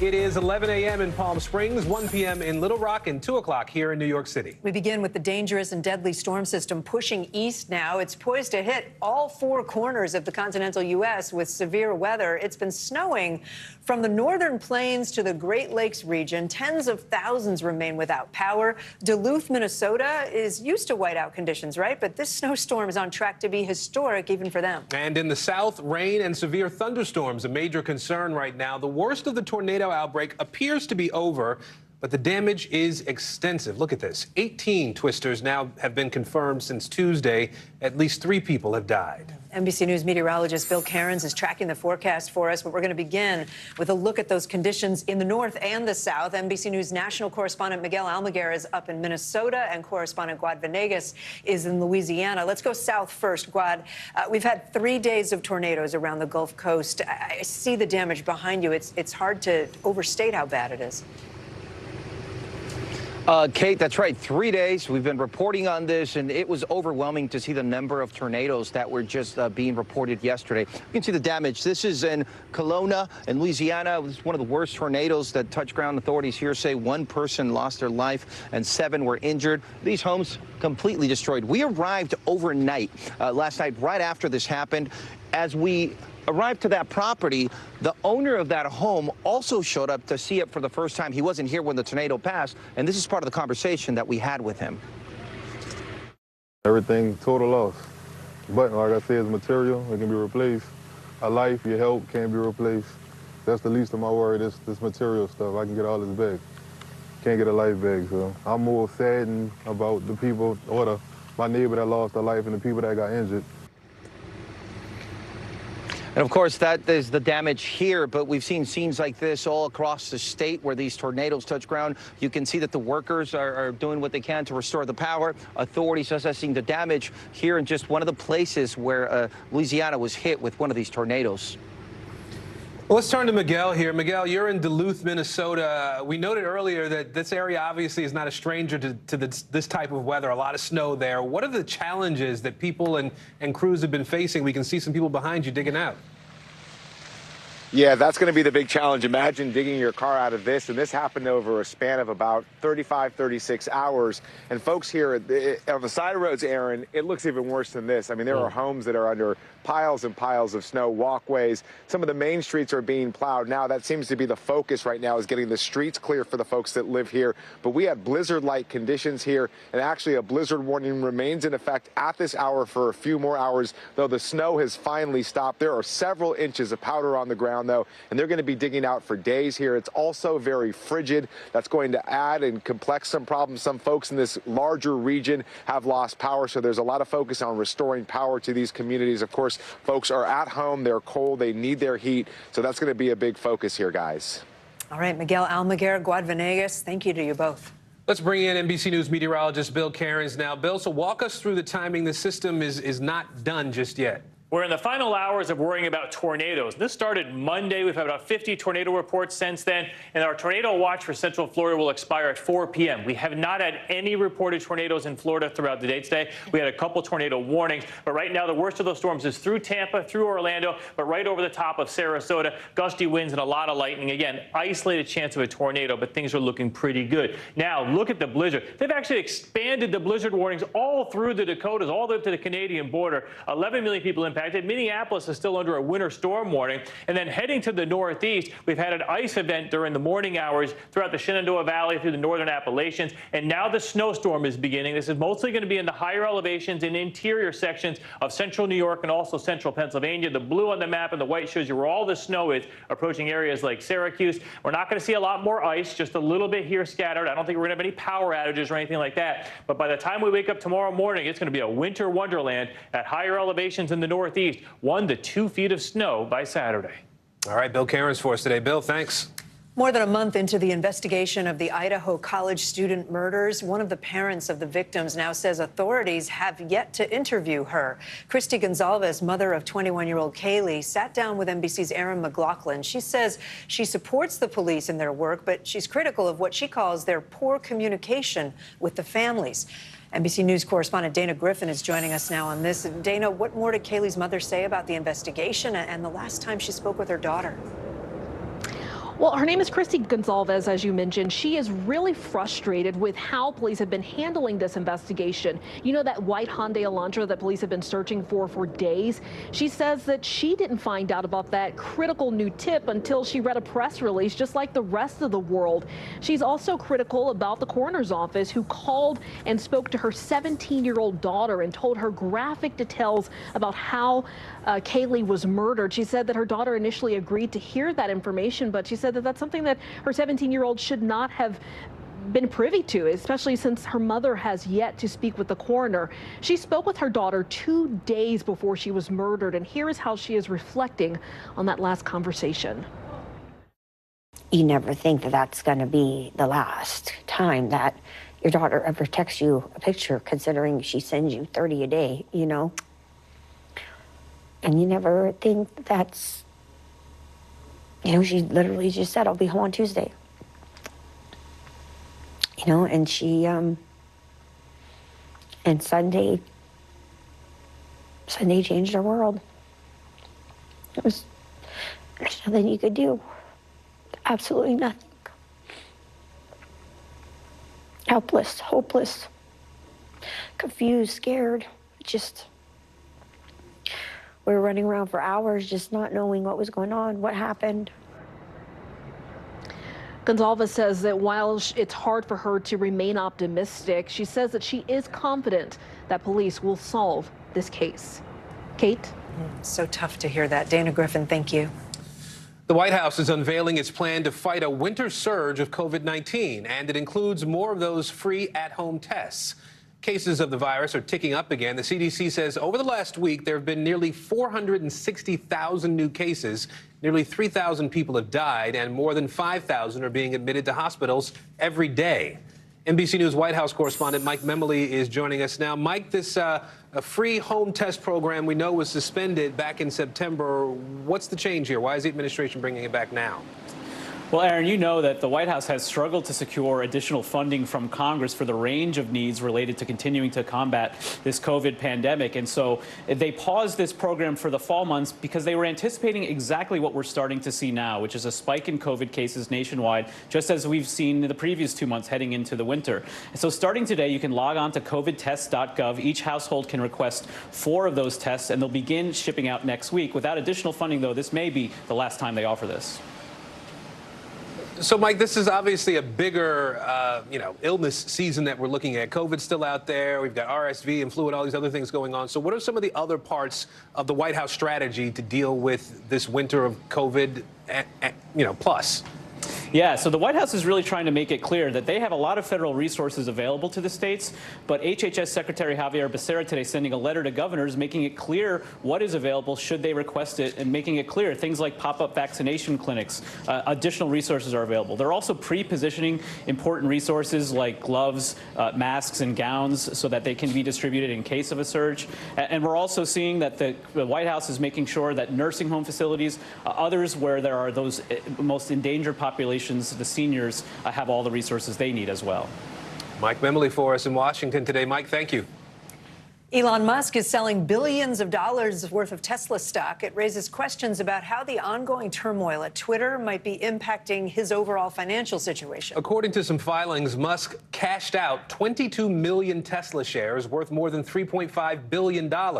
Shares of Tesla, Musk's core business, are down more than 50% over the year. Now, this comes as Musk enacts a series of decisions at Twitter that have both personal and global implications. NBC News technology correspondent Jacob Ward joins us now. Jake, what does this major sell-off mean? What does it tell us about maybe his personal finances, the finances of his businesses? Well, this is the thing, Kate, right, is all of these things seem to be intermingled. We know, for instance, that the acquisition of Twitter was basically a personal finance deal. It was a loan, essentially, and the collateral he put up had to do a lot with Tesla shares. And so the fact that he is now selling all of those, not all of those shares, but so many shares is very, very notable. It also, of course, may presage a dip in a continued dip in the value of Tesla. We've seen the stock price drop 55%, as you mentioned. And so, yeah, bad news economically all around for both Twitter and for Tesla here, you guys. So, Jake, Musk has made, several, let's call them impulsive decisions. A lot of people see it that way over the content that appears on Twitter. What sort of impact are these decisions actually having on the platform, on the future of the platform? Well, there's, the sort of self-contained, I don't think hypocrisy is too strong a word here, of someone who had described himself as a free speech absolutist and said he would be making decisions only with the help of a content moderation team, and then so many content moderators were fired, and now we see him every day making a new decision seemingly off the cuff, whether it's about, bringing certain political leaders back on who'd been banned in the past, or in this case, doing away with accounts that allow people to follow the movements of his private jet. As we see big international elections coming up in the next few months, it is really alarming to academics as to how this might affect those elections going forward, you guys. Jake Ward following that for us. Jake, thanks.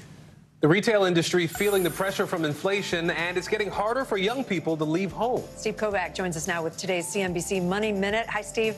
Hey there, Kate. Yeah, let's start with new evidence consumers are cutting back on spending as they try to cope with inflation. Retail sales fell 0.6% last month, double the drop economists had been expecting, and the biggest decline in almost a year. That's adding to recession fears, although some analysts point to October's big sales gain as an indication Americans may have taken advantage of sales that month to get their holiday shopping done early.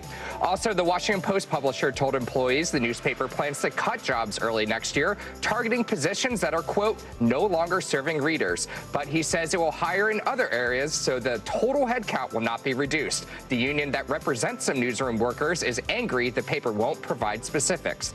And census data shows nearly half of all Americans between the ages of 18 and 29 are living with their parents. That's the highest level since the 1940s. Morgan Stanley says some of the money those young people aren't spending on rent is helpful to lift luxury retailers. Guys, back to you. Right, it's helpful to them. What about the parents asking for a friend? They probably don't like it so much. Yeah. I'm fully expecting that to happen. Time to put them out. Coming Steve Kovac, thank you. Thanks. Coming up, the break in the case in the mysterious death of a newborn. You're watching NBC News Daily.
Mr. Secretary, when is this going to get better? You came into this job saying you were to fight crime. Have you been successful? Found a way to put that. Can you update us on the status of negotiations? Celebrating 75 years of Meet the Press, the longest running show on television.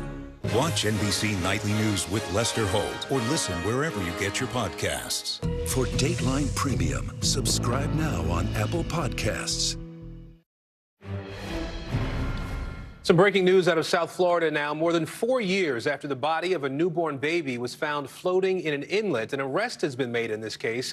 Let's get right over to NBC's Lindsay Reiser for the latest on this. Lindsay, what have you been able to learn? Well, Aaron, we just got an update from officials a short time ago that the mother of the infant, 29-year-old Araya Singh, is now facing charges. And the details of this case are disturbing. An off-duty firefighter found the infant floating in the water near the Boynton Beach inlet back in 2018. The sheriff's office named her baby June since her body was found on June 1st. Investigators say the baby had been in the water for roughly 40 hours, and officials determined the baby was already dead before her body went into the inlet.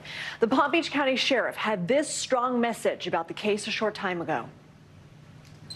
Here's the message for the community. Number one, if you're a victim, we're never going to leave you behind. Now, if you're the person that did this, we're never going to forget about you either, because we're going to come and get you and bring you to justice.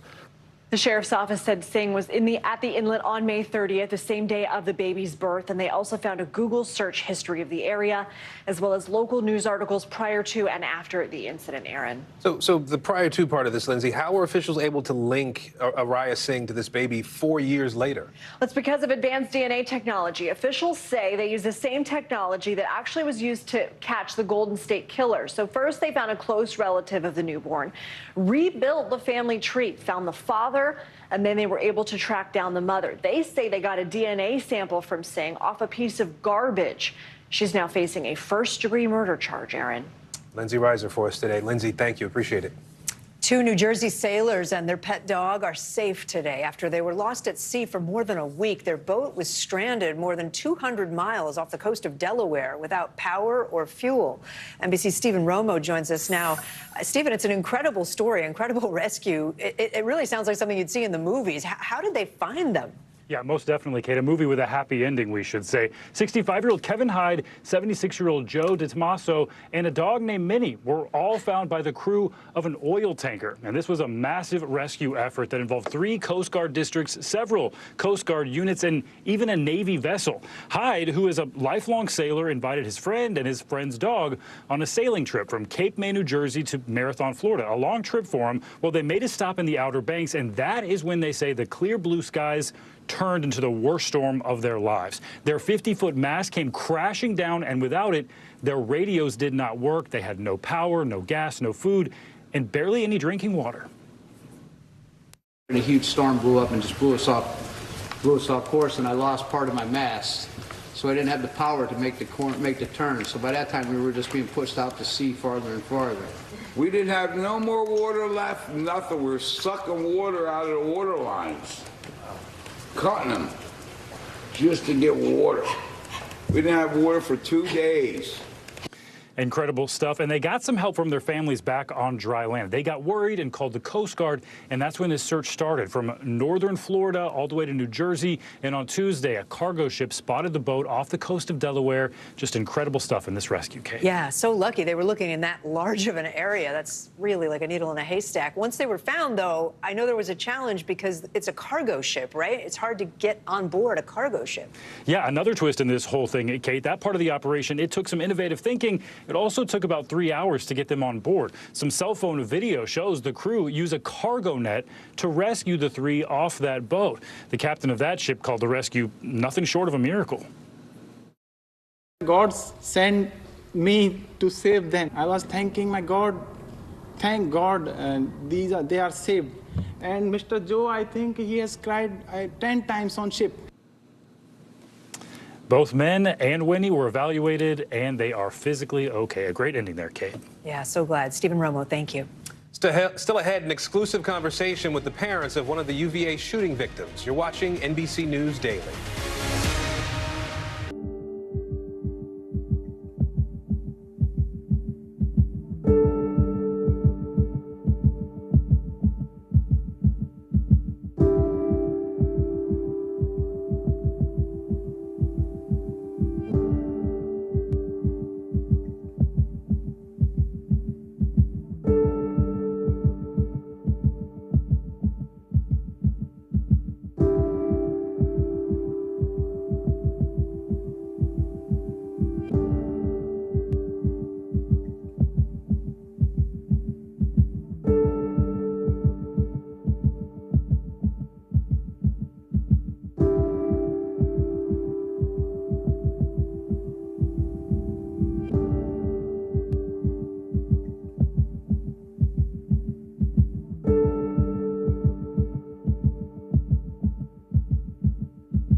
Watch NBC Nightly News with Lester Holt or listen wherever you get your podcasts. Sometimes the news can be difficult and overwhelming for kids to understand. Ukraine and Russia. Could you help me understand what's going on? So to help make sense of it all, we've created a newscast just for them. We hope your family will watch Nightly News Kids Edition.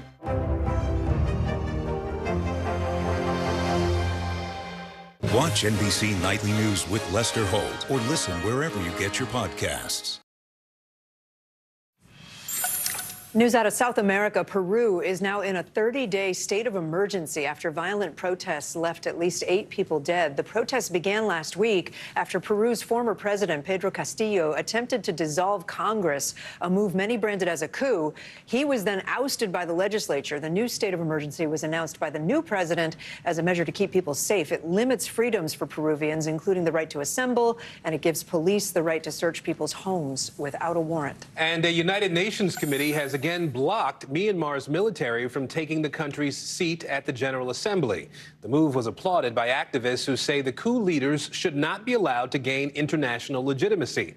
That means Myanmar's ambassador, who was in the job back in February in 2021, remains in that position. Let's go now to eastern Ukraine and the incredible story of Brad Hendrickson. The former delivery driver from Maine, now on the front lines of the war zone there, helping to carry out extremely dangerous rescues. Here's NBC's Ellison Barber. The two primary jobs are delivering aid and then evacuating people out. He'll tell you he's just Brad from the States, a guy who's had a lot of jobs, some with emergency medical training. But most recently, he was a UPS truck driver in Maine. Now he's driving routes few would dare to take. Under bombardment at times, and alone. I'm sort of the last mile guy in a lot of different places. Roughly speaking, do you have a sense of how many evacuations you've done since you've been here? Dozens and dozens and dozens. Surely more than 100. I'm bad at counting. Hey, buddy. All of these videos are Brad's.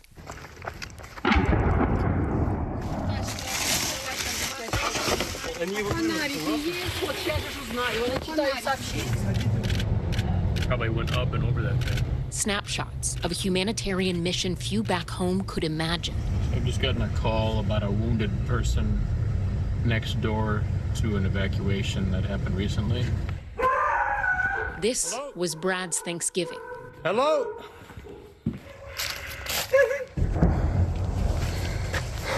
At nightfall, a call came from eastern Bakhmut.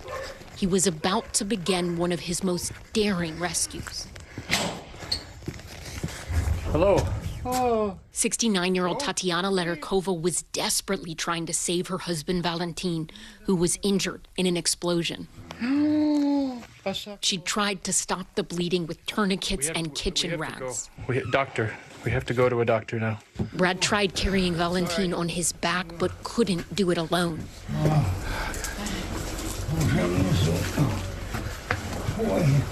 So he pulled him down every step to the temporary safety of his Toyota Land Cruiser. Finally, after a harrowing drive,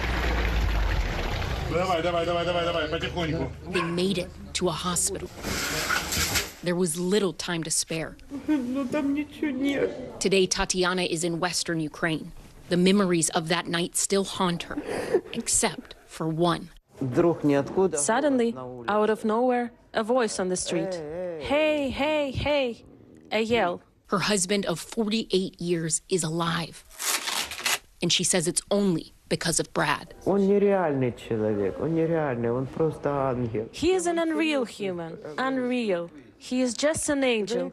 I'm serious. It is impossible for a person. It is impossible for an ordinary person.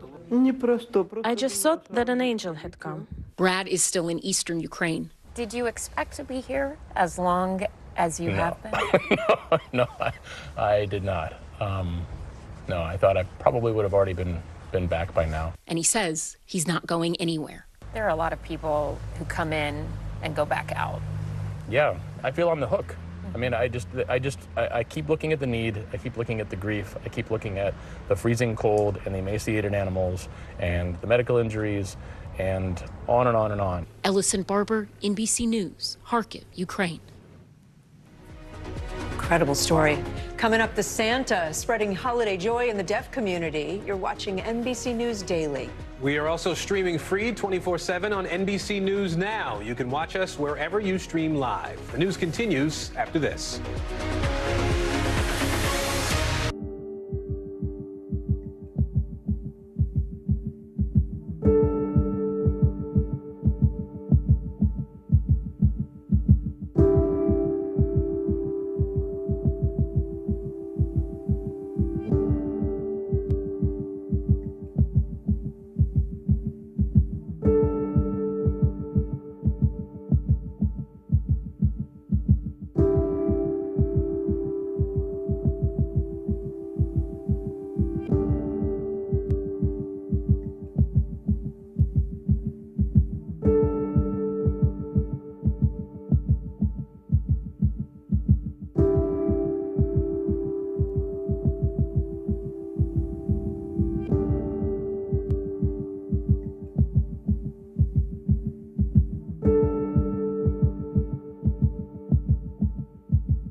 Celebrating 75 years of Meet the Press, the longest-running show on television. Sometimes the news can be difficult and overwhelming for kids to understand. Ukraine and Russia. Could you help me understand what's going on? So to help make sense of it all, we've created a newscast just for them. We hope your family will watch Nightly News Kids Edition. Watch NBC Nightly News with Lester Holt or listen wherever you get your podcasts. Celebrating 75 years of Meet the Press, the longest-running show on television.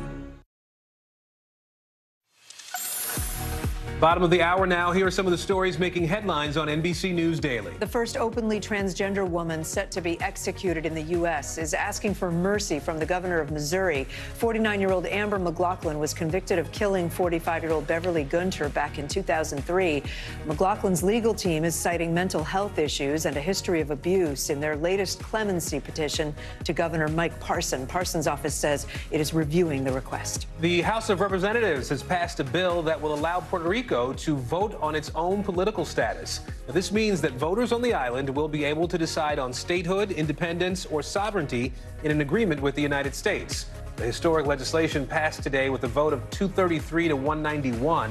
That bill now heads to the Senate for further consideration. NASA canceled a planned spacewalk at the International Space Station last night after discovering a coolant leak. 2 Russian astronauts were suited up and ready to begin the 6.5-hour walk when the mission was scrubbed. Flight controllers had reportedly noticed a spray of white particles, they said, leaking from the attached Russian spacecraft. The leak did not endanger anyone on board. Well, it has been just over 4 weeks now since 3 University of Virginia football players were killed on campus. And today, the family of one of the victims is sharing a powerful message. NBC News senior national correspondent Carrie Sanders is joining us now with that story. Hi, Carrie.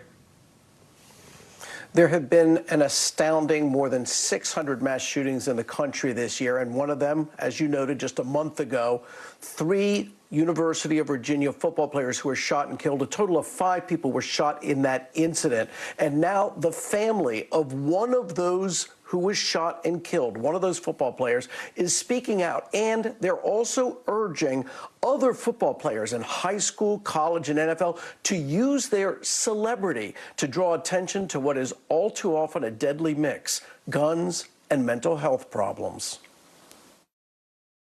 In Miami today, the Perry family sharing their grief with the nation. This is heartbreaking right now. Deshaun Perry was one of 3 University of Virginia football players gunned down 4 weeks ago. All had been on that bus as they just arrived back on campus. Until we join together, this will not stop happening. His parents and lawyer sat down with NBC News Wednesday in an exclusive interview. I'm broken. Deshaun's mother, a postal employee. Very intelligent young man. His father, a former corrections officer. Deshaun's mother had been on the phone just moments before the shooting. His cell phone had gone dead. Twitter then lit up. Active shooter at UVA. You found out from social media? Yes, that there was an active shooter at the school. But you had no idea? No. So in my mind, his cell phone had gone dead, and I was just waiting for the call. What was that waiting period like? Dreadful, to say the least. Hours of waiting, and then at 2:30 a.m., campus police rang their home. Everything just stopped for me. And just to hear her cry was this was another cry. It wasn't the same cry as losing a child. The alleged gunman, a student and former UVA football player. So far, police have no motive. Your son was aware of violence. Yes. He wrote, with all the shootings and police violence on minorities, you have to have a sense of light inside of you. That's who he was. Well, that's who he is. Everywhere he went, he wanted to leave a little bit of his light. Represented so many gun violence victims. The family attorney, Michael Haggard. You know, it's going to hit every household. It's going to be like cancer, where we all know someone. And are we really going to allow it to get to that point? Is this country really going to do that? Are we not the America who solved all these problems before? And that's the challenge. One semester shy of graduation, and now another family in our country in a fight they did not want. I had just gotten off the phone with him.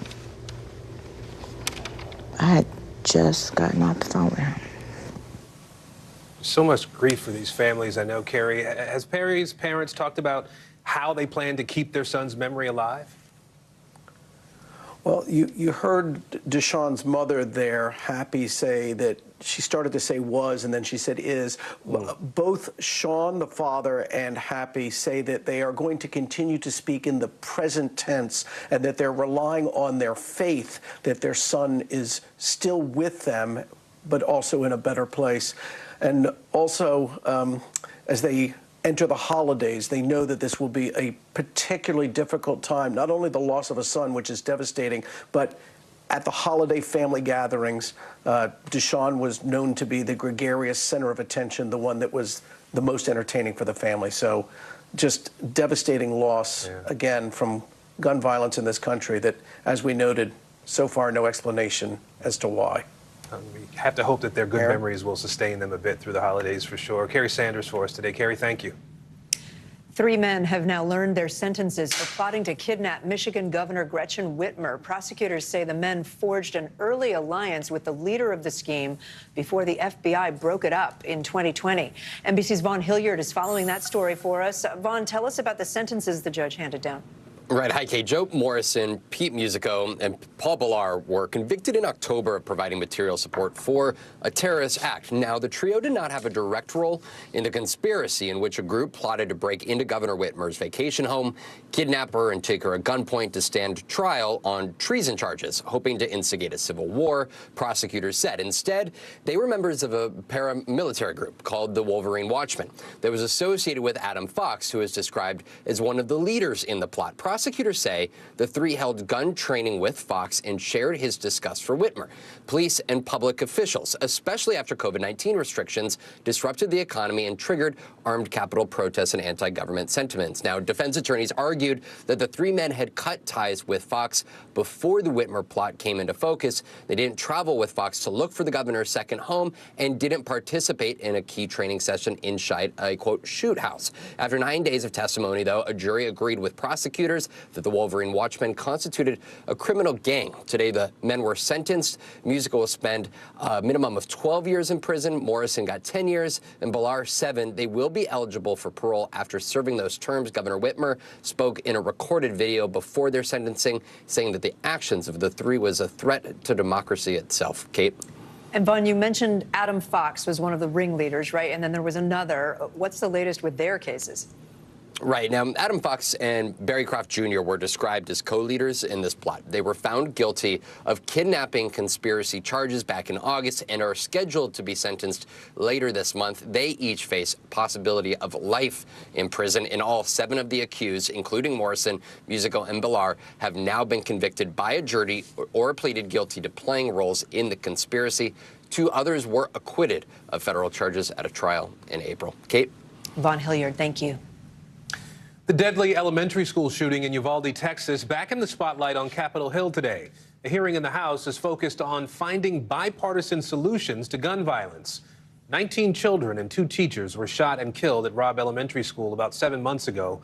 NBC News Capitol Hill correspondent Ryan Nobles joins us now. Ryan, I know the sister of one of the Uvalde victims testified at this hearing. What did she tell lawmakers? Aaron, Faith Mata's testimony today was gripping and it was very emotional. She talked about how the aftermath of this tragedy impacted her family to the point where her parents could not even handle the funeral arrangements for her sibling after this shooting. And then she implored upon these members of Congress to do something about what just had happened. Today I am here sharing my story, but we are not tired. Are we not tired of hearing the stories of victims? Of hearing them from victims' families? Are we not tired of hearing yet another tragedy because of gun violence? When is enough enough? And so these victims and victims of other mass shootings would really like Congress to do more, particularly when it comes to banning assault weapons or assault-style weapons. That's a step that the Congress has been unwilling to take. Of course, they did pass some bipartisan gun control legislation over the summer, but many of these advocates do not believe it is enough. And of course, with Congress changing hands in the new year, it is unlikely, Aaron, that we'll see any progress in that respect. Well, you talk about that fact. I mean, there are fewer than 3 weeks left in this current Congress in total.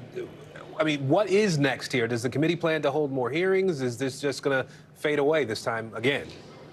Yeah, it does feel that way, Aaron. I mean, there's just not enough time left to hold any more hearings or really present any more legislation, not to mention the fact that Congress has a long list of other responsibilities that they need to take care of before the end of the year. So it is very unlikely that we're going to see real progress anytime soon because this is just not a priority for the Republicans who will take over the House of Representatives in January. Ryan Nobles for us on the Hill today. Ryan, thanks. A newly declassified report says U.S. intelligence agencies knew COVID-19 could become a pandemic early on, but failed to spy on Chinese officials who were hiding information. The report finds that led to a serious domino effect that, of course, is still going on. NBC News Justice and Intelligence correspondent Ken Delanian joins us now. Ken, this is a really interesting report released by Democrats, right, on the House Oversight Committee. Walk us through the key findings. Good afternoon, Kate. This was a deep dive into how the intelligence agencies handled the COVID pandemic. And what the House report found was that they did a good job of calling early on that the emergence of a novel coronavirus in China would lead to a global pandemic. And they were warning the White House as early as January 2020 and throughout February, dire warnings. But then the report says the intelligence agencies failed to pivot to do the kind of spying they needed to do to penetrate the wall of misinformation that was up in China at the time that was preventing American officials from really understanding exactly what was happening and how they needed to respond. Remember, the Chinese covered up the fact that there was human-to-human transmission initially, and White House officials were asking intelligence agencies to give them answers on that, and they just weren't forthcoming. And then lastly, what the report found is that these intelligence agencies really aren't prepared for the next pandemic because they haven't made the kind of fixes they need to make in their spying apparatus so that they can get better at spying on medical intelligence issues. And I know you spoke with the head of that committee, House Intel Committee Chairman Adam Schiff, about the report. What did he have to say? Schiff is concerned that there is a culture at the intel agencies that doesn't view bio-threats as a top-tier threat, even though more than 1 million Americans were killed in this pandemic. He's saying, look, if terrorists had killed 1 million Americans, we would move heaven and earth, as he put it, to change whatever needed to be changed to fix that problem. And he wants that to happen with regard to pandemics and bio-threats, Kate. All right, Ken Delanian, thank you. You bet.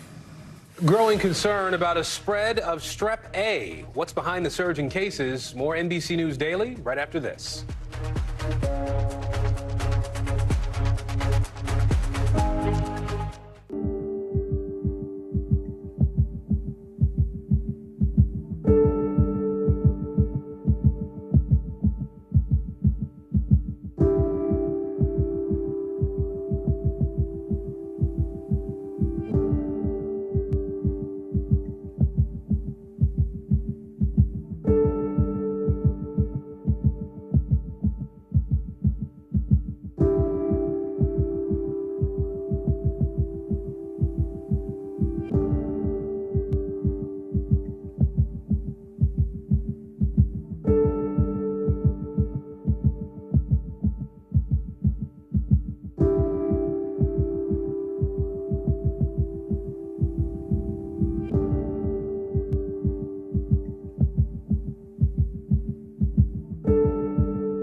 NBC News, streaming free now. The big variable, the storm surge. Why was it important for you to be here? What kind of training regimen? How you doing, Lester? NBC News, streaming free now.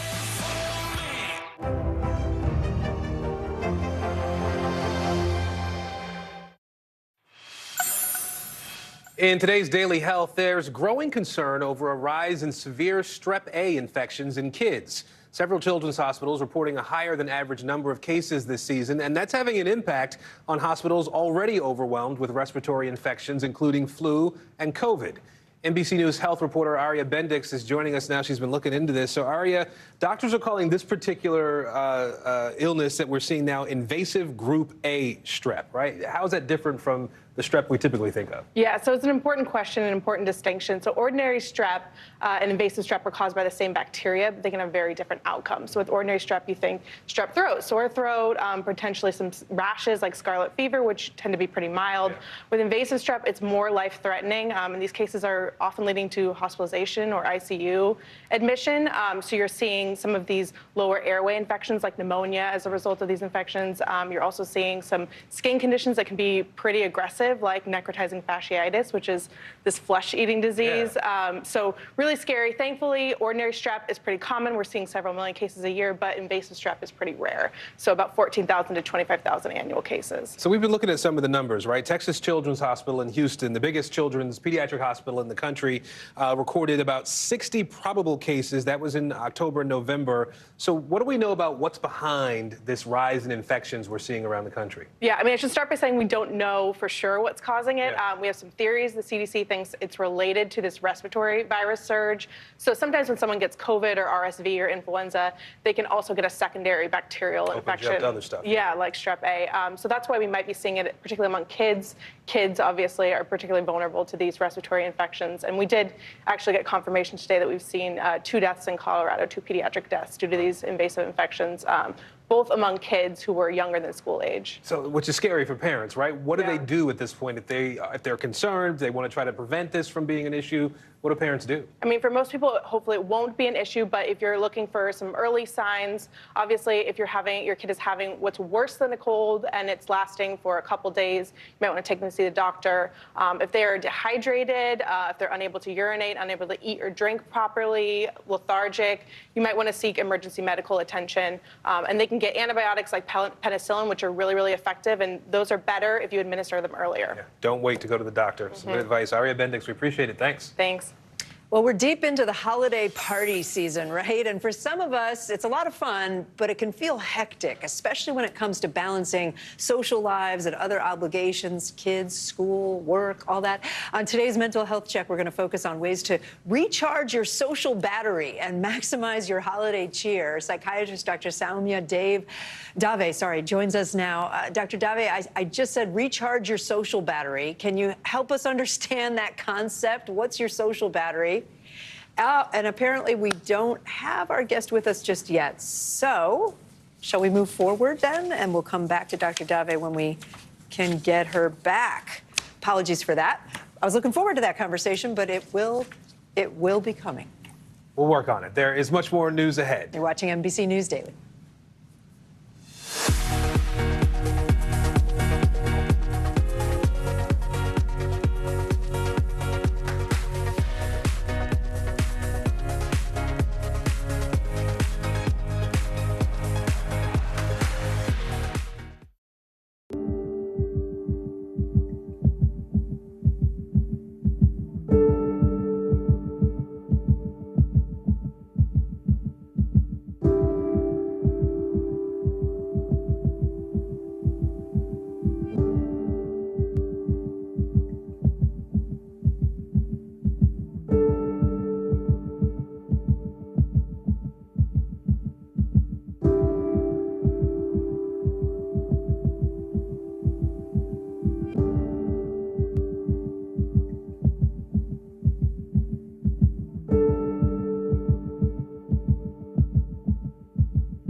The Meet the Press Chuck Toddcast, an insider's take on politics and more with some of my favorite reporters. Get it for free wherever you get your podcasts.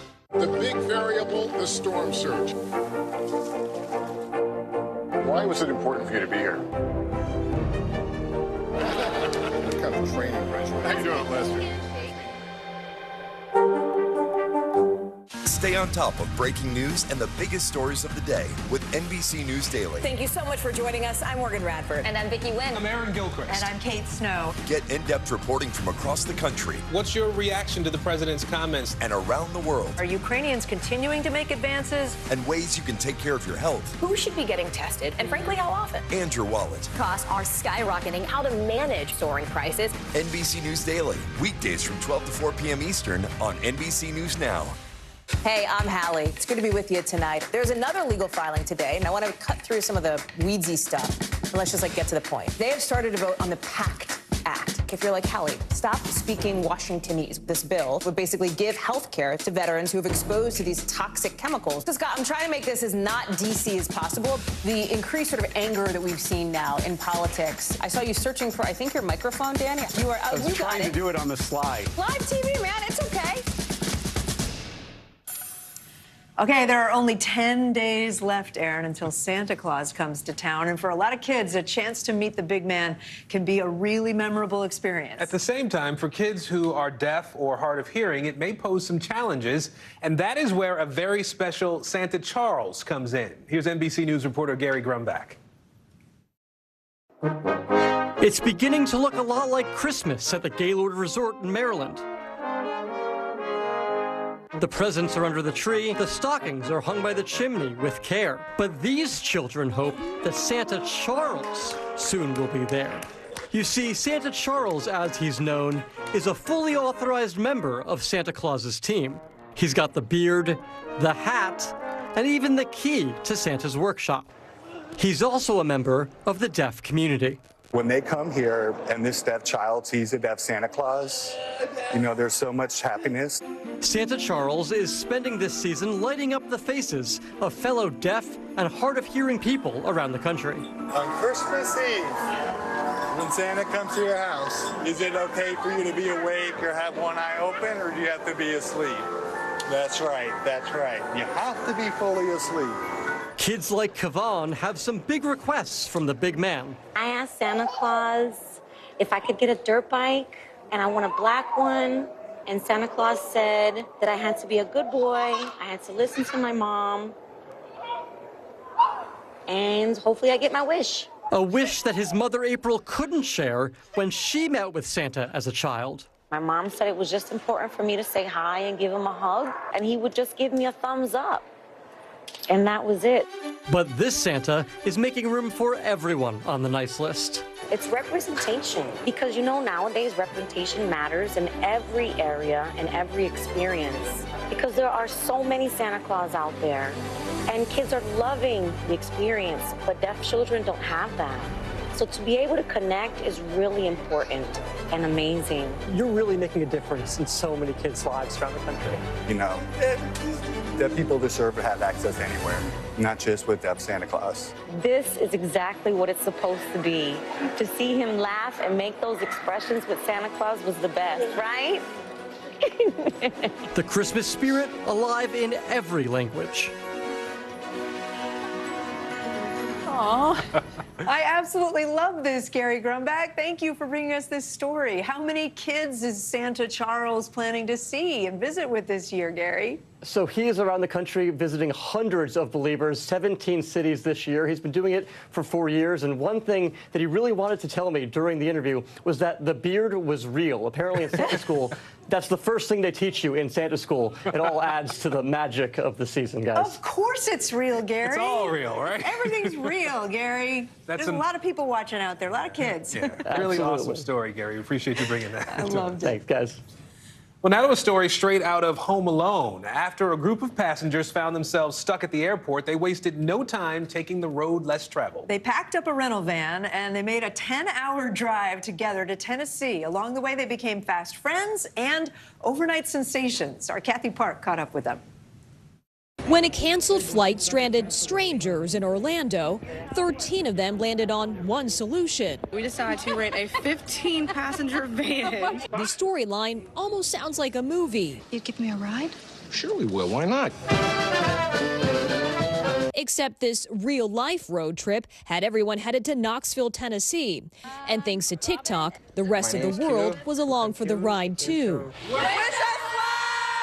We were like witnessing it going viral in real time because like we posted it as it was happening. All right. Elena's story began documenting their journey, showing us the personalities. I'm Renee. I came for a good time. I don't argue. And pit stops along the way. I just like snacks. Their closely watched adventure racked up millions of views. Why did this click with so many people? Anyone can relate to any one of us on there. The unexpected detour almost derailed a college tour. We're trying to visit the University of Tennessee. And conference. And I'm the keynote speaker in Knoxville. But nearly 700 miles and 10 hours later. We're here and I might not even be late for work, so. What's the biggest takeaway from this trip? That there are good people still. Said it was more of a family vibe. And that friendships can be forged on the freeway. We could have easily went back home, sat there, cried about it, but you try to find the positivity behind it. A road trip to remember, all by going the distance. Kathy Park, NBC News, Knoxville, Tennessee. It kind of reminds me of the movie Planes, Trains, and Automobiles, which doesn't have such like a happy tone to it. Yeah. Get there any way you can, though, right? Good for them. I'm Aaron Gilchrist. I'm Kate Snow. You're watching NBC News Daily. We're also streaming for free 24/7 on NBC News Now, wherever you stream live. The news continues after this.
For Dateline Premium, subscribe now on Apple Podcasts.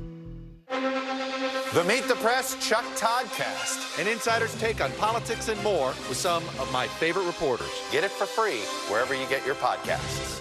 NBC News, streaming free now.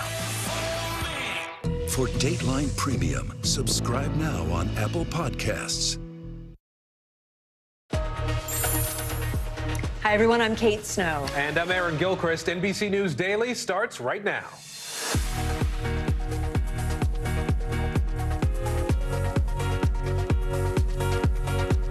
Today, Thursday, December 15th, 2022, deadly outbreak. Terrifying twisters ravage parts of the South, downing trees, knocking out power.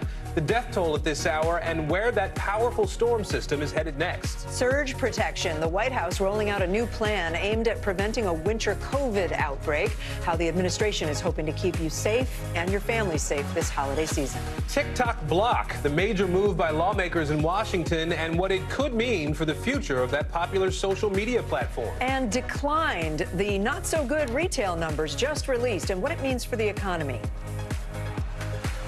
We begin with the winter storm system displaying its force to nearly every corner of the continental U.S. Right now, 24 million people from Montana to Maine are under winter alerts now. In the upper Midwest, a blizzard warning remains in effect, and tens of thousands have no power. It's also a dire situation in the southeast. The concern right now, rain and severe thunderstorms. Since Tuesday, at least 19 tornadoes have been confirmed in the south from that same storm system. That number likely to keep rising as crews look at all of this destruction on the ground. NBC News national correspondent Miguel Almaguer is starting us off in Minnesota. Correspondent Guad Venegas is in Louisiana, and we have meteorologist Bill Cairns standing by with the forecast. Miguel, first to you. Minnesota is pretty much used to weather like this, a lot of snow, but this storm could be historic even where you are. How much snow are we talking about? Yeah, well, here in Duluth, they're expecting about 20 inches of snow as of a few hours ago. In about 35 hours, they're expecting that, perhaps another 8 inches on top of that. So we're talking nearly 30 inches of snow when this storm is all said and done. Fortunately, we've had a break in the snow. We don't expect much more. But the concern now shifts to the roadways. You can see all these cars behind me buried in snow. That's what people are coming out to. That's made the roadways a mess up and down this region and also other parts of the Midwest. There have been spin outs and rollovers. There's concern there could be fatalities out on the roadway because conditions are just so slick and so dangerous out there. So the concern here now shifting to the cleanup and the aftermath of this storm, the roadways and digging out. That's going to take days. This storm is still on the move, so the punch not quite over yet, Kate. Well, let's head south now. Guad, this is the second time this year in New Orleans. That area has been ripped apart, really, by tornadoes. What do the cleanup and recovery efforts look like at this point where you are? Aaron, well, the storm has passed here. It's a sunny day. We've seen the neighbors come and look at their properties, and you can see the destruction behind me. For example, this was a wall of one of the homes that was destroyed. This is the power of one of the tornadoes that came through Louisiana. Everything behind me are just homes that have been destroyed. In fact, the one house we've been looking at all day back there, that two-story home, I was just told by the search and rescue teams, has actually shifted and pancaked on itself. So to the eye, it might look like it's okay, but it's not. They tell me that the other home that was pushed about 40 to 50 feet in front of it is actually holding it. They've roped it off. They've determined that it is not safe. And this is what a lot of neighbors are finding. A lot of them who weren't here, others who escaped right before the tornado, or those that did survive in some of these structures. They're coming back now to find out that they might not be safe. Meanwhile, we have workers trying to restore the power. They've been here all day long. And this is the scene that we can see in other parts of the state. This is just one of the tornadoes. We saw some more in the northwest and the southwest of Louisiana as the storm has passed, and neighbors and authorities began recovering here. Aaron? All right, I'll pick it up. Bill Cairns, where is the storm heading next? When will we be done with this? I feel like we've been talking about this for days. Yeah, it started in California over the weekend, and it took until today to make it all the way to the East Coast. Tornado watch is about to expire in the next couple hours. We haven't had any tornadoes. We've cleared the I-4 corridor, but still from areas around Port Charlotte to Sebring, Melbourne, Vero Beach, we're still going to watch this line of strong storms going through. There's still an isolated chance of a spin-up, but so far so good. Blizzard warnings are still up. This is going on day 4 in a row now for the Dakotas, areas of Wyoming, and portions of Nebraska. It's still windy. The snow is not going to snow that much more, but it's still blowing and drifting all over the place. And now our winter storm has begun in areas of Pennsylvania and portions of New York State. The Catskills are now starting to get that snow, and tonight it'll head into northern New England. All rain, though, the I-95 corridor. No problems. D.C. to Philly to New York, Hartford and Boston as far as snow or ice goes. Still not fun driving in that rain. And all of this mess will be in the northern portions of New England come tomorrow. So as far as the ice accumulations, I'm not concerned anymore with ice problems in areas from Harrisonburg to Cumberland, but we will be watching that heavy snow for the next 24 to 36 hours in New England. Okay, looking closely at that map. And thank you to Bill Cairns, Guad Venegas, Miguel Almaguer. Thanks, guys. Idaho police say they are sorting through 22,000 Hyundai Elantra cars, similar to these stock images they provided. But as they search for answers in the murders of 4 University of Idaho students, one of the victims' mothers is speaking out. Christy Gonsalves, mother of 21-year-old Kaylee, sat down with NBC's Aaron McLaughlin. She said she is supportive of the police efforts, but they need to improve their communication with the families. And NBC News correspondent Dana Griffin is joining us now, tracking this story today. Dana, what is Kaylee's mother sharing about the family's interactions with investigators there in Idaho? Well, Aaron, Christy Gonzalez said that she's speaking out because she is frustrated with the way that investigators are releasing information, including with that white Hyundai Elantra that you just showed there. She says that she didn't find out about that pivotal key piece of information until she read the press release, just like the rest of the world. She says that she is also concerned that the coroner allegedly gave her 17-year-old daughter graphic details about her daughter's murder over the phone. She says that she still has yet to speak to the coroner. We also spoke with her about the day she found out about her daughter's murder. That information came from other people, not investigators. My whole family was there that day. My son was there. It was a football game, and we were watching the football game. The girls came running in. What's going on? What's going on? And within 20 minutes, they started getting phone calls as well. And I called my daughter down in LA, and I told her, I said, I think something bad has happened to Kaylee. I looked at something up on the news on my phone, and I saw the house. I saw Kaylee's car. I saw Maddie's car. And I said, something has happened. I need you to start reaching out to anybody you can for answers. So Chrissy said that she did not want to believe that her daughter had died in this manner. She says that she wasn't going to believe it until the sheriff's office showed up, and 3 hours later, her worst fears were confirmed. Her daughter, by the way, was supposed to come home 2 days later. Aaron? Dana Griffin for us today. Dana, thank you. COVID-19 cases are rising again. As we get closer to the holidays, there have been nearly 460,000 new cases diagnosed in the last week alone, with nearly 3,000 people dying. And according to the CDC, more than 5,000 are being hospitalized with COVID every day. Today, the White House is bringing back free at-home tests as part of a plan to fight a winter COVID surge. NBC News White House correspondent Mike Memoli joins us now. Mike, the free tests, we remember, were suspended back in September because of a lack of funding from Congress. Why are they bringing them back now, and how are they going to pay for it?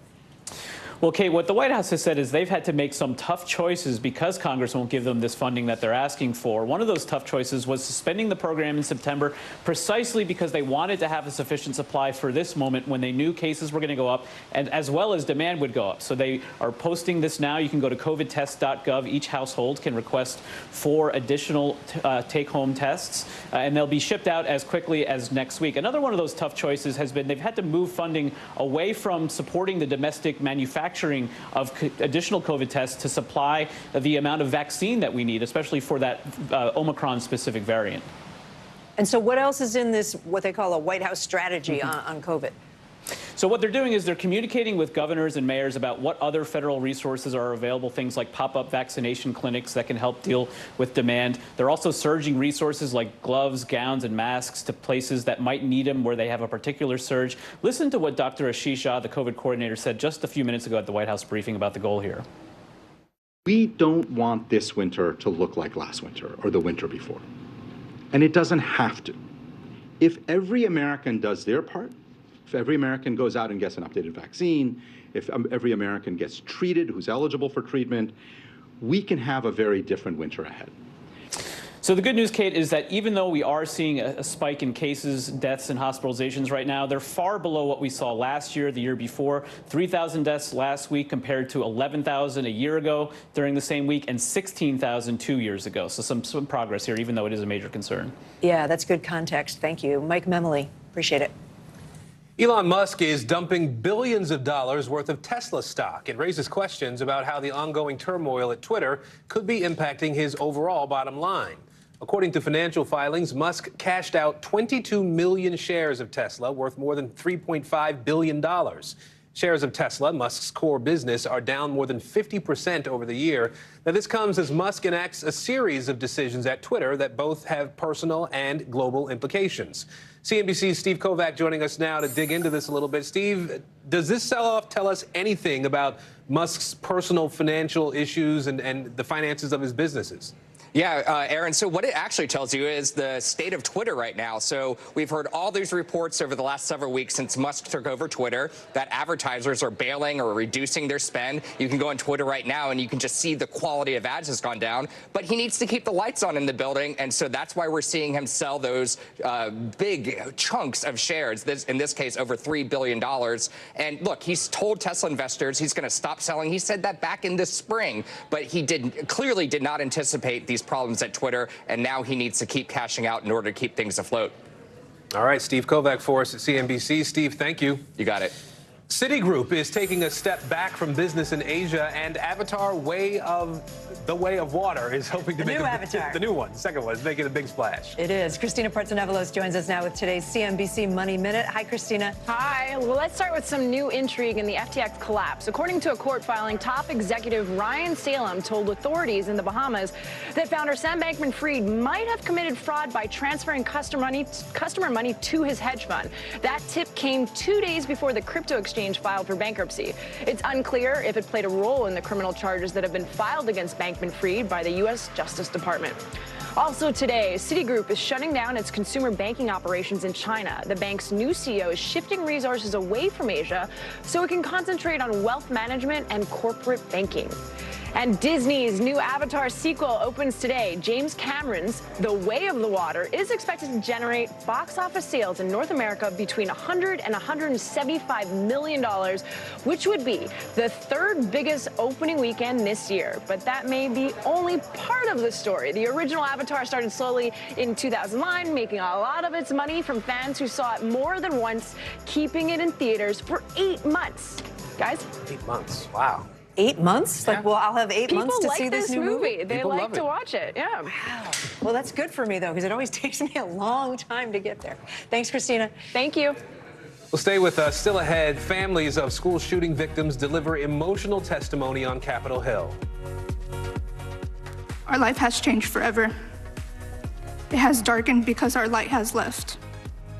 What they're demanding from lawmakers. You're watching NBC News Daily.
Watch NBC Nightly News with Lester Holt or listen wherever you get your podcasts. Celebrating 75 years of Meet the Press, the longest running show on television. The big variable, the storm surge. Why was it important for you to be here? What kind of training regimen? How you doing, Lester? NBC News, streaming free now. Today, Congress is hearing from school shooting survivors and lawmakers trying to find bipartisan solutions to gun violence. The hearing in the House is focused on the shooting in Uvalde, Texas. It killed 19 students and 2 adults. This also comes one day after the nation marked 10 years since that deadly shooting at Sandy Hook Elementary School. NBC News Capitol Hill correspondent Ali Rafa joins us now from the Hill. Ali, this survivor of the Sandy Hook shooting testified at the hearing today. I know she was a second grader back then. She's 17 now. What does she say about what's happened between Sandy Hook and Robb Elementary in Uvalde?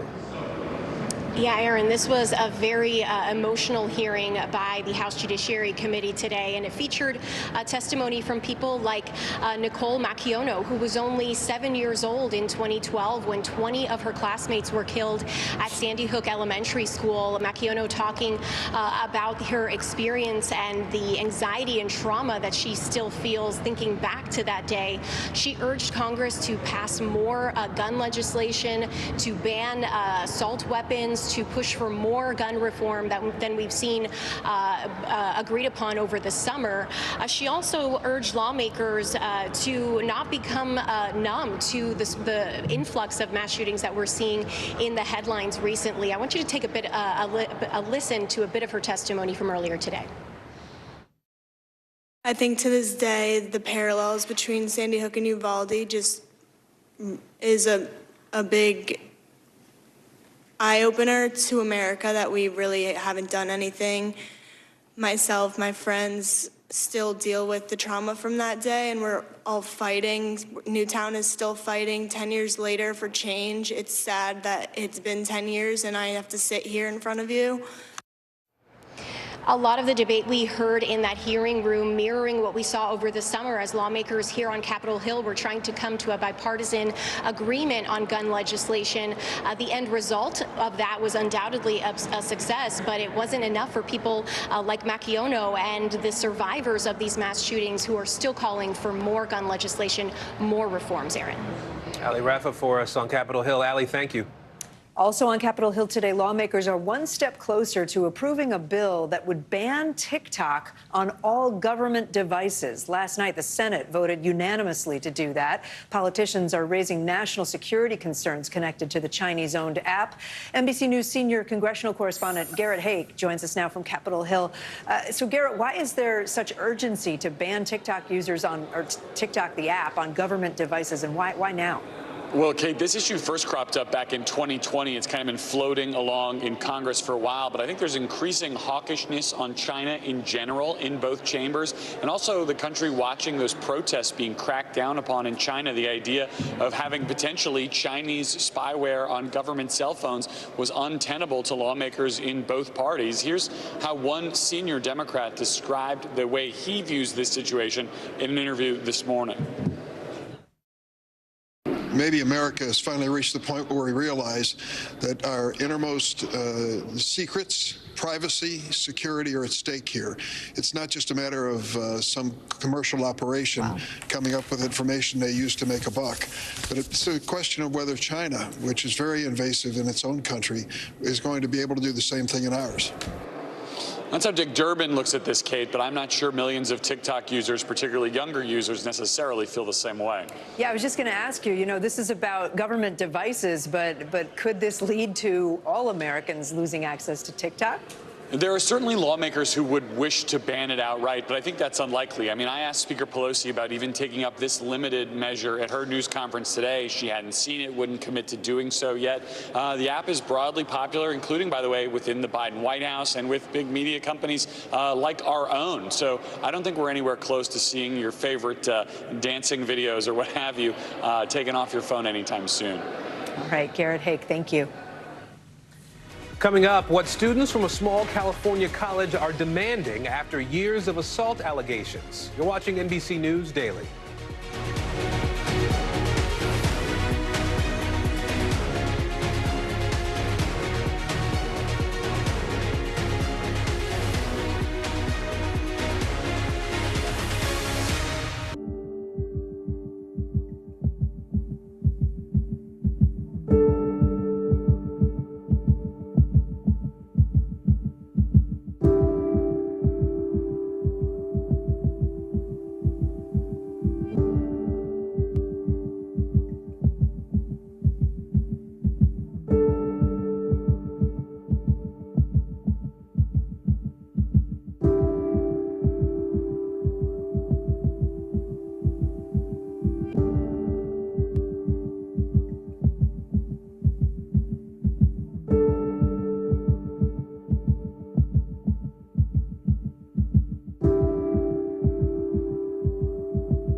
Watch NBC Nightly News with Lester Holt or listen wherever you get your podcasts. Celebrating 75 years of Meet the Press, the longest running show on television.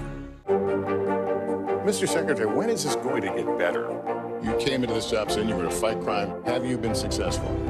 Found a way to put that. Can you update us on the status of negotiations?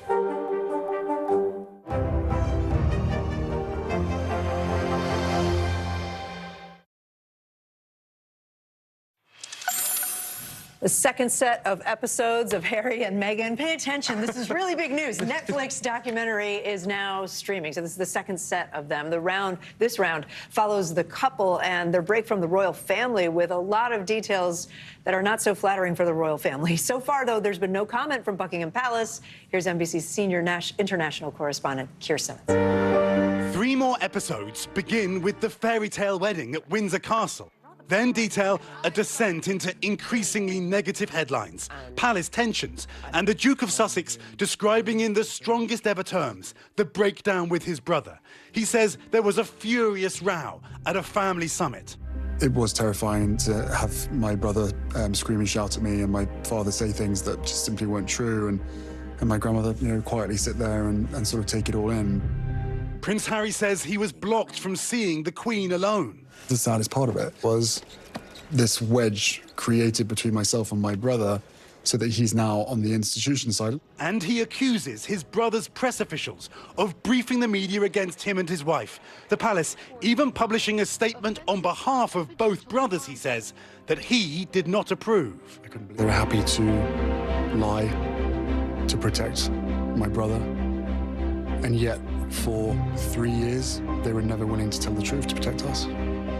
We watched with broadcaster Afia Hogan and royal author Katie Nicholl. This, I think, really busts open in a very dramatic and damaging way is how awful relations were and continue to be between the two brothers. This is a good old-fashioned fallout between two brothers, and I actually think less so their wives, and their wives have been dragged into it. Critical press coverage, the couple say, led the Duchess of Sussex to question her life. All of this will stop if I'm not here. For the first time, her mum and husband talk about that period. I remember her telling me that she had wanted to take her own life. That's not an easy one for a mom to hear. And I didn't deal with it particularly well. I dealt with it as institutional Harry as opposed to husband Harry. And looking back on it now, I hate myself for it. But it is Harry and William's clearly broken relationship that will leave lingering questions. The day after the Oprah interview, we see him receiving a text from Prince William. Wow. He just got a text. Yeah, he just got a text from his brother. We're not told what it said. And Harry and Meghan's main target continues to be the media and the press, guys. There is a heartbreaking segment where Meghan talks about having a miscarriage during her legal battle with the Daily Mail, which she won. That battle about a letter, a private letter that was printed by the Mail from Meghan to her father. Prince Harry talks about the stress that they were under at that time. He says, admittedly, that you can't necessarily say that the miscarriage was due to all of that, but he does clearly point the finger. He also says that they plan to move on, but you really are left wondering how they're going to do that, guys. Keir Simmons reporting there. The World Cup final is now set. It will be France versus Argentina. Here's NBC's Megan Fitzgerald. This was an incredible game. I mean, Morocco came out with this fighting spirit, and they sustained that throughout the entire game. Now, we did see France with an early goal. They got a goal 4 minutes in, but that didn't seem to faze the Moroccans. They had multiple attempts on the goal, close calls. They just couldn't connect with the back of the net.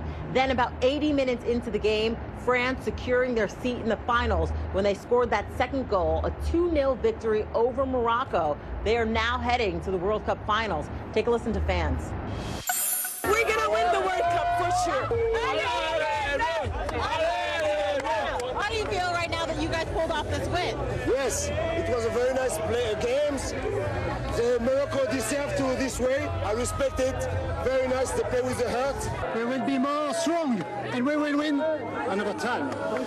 Sure, Morocco lost this game, but we've been speaking with people across the Arab world, and they say that this is such a win. Nobody ever expected for Morocco to make it this far, to the semifinals, making history as the first African nation to do so. So a lot of people are just proud of what they've been able to do, and certainly their performance on the pitch last night against France. Now, of course, the finals kick off Sunday, 10 a.m. Eastern, Argentina versus France. Back to you. All right, we're ready. Americans feeling the pinch from inflation.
Stay on top of breaking news and the biggest stories of the day with NBC News Daily. Thank you so much for joining us. I'm Morgan Radford. And I'm Vicki Wynn. I'm Aaron Gilchrist. And I'm Kate Snow. Get in-depth reporting from across the country. What's your reaction to the president's comments? And around the world. Are Ukrainians continuing to make advances? And ways you can take care of your health. Who should be getting tested, and frankly, how often? And your wallet. Costs are skyrocketing. How to manage soaring prices. NBC News Daily. Weekdays from 12 to 4 p.m. Eastern on NBC News Now.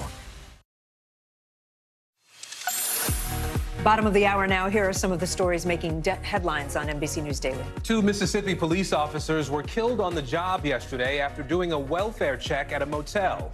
Investigators say a 43-year-old woman opened fire on the officers. She later died by suicide. A child who was with the woman was not hurt and is now in the care of protective services. 2 missing boaters and their dog have been found alive after they were missing at sea for 10 days. 64-year-old Kevin Hyde and 76-year-old Joe DiTomaso. The men were taking a sailboat from New Jersey down to the Florida Keys, but they were pushed off course, losing power, gas, and communication. Amazingly, they were spotted by a cargo ship 200 miles off the coast of Delaware and rescued. The 2 men and Minnie the Poodle were evaluated. They are all doing just fine. Very lucky. The U.S. House has passed a bill that will allow Puerto Rico to vote on its own political status. This means that voters on the island will be able to decide on statehood, independence, or sovereignty in an agreement with the United States. The historic legislation passed today with a vote of 233 to 291. That bill now heads to the Senate for consideration. A new in-depth report from the LA Times exposes what looks like a culture of unaddressed harassment and assault allegations at a small California college campus and students' efforts to get the administration to take action there. NBC News reporter Gary Grumbach joins us now. Gary, you've been looking at this. The LA Times zeroed in on Cal Maritime. What did they find? Yeah, the LA Times has really been doing some extensive reporting on claims of sexual harassment, misconduct, homophobia, transphobia, and racism on and off the campus of Cal Maritime Academy, which is a small school north of San Francisco. They report instances where administrators failed to discipline students who exchanged messages comparing trans people to castrated dogs, and other instances where investigations into reported rapes dragged on for months. And it didn't just involve students here. The LA Times says a university official sent out an email, a campus email, demanding that the school do more to combat hate and racism. She found herself the subject of discipline for authorized use of school email herself. Now, the school has responded to all of this reporting, saying as part of a lengthy statement, they strongly condone harassment and assault of any kind, writing, "There is more work to be done this academic year and more work to do in the years to come. We are committed to lasting improvements and candid communication within our campus community to ensure a safe and welcoming Cal Maritime for all." Now, the school says they've hired a full-time director of inclusion who is starting in January and are planning campus forums and campus-wide training on how to spot and report sexual harassment. But some students don't think this is enough. They're happy to take credit for all of our work. We had to force them to do the right thing. And then they also try to whitewash it later with, oh, look at us doing all this wonderful work. We should be proud of the work we've accomplished. We've done this work despite them. They've been roadblocks. Now, this has been a months-long investigation by the LA Times, and one of the many things they found was that these cadets, as they're known, tend to fear formally reporting misconduct because they say they worry it may damage future job prospects in the maritime industry. Guys? Wow, it's a lot to process, Gary. Thank you. A Texas school district is in the spotlight over its handling of allegations of racism and bullying. The parents claim their children at Laura Bush Middle School in Lubbock were victims of racial slurs and mistreatment. And now community advocates have made a civil rights complaint against the school district. NBC News correspondent Antonia Hilton is joining us now. She's been looking into this. Antonia, the complaints are coming after months after black students were reported that they experienced racist bullying at this particular school in Texas. How do these students describe how they were treated? I sat down with a couple of the students just this past weekend, and they described harrowing stories that stretch back actually to the last school year. So in some cases, this has been going on, they say, for 2 years. That they hear students call them the N-word in the hallways or the cafeteria, that students call them monkeys, and then really the pattern here that these kids were describing really escalated in April of this year at a time when they found out that an Instagram was made and it was called Laura Bush Middle School Monkeys, and a student was encouraging kids to send photos of black classmates so they could be posted there. You know, as you can imagine, the kids were extremely upset. The parents called for an investigation, and they say that they still have not heard any updates from the school, and that no perpetrator, nobody was found responsible for this. And they're calling for change. I want you to take a listen to some of the conversation that I had with one of the kids who was on that Instagram page. I feel like I get looked down at. How often would you say you heard the N-word? It's an everyday thing. As you can hear there, he described hearing the N-word as an everyday thing. And the parents that I talked to say that this has been traumatizing for their kids, that in some cases, their kids have stopped eating lunch at school. They've become quieter and shown signs of depression. And so they're worried about their kids' mental health, and they want the school to now take action to find whoever was responsible, not just for this Instagram, but really for the pattern of this behavior over the last several months. It's just astonishing to hear what you're describing. What has the school said, if anything? I got to sit down with the school's superintendent, a man named Keith Bryant, and he answered a lot of these questions head on. We talked about this Instagram account. He said that the investigation remains open, that the school has taken all of the appropriate actions, and they say that the staff, that the teachers there have been properly trained to address bullying. When you talk to the parents, though, they have a different story. Take a listen to some of what the superintendent shared with me. Do you believe there's racism here in Lubbock, Cooper? I believe that there is. So do I think our society is racist? Absolutely. Do I think there's racism in our community? Absolutely. Do I think it spills over in the schools? I will certainly say it can. There is no place in Lubbock Cooper ISD for racism in any form or fashion. The superintendent also told me that the school interviewed hundreds of people about this Instagram account and that they were never able to find the person responsible. But I spoke to the Black parents involved, and they say that their kids were never interviewed about this, that the victims never got the chance to tell the school what they suspected had happened here. I wonder if, are there any staff changes coming at this school, or there parents who want to pull their kids out and go somewhere else? Well, you just met Brady there. He's a 14-year-old who's now actually a freshman at the high school. And his parents are so distraught over all of this that they say they're looking for a new town, a new place to live at the end of this school year, Aaron. That's rough. Really important reporting, though, Antonia. Thank you so much for that. And I know you can see more on Nightly News tonight. Just tune in your local NBC station for NBC Nightly News with Lester Holt. After beating expectations in this year's midterm election, Senate Majority Leader Chuck Schumer is brimming with confidence as he looks toward 2024. In an interview with NBC News, Schumer boldly predicted that Democrats will again hold on to control of the upper chamber, the Senate, in 2 years, despite a really daunting electoral map. NBC News senior national political reporter Sahil Kapoor joins us now from Capitol Hill. Sahil, Senate Democrats in 2024, we just said it, they've got a difficult map, right? Maybe you can explain that a little with 8 Democrats in contested races. So why is Chuck Schumer confident?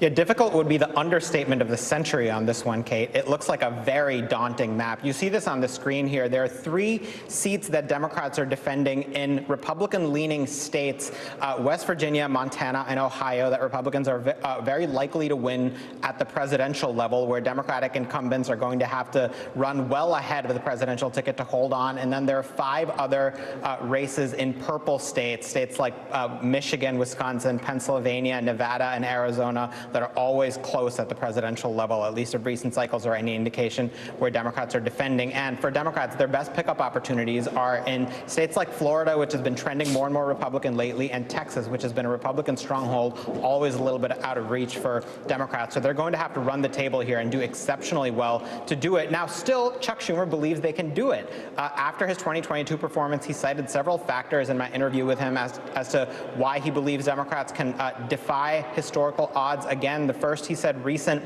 legislation that the Democratic-controlled Congress has passed into law over the last couple of years will come to fruition, will start to deliver benefits, whether it's lower prescription drug costs or more infrastructure spending or jobs created as a result of the CHIPS and Science Act that Democrats will be able to campaign on. And he insisted as well that the so-called MAGA influence, as he described it, on the Republican Party will persist and continue to alienate swing voters from the GOP as it did in the 2022 election. He insists that that'll be the case whether or not Donald Trump is at the top of the ticket. So that's his theory.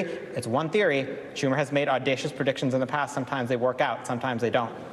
Sahil Kapoor, very interesting. Thank you. Well, as we start looking toward the next election, President Biden and the Democratic National Committee are looking to reorder the 2024 primaries to favor more diverse states. In their proposed calendar, the nominating process knocks Iowa off its perch and instead kicks off with South Carolina, followed by Nevada and New Hampshire, a change that voters don't necessarily agree with. NBC LX News national political editor Noah Pransky looked into this for us. He joins us now. So, Noah, you've done some reporting on how Iowa and New Hampshire, traditionally the first 2 primary states in the cycle, are much more they're pretty white. I mean, they're just homogenous. Just to say it plainly. Than the rest of the country, right? Than some of the other states that we look at for this sort of information. Do most Americans care that their states don't necessarily look like those others? They really aren't very representative, but most America doesn't seem to mind. We just got some new polling. LX News and Morning Consult found that 2 out of 3 Americans are actually satisfied with the current system, they said. 65% here, and that includes 2 out of 3 black Americans, the very demographic that President Biden and Democrats say they want to prioritize by going to states like South Carolina first. So they're satisfied. There's no real urgency to change here, and we want to dig into why. Well, we asked what state should lead off the order, and even though Georgia has a little bit of an edge here, the biggest number here is the people who don't know or had no opinion, 54%. So America doesn't seem as concerned as maybe the president is here. You sort of wonder if it's tradition, right? Everybody kind of knows 70-something Iowa years, and New Hampshire, right? Are states likely to go along with President Biden's idea then and changing everything? Not New Hampshire. I'll tell you, that's the one place where people are really tuned into this issue, and they have said they will do anything it takes. I spoke to the Secretary of State, who tells me that they will move their 2024 primary all the way to December 2023. free if they have to. But the Democrats seem ready for this fight. I spoke to Debbie Dingell, a congresswoman from Michigan, who has been fighting this fight for 30 years. She says it's all about fairness. One of the key things that the president did in the letter he sent said that this should be visited every 4 years. And that is a point that we've made from the beginning. No one state should have a lock on going first. She says those early primaries bring both political power and economic power. She wants everyone to have a turn.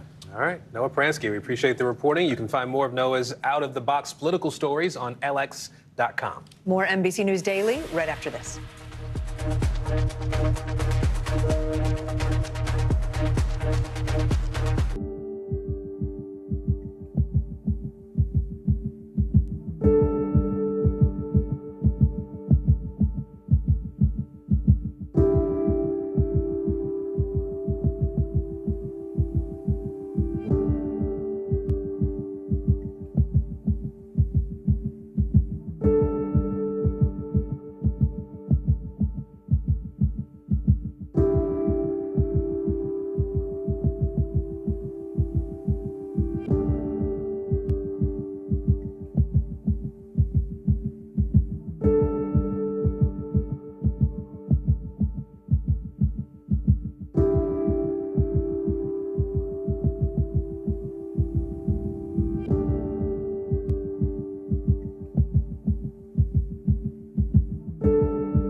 The Meet the Press Chuck Toddcast, an insider's take on politics and more with some of my favorite reporters. Get it for free wherever you get your podcasts.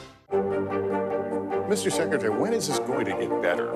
You came into this job saying you were going to fight crime. Have you been successful? Found a way to put that. Can you update us on the status of negotiations? For Dateline Premium, subscribe now on Apple Podcasts. Some breaking news. The jury in the trial of the police officer who shot Tatiana Jefferson has reached a verdict. Former Texas police officer Aaron Dean has been convicted of manslaughter. Dean fatally shot Jefferson at her home in Fort Worth. Joining us now is NBC News legal analyst Danny Cevallos. Danny, you've also been watching this trial closely. Your thoughts, your reaction to the verdict here? Not too surprising. Look, it's much more difficult to convict police officers because they're the people in society that we deputize to go out and use force. They're armed, they patrol. So it's always a different case. Police officers always have a better shot at a self-defense claim. So this was anyone's game, the prosecution or the defense. But once the jury got that lesser included option of manslaughter, then that upped the odds that this defendant would be convicted of something. So instead of being convicted of murder, which requires intent to kill, in Texas, he's now convicted of manslaughter, which just requires recklessness. In other words, that there was a risk and that the defendant consciously and unjustifiably disregarded that risk. The difference in penalties, very significant. Murder is 5 to 99 years or life, whereas manslaughter in Texas is a minimum of 2 years, and I believe up to 20 years. So very significant difference in sentencing. Danny, can you take us back a couple steps and remind us the sequence of events here and why, why the guilty? Yeah, victim, you mean the facts? Victim the facts of the case, was yeah. at home. Yeah, victim was at home with a child. They had opened the doors. I believe it was because of the smell of a burnt hamburger. Police responded. The officer testified, and you're seeing this a lot more in high-profile cases, particularly police officer self-defense cases, took the stand. You don't see that statistically very often, but you're seeing it more and more in high-profile self-defense cases. The officer took the stand and explained that he did think that there was a gun being pointed at him. The problem is the prosecution's evidence tended to show the opposite, that in fact he did not have reason to think or think that the gun was being pointed at him. So it really became a credibility determination, and it looks like the jury concluded that he did not have the intent to kill, but rather just acted so recklessly that it justified a manslaughter conviction. Would you anticipate an appeal of this verdict, Danny, or is this the sort of thing where the outcome is not likely to change? Well, those are two different questions. Yes, absolutely, he will appeal. Everyone appeals their conviction at jury trial. Whether or not it's successful, the odds, the straight-up odds of any appeal being successful, they're always against a criminal defendant who is convicted by a jury. But you never know. There might be something in the jury instructions that the defense thinks is a little hinky, and they may be able to convince an appeals court that he at least deserves a new trial, if not vacating the conviction completely. Danny Savalos, thanks for being with us on the Breaking News. Appreciate it. New signs today that Americans are feeling the pressure from inflation. According to the Commerce Department, retail sales fell sharper than expected despite Black Friday and Cyber Monday deals. They dropped 0.6% in November. NBC News business and data reporter Brian Chung joins us now. So, Brian, where did retail sales see the biggest drops here, and what might it mean for the larger U.S. economy? Yeah, Aaron, as you mentioned, retail sales falling into November, where it's usually pretty ramped up spending because of the holiday season. But look, when you take a look at furniture, building materials, things for the garden, cars and parts, and also sales at gas stations, we saw all of those categories see spending declines in the month of November. And by the way, this lines up a lot with where we might see discounting as well. If people aren't buying and demanding things and retailers want to get things out the door, what are they going to do? They're going to discount those things. So perhaps some signs that inflationary pressures could actually be easing because of those discounts. And you notice gasoline as well. What we've seen is gas prices at the pump going down over the past few months, certainly encouraging as we get maybe even closer to $3 a gallon by Christmas. We talk a lot about consumer spending in the lead up to the big shopping season, what we traditionally call the big shopping season. Were there any areas where spending actually increased, Brian? Oh, certainly, and it's in the things that are really the things that we spend the most on. When you take a look at, for example, groceries, up about 0.8%, health and personal care, and then going out to eat. Restaurants and bars got more expensive during November as well. So those are the things where you're not going to see discounting. Even when you go out to the restaurant, you aren't seeing menu prices coming down as they went up over the course of 2022. Those also lining up with what we've seen in inflationary data and are likely to remain persistently high into 2023 as well. And yet people still go out to dinner. That's what you're saying. Yeah, and you want to eat what you like to eat, and so you pay a little bit more. Brian Chung for us today. Brian, thank you. We appreciate it. There is much more news ahead. You are watching NBC News Daily.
For Dateline Premium, subscribe now on Apple Podcasts. News is happening now. Look at what's making headlines around the world.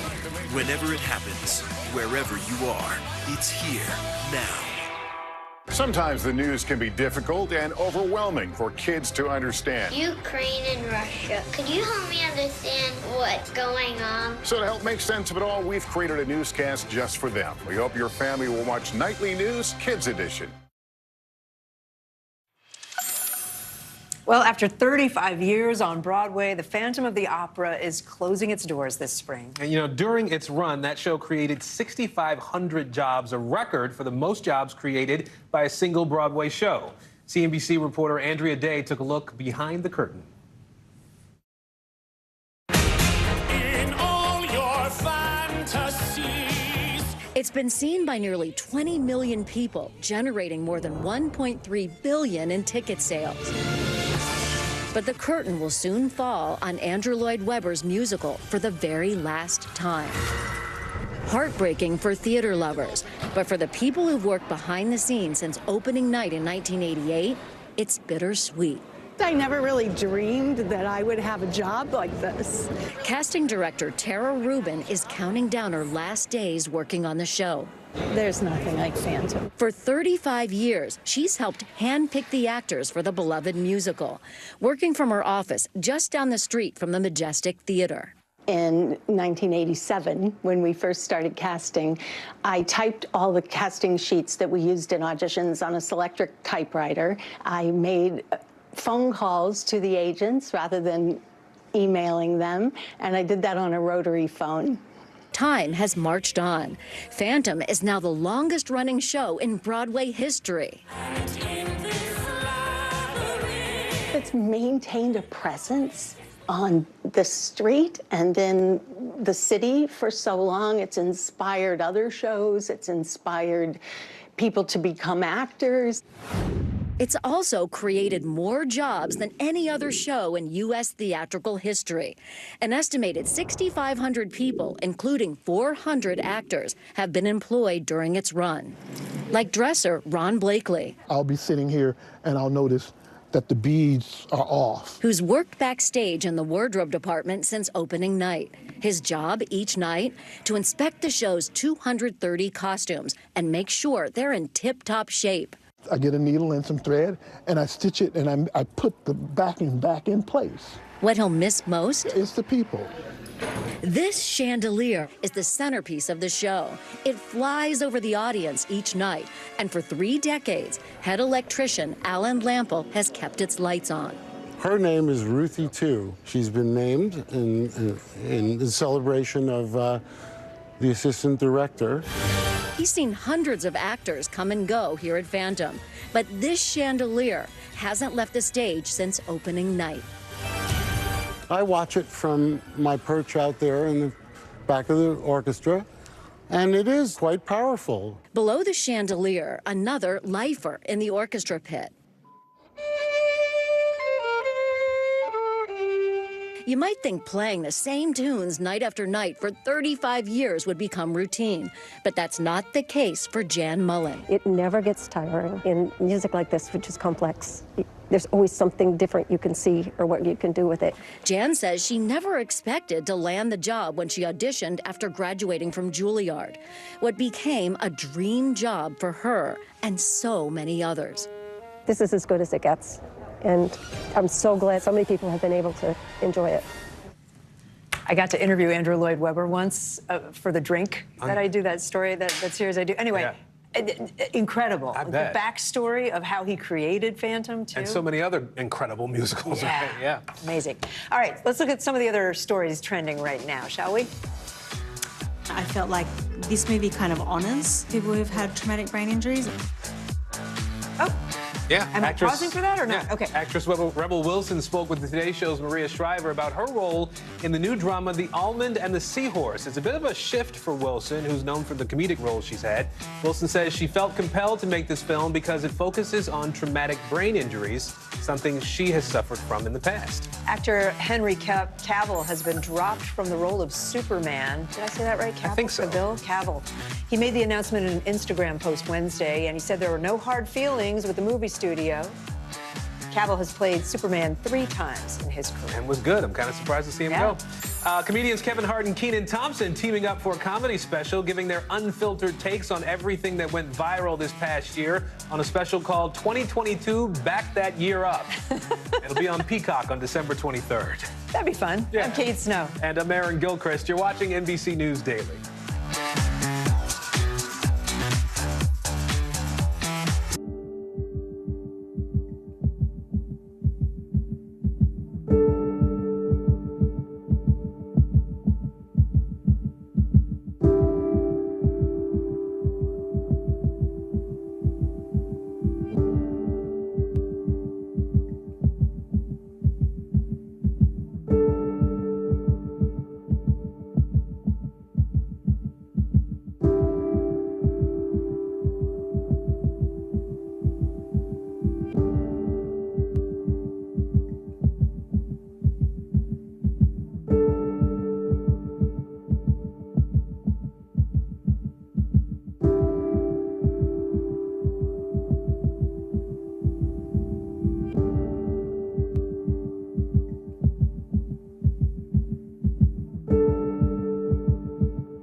Stay on top of breaking news and the biggest stories of the day with NBC News Daily. Thank you so much for joining us. I'm Morgan Radford. And I'm Vicki Wynn. I'm Aaron Gilchrist. And I'm Kate Snow. Get in-depth reporting from across the country. What's your reaction to the president's comments? And around the world. Are Ukrainians continuing to make advances? And ways you can take care of your health. Who should be getting tested, and frankly, how often? And your wallet. Costs are skyrocketing. How to manage soaring prices. NBC News Daily. Weekdays from 12 to 4 p.m. Eastern on NBC News Now.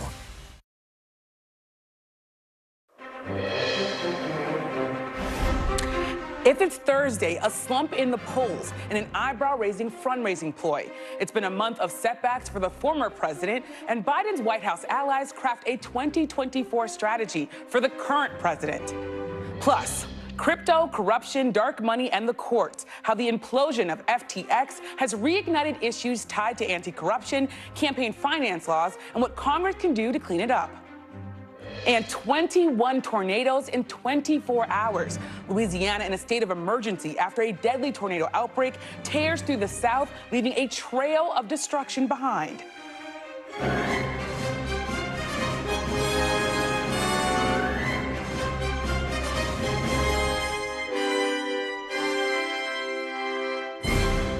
Welcome to Meet the Press Now. I'm Yamisha Alcindor in for Truck Todd. It's been exactly 1 month since former President Donald Trump announced his 2024 candidacy. And voters across the country, across America, are now sending a clear message to him and the Republican Party. They want something else. A new CNN poll shows 31% of the country now has a favorable opinion of Donald Trump. That's the lowest it's been since March of 2016. That's before he was president. New polls from both Quinnipiac and the Wall Street Street Journal show similar trends, with a 59% unfavorable rating. That's the worst Quinnipiac has seen since 2015, before he was the Republican nominee. Now, his support is also wavering among Republicans. 70% now view him favorably, according to Quinnipiac. Now, that number may sound high, but it's actually his lowest since March of 2016. And many fewer Republicans, just 38%, want to see him actually run, according to the CNN poll. Yes, it's still 691 days until the 2024 election, but the former president's political liability is something that every Republican in Washington is grappling with right now, after Democrats were able to capitalize on the former president's struggles, making him a pillar of the party's midterm strategy. There's no question that the Republican Party today is dominated, driven, and intimidated by Donald Trump and the MAGA Republicans. And that is a threat to this country. This election is not a referendum. It's a choice. It's a choice between two vastly different visions for America. He has abused his power and put the loyalty to himself before loyalty to the Constitution. And he's made a big lie an article of faith in the MAGA Republican Party, the minority of that party. That strategy worked in the midterms, and according to new reporting from NBC News, Biden's allies are now crafting a 2024 strategy that's focused on the former president, even if his name isn't on the ballot. Same goes for Democrats in the Senate, with Senate Majority Leader Chuck Schumer telling NBC News, quote, "The MAGA influence on the party will not go away very quickly." And today, after teasing his first major announcement since declaring his candidacy, former President Trump announced on social media that he was raising money by selling digital trading cards featuring pictures of himself. A few hours later, his campaign put out a press release on censorship in Silicon Valley. Joining me now with the latest from Trump world, NBC's Vaughn Hilliard, at the White House, NBC's Mike Memoli, and for the latest from Capitol Hill, NBC's Sahil Kapoor. So Vaughn, of course, I'm going to start with you. Trump teased a major announcement. We got a money grab and a censorship policy. What can you tell us about today in Trump world?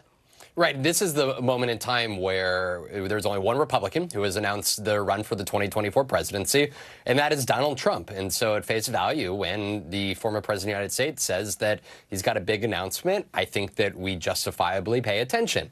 Of course, that makes the case when the big announcement that he rolls out are digital trading cards that are not even for fundraising purposes for his campaign, but for the likes of himself making money personally. It really makes it difficult. It's old, the boy that cried wolf. And so at what point is it not about us paying attention, though, but is it about Republican voters who decide to stop paying attention? Because there are other Republicans that are eager to jump into this. And you just laid out those numbers there in first read, which I would encourage everybody to go and look at the polling tabs themselves. Because when you see where Donald Trump stands in this Republican Party today, it's the most dangerous territory that he's been since first announcing his run back in 2015. At the same time, this is a proposition that Republicans are going to have to face. Is it going to be just Ron DeSantis that challenges him, or are you going to have a splintered field? Because back in 2016, right before Iowa, New Hampshire, and Nevada,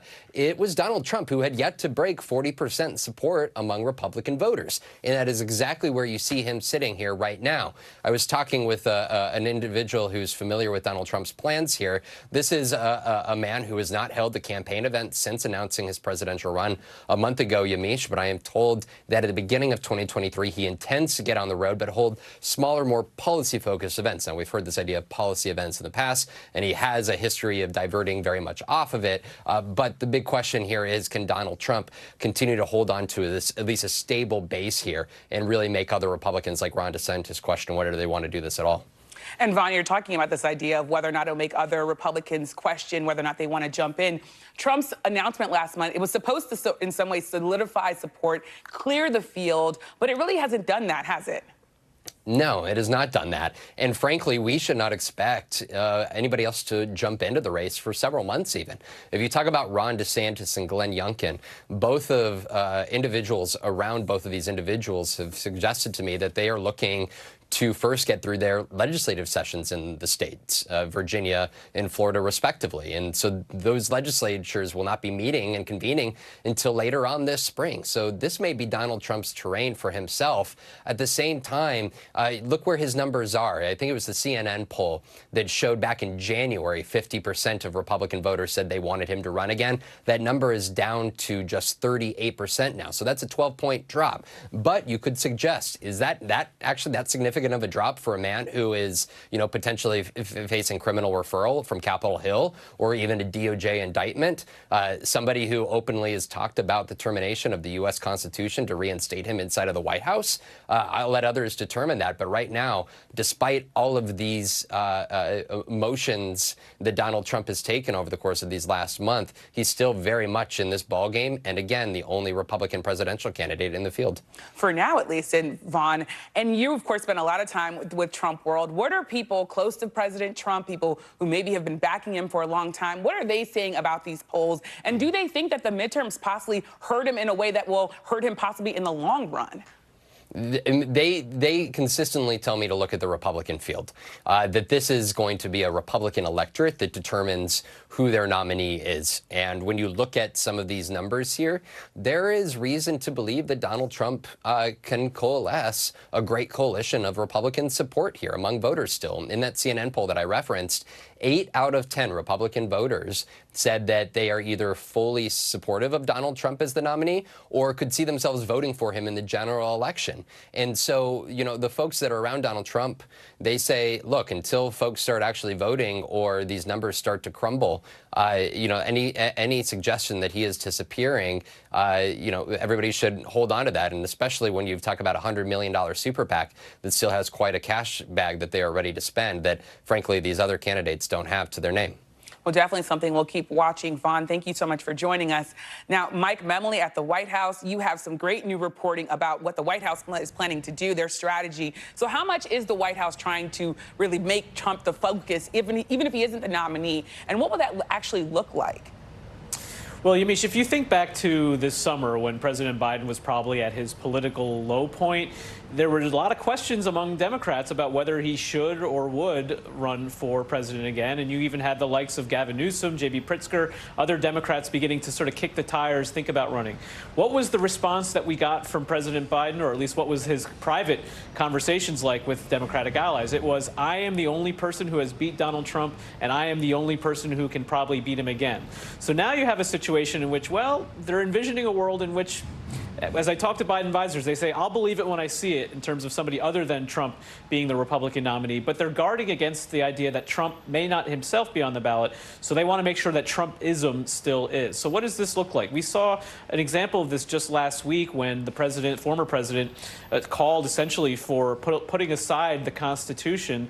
And the White House was very quick to call that out and to call on other Republicans to state unequivocally whether they agree with that proposition. And that's really what some of this strategy looks like, challenging Republicans to either stand alongside Donald Trump or to risk the opposition of his loyal base of supporters and speak out against him. I think you're also hearing not just a political strategy, but I'm told this is also reflecting a real moral conviction of President Biden. He's been talking to historians about the rise of authoritarian movements, and part of what we're seeing is his response to that advice, which is when you see this kind of radical talk, putting aside the Constitution, among other things Trump we know has said, you need to call it out aggressively and widely and consistently. And that's part of what that montage showed. The president was, of course, criticized during the run-up to the midterms for maybe talking too much about this idea of democracy being on the ballot. The White House feels validated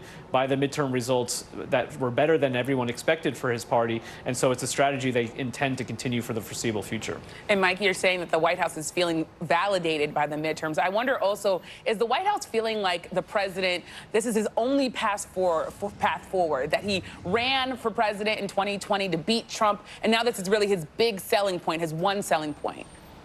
Well, a lot of the conversations that are happening in the West Wing right now, they're actually meeting with a number of groups, allies, constituency groups, partners in governing for the last year, and they're talking about how to better message the accomplishments of the administration in the future. So this isn't simply going to be, when we expect a re-election campaign to take shape, a campaign about Trump. They think they have a real strong case to tell. You've seen them tout the inflation easing. You saw a little bit of trolling, in fact, from President Biden's political account today about a quote-unquote big announcement of his own. The big developments being, bringing Brittany Griner home, seeing job announcements in Arizona. And so they think that the president's going to spend a lot of his time maybe trying to get some bipartisan work done to the extent that's possible with a Republican House, but otherwise traveling the country and doing more groundbreakings around the infrastructure law, more job announcements around the CHIPS and Science Act. And they think that really sets up a strong case for him for re-election. Well, an interesting strategy. Thank you so much, Mike Memoli. And Sahil, you talked to Senator Chuck Schumer, and it appears he is also all in on the MAGA train ahead of the 2024 Senate races. He's told you, quote, the MAGA influence on the party will not go away very quickly. They're very strong, they're very active, they're very hard right. He said, arguing that the MAGA group, that's the way out there, that their way out there, rather, will hurt Republicans, even if Trump isn't their 2024 presidential nominee. So in some ways, echoing with the White House strategy Mike was just talking about. What did you make of what Senator Schumer told you? It was quite an audacious prediction, Yamiche, by the Senate Majority Leader Chuck Schumer. Given how difficult the 2024 map will be for Democrats, there are 3 Republican-leaning states where the Democratic incumbents are going to have to run way ahead of the Democratic presidential ticket, whoever the nominees are, in order to win re-election. And those 3 states could be ball game, given that Democrats are looking at a 51-seat majority, and that too barely, given that Senator Kyrsten Sinema in Arizona has switched parties from Democrat to independent. But Chuck Schumer cited a couple of reasons for why he's so confident when I pressed him on that. The first is he believes that the Democratic-controlled Congress has passed a number of laws in recent years that his candidates will be able to campaign on, where benefits will start coming to fruition, including lower prescription drug costs, including more infrastructure spending, more jobs created around the country as a result of the CHIPS and Science Act. And he also did mention, as you point out, that the contrast with Republicans is something he's quite excited about. He said the so-called MAGA influence will persist in the party, that Donald Trump's influence isn't going away, even if he isn't the nominee at the top of the ticket in 2024. And that contrast will continue to alienate voters, particularly suburban voters, in his view, who have trended away from Republicans toward Democrats. He used the word realignment when talking about that segment of the electorate. And as a result of all of that, he feels very good about Democrats' chances in 2024, even though it's not just those 3 Republican-leaning states that Democrats are defending seats in. It is 5 purple states, including Michigan, Wisconsin, Pennsylvania, Nevada, and then that Arizona seat where Sinema has presented a bit of a predicament for the party. Do they support her in order to beat the Republicans, or do they risk a 3-way battle, an independent versus a Republican versus a Democrat, that could possibly help the Republican win? Certainly a tough map. You were also, of course, on the Hill today, which is where you are now. What was the reaction among lawmakers after former President Trump's, quote, big announcement? What are they saying up there? Not much. You know, it's on Capitol Hill, most Republicans, especially on the Senate side, on this side of me, don't like talking about Trump. They've been avoiding him. They dodge him. Recently, you've seen Senate Minority Leader Mitch McConnell open his press conferences by rebuking former President Trump and certain things that he's done, including the calls to terminate the Constitution, including that infamous white supremacist dinner that he recently had. And I asked McConnell a few days ago about the 2022 election as well, getting back to the earlier theme, how to fix that for 2024. For the first time ever, I'd heard him identify Donald Trump explicitly as part of the problem that Republicans had in 2022. One of the reasons that he says so-called candidate quality ended up being a problem, it's because of Trump's endorsement. So you add all this together, there's a rare point of agreement between Democrats and Republican leaders, at least some of them, that Trump is bad for the GOP at the top of the ticket. Well, thank you so much, Sahil. Great interview with Senator Schumer. And coming up, more on Trump's NFTs and what the former president's slumping poll numbers mean for the Republican Party and the White House. The panel's next.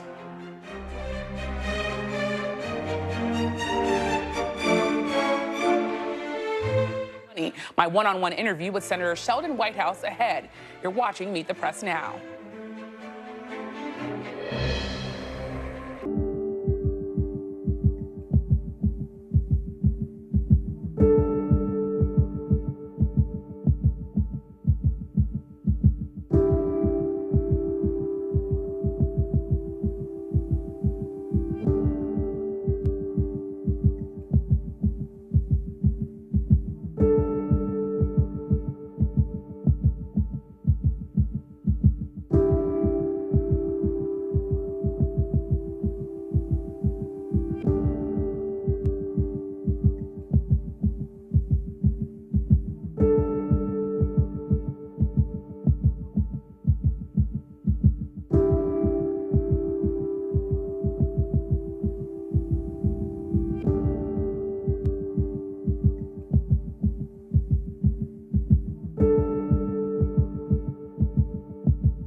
For Dateline Premium, subscribe now on Apple Podcasts. Mr. Secretary, when is this going to get better? You came into this job saying you were going to fight crime. Have you been successful?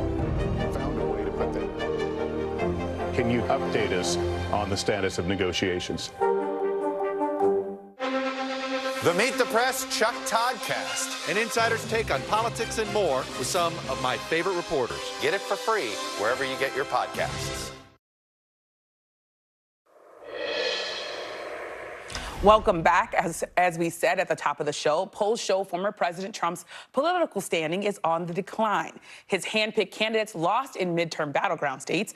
Members of the GOP are getting more comfortable speaking out against his controversial statements, and his 2024 presidential run has failed to clear the field thus far. Mr. Trump promised a major announcement today, and while he did release an online censorship platform, he also put out an infomercial-style video hawking Trump trading cards. Here's a portion of that video. They're called Trump Digital Trading Cards.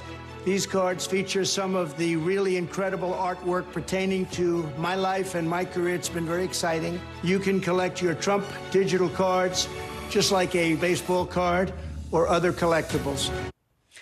Quite the video. Joining me now on set is Susan Page, Washington Bureau Chief for USA Today, Faz Shakir, Senior Advisor to Vermont Senator Bernie Sanders, and former Florida Republican Congressman Carlos Curbelo. He's also an NBC News political analyst. So, Susan, former President Trump's big announcement to make money and insert himself was really, in some ways, the latest in this sort of online speech wars. Is this a serious campaign right now? We've seen him obviously say he's running, but he's not really done much other, it seems, than release digital trading cards. Yeah, well, and of course, that's a big step. I mean, I think Washington, Jefferson, I think they all had their moment of releasing their trading cards. You know, since he announced he was running, he has not done much running. And what we found in our new poll this week is, for the first time in 6 years, significant erosion in his support among Republicans. You know, we didn't find that after Access Hollywood. We didn't find that after January 6th. But in the poll we came out with this week, we have seen Republicans lose support for him running for president, although they still want Trumpism on the ballot. They still want Trump policies. They're not so sure about Trump anymore. If this were anyone else running, would we call him a kind of gadfly? Or what would you make if this wasn't a former president? Well, of course, he is a former president. He also has, even though he only had 31% support in our poll, 31% in a great big divided field could be enough to win the nomination. But he is clearly in a weaker position than he has been since he became president in 2016. We're used to him hawking materials. Remember the big red hat, which obviously stays with him. So we're used to seeing propaganda from him for self-profit. But what's interesting is just like he's lost his touch. I mean, he got his Twitter account back, and we haven't heard from him on Twitter. It's like he doesn't have anything to say, which is interesting for somebody who's been so vociferous and, you know, always got some kind of way to troll you. He's been very oddly quiet because I think he just doesn't have an agenda or anything to talk about. Yeah, Yamiche, and I think people maybe are afraid or hesitant to say this or to observe this, but it really looks like this is the beginning of the end for Donald Trump. It looks like the next bankruptcy for Donald Trump is in the horizon now. And sure, we're traumatized. He has surprised us before, but this is really pathetic. This is you know, beneath so many things, and Republicans are starting to lose their fear. That, to me, is the #1 indicator that this is different. Somebody has to run against him, right? Well, that's coming. Right. But all these people are smart. They don't want to get into the mud now because they know that can only help him. He is sinking on his own, and the Ron DeSantises of the world don't want to send him a lifeline. But you still see Republicans reluctant to take him on directly. They ignore him. They decline to endorse a statement he's made. But there's still not a lot of vocal, the Republicans who are vocally criticizing Donald Trump these days in public are the Republicans who are no longer in public office. Right, like you would think that DeSantis or others, Yamiche, they would be loud and proud at the moment when he's engaging terrible anti-Semitism. Where are they? Like, these are moments to just say these 80% views or 90% of the American public is with us, not Donald Trump, and yet they are silent, which suggests, are they really ready to take him on? Sorry, go ahead. Well, I was going to ask you, you've run political campaigns. I mean, Bernie Sanders, I was exhausted in 2016 because he was in 18 states states all the time, running so hard. Is this really going to cut it? And is there legal benefits possibly here for, I think Trump former President he's Trump? making the calculation that he's got 30–40% of the Republican base with him, and they're going to stick with him, and no one's going to dare to take him on. And he's not going to run a real campaign until somebody wants to punch him in the nose. And I think he knows if somebody wants to get in the ring, then finally he's got a foil. Now he's got a message. Now he gets to take somebody on. And, to your point, Congressman, is that I'm not sure anyone wants to. I'm not sure anyone on the Republican side is ready to get in the ring with this guy. And to me, there's no question that part of this, at least, is a legal defense strategy. Former President Trump believes that prosecutors will be more careful about going after him if he's a candidate. So that's a factor here as well. Definitely a complication if he's running, as he is running for office, and a credible candidate, a credible nominee. That doesn't really stop prosecutors. And the other thing that could happen with all these legal actions is they could become an enormous distraction. He could be involved in multiple simultaneous trials on civil and other issues during the campaign. And Susan, explain these poll numbers for us. When I saw the USA Today poll, I said, okay, well, let's wait for other polls. And then the other polls came, and they also, in some ways, echoed in big ways, really, what you at USA Today found. So talk a little bit about these polls and what they show. So by 2-to-1, Republican voters told us they wanted Trumpism, they wanted Trump policies, but they didn't want Trump as the nominee. And I tell you, they did have a name in mind, and that was Ron DeSantis. He's not been a national figure for very long, and yet he was well known to the Republican electorate that we were polling. And by 23 percentage points, they preferred DeSantis over Trump as the party's presidential nominee last time. Now, we've seen people look really strong 2 years out, and then you don't remember their names by the time the convention comes around. But that is a pretty significant showing by Governor DeSantis. So the question is he more akin to Jeb Bush, right? Another former governor of Florida who obviously at one point was also leading in the polls, had a lot of establishment Republican support. He gets in the ring with Donald Trump, and Trump tears him apart. And I think the question of DeSantis is that at some point he will have to make a decision, am I running or not? But the early moves are an unwillingness to kind of suggest any conflict with Donald Trump, which suggests that the campaign itself would be compromised. And Congressman, what Faz is talking about is something that I was going to ask you, which is this idea, it's hard in some ways to say, are you underestimating former President Trump? Because he has broken expectations, surpassed expectations, rather, in so many ways. But what are you hearing from Republicans, from people who might run against him about sort of where he is right now, his standing, short-term and long-term? Republicans see and observe that he's unraveling, that he's in disarray, and no one wants to get in the way of that. And that's why, the strategy is to not go at Trump, not to attack Trump, but let Trump set himself on fire, get himself out of the way, and then someone like DeSantis and others. There will be other candidates. Governor DeSantis is very strong now, as you said, Susan, very impressive numbers, but it's early, and I don't think he's going to scare too many people out of the race. This is probably going to be a big field, which is good for Donald Trump, but I think Republicans will probably learn something from Democrats in 2020, and as soon as someone starts emerging, they're going to get out of the way because none of them want to see Trump again. And Faz, put on your strategy hat here. I wonder when you think about sort of the reporting that our Mike Memoli has, which is that Biden and the White House are saying we're going to run against Trump even if he's not on the ballot. Is that a smart strategy? Is that possibly a winning strategy? Yeah, for sure. For his political standing, I think Joe Biden always performs better when he's got a friction and some kind of a fight. And it's harder for him to be a sitting president of the United States trying to wrangle votes with legislators because that's messy. It's complicated. What is the friction? And you don't want to piss off people whose votes you need to pass legislation. So better for him to engage in the fight against Donald Trump, who he's beaten once before, and who animates the Democratic base, by the way, as well. And Susan, President Biden's numbers, they aren't really great all that much either, but they're better than former President Trump's. With his sort of string of good news, you have gas prices going down, Brittany Griner's home, same-sex marriage, the bill was signed on the lawn. Could we see them go up even more? Could we see them go up sooner? Well, in our poll, only 40% of Democrats said they wanted Biden to run for president again. And I think that's a problem.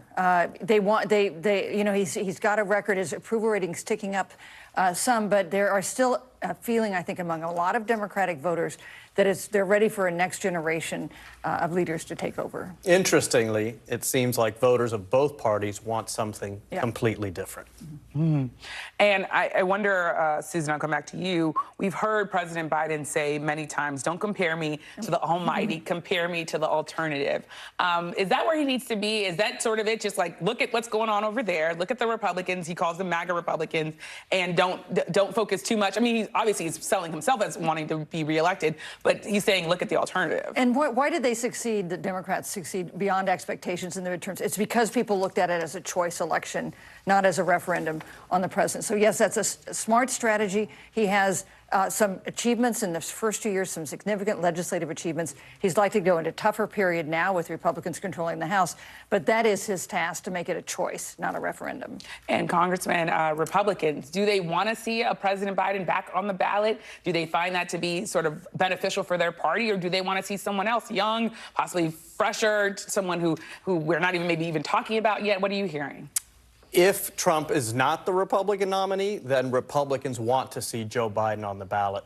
If it's someone else, Republicans are confident that they can beat Biden. So, and I think Democrats, in a way, are kind of waiting to see what happens with Republicans as well, because conventional wisdom is that Biden can beat Trump. He has done it before. But if Republicans put someone else forward, Biden may not be the best candidate. Yeah, and as you hear that among Democrats, do you hear that they are maybe looking for someone new? Well, I mean, the last time, you remember the 2020 primary, I think Joe Biden wasn't ever considered the front runner, the one that people wanted or even liked. Everyone went through a phase in which Buttigieg rose, Kamala rose, other people were up there, and he became the safe and comfortable choice, which I assume is still the case.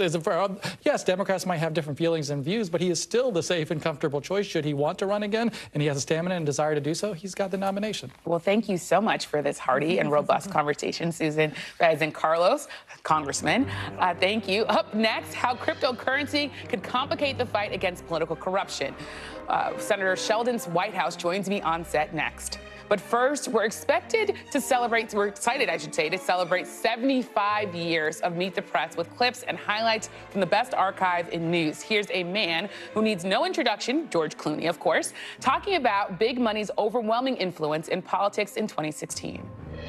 Our camera caught you having a conversation with the protesters last night. What did you say to them? Well, that was the funniest thing. I went over to try to talk to him, and he said I was some corporate shill, which, if you know me, that's one of the funnier things you could say about me. And then he just said, you sucked as Batman, and I was like, well, you kind of got me on that one, and then I walked away, and that was basically it. But I think what's important, and what I think the Clinton campaign has not been very good at explaining is this, and this is the truth. The overwhelming amount of money that we're raising, and it is a lot, but the overwhelming amount of the money that we're raising is not going to Hillary to run for president. It's going to the down ticket. It's going to the congressmen and senators to try to take back Congress. And the reason that's important, and the reason it's important to me, is because I'm a Democrat, so if you're Republican, you're going to disagree, but we need to take the Senate back, because we need to confirm a Supreme Court justice, because that fifth vote on the Supreme Court can overturn Citizens United and get this obscene, ridiculous amount of money out, so I never have to do a fundraiser again. And that's why I'm doing it.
Mr. Secretary, when is this going to get better? You came into this job saying you were going to fight crime. Have you been successful? Found a way to put that. Can you update us on the status of negotiations? Sometimes the news can be difficult and overwhelming for kids to understand, so we've created a newscast just for them. We hope your family will watch Nightly News Kids Edition. For Dateline Premium, subscribe now on Apple Podcasts.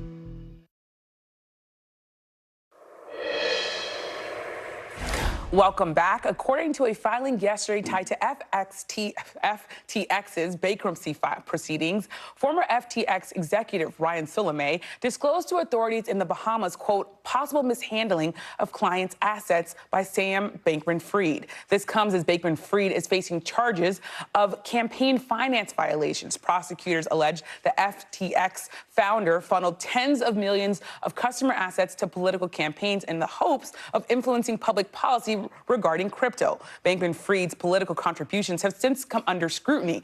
The FTX founder previously acknowledging that he has made political contributions to both Democrats and Republican candidates, though most donations to Republicans were through dark money.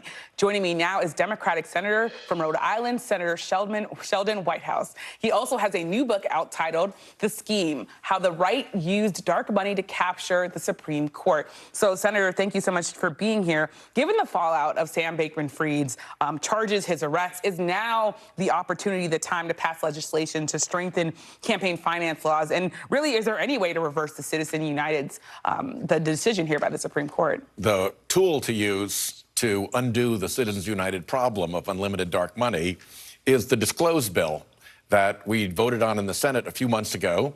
Every single Democrat voted for it. We want to get rid of this dark money scourge. Unfortunately, every single Republican voted to protect the rights of billionaires to influence politics with dark money. Now, both parties are becoming sort of increasingly unpopular. How much of this is due to the power of special influence groups and their ability really to influence policy here? I think virtually all of it. I think all sorts of polls and studies show that the American people are quite fed up with Congress, and they're particularly fed up with huge dark money contributions, secret influence. And you remember wonderful Jane Mayer's report in the New Yorker where she got her hands on the transcript between the Koch brothers operatives and Mitch McConnell's operatives. And they said there was one issue that was kryptonite for them. It was terrible. They couldn't fix it. Dark money. Whether you're a Bernie bro or whether you're a Tea Partier, you hate this stuff, and we need to get out of our system. The people are right about this.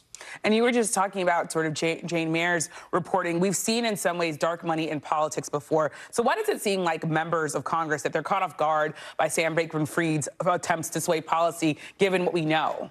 Should come as no surprise whatsoever. It's the way the Washington runs right now. And the main difference between the parties is that the Democrats want to stop it and move power back into the hands of voters and move information back into the hands of voters. And the Republicans are defending a system in which big dark money operations can control Congress. And they do very well with dark money. Just look at the last election. Now, should then Republicans and Democrats, sitting elected officials, should they have been more hesitant in accepting this money, knowing that this is coming from an unregulated industry? I think you've always got to be watchful about the sources of your funds, but usually there's a check on that, which is that the public can also see it. If I get a campaign contribution from this character, there it is in my campaign finance report. But if he writes a $10 or $15 or $20 million check to a super PAC that Mitch McConnell controls, and it gets washed through donors' trust, nobody ever sees the guy's name. And that's what's unacceptable. You're saying it's unacceptable. I should say your colleagues, Senator Warner and Senator Marshall, they introduced a bill that combats crypto money laundering in light of the FTX collapse. Is that legislation something that you would support? Are you supporting it now? I haven't looked at the bill closely. I think that the whole question of crypto is a separate one, because it's a different way of hiding your identity when you make contributions. But I do think that whether you come in through crypto or whether you come in through cash or checks or money orders, however you come in, you've got to, if you're a big donor, make sure that the American public sees that it is you playing in the political arena. There should not be masked players in America's political arena. And in talking about the political arena, we talked about your book at the top of this. In your book, you write that the right wing is trying to, quote, capture, use the word capture, the judiciary and the Supreme Court. How worried are you that that kind of rhetoric, that it could possibly erode the public trust in the Supreme Court here? The public trust in the Supreme Court right now is crashing. And it's crashing for a very good reason that has to do with the Supreme Court's own behavior. And I think if we're going to fix the Supreme Court and put it back on a sound footing again, the public has to understand why it got where it is. And my book shows what went wrong, and that gives you a guide print for how you fix it. I want an honest Supreme Court that behaves like a court, just like everybody else, but we got to fix the mess that they're in right now. And as part of that sort of wanting an honest Supreme Court, you have called for a code of ethics for the Supreme Court. What other reforms do you think need to be made by the Supreme Court? Would you even possibly support expanding the court, which is something some Democrats and Democratic activists have been pushing for? I think there are a lot of transparency reforms that are important. I think there's a code of ethics that is important. I think in addition to a code of ethics, you've got to have a way to get a decision about the code of ethics from somebody independent. You certainly ought to think about term limits for judges on the Supreme Court, justices. And I think that the question of how and when you expand the court is one that we should come to once we've explained to the American people better what the problem is. Because I think when people agree what the problem is, then the aperture for the solutions to the problem grows and becomes more appropriate. So I don't want to get ahead of our skis. I'm putting my effort into making sure that the American public knows how the Supreme Court got into the trouble that it's in, what went wrong, and who did it. And in mentioning the American public, I want to ask you about how they're viewing the current president. We've seen President Biden have some really big wins. You have inflation slowing. You have Brittany Griner home. You have the same-sex marriage protections being codified by Congress. That being said, the polls are showing that he's not getting the sort of boost that you might expect. Why do you think that is? What do you think should be happening here? I don't know. I'm not a polling expert, and I'm not a pundit. But I do know that the president is doing a consistent good job at delivering important things for the American people. And I have to believe that in 2024, whether we're campaigning on those things or whether they're just a part of people's lives in a way that makes them feel better, it'll make a difference, and it'll be to the president's advantage. And the Senate Democrats, of course, your party, they're facing a tough map in 2024. A lot of seats to defend, but Senator Schumer, he told our Sahil Kapoor that he seems really confident that Democrats, that they'll be able to maintain control, they'll be able to hold on to everything in 2024. What are your views on that? How do you see this? You know, we're obviously going to do our level best to do that.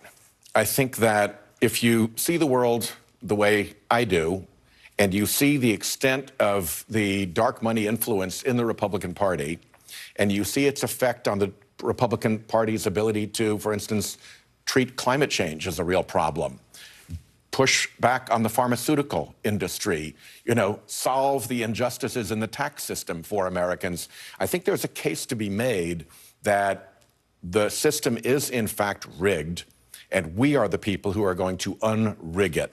And if we can convince the American public of that, I think a very big win is possible, and I fully support Senator Schumer in taking us there.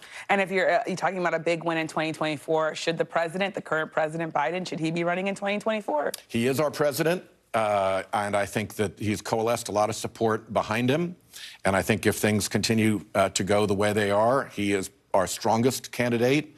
Again, he's got a record of really significant achievements that by 2024, when people go into the voting booth, will have started to really manifest themselves in people's lives. It's not theoretical. It will be real. The new jobs in clean energy will be real. The lower pharmaceutical costs will be real. The infrastructure bridges will be real.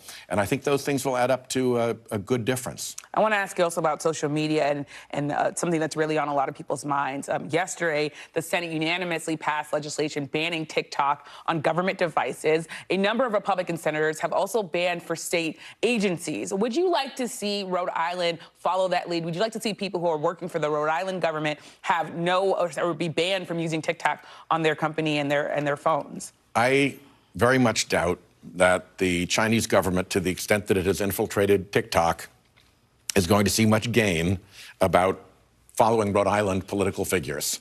So that is not a top-of-mind worry for me, not with, our efforts to recover the economy, to finish off COVID, to address climate change, and to clean up government. I think we've got better things to do. But would you like to see if Rhode Island follows suit? I know it's not maybe a top concern. That's going to be up to the governor and the General Assembly. I try not to get into their business. That's a state question, what they want to do. But we've done what we've done in the Senate, and we've made a record of it. Well, thank you so much, Senator Whitehouse, for coming in. Good to be with you. I appreciate it. And after the break, extreme weather coast to coast. Tornadoes rip through the South, killing at least 3 and injuring dozens more as life-threatening blizzard conditions barrel through the Northwest. We're on the ground with more next. You're watching Meet the Press Now.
Stay on top of breaking news and the biggest stories of the day with NBC News Daily. Thank you so much for joining us. I'm Morgan Radford. And I'm Vicki Wynn. I'm Aaron Gilchrist. And I'm Kate Snow. Get in-depth reporting from across the country. What's your reaction to the president's comments? And around the world. Are Ukrainians continuing to make advances? And ways you can take care of your health. Who should be getting tested, and frankly, how often? And your wallet. Costs are skyrocketing. How to manage soaring prices. NBC News Daily. Weekdays from 12 to 4 p.m. Eastern on NBC News Now.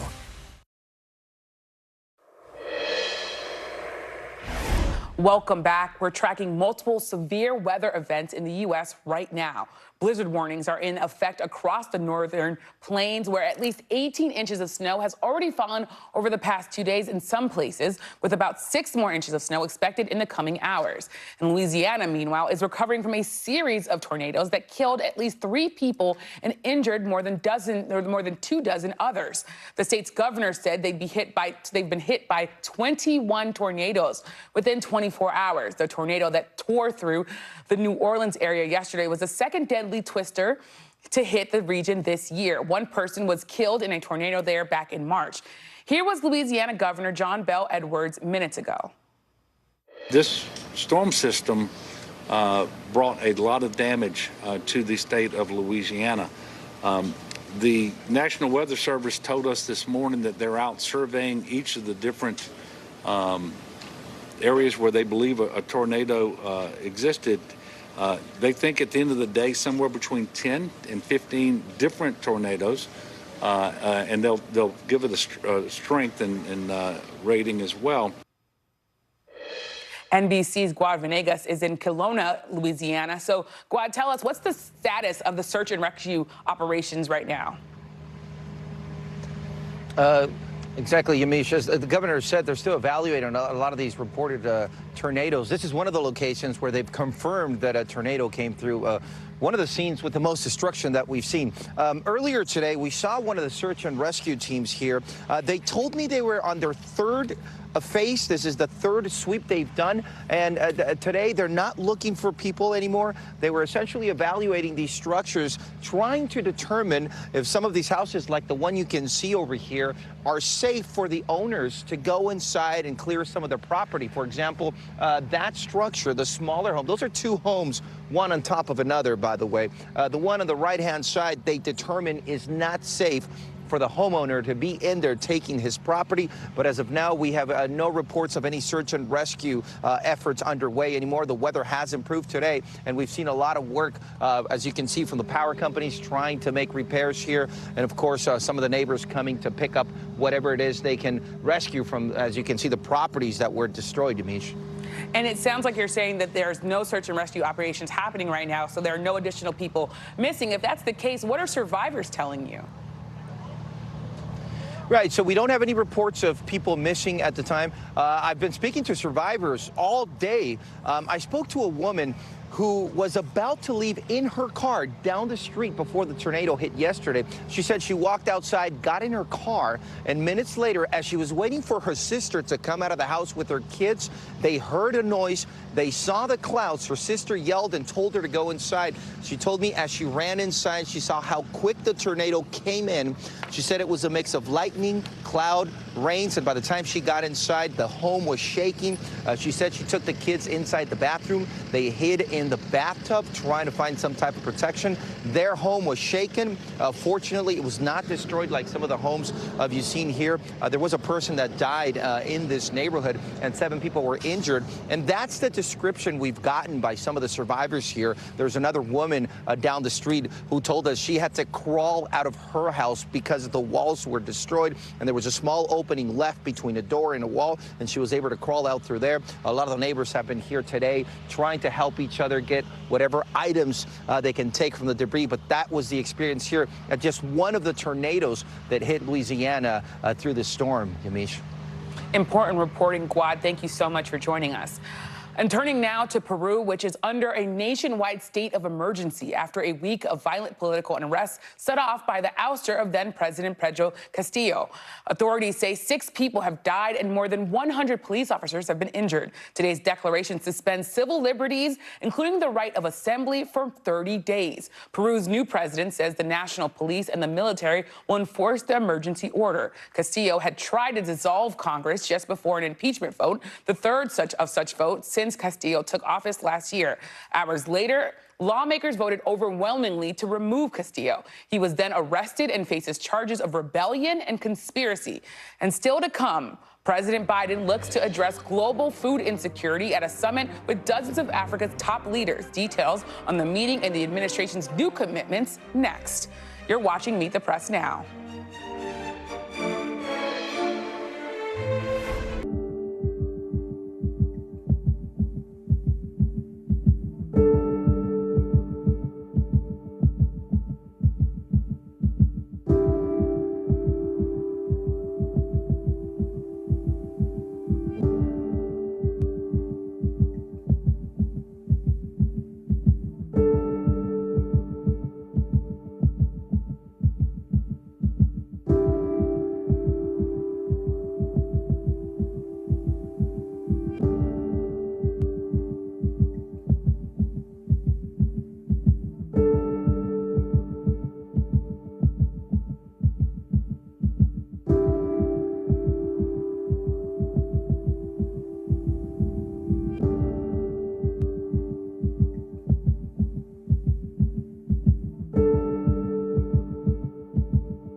Mr. Secretary, when is this going to get better? You came into this job saying you were going to fight crime. Have you been successful? Found a way to put that. Can you update us on the status of negotiations? For Dateline Premium, subscribe now on Apple Podcasts. Watch NBC Nightly News with Lester Holt or listen wherever you get your podcasts. Celebrating 75 years of Meet the Press, the longest-running show on television.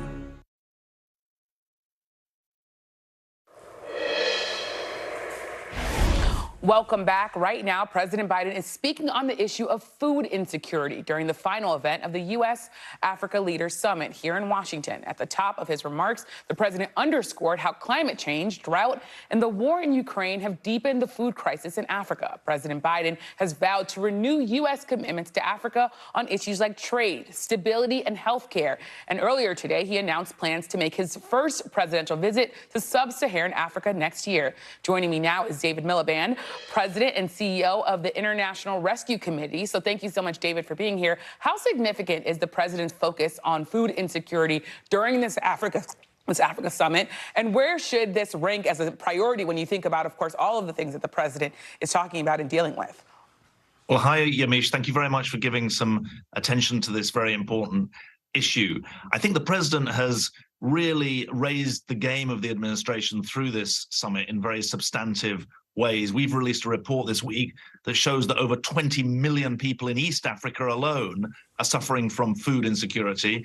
And the predictions are that 750,000 or so in Somalia, just one country, will be in famine status by next year. So this is a very timely initiative. I think a couple of things are very significant. Firstly, there's real money behind this. 80% of international aid to Somalia is now coming from the US, so there's real leadership. What we haven't yet got is followers, so other countries need to follow in this wake. Secondly, I think it's very significant that the president has recognized the link between what's happening in Ukraine, which is at the top of the geopolitical agenda at the moment, and the African situation. African countries are paying the price of the Ukraine invasion because of what's happened to food prices and energy prices around the world. So there's geopolitics involved here. Thirdly, China has been a very significant actor in Africa over the last decade, and America has too often been, and the West more generally, has too often been absent. And I think that this is a very important signal that there's a structured relationship being built here.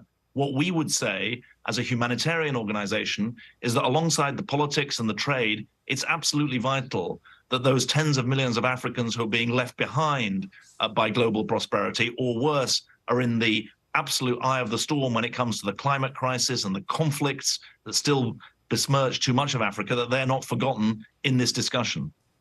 And you talked about sort of the impact that this could have. So I wonder how important it is that African leaders, you have presidents and a number of officials, that they're actually in Washington to have this conversation.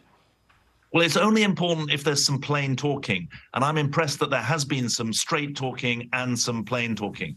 Part of the story of Africa is that there's Africa rising, and it's right to emphasize that. It's a burgeoning middle class, over 400 million people, 350 million people in the middle class. But it's vital that we don't ignore the three drivers of crisis that we highlight in the IRC's report this week. One, there's a lot of conflict in Africa, in Ethiopia, in Somalia, in Mali. In countries that are represented there, conflict is a feature. Secondly, the climate crisis is here now in Africa.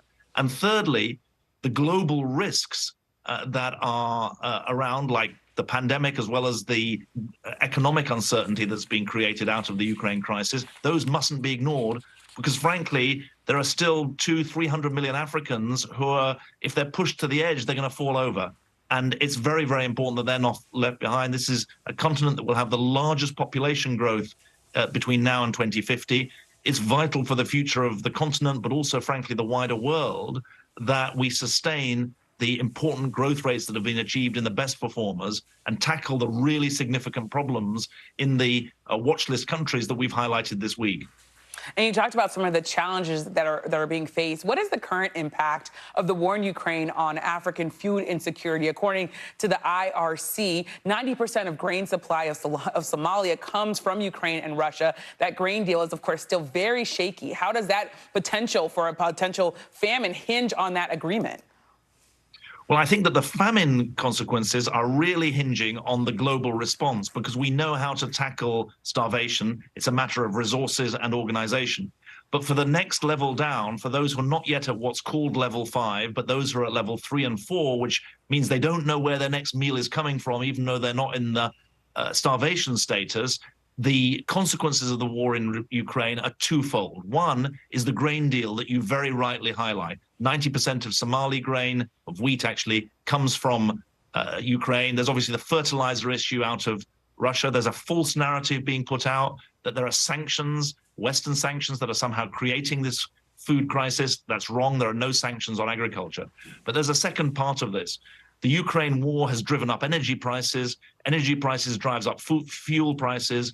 Transportation costs are an important part of the food basket. And that's part of the reason that you've seen a 40% rise in food prices in the 20 countries of the IRC watch list, double the level of food price inflation in countries like the US or Western Europe. So there's a very profound impact of the Ukraine crisis. It's not just a European problem, it's a global problem. In 10 seconds here, do you trust Turkey to continue to broker those deals? Yes, Turkey has a very strong interest in playing a good brokering role on this, so I'm hopeful. The problem isn't Turkey. Yeah. Well, thank you so much, David Miliband, for joining us. And, of course, thank you for being with us this hour. Chuck is back tomorrow with more Meet the Press Now. NBC News Now coverage continues with Hallie Jackson right now.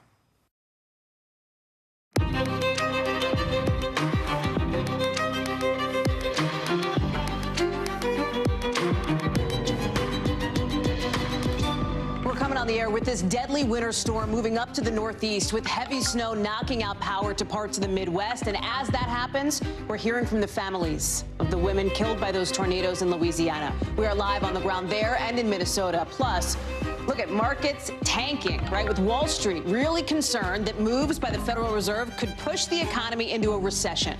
We'll talk more about that in a minute. And breaking in just the last hour or so, you've got a jury finding a white Texas police officer guilty of manslaughter, not murder, for shooting and killing a black woman in her home. What happened inside that courtroom? Then in the backstory, a behind-the-scenes look at an NBC News exclusive on why Texas parents say their school district isn't doing anything to tackle the racism directed at their kids. And in tonight's original, we're going to take you inside the battle over drag shows in America, how the LGBTQ plus community is hoping to fight back against the far right later on in the show. Hey, I'm Hallie. And listen, right now we are monitoring a tornado that apparently has just touched down in St. Petersburg, Florida, as we speak, as we're coming on the air. This is according to the National Weather Service. This is what we've seen in places around the country, especially in the South, again and again, as part of this massive storm that's on its way to the Northeast right now. More than 24 million people are staring down this dangerous and deadly weather that is wiping out houses, ripping up power lines. You can see it. We talked about Louisiana, that tornado we told you about live on our air 24 hours ago, ripping through New Orleans. This is the path that it left behind. In Colonia, you can see the homes just, listen, they are smashed up. Roof after roof torn through in Arabi. This town just got hit by a big tornado back in March, and now they've got to deal with yet another recovery. We know 3 people have been killed so far, with the daughter of Allison Alexander, one of those victims, telling our New Orleans station what her mom meant to her. She still means the world to me, and if anybody knew her and knew my mama, they know that she would give anybody the clothes off her back.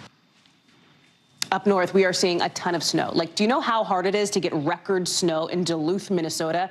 It is very hard, and yet it is one of the top 5 snowiest days ever there. 18 inches in 36 hours. And the big worry on that front, the snow front, is the power going out right when people desperately need to keep their homes warm. You've got more than 100,000 folks across Wisconsin, Michigan, and Minnesota in the dark as we speak. We're going to talk more about that cold weather with Miguel Almaguer in a second, but I want to start with Morgan Chesky on the ground in Louisiana. And Morgan, you've obviously got the situation that you've seen in Louisiana with those tornadoes. We're getting reports of that tornado touching down now in St. Petersburg, Florida. The devastation behind you is what so many people are bracing for tonight.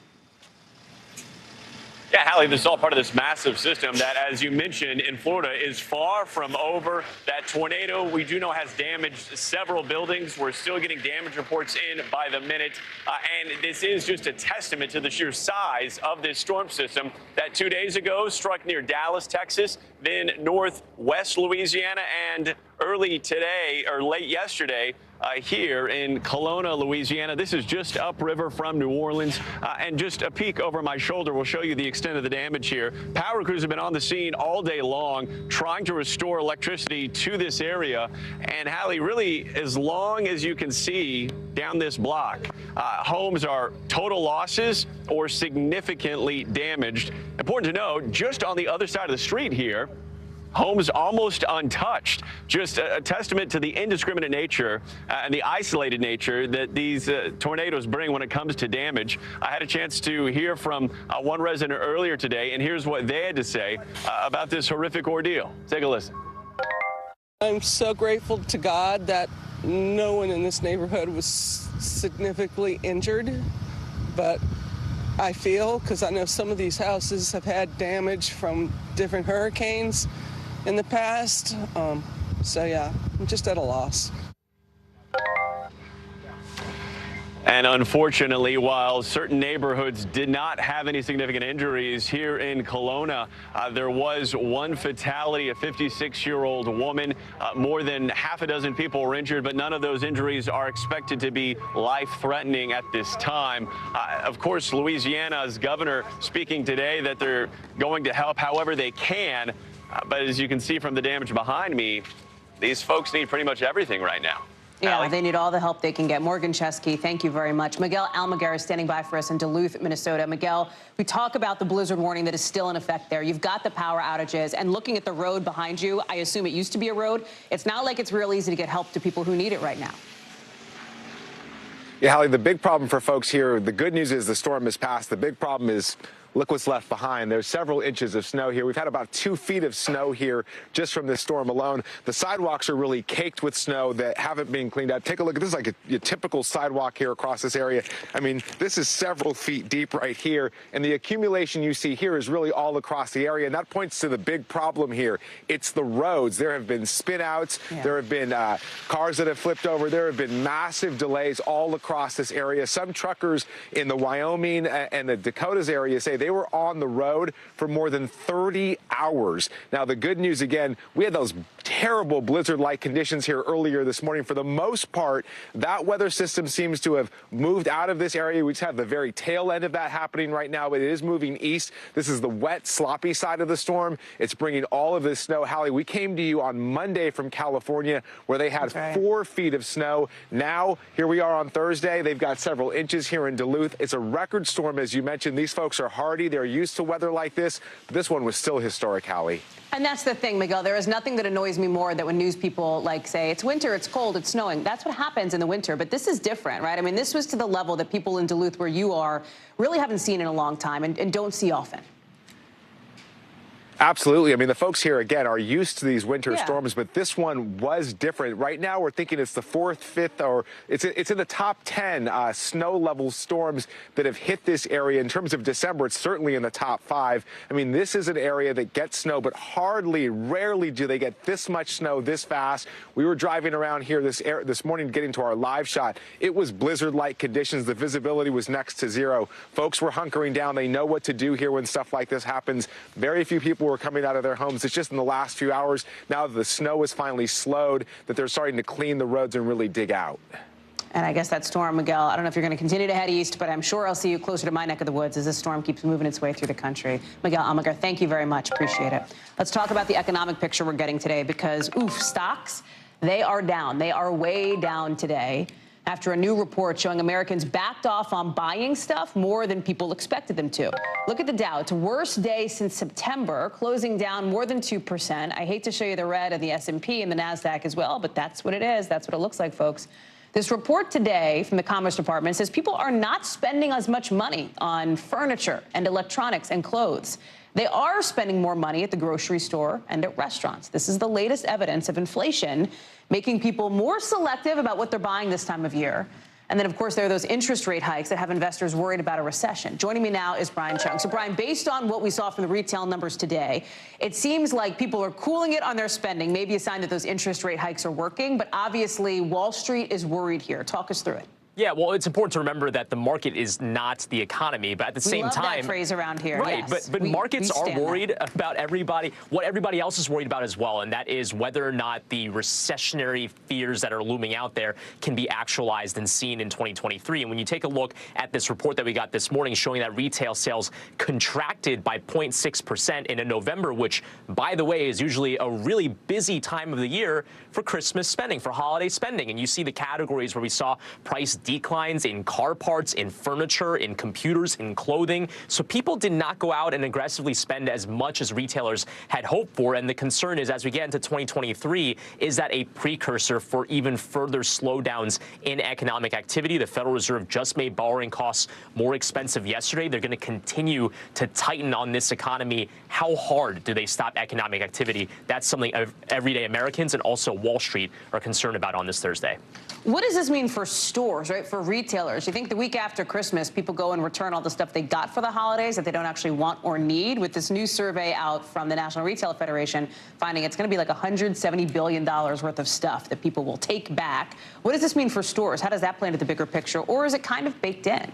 Yeah, well, look, no one likes to have the gift that they gave someone returned, but especially not so this year. And the reason is because the stores don't want them either. Think about all the inventory glut that they've had. A lot of supply chain backups in 2021 in the beginning of this year led to over-ordering by the likes of Target and Walmart and all these other clothing stores. So their warehouses were stuffed to the brim headed into this holiday season. They do not want people to return those things. That's actually why we also saw some stores even change their return policies, make them a little bit more stringent. But the expectation is still for Americans that maybe got stuff and they just want the cash or the credit instead to go and return them. That's going to be a big story, and maybe that's going to be a pressure on these corporate margins as well in 2023. Brian Chung, thank you very much for that. We've got some breaking news to get to because not too long ago, we saw a Texas jury finding former police officer Aaron Dean guilty of manslaughter, not murder, in the death of a 28-year-old black woman, Tatiana Jefferson, in 2019. Dean, who is white, faces up to 20 years in prison. Dean shot and killed Jefferson through a window of her home after responding to a non-emergency wellness call by a neighbor who noticed an open front door. The defense argued that Dean fired his gun in self-defense, but prosecutors say that he fired because Jefferson pointed a gun at him. The judge warned people in the court not to react to the verdict, saying he wouldn't hesitate to issue sanctions. Jefferson's family members didn't show much reaction when the verdict was read. No comment yet from them or from Dean's attorneys. Danny Savalos is joining us now. And Danny, the reason that we're emphasizing here, manslaughter, not murder, prosecutors wanted murder. They had argued for that more serious charge. They didn't get it from this jury. Why not?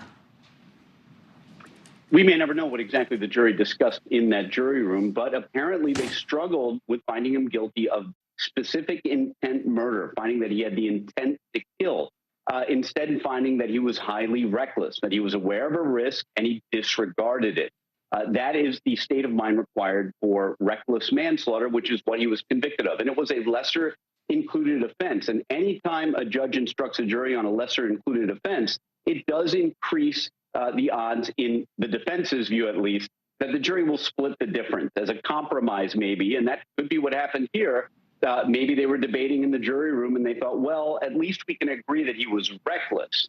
That's why those lesser included offenses can get a conviction. It may not be what the prosecution originally wanted, but it is a conviction nonetheless, and one with some pretty serious penalties, anywhere from 2 to 20 years, which is a lot less than murder in the state of Texas, which is 5 to 99 to life, but still a very significant jail time involved. We heard from Tatiana Jefferson's 11-year-old nephew who was with her that night. They were playing video games, actually. Dean also took the stand in his own defense, saying he saw the barrel of a gun pointed at him. Talk through the testimony here, because prosecutors had argued that Jefferson, upon hearing a noise in her yard, not knowing who was there, right, in her own home with a right to self-defense, was at the window with a gun. The defense obviously argues something very different. The last couple of years have seen a break from the traditional rule that a defense attorney never, ever, ever puts his client on the stand. And more we see in high-profile cases, and specifically in cases involving excessive force by police officers, especially ones asserting self-defense, that they do take the stand for a couple of different reasons. Number one, police officers are absolute pros at testifying, better than judges, better than lawyers. Cops do it every day on the stand in state court. And secondly, in the case of self-defense, often there's only one person left to tell the story, and that is, in this case, the police officer, the shooter. And so for that reason, the defense must have thought that he gave them their best chance to establish a self-defense defense and possibly win an acquittal. I bet going into this, the defense was feeling pretty good about their odds when the jury came to verdict. Danny Cevallos, thank you very much for that breakdown. Appreciate it. Let's take it to what's going down at the White House today, because they're saying it can be a very different winter if people get properly protected from COVID. So to do that, they are laying out their game plan to avoid a winter wave of infection. Starts with another round of free at-home tests, 4 of them. You can get them online, cost you $0. They're also going to push the vaccine effort in nursing homes for people who live and work there, and stockpile supplies for states who see serious outbreaks. But there are some big obstacles for each of those things, right? You've got Congress not giving the White House more money to pay for those tests at this point. You've got people in nursing homes who are not only not getting the shots, fewer than half of residents and about a fifth of staff. And states that are kind of apprehensive when it comes to anything to do with COVID, like Florida Governor Ron DeSantis, who says he's launching investigations into vaccines. I talked with the White House coronavirus coordinator, Dr. Ashish Jha. He's telling me, listen, if people get vaccinated, if people get treated, then the U.S. should be okay this winter. But if people don't, it could be rough. Watch. If that doesn't happen, then I think a lot of us are very concerned about what our health care systems can be able to manage in the days and weeks ahead. That feels ominous, Dr. Jha. Well, I'm not trying to, it's not about about being scared. It's about taking action, right? Like, the good news here is that we have the capability to manage this, but if we deploy them, if we use them. Mike Memoli is live for us at the White House. And, Mem, I got to be honest with you, I had that conversation with Dr. Jha. He was really on message about getting boosted. We watched the White House briefing, right? Really on message about people getting boosted. The question is, why aren't people doing that? Because about 13%, 14% roughly of Americans have actually gotten the updated booster shot. It feels like there is a messaging disconnect here. I want to play for you one more thing that I said to Dr. Jha on this topic. Watch. What has to change to get that number higher? Because what's been happening so far doesn't seem to be getting through to people. Yeah, so when you look at prior waves of infection that we've had, when infection numbers go up, you do see people go out and get vaccinated. We wanted people to do it before numbers started rising, because that's the best way to protect yourself. But so I do expect that we're going to see more vaccinations. The messaging piece of this, ma'am, how much is that a conversation behind closed doors at the White House as they're out with this winter push today? So, Hallie, it's interesting because we have seen the White House trying to get out in front of an expected winter surge. We had the First Lady doing an event with Dr. Fauci last week. We had Dr. Fauci in the briefing room just a couple weeks ago. But I think they're really struggling here, and Dr. Jha hit on it, with this idea that we've gotten back to normal. How many people do we know are back to holiday parties, are back to some of these traditions that had been abandoned in past years? And while there is likely going to be a spike, if you look at the numbers, at least specifically deaths, I think, is an important metric. They were far down from where they were a year ago and 2 years ago at a winter surge. And so the White House is trying to build up a little urgency here. But, I'm going to quote Joe Biden to you, President Biden here. He'll often say, don't show me your budget. Don't tell me what you value. Show me your budget, and I'll tell you what you value. Well, look at the president's schedule. He hasn't really engaged on this himself in a meaningful way. Now, White House officials aren't ruling out that we will hear from the president on this next week heading into the holidays. And I think you have to just remember where we were last year. Do you remember how long those lines for testing were around the block? People were really struggling to get COVID tests ahead of the holidays. That's, I think, the headline of what they're announcing today in what is otherwise a lot of repackaged old initiatives, trying to get those COVID tests out to the American people to try to avoid what they faced last year, which was a real crisis around testing. Yeah, and the question mark becomes, what is going to be different? How can this year be different at this point? And what can public health officials do about it? The president has also, just a few months ago, Mem, suggested that the pandemic is functionally over. Now, Dr. Jha will push back on that and say, well, there was more context around that. He also said that COVID isn't over. But I wonder if it feels a little semantics. I don't know. Yeah, I think that is part of this idea that we've gotten back to reality that the White House is going up against. And the real, I think, interesting part of today's announcements was an acknowledgement that they have kind of run out of money and they're struggling to sort of move around pots of money to do the things that need to be done. For instance, this latest batch of tests, the money is, it's part of the stockpile that still exists, but there isn't likely to be money for additional down the road. They had to pause, remember, this testing program in the fall because they wanted to have enough supply now. And what do we know is happening. The Congress right now, they're struggling to get a budget deal together. They want to include COVID funding there. It's not clear if there is any significant amount. And once Republicans take the reins in the House, it's going to be that much harder to get funding. And so there's a real push now to try to at least get through this winter surge and then hope that trend lines continue to improve. As shallow of a winter wave as possible is what I think they're hoping to see. Mike Memoli, thank you very much. Appreciate it.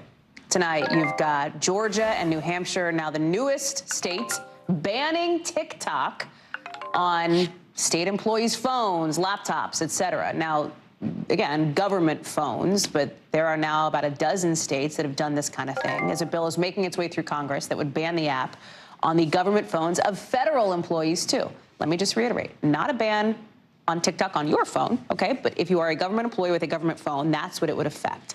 This is something that has been in the works for years after lawmakers and U.S. national security agencies raised red flags about the parent company of TikTok, a China-based company called ByteDance, worried that China could access Americans' data, spy on them, basically. I talked with one TikTok policy advisor today who tells me they are committed to protecting Americans. Watch. The legislation that you've seen in the states and in the Senate doesn't actually solve any real problem at all. We've been working with the federal government on a solution that we believe solves any perceived problem with TikTok beyond a shadow of a doubt. Joining me now is Ryan Nobles from Capitol Hill. So, Ryan, what is so interesting about this moment that we're in is growing governmental pressure, right, on TikTok to do something different. And it comes at a time when TikTok is working out a deal, basically, trying to, with the Justice Department, to keep operating in the United States, to address some of these security concerns. There's a lot going on. What is the momentum on the Hill for moving forward with some kind of a ban, whether it be on government phones or whether it be more broadly on all Americans? Well, just look at the vote last night, Hallie, 100 to nothing. Basically, every single United States Senator, Republican and Democrat, voted for that. There aren't too many bills that you see sail through the United States Senate with such ease. Now, it remains to be seen whether or not the House will even take up the measure. We are running out of time in this congressional calendar, but there certainly seems to be a growing sense of urgency among members of Congress that TikTok could be a threat to national security, not just on government phones and with government employees, but more broadly just within the American public itself. So we do think it's heading in this direction. You know, the Speaker was unclear today as to whether or not the House will end up voting on this, but it is clear that, at least broadly, members of Congress are concerned about the influence and impact that TikTok has on the United States, and they really do want to see something done to try and rein it in. What about the sort of perspective from TikTok? Because there are some lawmakers who use TikTok, who are on the platform. There are Americans. We talk about this a lot here on this show. It's really popular, not like for fun. I also talked with, our team talked with one cybersecurity expert today who was like, it started as a karaoke app, and it's more than that now, right? It's more than singing and dancing. People get their news from it. 1 in 4 Americans under the age of 30, for example. So how much is that being considered on Capitol Hill when this discussion comes up? The fact that it is something hugely popular. Yeah. I think that's a big part of it, Hallie. I mean, it's very difficult to excuse the cliche, but put the genie back in the bottle. I mean, we're talking about millions and millions of Americans that use TikTok on a daily basis. So the idea that you're just going to ban it outright would take a ton of work. And that's just, you know, from just a consumer perspective, the idea that there are so many people using it. Then there's also the idea of who exactly do you ban it from? Do you tell these app stores like Google and Apple's App Store that they can no longer provide it? Well, then you're getting into a whole nother question about First Amendment issues. It will likely lead to legal proceedings and litigation surrounding it. So there are not easy solutions to this problem when you're talking about something that is so popular and is so ubiquitous in American society. And you're right, does have practical purposes beyond just entertainment. So these are all the things that they're wrestling with. But make no mistake, Hallie, even though Americans do love TikTok and are spending a lot of time on it, you know, you talk to intelligence officials, it is something they are very concerned about. They do believe that the Chinese government could use this for nefarious purposes, and that's why they're trying to find a solution here. Chris Wray, for example, testifying about this just a month ago, the Director of National Intelligence telling our colleague Andrea Mitchell that she has concerns about it. Ryan Nobles, thank you for watching this one. Speaking of things going down on the Hill or getting ready to go down on the Hill, let's talk about January 6th, the Select Committee and its big report that is apparently getting sent to the printer as we speak ahead of a big public meeting Monday, 1 o'clock Eastern. The big thing they're getting ready, criminal referrals that they expect to make to the Justice Department. This committee has been meeting basically every day almost to make sure that that stuff is ready because they know they don't have a lot of time left, right? The end of Congress, end of the year means the end of this committee too. But here's the thing, these referrals, it's not like this is something you'd see in front of a grand jury, right? A subpoena like that. The House cannot actually, like if this committee makes these criminal referrals over to the Department of Justice, it's mostly symbolic. It doesn't have legal teeth per se. Ali Vitale is on Capitol Hill. Ali, help us understand what we expect to see on Monday, because I think the big headline, the way that I'm thinking about it is we're going to know more about these criminal referrals, which even if they don't have legal teeth will be symbolic. They will sort of matter at least optically here. What else beyond that? What do we know about that? It's like a kind of politically tough Christmas card that's going to be sent to the Department of Justice. And I say politically tough because the DOJ doesn't have to do anything if a criminal referral is sent. They're going to make their own decisions. We know they're impaneling their own grand juries and doing their own investigations of January 6th and the efforts done by the former president and people in his orbit to potentially overturn the results of the election. So those things are happening regardless. But you're right that optically it's going to be really important what we end up seeing on Monday, in large part because this committee has really walked us through over the course of the last few months the blueprint for what we're going to see them lay out on Monday, and then of course on Wednesday when we actually see the final report, the chapters even down to the theme could likely mimic the so-called, chapter headings that we heard in the hearings over the summer. So really, we've already seen in large part much of the things that they're going to lay out. But Monday is critically important because it finally answers the question, not just of who they're criminally referring, but also other referrals that they could make. They could do them to the Ethics Committee here in Congress. That's one way potentially that they could get away with punishing in some way the Republican lawmakers who didn't respond to the subpoenas. So all of that is going to be really important as we figure out what this committee does as it ends its time. Ali Vitale live for us there on Capitol Hill. I'm sure we'll see you back Monday. We're going to have lots more special coverage we'll talk more about right here on NBC News Now. Coming up here on NBC News Now, Elon Musk selling billions of dollars worth of Tesla shares, why that could hurt his company. Plus, New York is not going to let you buy some pets at pet stores anymore. That's one of our 5 things. We'll explain why in a minute.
Sometimes the news can be difficult and overwhelming for kids to understand, so we've created a newscast just for them.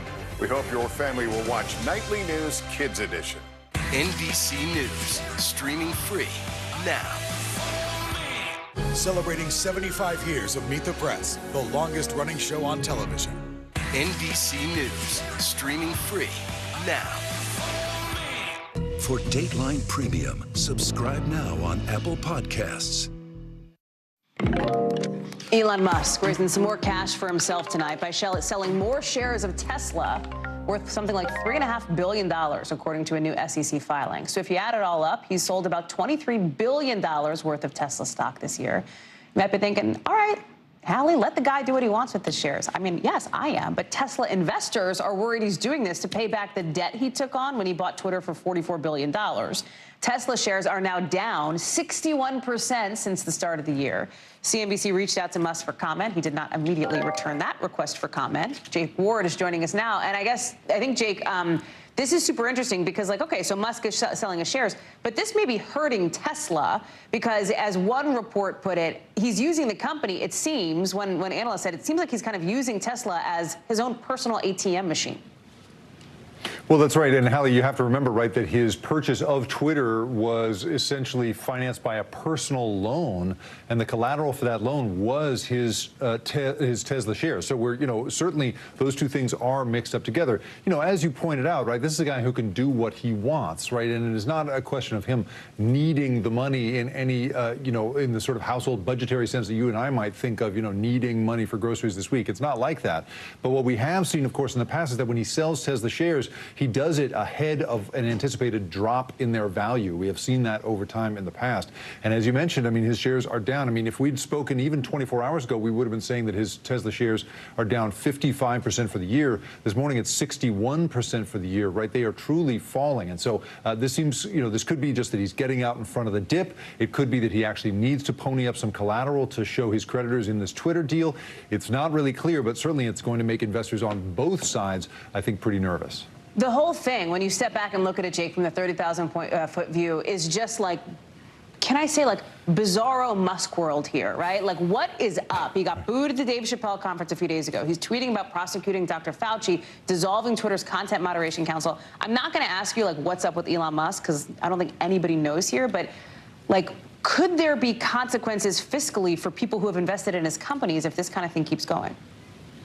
This is the thing that I think is so interesting. I think you're asking a really smart question here, Hallie, because I think so many of us are thinking to ourselves, okay, there must be some sort of Piper some strategy to pay here. Well, that's right. There certainly should be some sort of strategy. And at this point, there is really no clear sense of that, right? A guy who voluntarily goes up on stage at the Dave Chappelle show in San Francisco after he has fired thousands and thousands of people and then gets booed for 10 minutes straight, right? That's not a lot of strategic thinking in the real world sense, much less all of the stuff he's doing otherwise, right? He's disbanded his Trust and Safety Council in advance of, national elections in Tunisia and Nigeria and Turkey, the kinds of things that academics could have told him, bad idea, don't do that, right? There isn't a lot of strategic thinking we're seeing here, but it is also not yet clear whether, according to the fundamental currency of running a big company, right, whether in the end this company is going to be stronger financially, fiscally at the end of all of this. That could be a very different outcome from the fact that you and I might not enjoy being on the platform as much anymore, or might find it a place full of conspiracy theories now that he's pushing his own personal ones. It's just, those two things, right? Whether he'll be punished in the monetary sense, or punished in the sort of, ethical and misinformation sense that we've been talking about so much. I'm not sure that those two worlds are actually aligned, Hallie. I think that's such an interesting point. And also, I try to finish your sentence, Jake, but I finished the wrong sentence. Anyways, I see the point that you're making, right? I mean, it's the financial fiscal piece that you're saying here. Jake Ward, thank you. Appreciate you. Let's get you over to the 5 things our team thinks you should know about tonight. Number 1, German tennis star Boris Becker is back in his home country after serving 8 months behind bars in Britain, according to his lawyer. Earlier this year, the Wimbledon champ, he won 3 times, by the way, was sentenced to 30 months in prison for hiding assets after he was declared bankrupt. Under normal circumstances, he would have had to have served half the sentence to be eligible for release, but he got out early under a fast-track deportation program for foreign nationals. Number 2, the House of Representatives here in this country passing a bill today that would let Puerto Rico decide its political future. The bill would let people there vote on whether or not to become a state, an independent country, or to have its own government aligned with the U.S. It still has to pass the Senate before it becomes law. Clock is running out on that one. Number 3, several children's hospitals across the U.S. are telling NBC News they're seeing more cases of strep A this season than they usually do. That's when bacteria spreads to parts of the body that typically don't have germs, like the bloodstream. 2 little kids in Colorado have died from this since November, and it's not just bad here. At least 15 kids in the UK have died since mid-September. The World Health Organization says France, Ireland, the Netherlands, and Sweden are all seeing cases go up, too. Number 4, New York Governor Kathy Hochul signing a law banning the sale of dogs, cats, and rabbits at pet stores in her state. Her office says it's trying to end the puppy mill to pet store pipeline. The law goes into effect in 2024. Number 5, the outgoing Massachusetts governor, Charlie Baker, he's got a new job lined up. The next president of the NCAA. Why? Might have something to do with the political muscle he can flex. The NCAA has been trying to push Congress to write up a nationwide standard for how college athletes can make money under those so-called name, image, likeness rules. Right now, like, each state just has its own rules. It's kind of a conglomeration of things, a little confusing. Governor Baker is replacing Mark Emmert, who led the NCAA for 12 years. When we come back, U.S. health officials changing the way they track severe obesity in children. But some skeptics are wondering if it's actually going to help. Stay with us.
NBC News, streaming free now.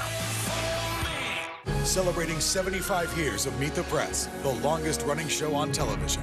Mr. Secretary, when is this going to get better?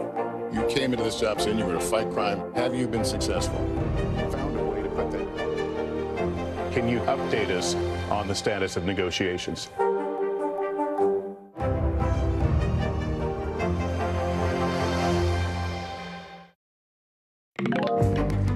The CDC today taking steps that it hopes will keep better track of severe obesity in kids. Because basically there are charts that track kids' body mass index, their BMIs as they grow up. And that chart right now cuts off at BMI 37. Now the CDC is expanding it to include higher BMIs, up to 60. So why is this important? The CDC says the percentage of severely obese children has nearly quadrupled in the past 5 years. 4.5 million children are now considered severely obese, 6% of kids. But there are some doctors who say BMI really isn't that helpful of a metric when it comes to health, since it doesn't tell you where the weight is coming from, whether it's fat or muscle or bone. I want to bring in Dr. John Torres to talk more about it. So let's start with the sort of growth chart change in the first place. Talk through the logic of the CDC directing doctors to do this here. And Hallie, the main reason they did this is because, like you mentioned, the BMI for children only went up to 30. And since about 2000, we've started to have this obesity and overweight epidemic, and we're starting to see larger BMIs. And so they said, well, let's go ahead and readjust this. The data for the ones they've been using, which came out in 2003, the BMI chart for children, actually came from 1963 to 1980, children in that time frame.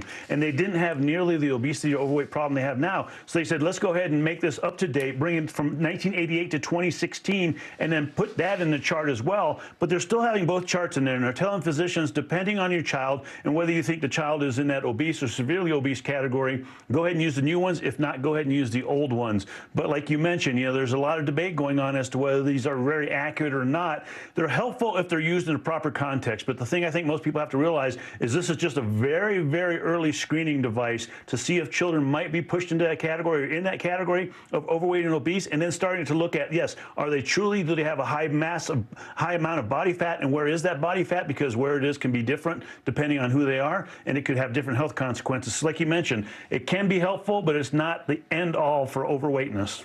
Can you pull on that thread a little bit more of the concerns over BMI as a metric in the first place? Because there are some who argue it is just severely flawed to the point where it may not be that much of a useful tool.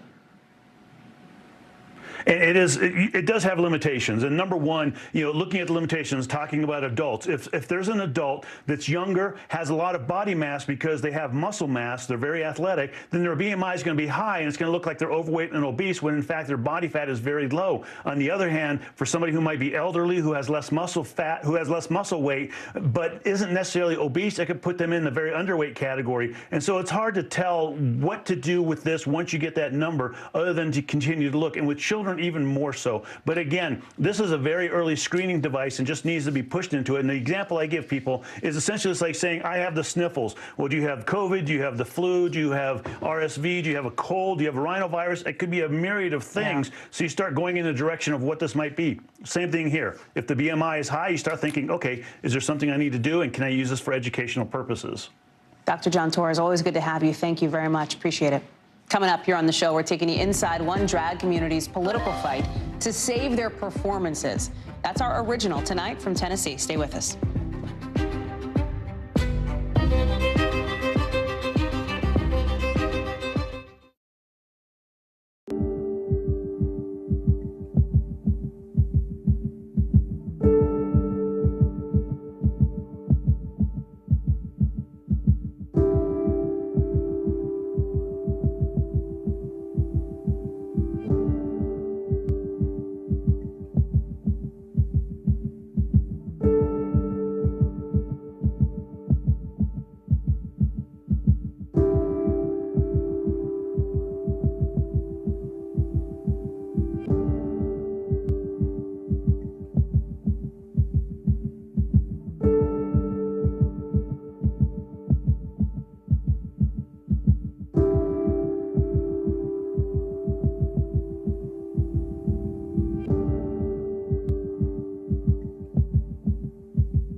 Hey, I'm Hallie. It's good to be with you tonight. There's another legal filing today, and I want to cut through some of the weedsy stuff. And let's just get to the point. They have started to vote on the PACT Act. back if you're like, Hallie, stop speaking Washingtonese. This bill would basically give health care to veterans who have exposed to these toxic chemicals. So, Scott, I'm trying to make this as not DC as possible. The increased sort of anger that we've seen now in politics. I saw you searching for, I think, your microphone, Dan. You are. I was trying to do it on the slide. Live TV, man. It's okay.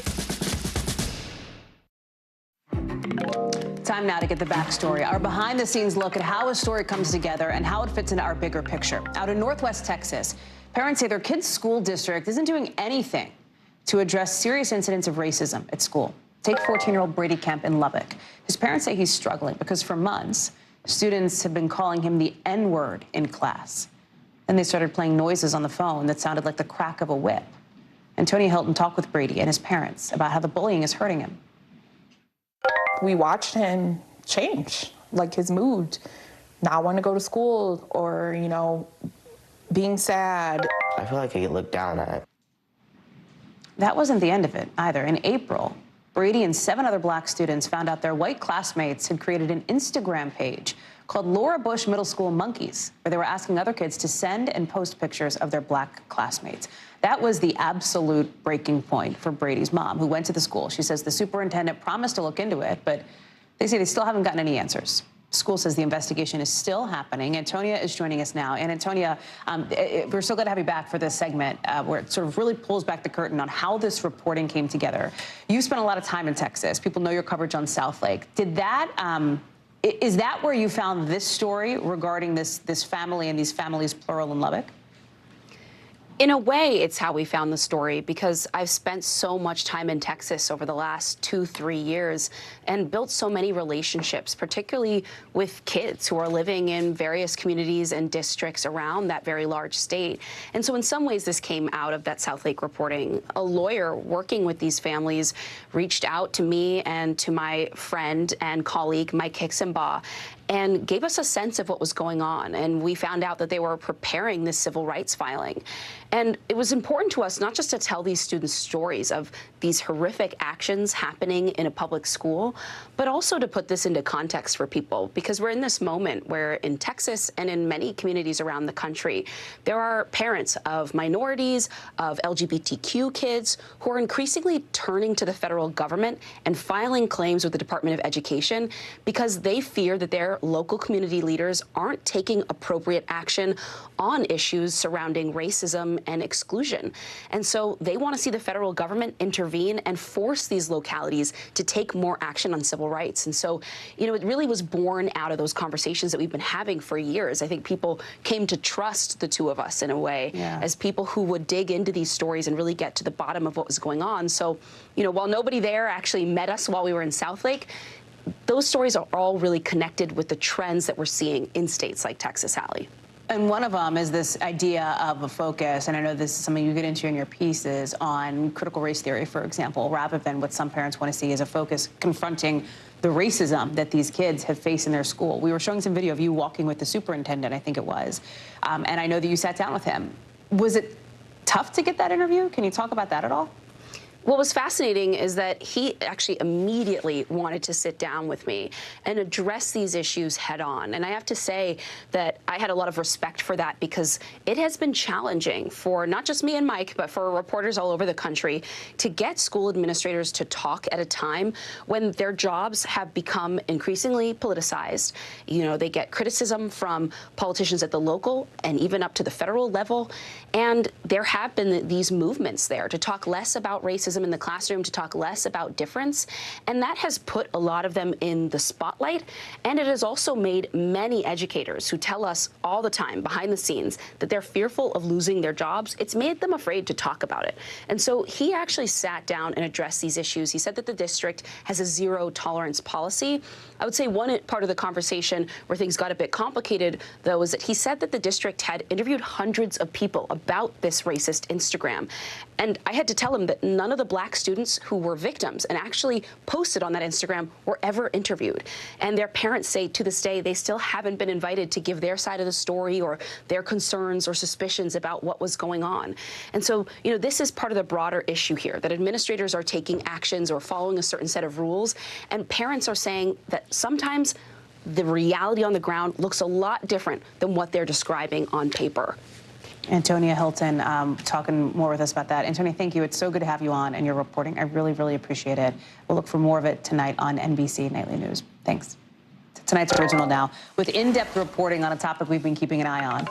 And the latest fight, yet another fight, you could say, considering the conversation we just had, and the culture wars in America, relates to drag shows. Across the country, we're seeing lawmakers propose restrictions on these kinds of shows. And at the same time, they're being targeted more and more often by far-right groups, these events. Just this year, at least 124 drag events faced anti-LGBTQ protests or significant threats, according to GLAAD, an advocacy group. And the LGBTQ plus community not backing down. NBC's Kathy Park takes us to Tennessee, where some are getting ready to fight back. Veronica Electronica's 21 and Up weekend brunch show is a staple of Nashville's drag scene. But today, the show stops for an announcement. They want to make drag performances illegal if it's in the public view. So right now, if that law passes, I would be committing a potential felony. Just letting you know. Tennessee Republican State Senate Majority Leader Jack Johnson introduced Senate Bill 3. The intent of the legislation is just to simply say that you cannot have sexually explicit entertainment, adult-themed entertainment, in a public venue where kids might be present. The LGBTQ plus community have come out saying, look, it targets our community. How do you respond to that? Well, I disagree. We're protecting kids and families and parents who want to be able to take their kids to public places. We're not attacking anyone or targeting anyone. I've heard references to this bill that it will ban drag shows. Well, no, it won't. It just says you can't do something that's sexually explicit. It won't prevent someone dressed in drag from being in a parade or being in public. But Veronica and LGBTQ advocates worry this legislation could create misconceptions that drag is inherently sexual. I don't know who will be the drag police to judge whether my performance was adult-oriented. What does it mean when someone who is dancing shakes their hips? Cheerleaders clearly do it. Dance teams clearly do it. If a drag queen does it, does that suddenly make it sexual? Bianca Del Rio, love that dress. The audience for drag is growing. Drag Story Hour, a nonprofit that holds book readings for kids with drag hosts, went from 1 chapter in 2015 to 45 in the U.S. today. But interest in drag comes amid Republican lawmakers in at least 5 states considering bills to limit drag when children are present. Reclaim America! Earlier this month, far-right groups, including the Proud Boys and some armed members, shut down an Ohio drag story time. Life, liberty, victory, or death! Tennessee has seen 6 events targeted, plus swirling outrage online over videos like this one, showing what appears to be children handing dollar bills to a drag performer. There have been news reports about some of these events taking place where parents are there with their kids and they were mortified. That's who reached out to me and some of my colleagues and led us to pursue this legislation. For Veronica, outrage like this shows a misunderstanding of drag culture. She says tipping is not sexual. We tip our servers, we tip our bartenders, we tip our hairstylists, and we tip our drag queens. It's just a gesture of appreciation. Senator Johnson plans to move quickly on the bill after the new year. As a parent, it's something that I worry about all the time, what my kids are being exposed to. Now Veronica and her fellow drag queens are ramping up for the political fight of their lives on and off the stage.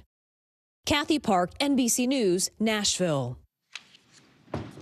NBC News covers hundreds of stories every day, and because you couldn't possibly read or watch or listen to them all, our bureau teams have done it for you. This is what they tell us is going down in their regions in a segment we call The Local. From our Midwest Bureau, 3 men involved in the plot to kidnap Michigan Governor Gretchen Whitmer in 2020 have been sentenced to prison. They were convicted earlier this year of the charge providing material support for a terrorist act, it's called. One of the men was sentenced to a minimum of 12 years in prison. His son-in-law was sentenced to a decade. Another man was sentenced to 7 years. They'll be eligible for parole after serving those terms. From our Western Bureau, officials in Utah say a skier has been rescued after getting caught in an avalanche. Another skier incredibly heard him yelling, found him buried up to his chest in snow. Obviously, he was pretty seriously hurt. Rescuers used a helicopter and a snowmobile to get him out of there and to a hospital. And out of our Southeast Bureau, a South Florida sheriff's deputy dressed up as the Grinch in a school zone this week as a kind of gift to drivers. If people drove a little over the speed limit there, he'd give them a choice: traffic citation or an onion. He's apparently been doing this for like 20 years to teach people a lesson about driving safe in school zones. Listen, if you're going more than 5 miles an hour above the speed limit, though, no onion option. You are straight up getting a ticket. That's the deal. Coming up, it's going to be a while before we know where exactly the 2030 Winter Olympics will be held. We'll tell you why the International Olympic Committee is holding off on choosing a host city and the climate connection on that front.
The big variable, the storm surge. How much water will ultimately be pushed inland? How many of you were up there? At least like 11.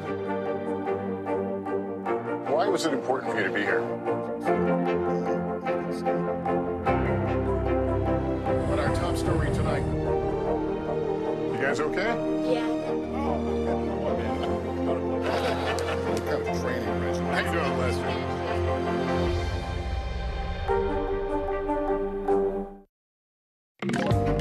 We are now learning we're not going to know for a while where the Olympics will be held in 2030 because nobody knows where it's going to be cold enough